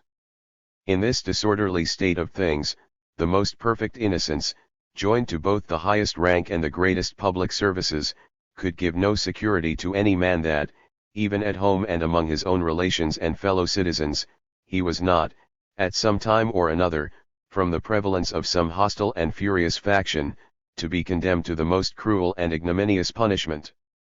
If he was taken prisoner in war, or if the city of which he was a member was conquered, he was exposed, if possible, to still greater injuries and insults. But every man naturally, or rather necessarily, familiarizes his imagination with the distresses to which he foresees that his situation may frequently expose him. It is impossible that a sailor should not frequently think of storms and shipwrecks, and foundering at sea, and of how he himself is likely both to feel and to act upon such occasions. It was impossible, in the same manner, that a Grecian patriot or hero should not familiarize his imagination with all the different calamities to which he was sensible his situation must frequently, or rather constantly expose him. As an American savage prepares his death song, and considers how he should act when he has fallen into the hands of his enemies, and is by them put to death in the most lingering tortures, and amidst the insults and derision of all the spectators, so a Grecian patriot or hero could not avoid frequently employing his thoughts in considering what he ought both to suffer and to do in banishment, in captivity, when reduced to slavery, when put to the torture, when brought to the scaffold. But the philosophers of all the different sects very justly represented virtue, that is, wise, just, firm, and temperate conduct, not only as the most probable, but as the certain and infallible road to happiness even in this life. This conduct, however, could not always exempt, and might even sometimes expose the person who followed it to all the calamities which were incident to that unsettled situation of public affairs.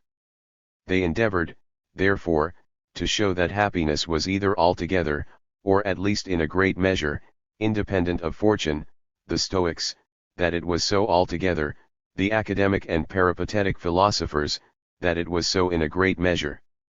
Wise, prudent, and good conduct was, in the first place, the conduct most likely to ensure success in every species of undertaking, and secondly, though it should fail of success, yet the mind was not left without consolation. The virtuous man might still enjoy the complete approbation of his own breast, and might still feel that, how untoward soever things might be without, all was calm and peace and concord within. He might generally comfort himself, too, with the assurance that he possessed the love and esteem of every intelligent and impartial spectator, who could not fail both to admire his conduct, and to regret his misfortune. Those philosophers endeavored, at the same time, to show, that the greatest misfortunes to which human life was liable, might be supported more easily than was commonly imagined.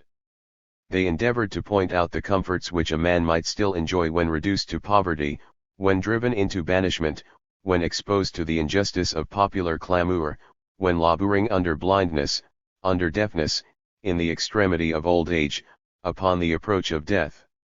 They pointed out, too, the considerations which might contribute to support his constancy under the agonies of pain and even of torture, in sickness, in sorrow for the loss of children, for the death of friends and relations, etc. The few fragments which have come down to us of what the ancient philosophers had written upon these subjects, form, perhaps, one of the most instructive, as well as one of the most interesting remains of antiquity. The spirit and manhood of their doctrines make a wonderful contrast with the desponding, plaintive, and whining tone of some modern systems. But while those ancient philosophers endeavored in this manner to suggest every consideration which could, as Milton says, arm the obdurate breast with stubborn patience, as with triple steel, they, at the same time, labored above all to convince their followers that there neither was nor could be any evil in death, and that, if their situation became at any time too hard for their constancy to support, the remedy was at hand, the door was open, and they might, without fear, walk out when they pleased. If there was no world beyond the present, death, they said, could be no evil, and if there was another world, the gods must likewise be in that other, and a just man could fear no evil while under their protection. Those philosophers, in short, prepared a death song, if I may say so, which the Grecian patriots and heroes might make use of upon the proper occasions, and, of all the different sects, the Stoics, I think it must be acknowledged, had prepared by far the most animated and spirited song. Suicide, however, never seems to have been very common among the Greeks. Excepting Cleomenes, I cannot at present recollect any very illustrious either patriot or hero of Greece, who died by his own hand. The death of Aristomenes is as much beyond the period of true history as that of Ajax. The common story of the death of Themistocles, though within that period, bears upon its face all the marks of a most romantic fable. Of all the Greek heroes whose lives have been written by Plutarch, Cleomenes appears to have been the only one who perished in this manner. Theramenes, Socrates, and Phocion, who certainly did not want courage, suffered themselves to be sent to prison, and submitted patiently to that death to which the injustice of their fellow citizens had condemned them. The brave Eumenes allowed himself to be delivered up, by his own mutinous soldiers, to his enemy Antigonus, and was starved to death, without attempting any violence. The gallant Philopoemen suffered himself to be taken prisoner by the Messenians, was thrown into a dungeon, and was supposed to have been privately poisoned. Several of the philosophers, indeed, are said to have died in this manner, but their lives have been so very foolishly written, that very little credit is due to the greater part of the tales which are told of them. 3 different accounts have been given of the death of Zeno the Stoic. One is, that after enjoying, for 98 years, the most perfect state of health, he happened, in going out of his school, to fall, and though he suffered no other damage than that of breaking or dislocating one of his fingers, he struck the ground with his hand, and, in the words of the Niobe of Euripides, said, "I come, why doest thou call me?" and immediately went home and hanged himself. At that great age, one should think, he might have had a little more patience. Another account is, that, at the same age, and in consequence of a like accident, he starved himself to death. The third account is, that, at 72 years of age, he died in the natural way, by far the most probable account of the 3, and supported too by the authority of a cotemporary, who must have had every opportunity of being well informed, of Perseus, originally the slave, and afterwards the friend and disciple of Zeno. The first account is given by Apollonius of Tyre, who flourished about the time of Augustus Caesar, between 200 and 300 years after the death of Zeno. I know not who is the author of the second account. Apollonius, who was himself a Stoic, had probably thought it would do honor to the founder of a sect which talks so much about voluntary death, to die in this manner by his own hand. Men of letters, though, after their death, they are frequently more talked of than the greatest princes or statesmen of their times, are generally, during their life, so obscure and insignificant that their adventures are seldom recorded by contemporary historians. Those of after ages, in order to satisfy the public curiosity, and having no authentic documents either to support or to contradict their narratives, seem frequently to have fashioned them according to their own fancy, and almost always with a great mixture of the marvelous. In this particular case the marvelous, though supported by no authority, seems to have prevailed over the probable, though supported by the best. Diogenes Laertius plainly gives the preference to the story of Apollonius. Lucian and Lactantius appear both to have given credit to that of the great age and of the violent death. This fashion of voluntary death appears to have been much more prevalent among the proud Romans, than it ever was among the lively, ingenious, and accommodating Greeks. Even among the Romans, the fashion seems not to have been established in the early and, what are called, the virtuous ages of the Republic. The common story of the death of Regulus, though probably a fable, could never have been invented, had it been supposed that any disiannuer could fall upon that hero, from patiently submitting to the tortures which the Carthaginians are said to have inflicted upon him. In the later ages of the Republic some disiannuer, I apprehend, would have attended this submission. In the different civil wars which preceded the fall of the Commonwealth, many of the eminent men of all the contending parties chose rather to perish by their own hands, than to fall into those of their enemies. The death of Cato, celebrated by Cicero, and censured by Caesar, and become the subject of a very serious controversy between, perhaps, the 2 most illustrious advocates that the world had ever beheld, stamped a character of splendor upon this method of dying which it seems to have retained for several ages after. The eloquence of Cicero was superior to that of Caesar. The admiring prevailed greatly over the censuring party, and the lovers of liberty, for many ages afterwards, looked up to Cato as to the most venerable martyr of the Republican party. The head of a party, the Cardinal de Retz observes, may do what he pleases, as long as he retains the confidence of his own friends, he can never do wrong, a maxim of which his eminence had himself, upon several occasions, an opportunity of experiencing the truth. Cato, it seems, joined to his other virtues that of an excellent bottle companion. His enemies accused him of drunkenness, but, says Seneca, whoever objected this vice to Cato, will find it much easier to prove that drunkenness is a virtue, than that Cato could be addicted to any vice. Under the emperors this method of dying seems to have been, for a long time, perfectly fashionable. In the epistles of Pliny we find an account of several persons who chose to die in this manner, rather from vanity and ostentation, it would seem, than from what would appear, even to a sober and judicious Stoic, any proper or necessary reason. Even the ladies, who are seldom behind in following the fashion, seem frequently to have chosen, most unnecessarily, to die in this manner, and, like the ladies in Bengal, to accompany, upon some occasions, their husbands to the tomb. The prevalence of this fashion certainly occasioned many deaths which would not otherwise have happened.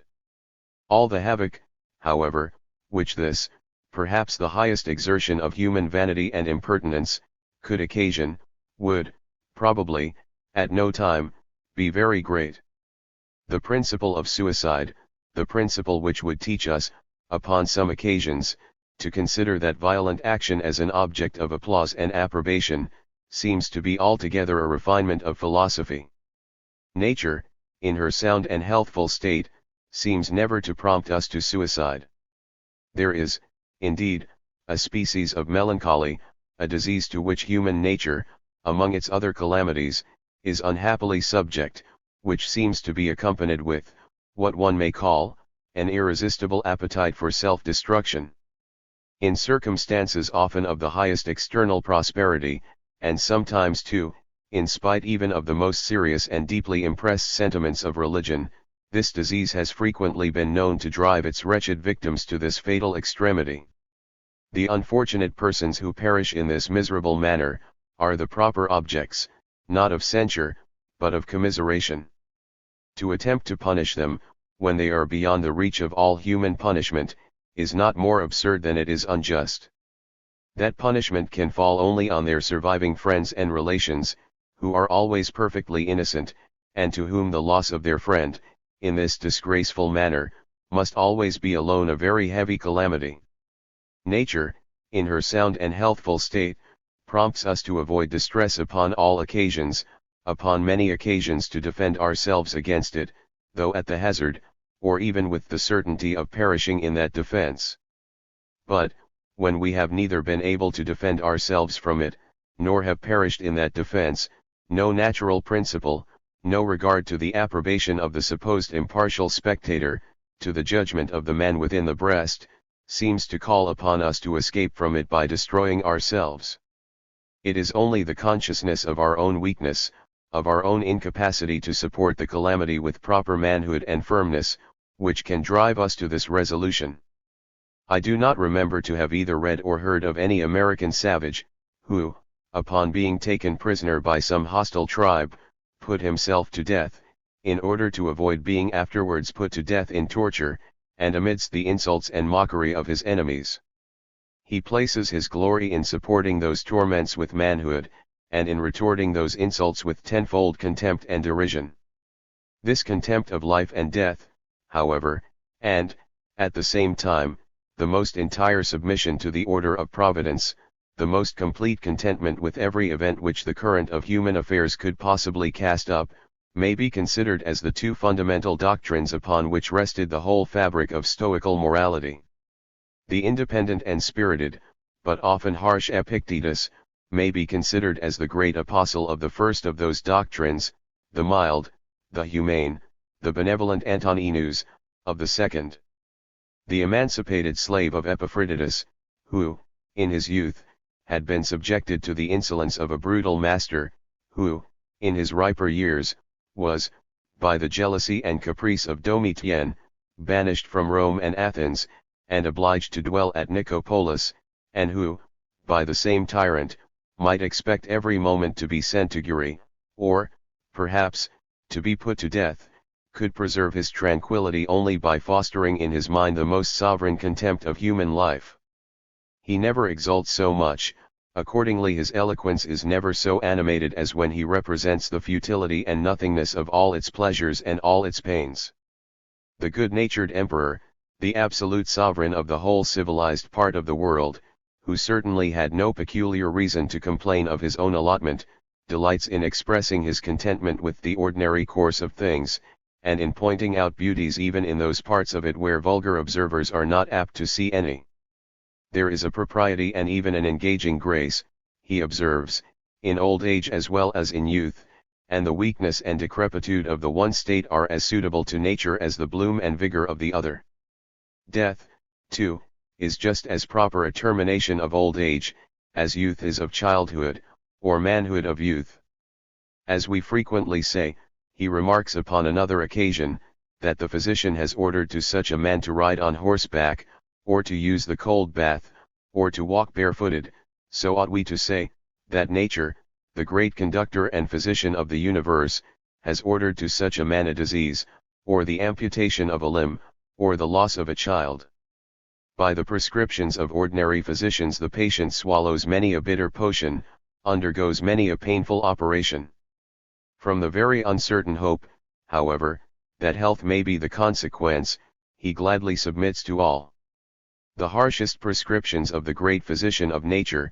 The patient may, in the same manner, hope will contribute to his own health, to his own final prosperity and happiness, and he may be perfectly assured that they not only contribute, but are indispensably necessary to the health, to the prosperity and happiness of the universe, to the furtherance and advancement of the great plan of Jupiter. Had they not been so, the universe would never have produced them, its all-wise architect and conductor would never have suffered them to happen.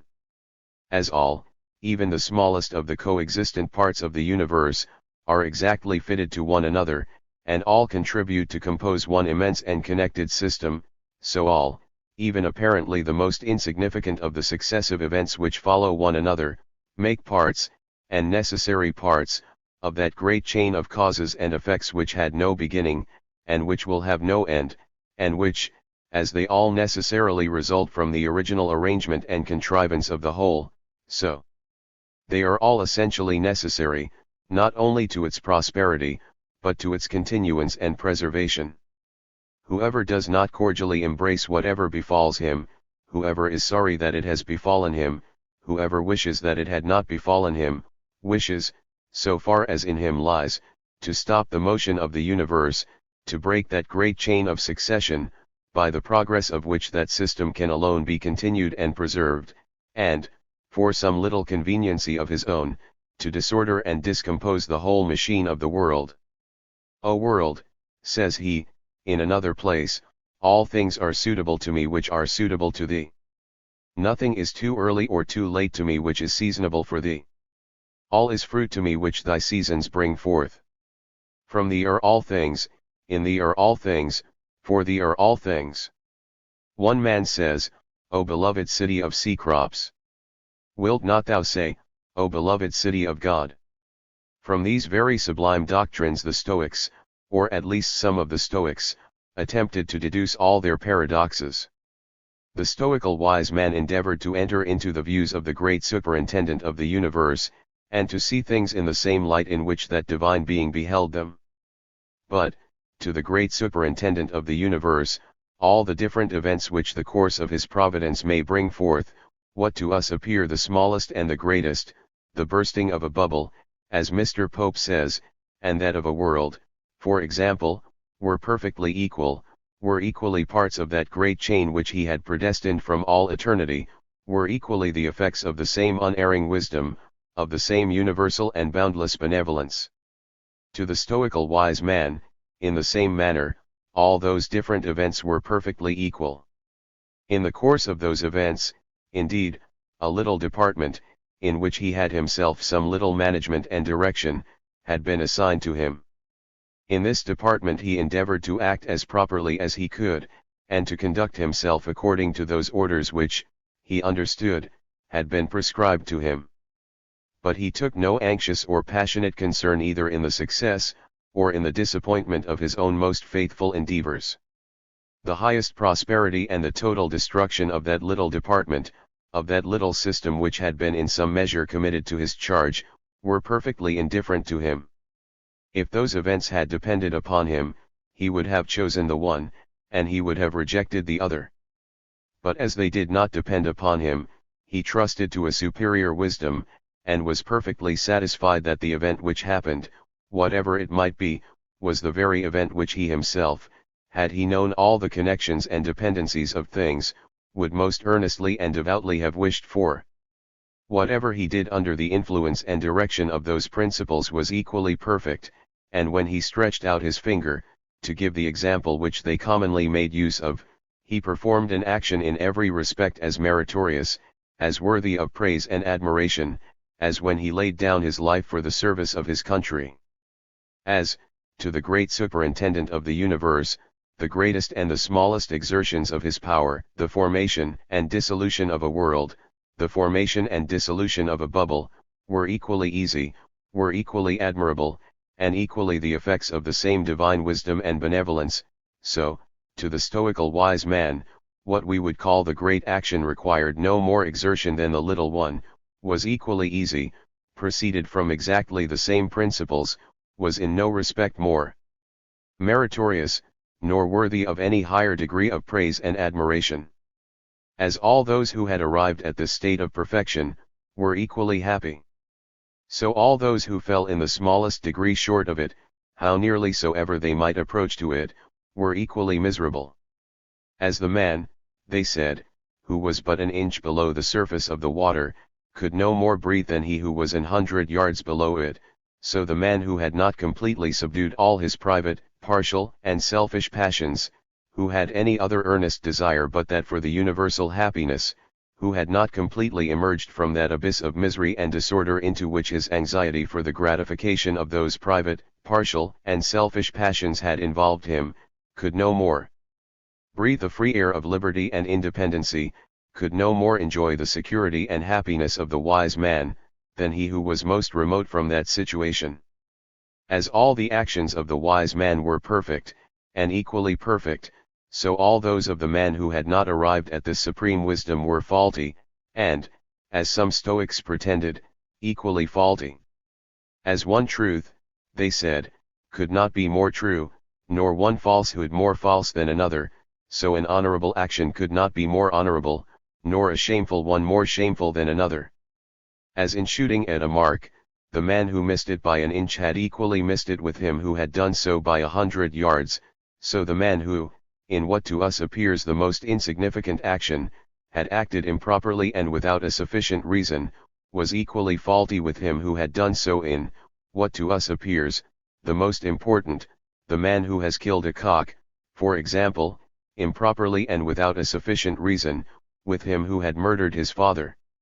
If the first of those two paradoxes should appear sufficiently violent, the second is evidently too absurd to deserve any serious consideration. It is, indeed, so very absurd that one can scarce help suspecting that it must have been in some measure misunderstood or misrepresented. At any rate, I cannot allow myself to believe that such men as Zeno or Cleanthes, men, it is said, of the most simple as well as of the most sublime eloquence, could be the authors, either of these, or of the greater part of the other Stoical paradoxes, which are in general mere impertinent quibbles, and do so little honor to their system that I shall give no further account of them. I am disposed to impute them rather to Chrysippus, the disciple and follower, indeed, of Zeno and Cleanthes, but who, from all that has been delivered down to us concerning him, seems to have been a mere dialectical pedant, without taste or elegance of any kind. He may have been the first who reduced their doctrines into a scholastic or technical system of artificial definitions, divisions, and subdivisions, one of the most effectual expedients, perhaps, for extinguishing whatever degree of good sense there may be in any moral or metaphysical doctrine. Such a man may very easily be supposed to have understood too literally some animated expressions of his masters in describing the happiness of the man of perfect virtue, and the unhappiness of whoever fell short of that character. The Stoics in general seem to have admitted that there might be a degree of proficiency in those who had not advanced to perfect virtue and happiness. They distributed those proficients into different classes, according to the degree of their advancement, and they called the imperfect virtues which they supposed them capable of exercising, not rectitudes, but proprieties, fitnesses, decent and becoming actions, for which a plausible or probable reason could be assigned, what Cicero expresses by the Latin word officia, and Seneca, I think more exactly, by that of convenientia. The doctrine of those imperfect, but attainable virtues, seems to have constituted what we may call the practical morality of the Stoics. It is the subject of Cicero's Offices, and is said to have been that of another book written by Marcus Brutus, but which is now lost. The plan and system which nature has sketched out for our conduct, seems to be altogether different from that of the Stoical philosophy. By nature the events which immediately affect that little department in which we ourselves have some little management and direction, which immediately affect ourselves, our friends, our country, are the events which interest us the most, and which chiefly excite our desires and aversions, our hopes and fears, our joys and sorrows. Should those passions be, what they are very apt to be, too vehement, nature has provided a proper remedy and correction. The real or even the imaginary presence of the impartial spectator, the authority of the man within the breast, is always at hand to overawe them into the proper tone and temper of moderation. If, notwithstanding our most faithful exertions, all the events which can affect this little department, should turn out the most unfortunate and disastrous, nature has by no means left us without consolation. That consolation may be drawn, not only from the complete approbation of the man within the breast, but, if possible, from a still nobler and more generous principle, from a firm reliance upon, and a reverential submission to, that benevolent wisdom which directs all the events of human life, and which, we may be assured, would never have suffered those misfortunes to happen, had they not been indispensably necessary for the good of the whole. Nature has not prescribed to us this sublime contemplation as the great business and occupation of our lives. She only points it out to us as the consolation of our misfortunes. The Stoical philosophy prescribes it as the great business and occupation of our lives. That philosophy teaches us to interest ourselves earnestly and anxiously in no events, external to the good order of our own minds, to the propriety of our own choosing and rejecting, except in those which concern a department where we neither have nor ought to have any sort of management or direction, the department of the great superintendent of the universe. By the perfect apathy which it prescribes to us, by endeavoring, not merely to moderate, but to eradicate all our private, partial, and selfish affections, by suffering us to feel for whatever can befall ourselves, our friends, our country, not even the sympathetic and reduced passions of the impartial spectator, it endeavors to render us altogether indifferent and unconcerned in the success or miscarriage of everything which nature has prescribed to us as the proper business and occupation of our lives. The reasonings of philosophy, it may be said, though they may confound and perplex the understanding, can never break down the necessary connection which nature has established between causes and their effects. The causes which naturally excite our desires and aversions, our hopes and fears, our joys and sorrows, would no doubt, notwithstanding all the reasonings of Stoicism, produce upon each individual, according to the degree of his actual sensibility, their proper and necessary effects. The judgments of the man within the breast, however, might be a good deal affected by those reasonings, and that great inmate might be taught by them to attempt to overawe all our private, partial, and selfish affections into a more or less perfect tranquility. To direct the judgments of this inmate is the great purpose of all systems of morality. That the Stoical philosophy had very great influence upon the character and conduct of its followers, cannot be doubted, and that though it might sometimes incite them to unnecessary violence, its general tendency was to animate them to actions of the most heroic magnanimity and most extensive benevolence. For besides these ancient, there are some modern systems, according to which virtue consists in propriety, or in the suitableness of the affection from which we act, to the cause or object which excites it. The system of Dr. Clarke, which places virtue in acting according to the relations of things, in regulating our conduct according to the fitness or incongruity which there may be in the application of certain actions to certain things, or to certain relations, that of Mr. Wollaston, which places it in acting according to the truth of things, according to their proper nature and essence, or in treating them as what they really are, and not as what they are not, that of my Lord Shaftesbury, which places it in maintaining a proper balance of the affections, and in allowing no passion to go beyond its proper sphere, are all of them more or less inaccurate descriptions of the same fundamental idea. None of those systems either give, or even pretend to give, any precise or distinct measure by which this fitness or propriety of affection can be ascertained or judged of. That precise and distinct measure can be found nowhere but in the sympathetic feelings of the impartial and well-informed spectator. The description of virtue, besides, which is either given, or at least meant and intended to be given in each of those systems, for some of the modern authors are not very fortunate in their manner of expressing themselves, is no doubt quite just, so far as it goes. There is no virtue without propriety, and wherever there is propriety some degree of approbation is due. But still this description is imperfect. For though propriety is an essential ingredient in every virtuous action, it is not always the sole ingredient.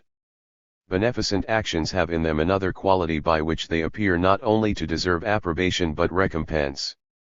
None of those systems account either easily or sufficiently for that superior degree of esteem which seems due to such actions, or for that diversity of sentiment which they naturally excite. Neither is the description of vice more complete. For, in the same manner, though impropriety is a necessary ingredient in every vicious action, it is not always the sole ingredient, and there is often the highest degree of absurdity and impropriety in very harmless and insignificant actions. Deliberate actions, of a pernicious tendency to those we live with, have, besides their impropriety, a peculiar quality of their own by which they appear to deserve, not only disapprobation, but punishment, and to be the objects, not of dislike merely, but of resentment and revenge, and none of those systems easily and sufficiently account for that superior degree of detestation which we feel for such actions. Chap. 2. Of those systems which make virtue consist in prudence. The most ancient of those systems which make virtue consist in prudence, and of which any considerable remains have come down to us, is that of Epicurus, who is said, however, to have borrowed all the leading principles of his philosophy from some of those who had gone before him, particularly from Aristippus, though it is very probable, notwithstanding this allegation of his enemies, that at least his manner of applying those principles was altogether his own. According to Epicurus, bodily pleasure and pain were the sole ultimate objects of natural desire and aversion. That they were always the natural objects of those passions, he thought required no proof. Pleasure might, indeed, appear sometimes to be avoided, not, however, because it was pleasure, but because, by the enjoyment of it, we should either forfeit some greater pleasure, or expose ourselves to some pain that was more to be avoided than this pleasure was to be desired. Pain, in the same manner, might appear sometimes to be eligible, not, however, because it was pain, but because by enduring it we might either avoid a still greater pain, or acquire some pleasure of much more importance. That bodily pain and pleasure, therefore, were always the natural objects of desire and aversion, was, he thought, abundantly evident. Nor was it less so, he imagined, that they were the sole ultimate objects of those passions. Whatever else was either desired or avoided, was so, according to him, upon account of its tendency to produce one or other of those sensations. The tendency to procure pleasure rendered power and riches desirable, as the contrary tendency to produce pain made poverty and insignificancy the objects of aversion. Honor and reputation were valued, because the esteem and love of those we live with were of the greatest consequence both to procure pleasure and to defend us from pain. Ignominy and bad fame, on the contrary, were to be avoided, because the hatred, contempt, and resentment of those we lived with, destroyed all security, and necessarily exposed us to the greatest bodily evils. All the pleasures and pains of the mind were, according to Epicurus, ultimately derived from those of the body. The mind was happy when it thought of the past pleasures of the body, and hoped for others to come, and it was miserable when it thought of the pains which the body had formerly endured, and dreaded the same or greater thereafter. But the pleasures and pains of the mind, though ultimately derived from those of the body, were vastly greater than their originals. The body felt only the sensation of the present instant, whereas the mind felt also the past and the future, the one by remembrance, the other by anticipation, and consequently both suffered and enjoyed much more. When we are under the greatest bodily pain, he observed, we shall always find, if we attend to it, that it is not the suffering of the present instant which chiefly torments us, but either the agonizing remembrance of the past, or the yet more horrible dread of the future. The pain of each instant, considered by itself, and cut off from all that goes before and all that comes after it, is a trifle, not worth the regarding. Yet this is all which the body can ever be said to suffer. In the same manner, when we enjoy the greatest pleasure, we shall always find that the bodily sensation, the sensation of the present instant, makes but a small part of our happiness, that our enjoyment chiefly arises either from the cheerful recollection of the past, or the still more joyous anticipation of the future, and that the mind always contributes by much the largest share of the entertainment.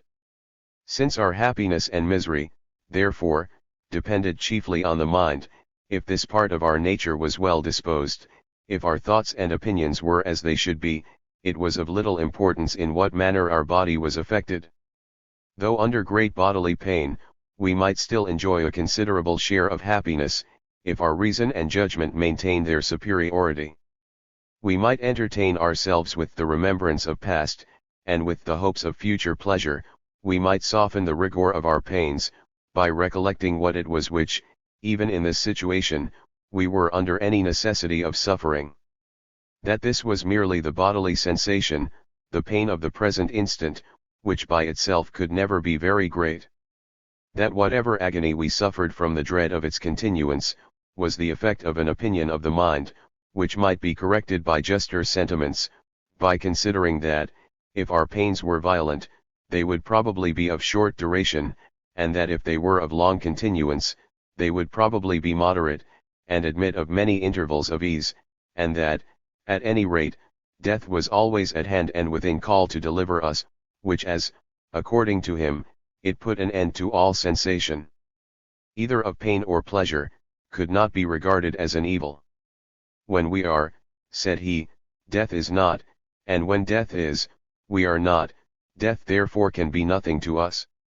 If the actual sensation of positive pain was in itself so little to be feared, that of pleasure was still less to be desired. Naturally the sensation of pleasure was much less pungent than that of pain. If, therefore, this last could take so very little from the happiness of a well-disposed mind, the other could add scarce anything to it. When the body was free from pain and the mind from fear and anxiety, the suprad sensation of bodily pleasure could be of very little importance, and though it might diversify could not properly be said to increase the happiness of the situation. In ease of body, therefore, and in security or tranquility of mind, consisted, according to Epicurus, the most perfect state of human nature, the most complete happiness which man was capable of enjoying. To obtain this great end of natural desire was the sole object of all the virtues, which, according to him, were not desirable upon their own account, but upon account of their tendency to bring about this situation. Prudence, for example, though, according to this philosophy, the source and principle of all the virtues, was not desirable upon its own account. That careful and laborious and circumspect state of mind, ever watchful and ever attentive to the most distant consequences of every action, could not be a thing pleasant or agreeable for its own sake, but upon account of its tendency to procure the greatest goods and to keep off the greatest evils. To abstain from pleasure too, to curb and restrain our natural passions for enjoyment, which was the office of temperance, could never be desirable for its own sake. The whole value of this virtue arose from its utility, from its enabling us to postpone the present enjoyment for the sake of a greater to come, or to avoid a greater pain that might ensue from it. Temperance, in short, was nothing but prudence with regard to pleasure. To support labor, to endure pain, to be exposed to danger or to death, the situations which fortitude would often lead us into, were surely still less the objects of natural desire. They were chosen only to avoid greater evils. We submitted to labor, in order to avoid the greater shame and pain of poverty, and we exposed ourselves to danger and to death in defense of our liberty and property, the means and instruments of pleasure and happiness, or in defense of our country, in the safety of which our own was necessarily comprehended. Fortitude enabled us to do all this cheerfully, as the best which, in our present situation, could possibly be done, and was in reality no more than prudence, good judgment, and presence of mind in properly appreciating pain, labor, and danger, always choosing the less in order to avoid the greater. It is the same case with justice. To abstain from what is another's was not desirable on its own account, and it could not surely be better for you, that I should possess what is my own, than that you should possess it. You ought, however, to abstain from whatever belongs to me, because by doing otherwise you will provoke the resentment and indignation of mankind. The security and tranquility of your mind will be entirely destroyed. You will be filled with fear and consternation at the thought of that punishment which you will imagine that men are at all times ready to inflict upon you, and from which no power, no art, no concealment, will ever, in your own fancy, be sufficient to protect you. That other species of justice which consists in doing proper good offices to different persons, according to the various relations of neighbors, kinsmen, friends, benefactors, superiors, or equals, which they may stand in to us, is recommended by the same reasons. To act properly in all these different relations procures us the esteem and love of those we live with, as to do otherwise excites their contempt and hatred. By the one we naturally secure, by the other we necessarily endanger our own ease and tranquility, the great and ultimate objects of all our desires. The whole virtue of justice, therefore, the most important of all the virtues, is no more than discreet and prudent conduct with regard to our neighbors. Such is the doctrine of Epicurus concerning the nature of virtue. It may seem extraordinary that this philosopher, who is described as a person of the most amiable manners, should never have observed, that, whatever may be the tendency of those virtues, or of the contrary vices, with regard to our bodily ease and security, the sentiments which they naturally excite in others are the objects of a much more passionate desire or aversion than all their other consequences, that to be amiable, to be respectable, to be the proper object of esteem, is by every well disposed mind more valued than all the ease and security which love, respect, and esteem can procure us, that, on the contrary, to be odious, to be contemptible, to be the proper object of indignation, is more dreadful than all that we can suffer in our body from hatred, contempt, or indignation, and that consequently our desire of the one character, and our aversion to the other, cannot arise from any regard to the effects which either of them is likely to produce upon the body. This system is, no doubt, altogether inconsistent with that which I have been endeavoring to establish. It is not difficult, however, to discover from what faces, if I may say so, from what particular view or aspect of nature, this account of things derives its probability. By the wise contrivance of the author of nature, virtue is upon all ordinary occasions, even with regard to this life, real wisdom and the surest and readiest means of obtaining both safety and advantage. Our success or disappointment in our undertakings must very much depend upon the good or bad opinion which is commonly entertained of us, and upon the general disposition of those we live with, either to assist or to oppose us. But the best, the surest, the easiest, and the readiest way of obtaining the advantageous and of avoiding the unfavorable judgments of others, is undoubtedly to render ourselves the proper objects of the former and not of the latter. Do you desire, said Socrates, the reputation of a good musician? The only sure way of obtaining it, is to become a good musician. Would you desire in the same manner to be thought capable of serving your country either as a general or as a statesman? The best way in this case too is really to acquire the art and experience of war and government, and to become really fit to be a general or a statesman. And in the same manner, if you would be reckoned sober, temperate, just, and equitable, the best way of acquiring this reputation is to become sober, temperate, just, and equitable. If you can really render yourself amiable, respectable, and the proper object of esteem, there is no fear of your not soon acquiring the love, the respect, and esteem of those you live with. Since the practice of virtue, therefore, is in general so advantageous, and that of vice so contrary to our interest, the consideration of those opposite tendencies undoubtedly stamps an additional beauty and propriety upon the one, and a new deformity and impropriety upon the other. Temperance, magnanimity, justice, and beneficence, come thus to be approved of, not only under their proper characters, but under the additional character of the highest wisdom and most real prudence. And in the same manner, the contrary vices of intemperance, pusillanimity, injustice, and either malevolence or sordid selfishness, come to be disapproved of, not only under their proper characters, but under the additional character of the most short-sighted folly and weakness. Epicurus appears in every virtue to have attended to this species of propriety only.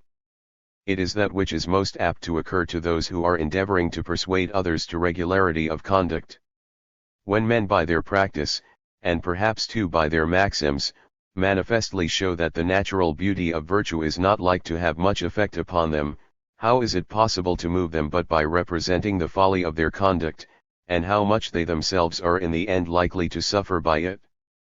By running up all the different virtues to this one species of propriety, Epicurus indulged a propensity, which is natural to all men, but which philosophers in particular are apt to cultivate with a peculiar fondness, as the great means of displaying their ingenuity, the propensity to account for all appearances from as few principles as possible.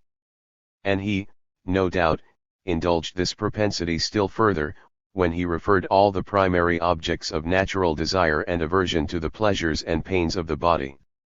The great patron of the Atomical philosophy, who took so much pleasure in deducing all the powers and qualities of bodies from the most obvious and familiar, the figure, motion, and arrangement of the small parts of matter, felt no doubt a similar satisfaction, when he accounted, in the same manner, for all the sentiments and passions of the mind from those which are most obvious and familiar. The system of Epicurus agreed with those of Plato, Aristotle, and Zeno, in making virtue consist in acting in the most suitable manner to obtain the primary objects of natural desire. It differed from all of them in two other respects: first, in the account which it gave of those primary objects of natural desire, and secondly, in the account which it gave of the excellence of virtue, or of the reason why that quality ought to be esteemed. The primary objects of natural desire consisted, according to Epicurus, in bodily pleasure and pain, and in nothing else, whereas, according to the other three philosophers, there were many other objects, such as knowledge, such as the happiness of our relations, of our friends, of our country, which were ultimately desirable for their own sakes. Virtue too, according to Epicurus, did not deserve to be pursued for its own sake, nor was itself one of the ultimate objects of natural appetite, but was eligible only upon account of its tendency to prevent pain and to procure ease and pleasure. In the opinion of the other three, on the contrary, it was desirable, not merely as the means of procuring the other primary objects of natural desire, but as something which was in itself more valuable than them all. Man, they thought, being born for action, his happiness must consist, not merely in the agreeableness of his passive sensations, but also in the propriety of his active exertions. Chap. 3. Of those systems which make virtue consist in benevolence. The system which makes virtue consist in benevolence, though I think not so ancient as all of those which I have already given an account of, is, however, of very great antiquity. It seems to have been the doctrine of the greater part of those philosophers who, about and after the age of Augustus, called themselves eclectics, who pretended to follow chiefly the opinions of Plato and Pythagoras, and who upon that account are commonly known by the name of the later Platonists. In the divine nature, according to these authors, benevolence or love was the sole principle of action, and directed the exertion of all the other attributes. The wisdom of the deity was employed in finding out the means for bringing about those ends which his goodness suggested, as his infinite power was exerted to execute them. Benevolence, however, was still the supreme and governing attribute, to which the others were subservient, and from which the whole excellency, or the whole morality, if I may be allowed such an expression, of the divine operations, was ultimately derived. The whole perfection and virtue of the human mind consisted in some resemblance or participation of the divine perfections, and, consequently, in being filled with the same principle of benevolence and love which influenced all the actions of the deity.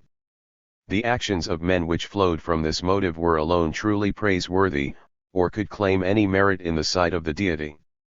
It was by actions of charity and love only that we could imitate, as became us, the conduct of God, that we could express our humble and devout admiration of his infinite perfections, that by fostering in our own minds the same divine principle, we could bring our own affections to a greater resemblance with his holy attributes, and thereby become more proper objects of his love and esteem, till at last we arrived at that immediate converse and communication with the deity to which it was the great object of this philosophy to raise us.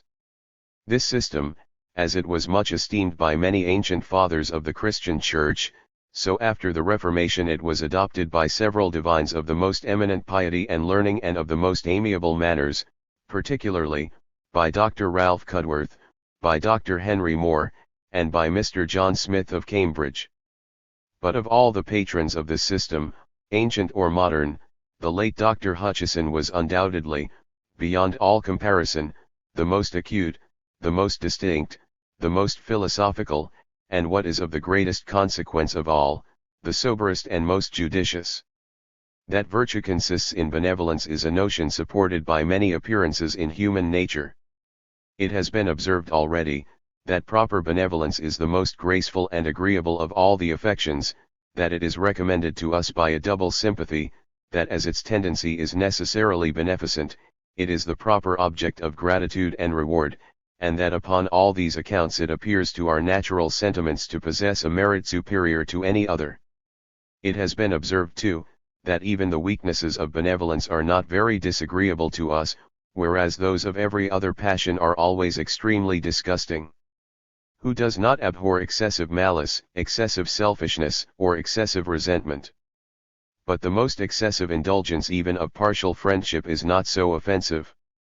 It is the benevolent passions only which can exert themselves without any regard or attention to propriety, and yet retain something about them which is engaging. There is something pleasing even in mere instinctive goodwill which goes on to do good offices without once reflecting whether by this conduct it is the proper object either of blame or approbation. It is not so with the other passions. The moment they are deserted, the moment they are unaccompanied by the sense of propriety, they cease to be agreeable.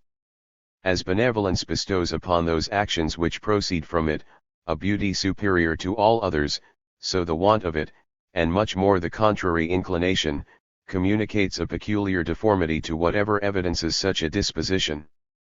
Pernicious actions are often punishable for no other reason than because they shew a want of sufficient attention to the happiness of our neighbor.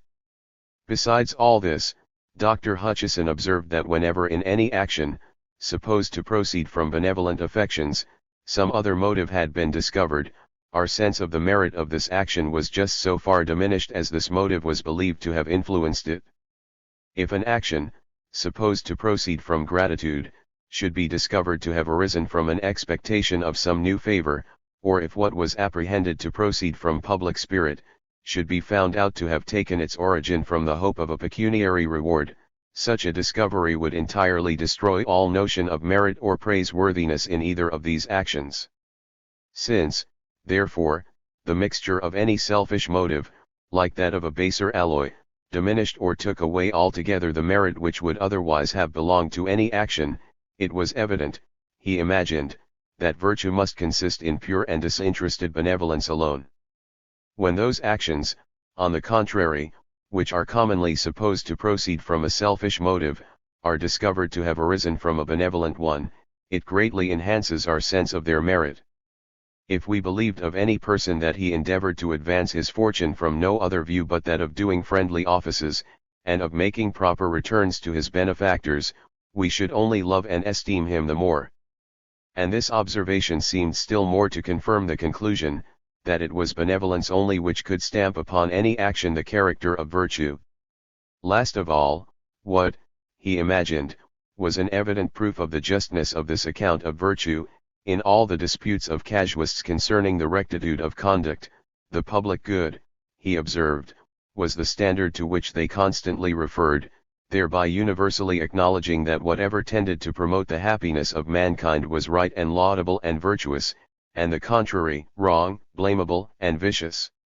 In the late debates about passive obedience and the right of resistance, the sole point in controversy among men of sense was, whether universal submission would probably be attended with greater evils than temporary insurrections when privileges were invaded. Whether what, upon the whole, tended most to the happiness of mankind, was not also morally good, was never once, he said, made a question. Since benevolence, therefore, was the only motive which could bestow upon any action the character of virtue, the greater the benevolence which was evidenced by any action, the greater the praise which must belong to it. Those actions which aimed at the happiness of a great community, as they demonstrated a more enlarged benevolence than those which aimed only at that of a smaller system, so were they, likewise, proportionally the more virtuous. The most virtuous of all affections, therefore, was that which embraced as its object the happiness of all intelligent beings. The least virtuous, on the contrary, of those to which the character of virtue could in any respect belong, was that which aimed no further than at the happiness of an individual, such as a son, a brother, a friend. In directing all our actions to promote the greatest possible good, in submitting all inferior affections to the desire of the general happiness of mankind, in regarding oneself but as one of the many, whose prosperity was to be pursued no further than it was consistent with, or conducive to that of the whole, consisted the perfection of virtue. Self-love was a principle which could never be virtuous in any degree or in any direction. It was vicious whenever it obstructed the general good. When it had no other effect than to make the individual take care of his own happiness, it was merely innocent, and though it deserved no praise, neither ought it to incur any blame. Those benevolent actions which were performed, notwithstanding some strong motive from self-interest, were the more virtuous upon that account. They demonstrated the strength and vigor of the benevolent principle. Dr. Hutchison was so far from allowing self-love to be in any case a motive of virtuous actions, that even a regard to the pleasure of self-approbation, to the comfortable applause of our own consciences, according to him, diminished the merit of a benevolent action. This was a selfish motive, he thought, which, so far as it contributed to any action, demonstrated the weakness of that pure and disinterested benevolence which could alone stamp upon the conduct of man the character of virtue. In the common judgments of mankind, however, this regard to the approbation of our own minds is so far from being considered as what can in any respect diminish the virtue of any action, that it is rather looked upon as the sole motive which deserves the appellation of virtuous.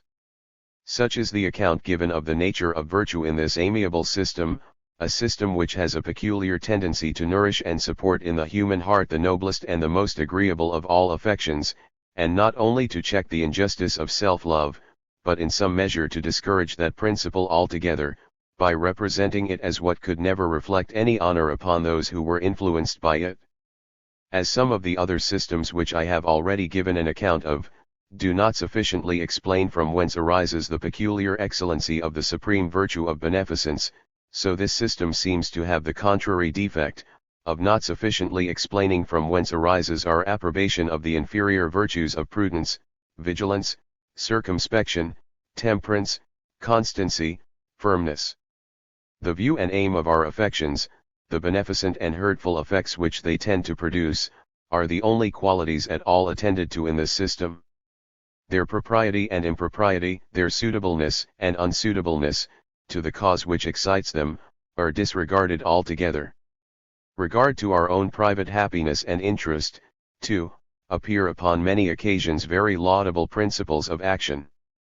The habits of economy, industry, discretion, attention, and application of thought, are generally supposed to be cultivated from self-interested motives, and at the same time are apprehended to be very praiseworthy qualities, which deserve the esteem and approbation of everybody.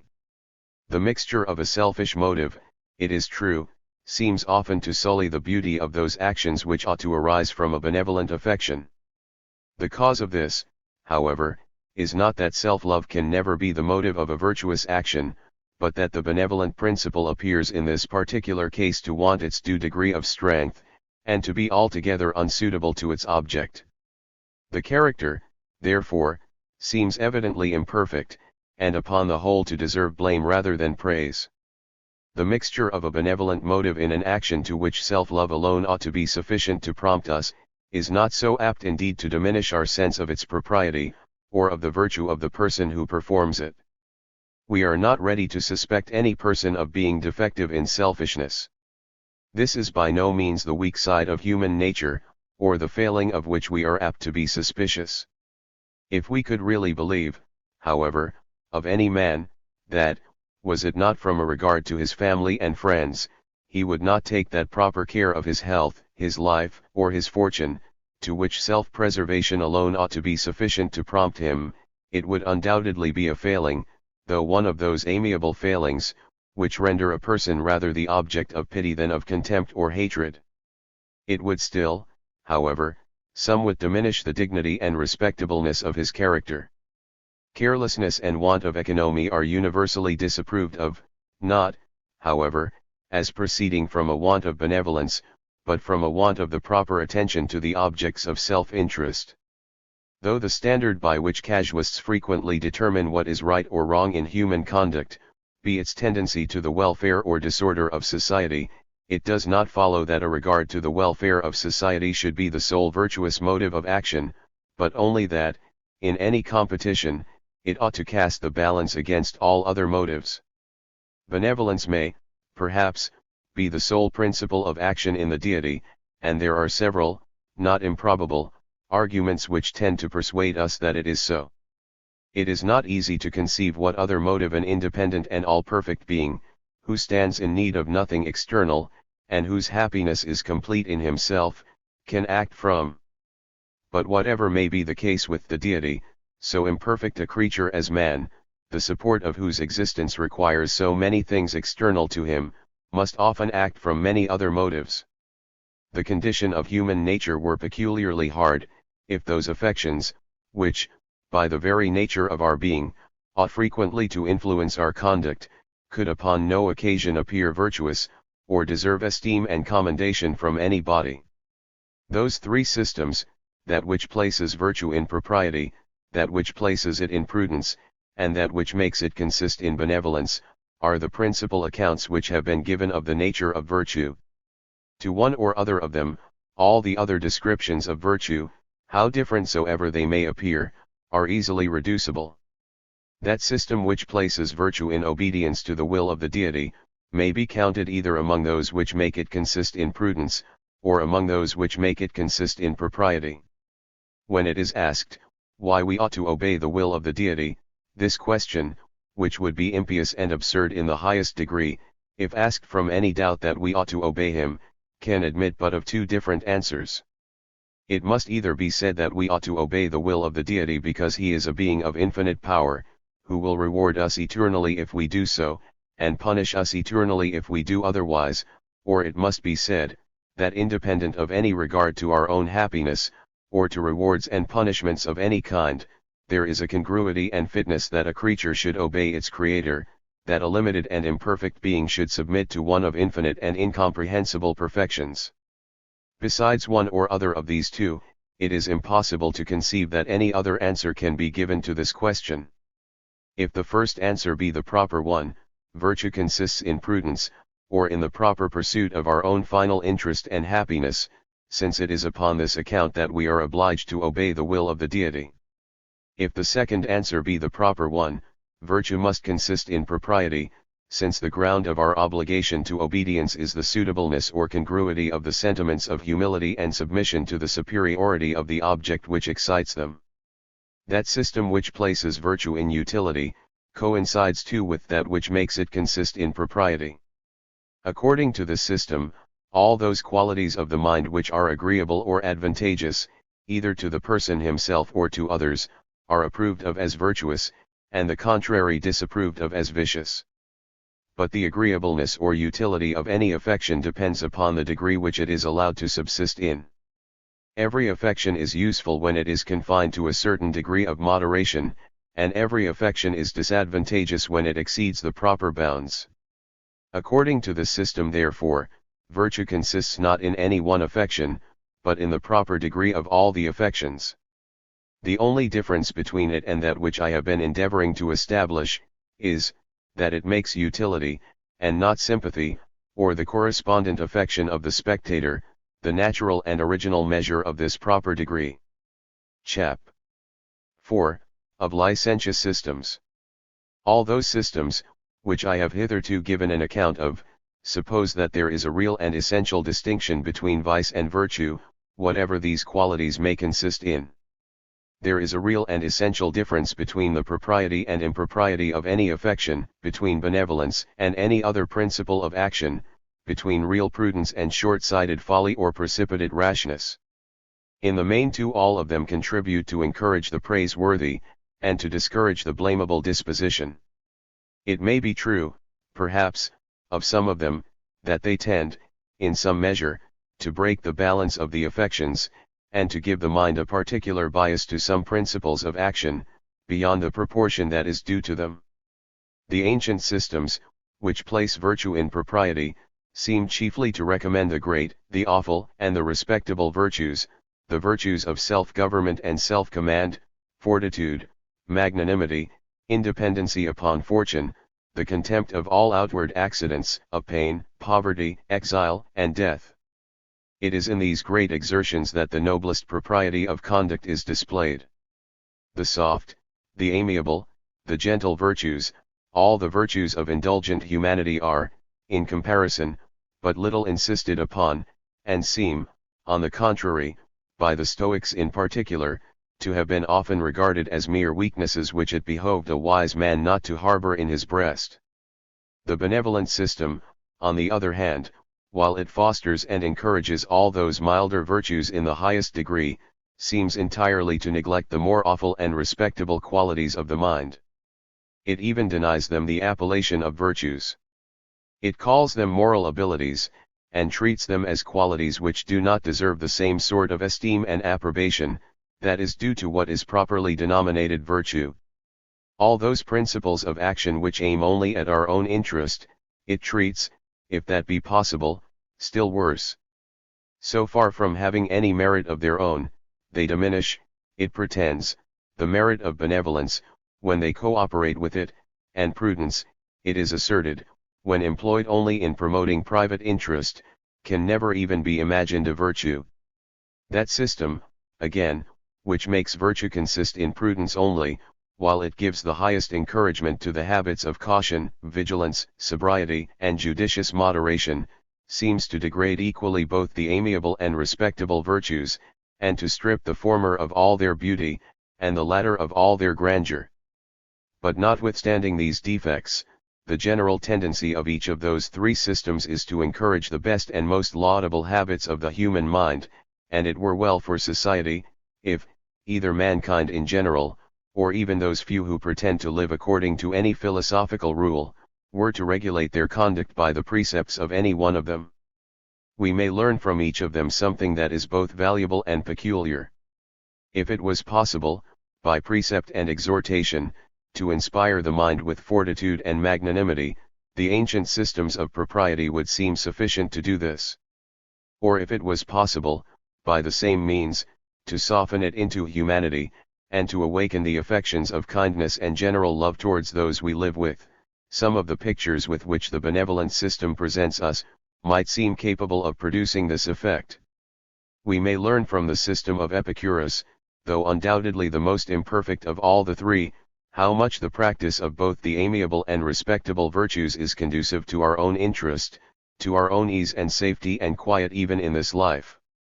As Epicurus placed happiness in the attainment of ease and security, he exerted himself in a particular manner to show that virtue was, not merely the best and the surest, but the only means of acquiring those invaluable possessions. The good effects of virtue, upon our inward tranquility and peace of mind, are what other philosophers have chiefly celebrated. Epicurus, without neglecting this topic, has chiefly insisted upon the influence of that amiable quality on our outward prosperity and safety. It was upon this account that his writings were so much studied in the ancient world by men of all different philosophical parties. It is from him that Cicero, the great enemy of the Epicurean system, borrows his most agreeable proofs that virtue alone is sufficient to secure happiness. Seneca, though a Stoic, the sect most opposite to that of Epicurus, yet quotes this philosopher more frequently than any other. There is, however, another system which seems to take away altogether the distinction between vice and virtue, and of which the tendency is, upon that account, wholly pernicious, I mean the system of Dr. Mandeville. Though the notions of this author are in almost every respect erroneous, there are, however, some appearances in human nature, which, when viewed in a certain manner, seem at first sight to favor them. These, described and exaggerated by the lively and humorous, though coarse and rustic eloquence of Dr. Mandeville, have thrown upon his doctrines an air of truth and probability which is very apt to impose upon the unskillful. Dr. Mandeville considers whatever is done from a sense of propriety, from a regard to what is commendable and praiseworthy, as being done from a love of praise and commendation, or as he calls it from vanity. Man, he observes, is naturally much more interested in his own happiness than in that of others, and it is impossible that in his heart he can ever really prefer their prosperity to his own. Whenever he appears to do so, we may be assured that he imposes upon us, and that he is then acting from the same selfish motives as at all other times. Among his other selfish passions, vanity is one of the strongest, and he is always easily flattered and greatly delighted with the applauses of those about him. When he appears to sacrifice his own interest to that of his companions, he knows that his conduct will be highly agreeable to their self-love, and that they will not fail to express their satisfaction by bestowing upon him the most extravagant praises. The pleasure which he expects from this, overbalances, in his opinion, the interest which he abandons in order to procure it. His conduct, therefore, upon this occasion, is in reality just as selfish, and arises from just as mean a motive, as upon any other. He is flattered, however, and he flatters himself, with the belief that it is entirely disinterested, since, unless this was supposed, it would not seem to merit any commendation either in his own eyes or in those of others. All public spirit, therefore, all preference of public to private interest, is, according to him, a mere cheat and imposition upon mankind, and that human virtue which is so much boasted of, and which is the occasion of so much emulation among men, is the mere offspring of flattery begot upon pride. Whether the most generous and public-spirited actions may not, in some sense, be regarded as proceeding from self-love, I shall not at present examine. The decision of this question is not, I apprehend, of any importance towards establishing the reality of virtue, since self-love may frequently be a virtuous motive of action. I shall only endeavor to show that the desire of doing what is honorable and noble, of rendering ourselves the proper objects of esteem and approbation, cannot with any propriety be called vanity. Even the love of well-grounded fame and reputation, the desire of acquiring esteem by what is really estimable, does not deserve that name. The first is the love of virtue, the noblest and the best passion in human nature. The second is the love of true glory, a passion inferior no doubt to the former, but which in dignity appears to come immediately after it. He is guilty of vanity who desires praise for qualities which are either not praiseworthy in any degree, or not in that degree in which he expects to be praised for them, who sets his character upon the frivolous ornaments of dress and equipage, or upon the equally frivolous accomplishments of ordinary behavior. He is guilty of vanity who desires praise for what indeed very well deserves it, but what he perfectly knows does not belong to him. The empty coxcomb who gives himself airs of importance which he has no title to, the silly liar who assumes the merit of adventures which never happened, the foolish plagiary who gives himself out for the author of what he has no pretensions to, are properly accused of this passion. He too is said to be guilty of vanity who is not contented with the silent sentiments of esteem and approbation, who seems to be fonder of their noisy expressions and acclamations than of the sentiments themselves, who is never satisfied but when his own praises are ringing in his ears, and who solicits with the most anxious importunity all external marks of respect, is fond of titles, of compliments, of being visited, of being attended, of being taken notice of in public places with the appearance of deference and attention. This frivolous passion is altogether different from either of the two former, and is the passion of the lowest and the least of mankind, as they are of the noblest and the greatest.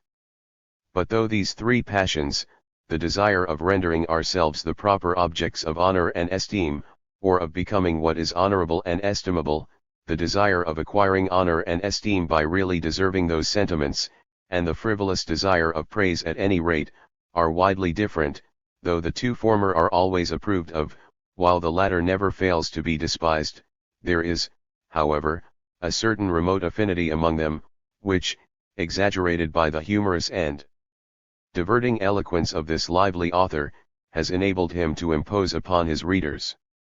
There is an affinity between vanity and the love of true glory, as both these passions aim at acquiring esteem and approbation. But they are different in this, that the one is a just, reasonable, and equitable passion, while the other is unjust, absurd, and ridiculous. The man who desires esteem for what is really estimable, desires nothing but what he is justly entitled to, and what cannot be refused him without some sort of injury. He, on the contrary, who desires it upon any other terms, demands what he has no just claim to. The first is easily satisfied, is not apt to be jealous or suspicious that we do not esteem him enough, and is seldom solicitous about receiving many external marks of our regard. The other, on the contrary, is never to be satisfied, is full of jealousy and suspicion that we do not esteem him so much as he desires, because he has some secret consciousness that he desires more than he deserves. The least neglect of ceremony, he considers as a mortal affront, and as an expression of the most determined contempt. He is restless and impatient, and perpetually afraid that we have lost all respect for him, and is upon this account always anxious to obtain new expressions of esteem, and cannot be kept in temper but by continual attention and adulation. There is an affinity too between the desire of becoming what is honorable and estimable, and the desire of honor and esteem, between the love of virtue and the love of true glory. They resemble one another not only in this respect, that both aim at really being what is honorable and noble, but even in that respect in which the love of true glory resembles what is properly called vanity, some reference to the sentiments of others.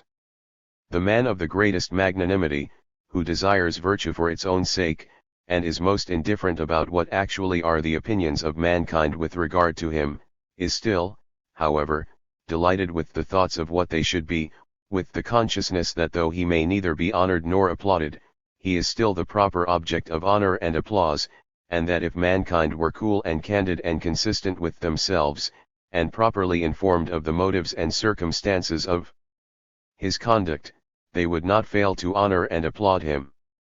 Though he despises the opinions which are actually entertained of him, he has the highest value for those which ought to be entertained of him. That he might think himself worthy of those honorable sentiments, and, whatever was the idea which other men might conceive of his character, that when he should put himself in their situation, and consider, not what was, but what ought to be their opinion, he should always have the highest idea of it himself, was the great and exalted motive of his conduct. As even in the love of virtue, therefore, there is still some reference, though not to what is, yet to what in reason and propriety ought to be, the opinion of others, there is even in this respect some affinity between it, and the love of true glory.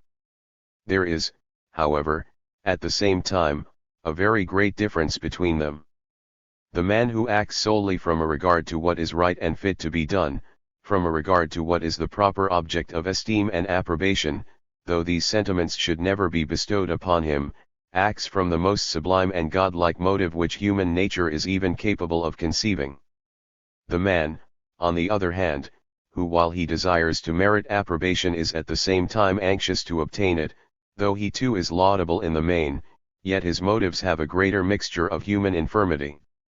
He is in danger of being mortified by the ignorance and injustice of mankind, and his happiness is exposed to the envy of his rivals and the folly of the public. The happiness of the other, on the contrary, is altogether secure and independent of fortune, and of the caprice of those he lives with. The contempt and hatred which may be thrown upon him by the ignorance of mankind, he considers as not belonging to him, and is not at all mortified by it. Mankind despise and hate him from a false notion of his character and conduct. If they knew him better, they would esteem and love him. It is not him whom, properly speaking, they hate and despise, but another person whom they mistake him to be. Our friend, whom we should meet at a masquerade in the garb of our enemy, would be more diverted than mortified, if under that disguise we should vent our indignation against him. Such are the sentiments of a man of real magnanimity, when exposed to unjust censure. It seldom happens, however, that human nature arrives at this degree of firmness. Though none but the weakest and most worthless of mankind are much delighted with false glory, yet, by a strange inconsistency, false ignominy is often capable of mortifying those who appear the most resolute and determined. Dr. Mandeville is not satisfied with representing the frivolous motive of vanity, as the source of all those actions which are commonly accounted virtuous. He endeavors to point out the imperfection of human virtue in many other respects. In every case, he pretends, it falls short of that complete self-denial which it pretends to, and, instead of a conquest, is commonly no more than a concealed indulgence of our passions. Wherever our reserve with regard to pleasure falls short of the most ascetic abstinence, he treats it as gross luxury and sensuality. Everything, according to him, is luxury which exceeds what is absolutely necessary for the support of human nature, so that there is vice even in the use of a clean shirt, or of a convenient habitation. The indulgence of the inclination to sex, in the most lawful union, he considers as the same sensuality with the most hurtful gratification of that passion, and derides that temperance and that chastity which can be practiced at so cheap a rate. The ingenious sophistry of his reasoning, is here, as upon many other occasions, covered by the ambiguity of language. There are some of our passions which have no other names except those which mark the disagreeable and offensive degree. The spectator is more apt to take notice of them in this degree than in any other. When they shock his own sentiments, when they give him some sort of antipathy and uneasiness, he is necessarily obliged to attend to them, and is from thence naturally led to give them a name. When they fall in with the natural state of his own mind, he is very apt to overlook them altogether, and either gives them no name at all, or, if he give them any, it is one which marks rather the subjection and restraint of the passion, than the degree which it still is allowed to subsist in, after it is so subjected and restrained. Thus the common names of the love of pleasure, and of the love of sex, denote a vicious and offensive degree of those passions. The words temperance and chastity, on the other hand, seem to mark rather the restraint and subjection which they are kept under, than the degree which they are still allowed to subsist in. When he can show, therefore, that they still subsist in some degree, he imagines, he has entirely demolished the reality of the virtues of temperance and chastity, and shown them to be mere impositions upon the inattention and simplicity of mankind. Those virtues, however, do not require an entire insensibility to the objects of the passions which they mean to govern. They only aim at restraining the violence of those passions so far as not to hurt the individual, and neither disturb nor offend the society. It is the great fallacy of Dr. Mandeville's book to represent every passion as wholly vicious, which is so in any degree and in any direction. It is thus that he treats everything as vanity which has any reference, either to what are, or to what ought to be the sentiments of others, and it is by means of this sophistry, that he establishes his favorite conclusion, that private vices are public benefits. If the love of magnificence, a taste for the elegant arts and improvements of human life, for whatever is agreeable in dress, furniture, or equipage, for architecture, statuary, painting, and music, is to be regarded as luxury, sensuality, and ostentation, even in those whose situation allows, without any inconveniency, the indulgence of those passions. It is certain that luxury, sensuality, and ostentation are public benefits, since without the qualities upon which he thinks proper to bestow such opprobrious names, the arts of refinement could never find encouragement, and must languish for want of employment. Some popular ascetic doctrines which had been current before his time, and which placed virtue in the entire extirpation and annihilation of all our passions, were the real foundation of this licentious system. It was easy for Dr. Mandeville to prove, first, that this entire conquest never actually took place among men, and secondly, that, if it was to take place universally, it would be pernicious to society, by putting an end to all industry and commerce, and in a manner to the whole business of human life. By the first of these propositions he seemed to prove that there was no real virtue, and that what pretended to be such, was a mere cheat and imposition upon mankind, and by the second, that private vices were public benefits, since without them no society could prosper or flourish. Such is the system of Dr. Mandeville, which once made so much noise in the world, and which, though, perhaps, it never gave occasion to more vice than what would have been without it, at least taught that vice, which arose from other causes, to appear with more effrontery, and to avow the corruption of its motives with a profligate audaciousness which had never been heard of before.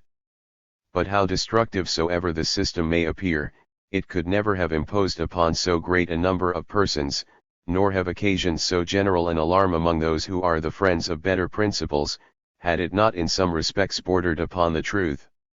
A system of natural philosophy may appear very plausible, and be for a long time very generally received in the world, and yet have no foundation in nature, nor any sort of resemblance to the truth. The vortices of Descartes were regarded by a very ingenious nation, for near a century together, as a most satisfactory account of the revolutions of the heavenly bodies.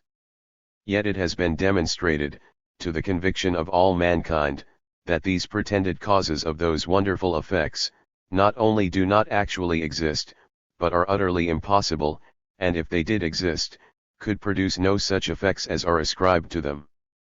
But it is otherwise with systems of moral philosophy, and an author who pretends to account for the origin of our moral sentiments, cannot deceive us so grossly, nor depart so very far from all resemblance to the truth.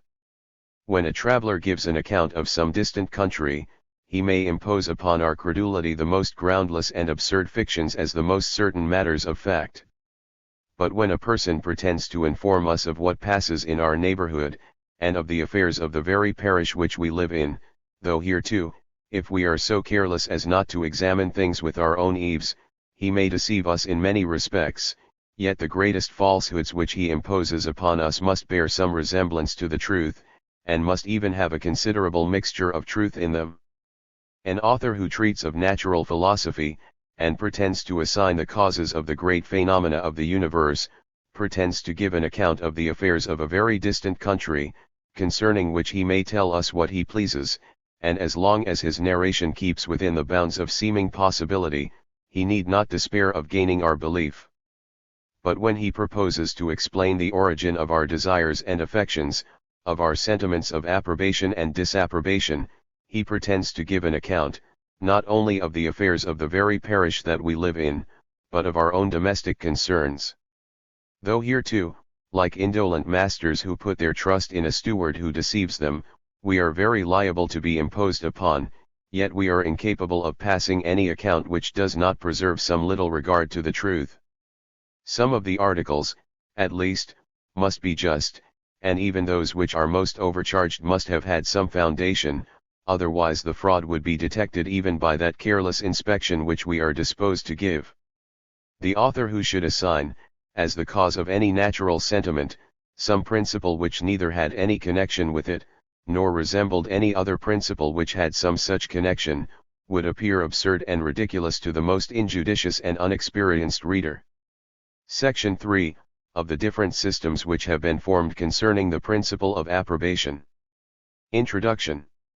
After the inquiry concerning the nature of virtue, the next question of importance in moral philosophy is concerning the principle of approbation, concerning the power or faculty of the mind which renders certain characters agreeable or disagreeable to us, makes us prefer one tenor of conduct to another, denominate the one right and the other wrong, and consider the one as the object of approbation, honor, and reward, the other as that of blame, censure, and punishment. 3 different accounts have been given of this principle of approbation. According to some, we approve and disapprove both of our own actions and of those of others, from self-love only, or from some view of their tendency to our own happiness or disadvantage. According to others, reason, the same faculty by which we distinguish between truth and falsehood, enables us to distinguish between what is fit and unfit both in actions and affections. According to others, this distinction is altogether the effect of immediate sentiment and feeling, and arises from the satisfaction or disgust with which the view of certain actions or affections inspires us. Self-love, reason, and sentiment, therefore, are the 3 different sources which have been assigned for the principle of approbation. Before I proceed to give an account of those different systems, I must observe, that the determination of this second question, though of the greatest importance in speculation, is of none in practice. The question concerning the nature of virtue necessarily has some influence upon our notions of right and wrong in many particular cases. That concerning the principle of approbation can possibly have no such effect. To examine from what contrivance or mechanism within, those different notions or sentiments arise, is a mere matter of philosophical curiosity. Chap. I. Of those systems which deduce the principle of approbation from self-love. Those who account for the principle of approbation from self-love, do not all account for it in the same manner, and there is a good deal of confusion and inaccuracy in all their different systems. According to Mr. Hobbes, and many of his followers, man is driven to take refuge in society, not by any natural love which he bears to his own kind, but because without the assistance of others he is incapable of subsisting with ease or safety. Society, upon this account, becomes necessary to him, and whatever tends to its support and welfare, he considers as having a remote tendency to his own interest, and, on the contrary, whatever is likely to disturb or destroy it, he regards as in some measure hurtful or pernicious to himself. Virtue is the great support, and vice the great disturber of human society. The former, therefore, is agreeable, and the latter offensive to every man, as from the one he foresees the prosperity, and from the other the ruin and disorder of what is so necessary for the comfort and security of his existence. That the tendency of virtue to promote, and of vice to disturb the order of society, when we consider it coolly and philosophically, reflects a very great beauty upon the one, and a very great deformity upon the other, cannot, as I have observed upon a former occasion, be called in question. Human society, when we contemplate it in a certain abstract and philosophical light, appears like a great, an immense machine, whose regular and harmonious movements produce 1,000 agreeable effects. As in any other beautiful and noble machine that was the production of human art, whatever tended to render its movements more smooth and easy, would derive a beauty from this effect, and, on the contrary, whatever tended to obstruct them would displease upon that account. So virtue, which is, as it were, the fine polish to the wheels of society, necessarily pleases, while vice, like the vile rust, which makes them jar and grate upon one another, is as necessarily offensive. This account, therefore, of the origin of approbation and disapprobation, so far as it derives them from a regard to the order of society, runs into that principle which gives beauty to utility, and which I have explained upon a former occasion, and it is from thence that the system derives all that appearance of probability which it possesses. When those authors describe the innumerable advantages of a cultivated and social, above a savage and solitary life, when they expatiate upon the necessity of virtue and good order for the maintenance of the one, and demonstrate how infallibly the prevalence of vice and disobedience to the laws tend to bring back the other, the reader is charmed with the novelty and grandeur of those views which they open to him. He sees plainly a new beauty in virtue, and a new deformity in vice, which he had never taken notice of before, and is commonly so delighted with the discovery, that he seldom takes time to reflect, that this political view, having never occurred to him in his life before, cannot possibly be the ground of that approbation and disapprobation with which he has always been accustomed to consider those different qualities. When those authors, on the other hand, deduce from self-love the interest which we take in the welfare of society, and the esteem which upon that account we bestow upon virtue, they do not mean, that when we in this age applaud the virtue of Cato, and detest the villainy of Catiline, our sentiments are influenced by the notion of any benefit we receive from the one, or of any detriment we suffer from the other. It was not because the prosperity or subversion of society, in those remote ages and nations, was apprehended to have any influence upon our happiness or misery in the present times, that according to those philosophers, we esteemed the virtuous, and blamed the disorderly characters. They never imagined that our sentiments were influenced by any benefit or damage which we supposed actually to redound to us, from either, but by that which might have redounded to us, had we lived in those distant ages and countries, or by that which might still redound to us, if in our own times we should meet with characters of the same kind. The idea, in short, which those authors were groping about, but which they were never able to unfold distinctly, was that indirect sympathy which we feel with the gratitude or resentment of those who received the benefit or suffered the damage resulting from such opposite characters, and it was this which they were indistinctly pointing at, when they said, that it was not the thought of what we had gained or suffered which prompted our applause or indignation, but the conception or imagination of what we might gain or suffer if we were to act in society with such associates. Sympathy, however, cannot, in any sense, be regarded as a selfish principle.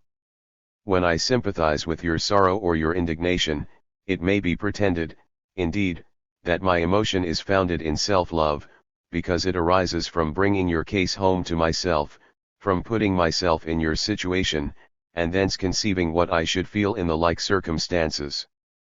But though sympathy is very properly said to arise from an imaginary change of situations with the person principally concerned, yet this imaginary change is not supposed to happen to me in my own person and character, but in that of the person with whom I sympathize. When I condole with you for the loss of your only son, in order to enter into your grief I do not consider what I, a person of such a character and profession, should suffer, if I had a son, and if that son was unfortunately to die, but I consider what I should suffer if I was really you, and I not only change circumstances with you, but I change persons and characters. My grief, therefore, is entirely upon your account, and not in the least upon my own. It is not, therefore, in the least selfish. How can that be regarded as a selfish passion, which does not arise even from the imagination of anything that has befallen, or that relates to myself, in my own proper person and character, but which is entirely occupied about what relates to you? A man may sympathize with a woman in childbed, though it is impossible that he should conceive himself as suffering her pains in his own proper person and character. That whole account of human nature, however, which deduces all sentiments and affections from self-love, which has made so much noise in the world, but which, so far as I know, has never yet been fully and distinctly explained, seems to me to have arisen from some confused misapprehension of the system of sympathy. Chap. 2. Of those systems which make reason the principle of approbation. It is well known to have been the doctrine of Mr. Hobbes, that a state of nature is a state of war, and that antecedent to the institution of civil government there could be no safe or peaceable society among men. To preserve society, therefore, according to him, was to support civil government, and to destroy civil government was the same thing as to put an end to society. But the existence of civil government depends upon the obedience that is paid to the supreme magistrate. The moment he loses his authority, all government is at an end. As self-preservation, therefore, teaches men to applaud whatever tends to promote the welfare of society, and to blame whatever is likely to hurt it, so the same principle, if they would think and speak consistently, ought to teach them to applaud upon all occasions obedience to the civil magistrate, and to blame all disobedience and rebellion. The very ideas of laudable and blamable, ought to be the same with those of obedience and disobedience. The laws of the civil magistrate, therefore, ought to be regarded as the sole ultimate standards of what was just and unjust, of what was right and wrong. It was the avowed intention of Mr. Hobbes, by propagating these notions, to subject the consciences of men immediately to the civil, and not to the ecclesiastical powers, whose turbulence and ambition, he had been taught, by the example of his own times, to regard as the principal source of the disorders of society. His doctrine, upon this account, was peculiarly offensive to theologians, who accordingly did not fail to vent their indignation against him with great asperity and bitterness. It was likewise offensive to all sound moralists, as it supposed that there was no natural distinction between right and wrong, that these were mutable and changeable, and depended upon the mere arbitrary will of the civil magistrate. This account of things, therefore, was attacked from all quarters, and by all sorts of weapons, by sober reason as well as by furious declamation. In order to confute so odious a doctrine, it was necessary to prove, that antecedent to all law or positive institution, the mind was naturally endowed with a faculty, by which it distinguished in certain actions and affections, the qualities of right, laudable, and virtuous, and in others those of wrong, blamable, and vicious. Law, it was justly observed by Dr. Cudworth, could not be the original source of those distinctions, since upon the supposition of such a law, it must either be right to obey it, and wrong to disobey it, or indifferent whether we obeyed it, or disobeyed it. That law which it was indifferent whether we obeyed or disobeyed, could not, it was evident, be the source of those distinctions, neither could that which it was right to obey and wrong to disobey, since even this still supposed the antecedent notions or ideas of right and wrong, and that obedience to the law was conformable to the idea of right, and disobedience to that of wrong. Since the mind, therefore, had a notion of those distinctions antecedent to all law, it seemed necessarily to follow, that it derived this notion from reason, which pointed out the difference between right and wrong, in the same manner in which it did that between truth and falsehood, and this conclusion, which, though true in some respects, is rather hasty in others, was more easily received at a time when the abstract science of human nature was but in its infancy, and before the distinct offices and powers of the different faculties of the human mind had been carefully examined and distinguished from one another. When this controversy with Mr. Hobbes was carried on with the greatest warmth and keenness, no other faculty had been thought of from which any such ideas could possibly be supposed to arise. It became at this time, therefore, the popular doctrine, that the essence of virtue and vice did not consist in the conformity or disagreement of human actions with the law of a superior, but in their conformity or disagreement with reason, which was thus considered as the original source and principle of approbation and disapprobation. That virtue consists in conformity to reason, is true in some respects, and this faculty may very justly be considered as, in some sense, the source and principle of approbation and disapprobation, and of all solid judgments concerning right and wrong. It is by reason that we discover those general rules of justice by which we ought to regulate our actions, and it is by the same faculty that we form those more vague and indeterminate ideas of what is prudent, of what is decent, of what is generous or noble, which we carry constantly about with us, and according to which we endeavor, as well as we can, to model the tenor of our conduct. The general maxims of morality are formed, like all other general maxims, from experience and induction. We observe in a great variety of particular cases what pleases or displeases our moral faculties, what these approve or disapprove of, and, by induction from this experience, we establish those general rules. But induction is always regarded as one of the operations of reason. From reason, therefore, we are very properly said to derive all those general maxims and ideas. It is by these, however, that we regulate the greater part of our moral judgments, which would be extremely uncertain and precarious if they depended altogether upon what is liable to so many variations as immediate sentiment and feeling, which the different states of health and humor are capable of altering so essentially. As our most solid judgments, therefore, with regard to right and wrong, are regulated by maxims and ideas derived from an induction of reason, virtue may very properly be said to consist in a conformity to reason, and so far this faculty may be considered as the source and principle of approbation and disapprobation. But though reason is undoubtedly the source of the general rules of morality, and of all the moral judgments which we form by means of them, it is altogether absurd and unintelligible to suppose that the first perceptions of right and wrong can be derived from reason, even in those particular cases upon the experience of which the general rules are formed. These first perceptions, as well as all other experiments upon which any general rules are founded, cannot be the object of reason, but of immediate sense and feeling. It is by finding in a vast variety of instances that one tenor of conduct constantly pleases in a certain manner, and that another as constantly displeases the mind, that we form the general rules of morality. But reason cannot render any particular object either agreeable or disagreeable to the mind for its own sake.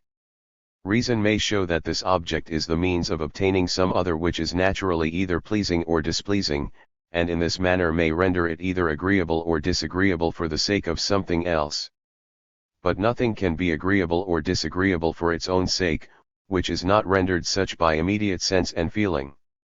If virtue, therefore, in every particular instance, necessarily pleases for its own sake, and if vice as certainly displeases the mind, it cannot be reason, but immediate sense and feeling, which, in this manner, reconciles us to the one, and alienates us from the other.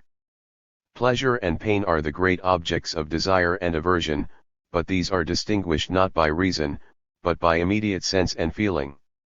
If virtue, therefore, be desirable for its own sake, and if vice be, in the same manner, the object of aversion, it cannot be reason which originally distinguishes those different qualities, but immediate sense and feeling.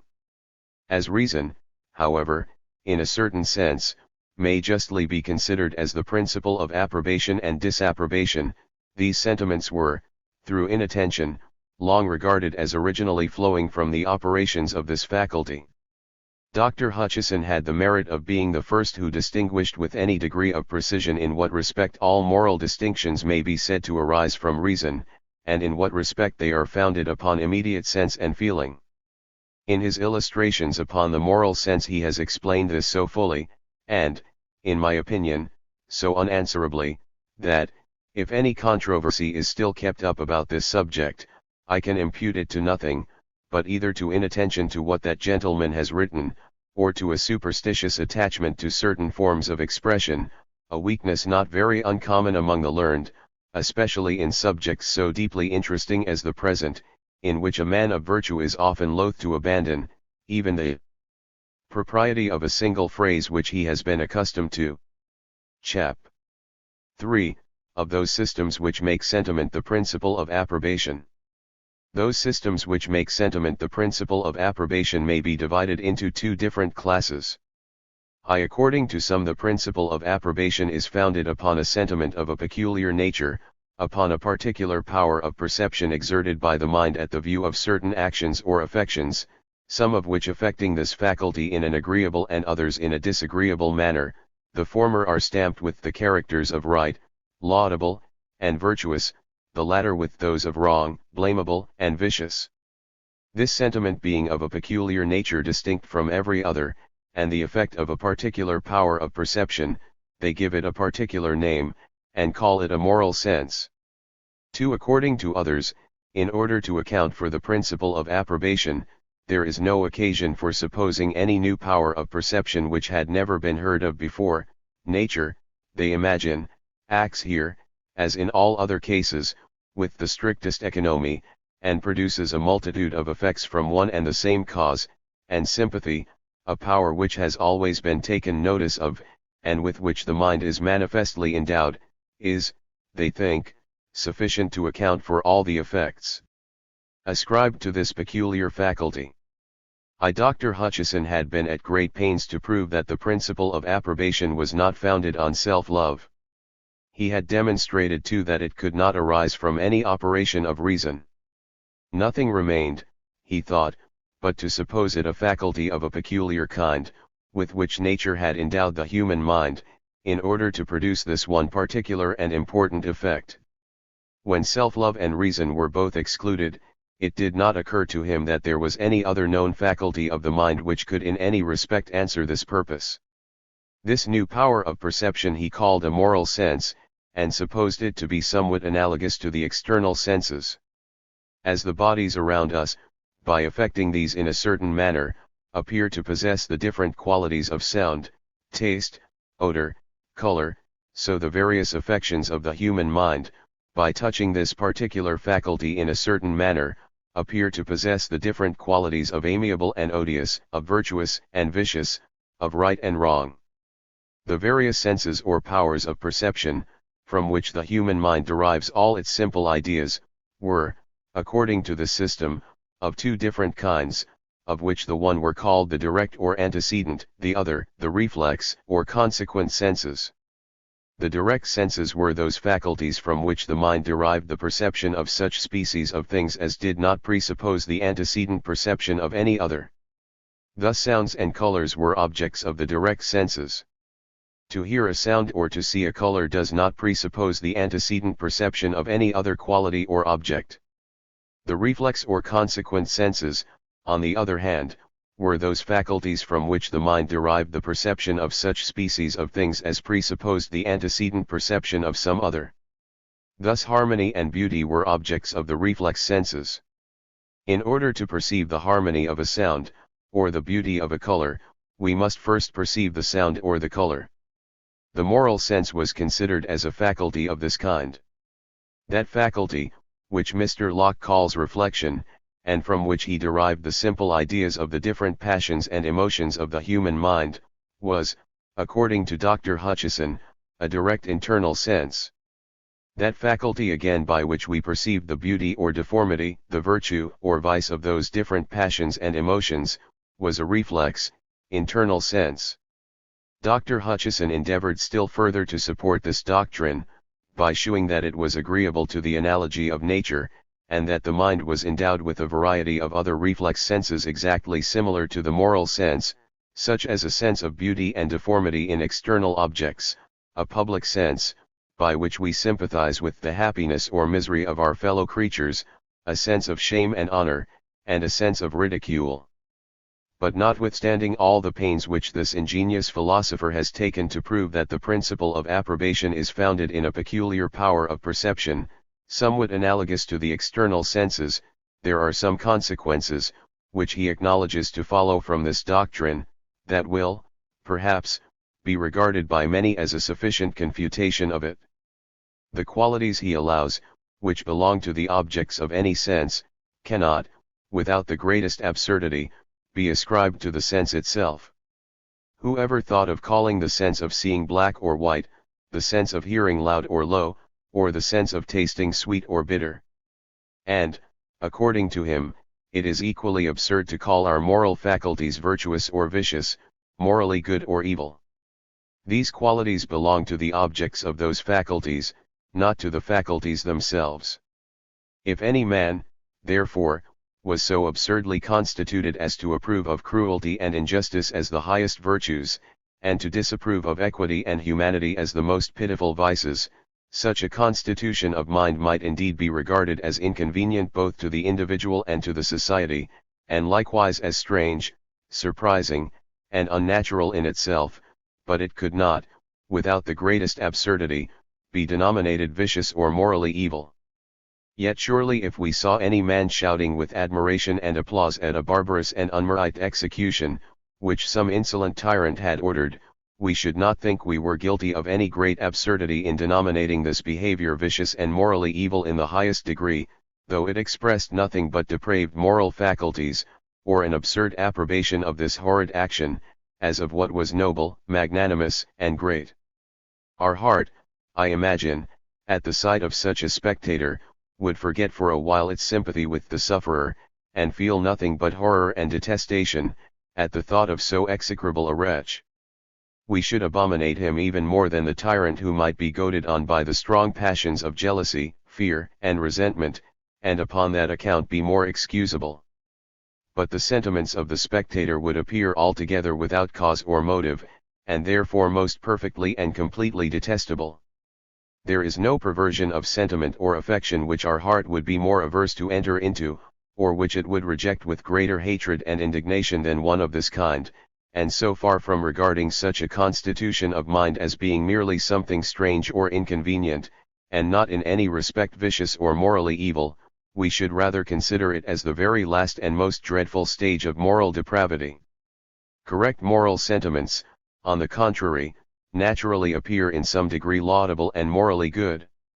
The man, whose censure and applause are upon all occasions suited with the greatest accuracy to the value or unworthiness of the object, seems to deserve a degree even of moral approbation. We admire the delicate precision of his moral sentiments, they lead our own judgments, and, upon account of their uncommon and surprising justness, they even excite our wonder and applause. We cannot indeed be always sure that the conduct of such a person would be in any respect correspondent to the precision and accuracy of his judgments concerning the conduct of others. Virtue requires habit and resolution of mind, as well as delicacy of sentiment, and unfortunately the former qualities are sometimes wanting, where the latter is in the greatest perfection. This disposition of mind, however, though it may sometimes be attended with imperfections, is incompatible with anything that is grossly criminal, and is the happiest foundation upon which the superstructure of perfect virtue can be built. There are many men who mean very well, and seriously purpose to do what they think their duty, who notwithstanding are disagreeable on account of the coarseness of their moral sentiments. It may be said, perhaps, that though the principle of approbation is not founded upon any power of perception that is in any respect analogous to the external senses, it may still be founded upon a peculiar sentiment which answers this one particular purpose and no other. Approbation and disapprobation, it may be pretended, are certain feelings or emotions which arise in the mind upon the view of different characters and actions, and as resentment might be called a sense of injuries, or gratitude a sense of benefits, so these may very properly receive the name of a sense of right and wrong, or of a moral sense. But this account of things, though it may not be liable to the same objections with the foregoing, is exposed to others which are equally unanswerable. First of all, whatever variations any particular emotion may undergo, it still preserves the general features which distinguish it to be an emotion of such a kind, and these general features are always more striking and remarkable than any variation which it may undergo in particular cases. Thus anger is an emotion of a particular kind, and accordingly its general features are always more distinguishable than all the variations it undergoes in particular cases. Anger against a man is, no doubt, somewhat different from anger against a woman, and that again from anger against a child. In each of those three cases, the general passion of anger receives a different modification from the particular character of its object, as may easily be observed by the attentive. But still the general features of the passion predominate in all these cases. To distinguish these, requires no nice observation, a very delicate attention, on the contrary, is necessary to discover their variations. Every body takes notice of the former, scarce any body observes the latter. If approbation and disapprobation, therefore, were, like gratitude and resentment, emotions of a particular kind, distinct from every other, we should expect that in all the variations which either of them might undergo, it would still retain the general features which mark it to be an emotion of such a particular kind, clear, plain, and easily distinguishable. But in fact it happens quite otherwise.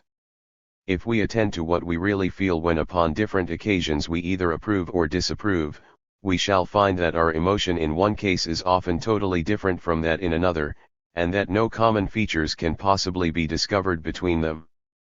Thus the approbation with which we view a tender, delicate, and humane sentiment, is quite different from that with which we are struck by one that appears great, daring, and magnanimous.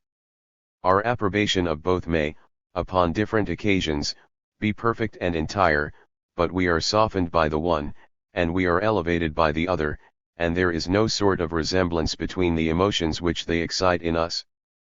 But according to that system which I have been endeavoring to establish, this must necessarily be the case. As the emotions of the person whom we approve of, are, in those two cases, quite opposite to one another, and as our approbation arises from sympathy with those opposite emotions, what we feel upon the one occasion, can have no sort of resemblance to what we feel upon the other. But this could not happen if approbation consisted in a peculiar emotion which had nothing in common with the sentiments we approved of, but which arose at the view of those sentiments, like any other passion at the view of its proper object. The same thing holds true with regard to disapprobation. Our horror for cruelty has no sort of resemblance to our contempt for mean-spiritedness. It is quite a different species of discord which we feel at the view of those two different vices, between our own minds and those of the person whose sentiments and behavior we consider. Secondly, I have already observed, that not only the different passions or affections of the human mind which are approved or disapproved of, appear morally good or evil, but that proper and improper approbation appear, to our natural sentiments, to be stamped with the same characters. I would ask, therefore, how it is, that, according to this system, we approve or disapprove of proper or improper approbation? To this question there is, I imagine, but one reasonable answer, which can possibly be given. It must be said, that when the approbation with which our neighbor regards the conduct of a third person coincides with our own, we approve of his approbation, and consider it as, in some measure, morally good, and that, on the contrary, when it does not coincide with our own sentiments, we disapprove of it, and consider it as, in some measure, morally evil. It must be allowed, therefore, that, at least in this one case, the coincidence or opposition of sentiments, between the observer and the person observed, constitutes moral approbation or disapprobation. And if it does so in this one case, I would ask, why not in every other? Or to what purpose imagine a new power of perception in order to account for those sentiments? Against every account of the principle of approbation, which makes it depend upon a peculiar sentiment, distinct from every other, I would object, that it is strange that this sentiment, which Providence undoubtedly intended to be the governing principle of human nature, should hitherto have been so little taken notice of, as not to have got a name in any language. The word moral sense is of very late formation, and cannot yet be considered as making part of the English tongue. The word approbation has but within these few years been appropriated to denote peculiarly anything of this kind. In propriety of language we approve of whatever is entirely to our satisfaction, of the form of a building, of the contrivance of a machine, of the flavor of a dish of meat. The word conscience does not immediately denote any moral faculty by which we approve or disapprove. Conscience supposes, indeed, the existence of some such faculty, and properly signifies our consciousness of having acted agreeably or contrary to its directions. When love, hatred, joy, sorrow, gratitude, resentment, with so many other passions which are all supposed to be the subjects of this principle, have made themselves considerable enough to get titles to know them by, is it not surprising that the sovereign of them all should hitherto have been so little heeded, that, a few philosophers excepted, nobody has yet thought it worth while to bestow a name upon it? When we approve of any character or action, the sentiments which we feel, are, according to the foregoing system, derived from four sources, which are in some respects different from one another. First, we sympathize with the motives of the agent. Secondly, we enter into the gratitude of those who receive the benefit of his actions. Thirdly, we observe that his conduct has been agreeable to the general rules by which those two sympathies generally act, and, last of all, when we consider such actions as making a part of a system of behavior which tends to promote the happiness either of the individual or of the society, they appear to derive a beauty from this utility, not unlike that which we ascribe to any well-contrived machine. After deducting, in any one particular case, all that must be acknowledged to proceed from some one or other of these four principles, I should be glad to know what remains, and I shall freely allow this overplus to be ascribed to a moral sense, or to any other peculiar faculty, provided anybody will ascertain precisely what this overplus is. It might be expected, perhaps, that if there was any such peculiar principle, such as this moral sense is supposed to be, we should feel it, in some particular cases, separated and detached from every other, as we often feel joy, sorrow, hope, and fear, pure and unmixed with any other emotion. This, however, I imagine, cannot even be pretended. I have never heard any instance alleged in which this principle could be said to exert itself alone and unmixed with sympathy or antipathy, with gratitude or resentment, with the perception of the agreement or disagreement of any action to an established rule, or last of all with that general taste for beauty and order which is excited by inanimate as well as by animated objects. 2. There is another system which attempts to account for the origin of our moral sentiments from sympathy, distinct from that which I have been endeavoring to establish. It is that which places virtue in utility, and accounts for the pleasure with which the spectator surveys the utility of any quality from sympathy with the happiness of those who are affected by it.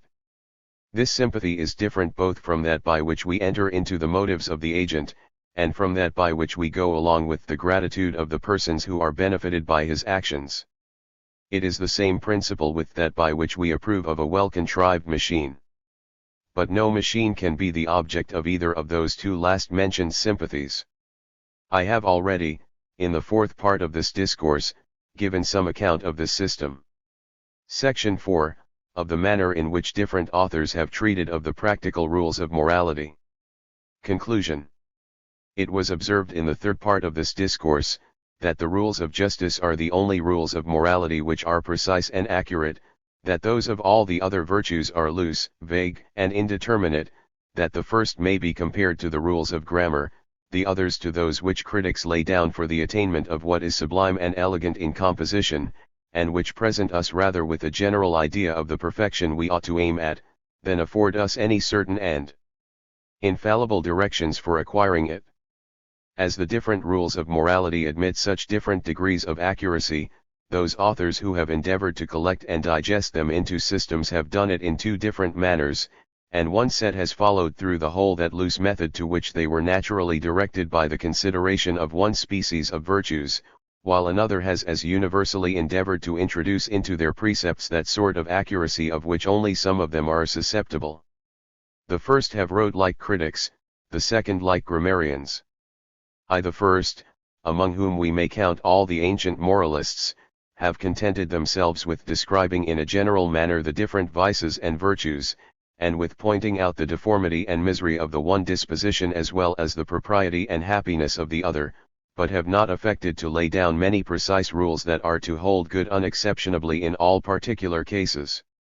They have only endeavored to ascertain, as far as language is capable of ascertaining, first, wherein consists the sentiment of the heart, upon which each particular virtue is founded, what sort of internal feeling or emotion it is which constitutes the essence of friendship, of humanity, of generosity, of justice, of magnanimity, and of all the other virtues, as well as of the vices which are opposed to them, and, secondly, what is the general way of acting, the ordinary tone and tenor of conduct to which each of those sentiments would direct us, or how it is that a friendly, a generous, a brave, a just, and a humane man, would, upon ordinary occasions, choose to act. To characterize the sentiment of the heart, upon which each particular virtue is founded, though it requires both a delicate and an accurate pencil, is a task, however, which may be executed with some degree of exactness. It is impossible, indeed, to express all the variations which each sentiment either does or ought to undergo, according to every possible variation of circumstances. They are endless, and language wants names to mark them by. The sentiment of friendship, for example, which we feel for an old man is different from that which we feel for a young, that which we entertain for an austere man different from that which we feel for one of softer and gentler manners, and that again from what we feel for one of gay vivacity and spirit. The friendship which we conceive for a man is different from that with which a woman affects us, even where there is no mixture of any grosser passion.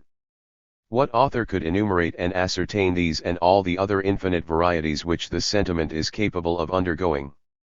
but still the general sentiment of friendship and familiar attachment which is common to them all, may be ascertained with a sufficient degree of accuracy.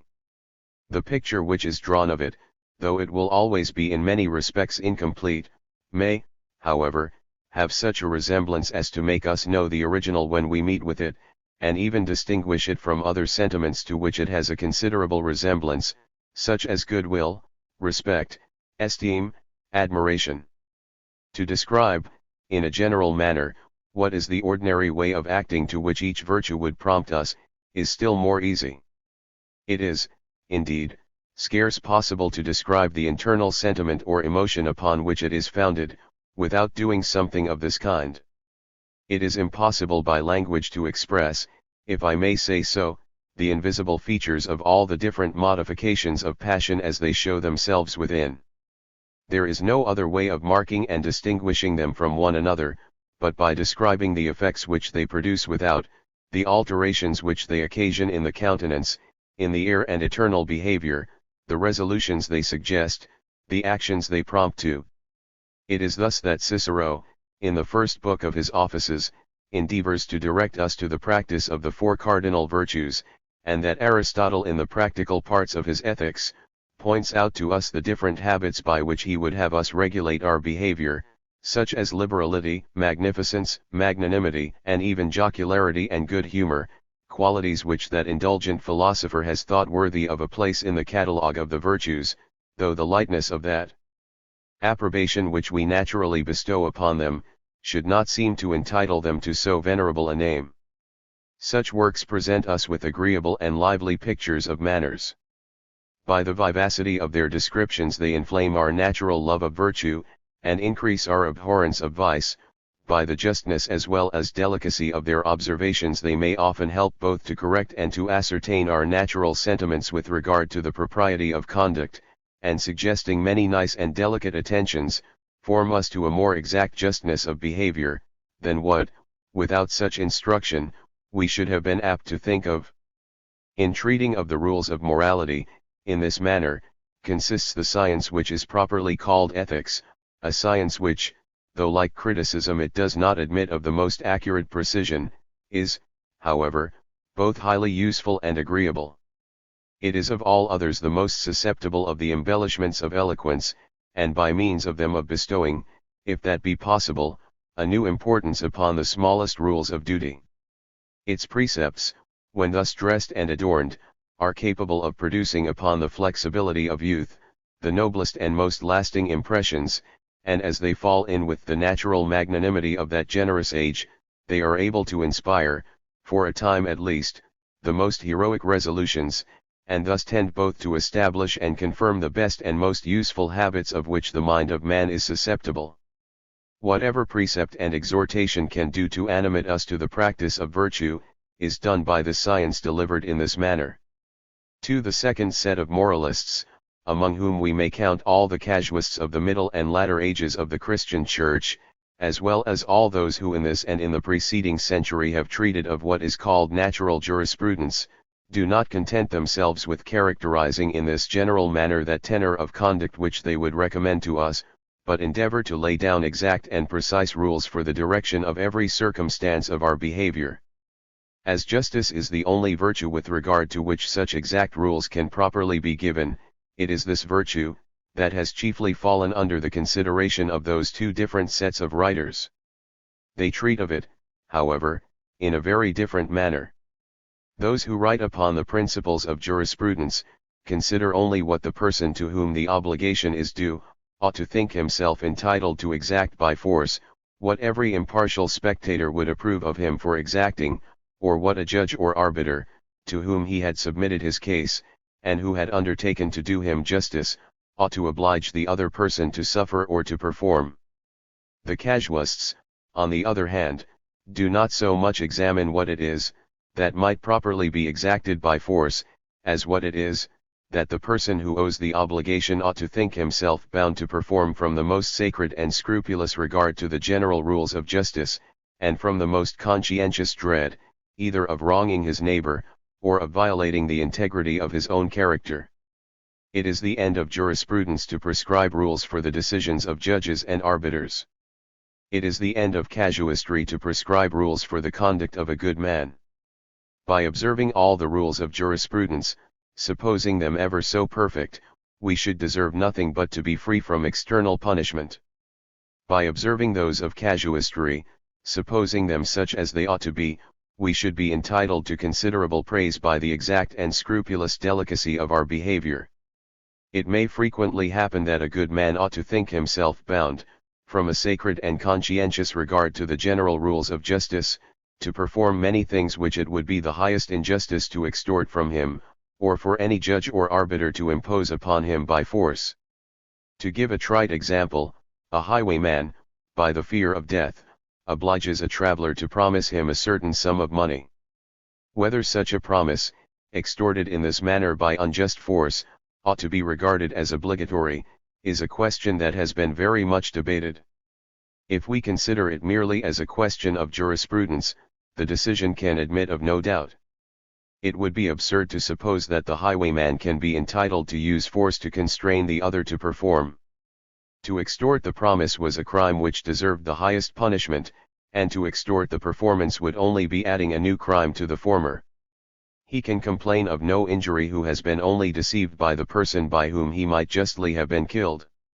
To suppose that a judge ought to enforce the obligation of such promises, or that the magistrate ought to allow them to sustain action at law, would be the most ridiculous of all absurdities.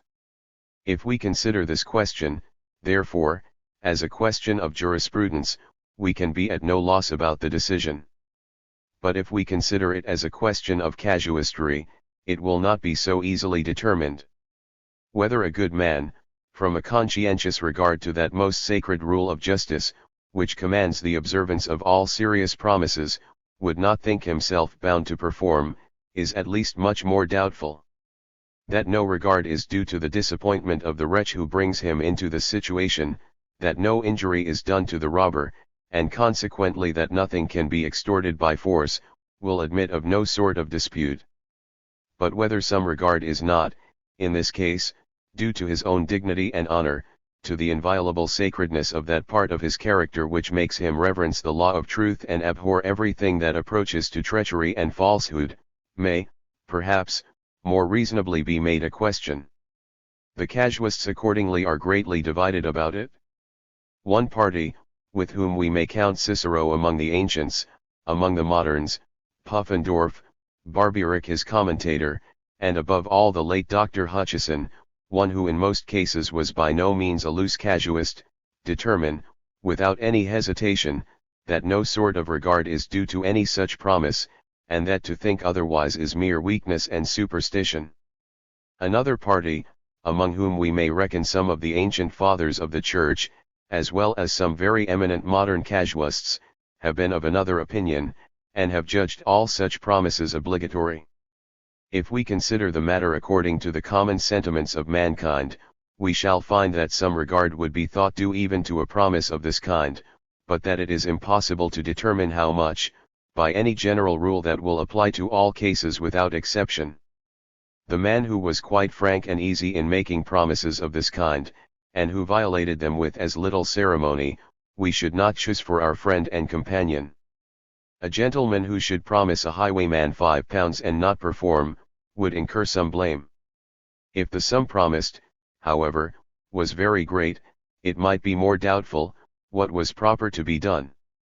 If it was such, for example, that the payment of it would entirely ruin the family of the promiser, if it was so great as to be sufficient for promoting the most useful purposes, it would appear in some measure criminal, at least extremely improper, to throw it, for the sake of a punctilio, into such worthless hands.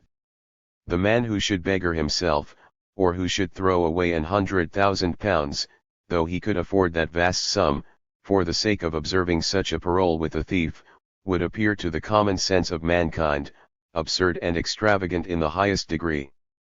Such profusion would seem inconsistent with his duty, with what he owed both to himself and others, and what, therefore, regard to a promise extorted in this manner, could by no means authorize.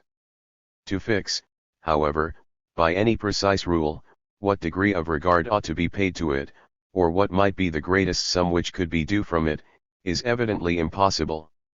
This would vary according to the characters of the persons, according to their circumstances, according to the solemnity of the promise, and even according to the incidents of the rencounter.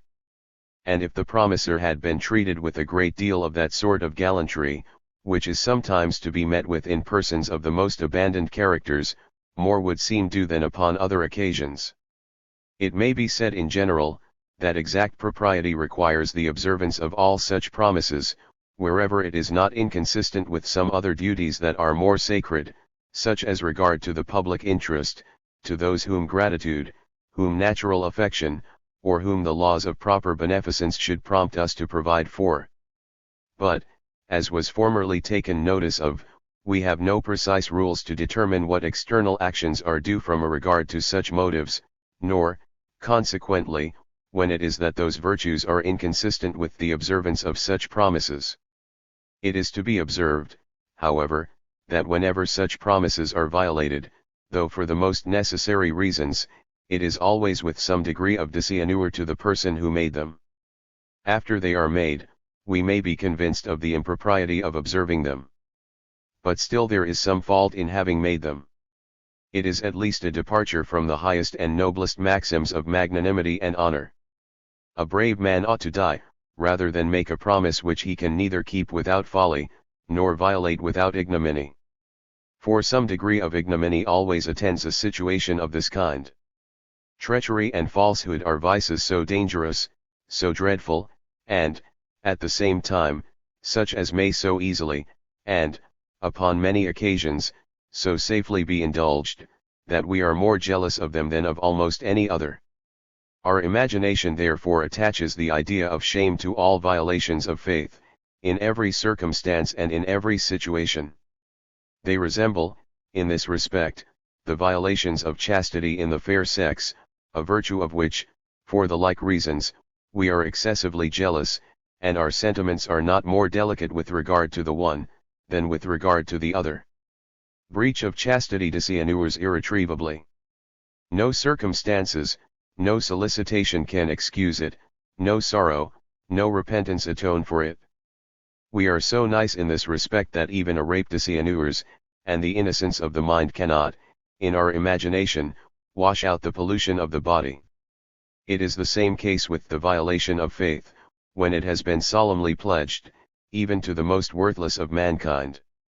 Fidelity is so necessary a virtue, that we apprehend it in general to be due even to those to whom nothing else is due, and whom we think it lawful to kill and destroy. It is to no purpose that the person who has been guilty of the breach of it, urges that he promised in order to save his life, and that he broke his promise because it was inconsistent with some other respectable duty to keep it. These circumstances may alleviate, but cannot entirely wipe out his dishonor. He appears to have been guilty of an action with which, in the imaginations of men, some degree of shame is inseparably connected.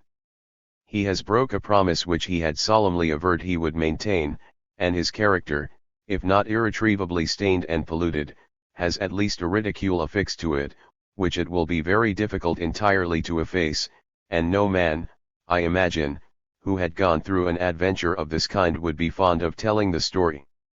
This instance may serve to show wherein consists the difference between casuistry and jurisprudence, even when both of them consider the obligations of the general rules of justice.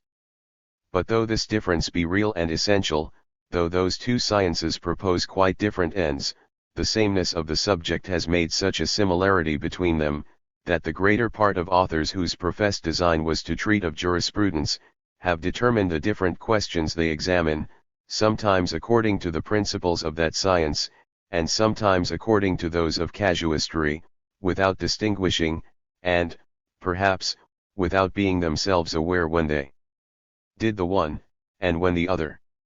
The doctrine of the casuists, however, is by no means confined to the consideration of what a conscientious regard to the general rules of justice would demand of us. It embraces many other parts of Christian and moral duty. What seems principally to have given occasion to the cultivation of this species of science was the custom of auricular confession, introduced by the Roman Catholic superstition, in times of barbarism and ignorance. By that institution, the most secret actions, and even the thoughts of every person, which could be suspected of receding in the smallest degree from the rules of Christian purity, were to be revealed to the confessor. The confessor informed his penitents whether, and in what respect they had violated their duty, and what penance it behoved them to undergo, before he could absolve them in the name of the offended deity. The consciousness, or even the suspicion of having done wrong, is a load upon every mind, and is accompanied with anxiety and terror in all those who are not hardened by long habits of iniquity. Men, in this, as in all other distresses, are naturally eager to disburthen themselves of the oppression which they feel upon their thoughts, by unbosoming the agony of their mind to some person whose secrecy and discretion they can confide in. The shame, which they suffer from this acknowledgment, is fully compensated by that deviation of their uneasiness which the sympathy of their confidence seldom fails to occasion. It relieves them to find that they are not altogether unworthy of regard, and that however their past conduct may be censured, their present disposition is at least approved of, and is perhaps sufficient to compensate the other, at least to maintain them in some degree of esteem with their friend. A numerous and artful clergy had, in those times of superstition, insinuated themselves into the confidence of almost every private family. They possessed all the little learning which the times could afford, and their manners, though in many respects rude and disorderly, were polished and regular compared with those of the age they lived in. They were regarded, therefore, not only as the great directors of all religious, but of all moral duties. Their familiarity gave reputation to whoever was so happy as to possess it, and every mark of their disapprobation stamped the deepest ignominy upon all who had the misfortune to fall under it. Being considered as the great judges of right and wrong, they were naturally consulted about all scruples that occurred, and it was reputable for any person to have it known that he made those holy men the confidence of all such secrets, and took no important or delicate step in his conduct without their advice and approbation. It was not difficult for the clergy, therefore, to get it established as a general rule, that they should be entrusted with what it had already become fashionable to entrust them, and with what they generally would have been entrusted, though no such rule had been established. To qualify themselves for confessors became thus a necessary part of the study of churchmen and divines, and they were thence led to collect what are called cases of conscience, nice and delicate situations in which it is hard to determine whereabouts the propriety of conduct may lie. Such works, they imagined, might be of use both to the directors of consciences and to those who were to be directed, and hence the origin of books of casuistry. The moral duties which fell under the consideration of the casuists were chiefly those which can, in some measure at least, be circumscribed within general rules, and of which the violation is naturally attended with some degree of remorse and some dread of suffering punishment. The design of that institution which gave occasion to their works, was to appease those terrors of conscience which attend upon the infringement of such duties. But it is not every virtue of which the defect is accompanied with any very severe compunctions of this kind, and no man applies to his confessor for absolution, because he did not perform the most generous, the most friendly, or the most magnanimous action which, in his circumstances, it was possible to perform. In failures of this kind, the rule that is violated is commonly not very determinate, and is generally of such a nature too, that though the observance of it might entitle to honor and reward, the violation seems to expose to no positive blame, censure, or punishment.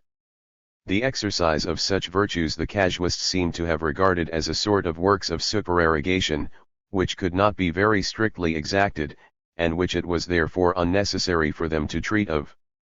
The breaches of moral duty, therefore, which came before the tribunal of the confessor, and upon that account fell under the cognizance of the casuists, were chiefly of three different kinds. First and principally, breaches of the rules of justice. The rules here are all express and positive, and the violation of them is naturally attended with the consciousness of deserving, and the dread of suffering punishment both from God and man. Secondly, breaches of the rules of chastity. These in all grosser instances are real breaches of the rules of justice, and no person can be guilty of them without doing the most unpardonable injury to some other. In smaller instances, when they amount only to a violation of those exact decorums which ought to be observed in the conversation of the two sexes, they cannot indeed justly be considered as violations of the rules of justice. They are generally, however, violations of a pretty plain rule, and, at least in one of the sexes, tend to bring ignominy upon the person who has been guilty of them, and consequently to be attended in the scrupulous with some degree of shame and contrition of mind. Thirdly, breaches of the rules of veracity. The violation of truth, it is to be observed, is not always a breach of justice, though it is so upon many occasions, and consequently cannot always expose to any external punishment. The vice of common lying, though a most miserable meanness, may frequently do hurt to nobody, and in this case no claim of vengeance or satisfaction can be due either to the persons imposed upon, or to others. But though the violation of truth is not always a breach of justice, it is always a breach of a very plain rule, and what naturally tends to cover with shame the person who has been guilty of it. There seems to be in young children an instinctive disposition to believe whatever they are told. Nature seems to have judged it necessary for their preservation that they should, for some time at least, put implicit confidence in those to whom the care of their childhood, and of the earliest and most necessary parts of their education, is intrusted. Their credulity, accordingly, is excessive, and it requires long and much experience of the falsehood of mankind to reduce them to a reasonable degree of diffidence and distrust. In grown-up people the degrees of credulity are, no doubt, very different. The wisest and most experienced are generally the least credulous. But the man scarce lives who is not more credulous than he ought to be, and who does not, upon many occasions, give credit to tales, which not only turn out to be perfectly false, but which a very moderate degree of reflection and attention might have taught him could not well be true. The natural disposition is always to believe. It is acquired wisdom and experience only that teach incredulity, and they very seldom teach it enough. The wisest and most cautious of us all frequently gives credit to stories which he himself is afterwards both ashamed and astonished that he could possibly think of believing. The man whom we believe is necessarily, in the things concerning which we believe him, our leader and director, and we look up to him with a certain degree of esteem and respect. But as from admiring other people we come to wish to be admired ourselves, so from being led and directed by other people we learn to wish to become ourselves leaders and directors. And as we cannot always be satisfied merely with being admired, unless we can at the same time persuade ourselves that we are in some degree really worthy of admiration, so we cannot always be satisfied merely with being believed, unless we are at the same time conscious that we are really worthy of belief. As the desire of praise and that of praiseworthiness, though very much akin, are yet distinct and separate desires, so the desire of being believed and that of being worthy of belief, though very much akin to, are equally distinct and separate desires. The desire of being believed, the desire of persuading, of leading and directing other people, seems to be one of the strongest of all our natural desires. It is, perhaps, the instinct upon which is founded the faculty of speech, the characteristical faculty of human nature. No other animal possesses this faculty, and we cannot discover in any other animal any desire to lead and direct the judgment and conduct of its fellows.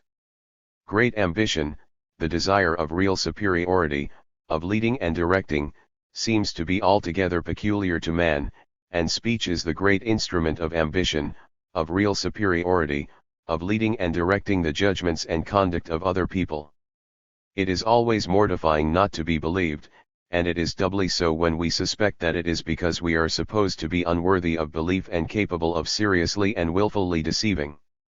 To tell a man that he lies, is of all affronts the most mortal. But whoever seriously and wilfully deceives is necessarily conscious to himself that he merits this affront, that he does not deserve to be believed, and that he forfeits all title to that sort of credit from which alone he can derive any sort of ease, comfort, or satisfaction in the society of his equals.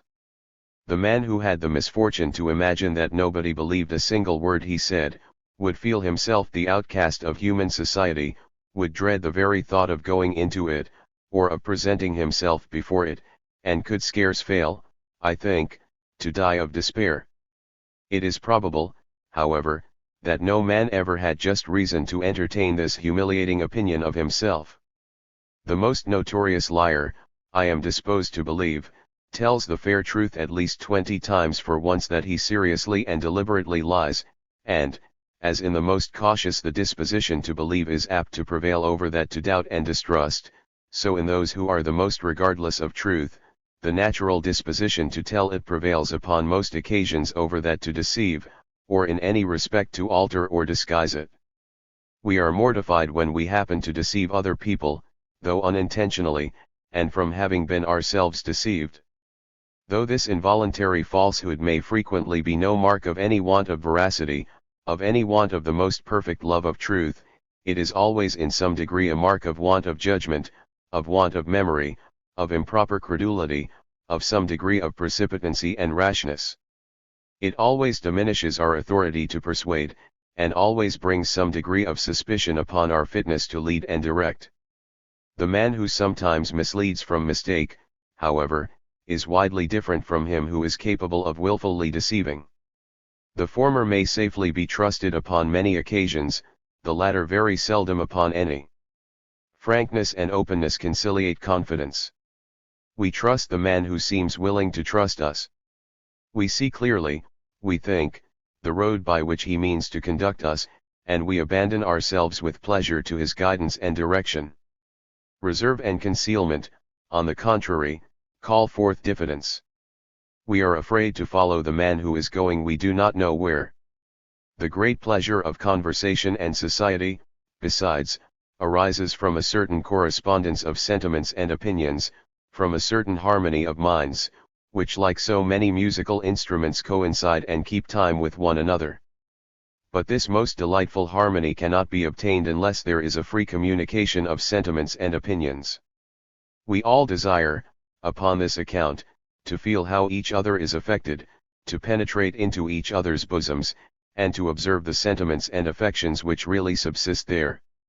The man who indulges us in this natural passion, who invites us into his heart, who, as it were, sets open the gates of his breast to us, seems to exercise a species of hospitality more delightful than any other.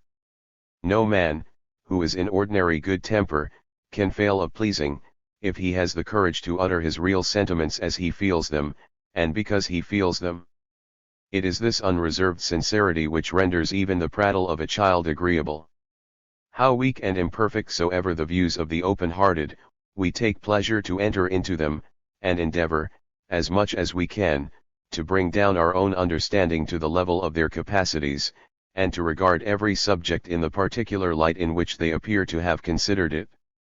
This passion to discover the real sentiments of others is naturally so strong, that it often degenerates into a troublesome and impertinent curiosity to pry into those secrets of our neighbors which they have very justifiable reasons for concealing, and, upon many occasions, it requires prudence and a strong sense of propriety to govern this, as well as all the other passions of human nature, and to reduce it to that pitch which any impartial spectator can approve of. To disappoint this curiosity, however, when it is kept within proper bounds, and aims at nothing which there can be any just reason for concealing, is equally disagreeable in its turn. The man who eludes our most innocent questions, who gives no satisfaction to our most inoffensive inquiries, who plainly wraps himself up in impenetrable obscurity, seems, as it were, to build a wall about his breast. We run forward to get within it, with all the eagerness of harmless curiosity, and feel ourselves all at once pushed back with the rudest and most offensive violence. The man of reserve and concealment, though seldom a very amiable character, is not disrespected or despised.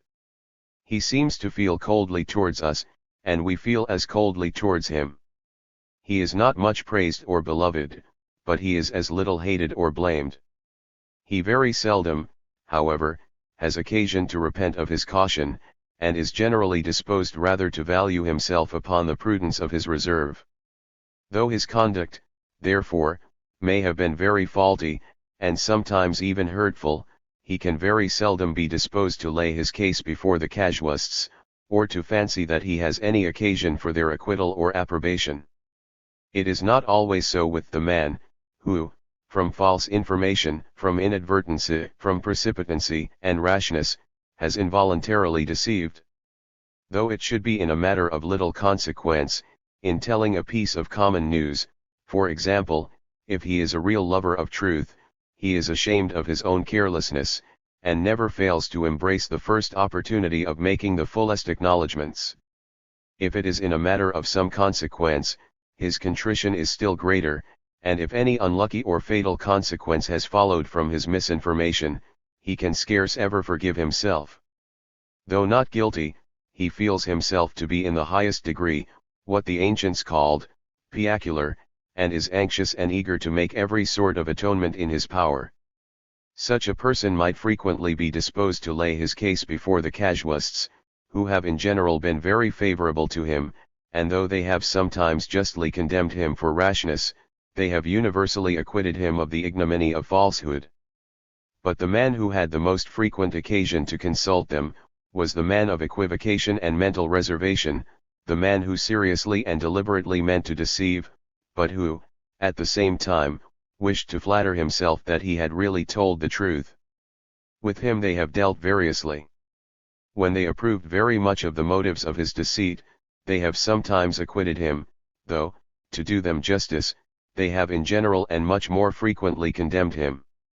The chief subjects of the works of the casuists, therefore, were the conscientious regard that is due to the rules of justice, how far we ought to respect the life and property of our neighbor, the duty of restitution, the laws of chastity and modesty, and wherein consisted what, in their language, are called the sins of concupiscence, the rules of veracity, and the obligation of oaths, promises, and contracts of all kinds.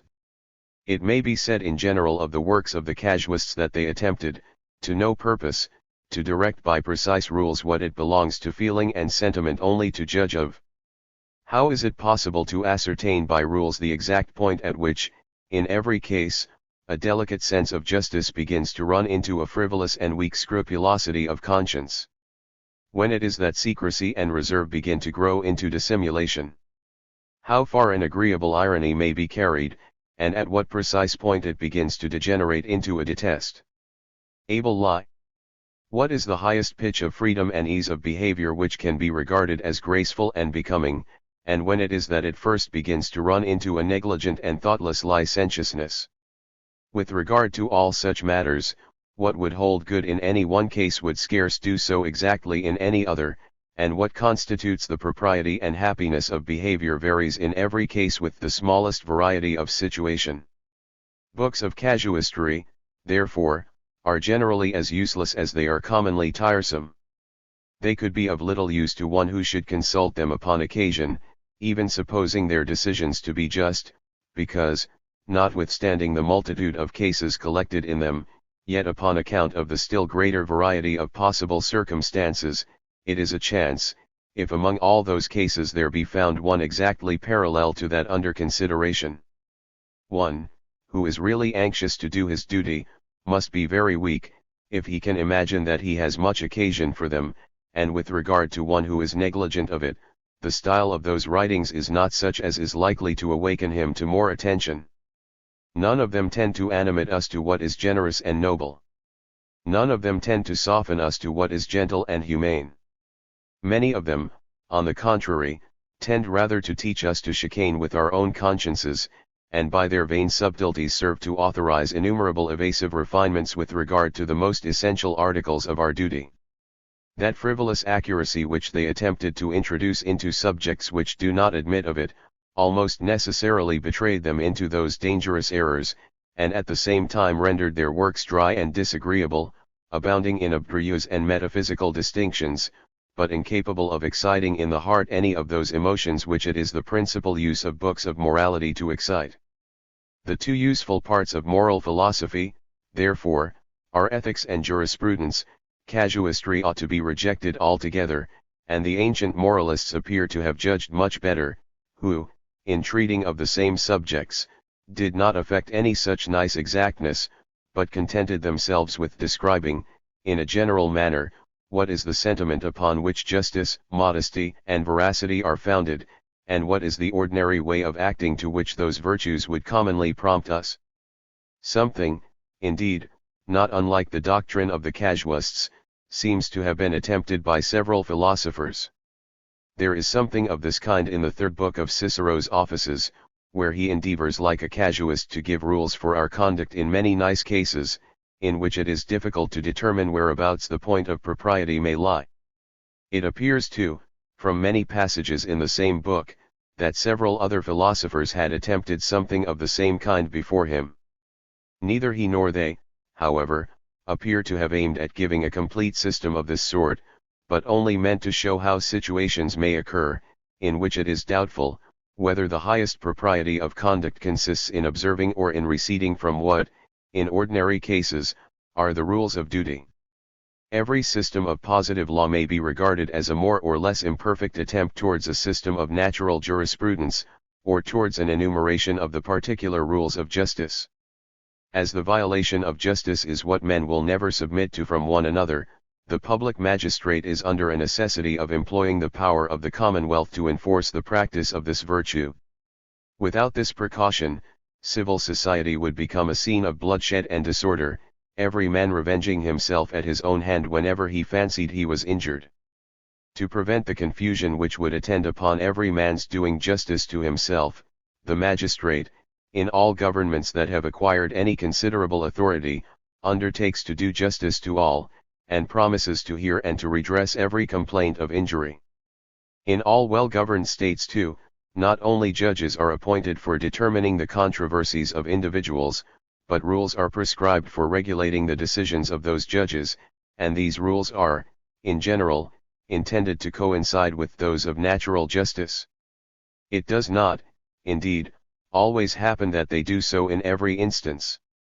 Sometimes what is called the constitution of the state, that is, the interest of the government, sometimes the interest of particular orders of men who tyrannize the government, warp the positive laws of the country from what natural justice would prescribe.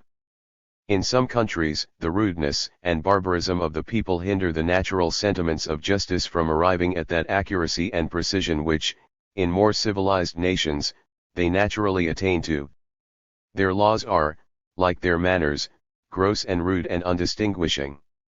In other countries the unfortunate constitution of their courts of judicature hinders any regular system of jurisprudence from ever establishing itself among them, though the improved manners of the people may be such as would admit of the most accurate.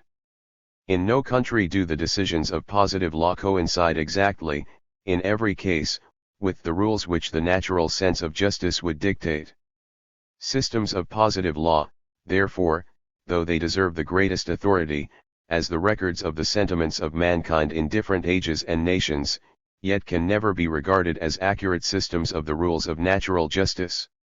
It might have been expected that the reasonings of lawyers, upon the different imperfections and improvements of the laws of different countries, should have given occasion to an inquiry into what were the natural rules of justice independent of all positive institution.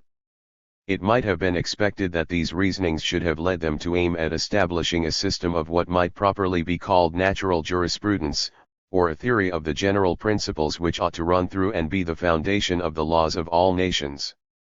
But though the reasonings of lawyers did produce something of this kind, and though no man has treated systematically of the laws of any particular country, without intermixing in his work many observations of this sort, it was very late in the world before any such general system was thought of, or before the philosophy of law was treated of by itself, and without regard to the particular institutions of any one nation. In none of the ancient moralists, do we find any attempt towards a particular enumeration of the rules of justice. Cicero in his Offices, and Aristotle in his Ethics, treat of justice in the same general manner in which they treat of all the other virtues. In the laws of Cicero and Plato, where we might naturally have expected some attempts towards an enumeration of those rules of natural equity, which ought to be enforced by the positive laws of every country, there is, however, nothing of this kind. Their laws are laws of police, not of justice. Grotius seems to have been the first who attempted to give the world anything like a system of those principles which ought to run through, and be the foundation of the laws of all nations, and his treatise of the laws of war and peace, with all its imperfections, is perhaps at this day the most complete work that has yet been given upon this subject. I shall in another discourse endeavor to give an account of the general principles of law and government, and of the different revolutions they have undergone in the different ages and periods of society, not only in what concerns justice, but in what concerns police, revenue, and arms, and whatever else is the object of law. I shall not, therefore, at present enter into any further detail concerning the history of jurisprudence.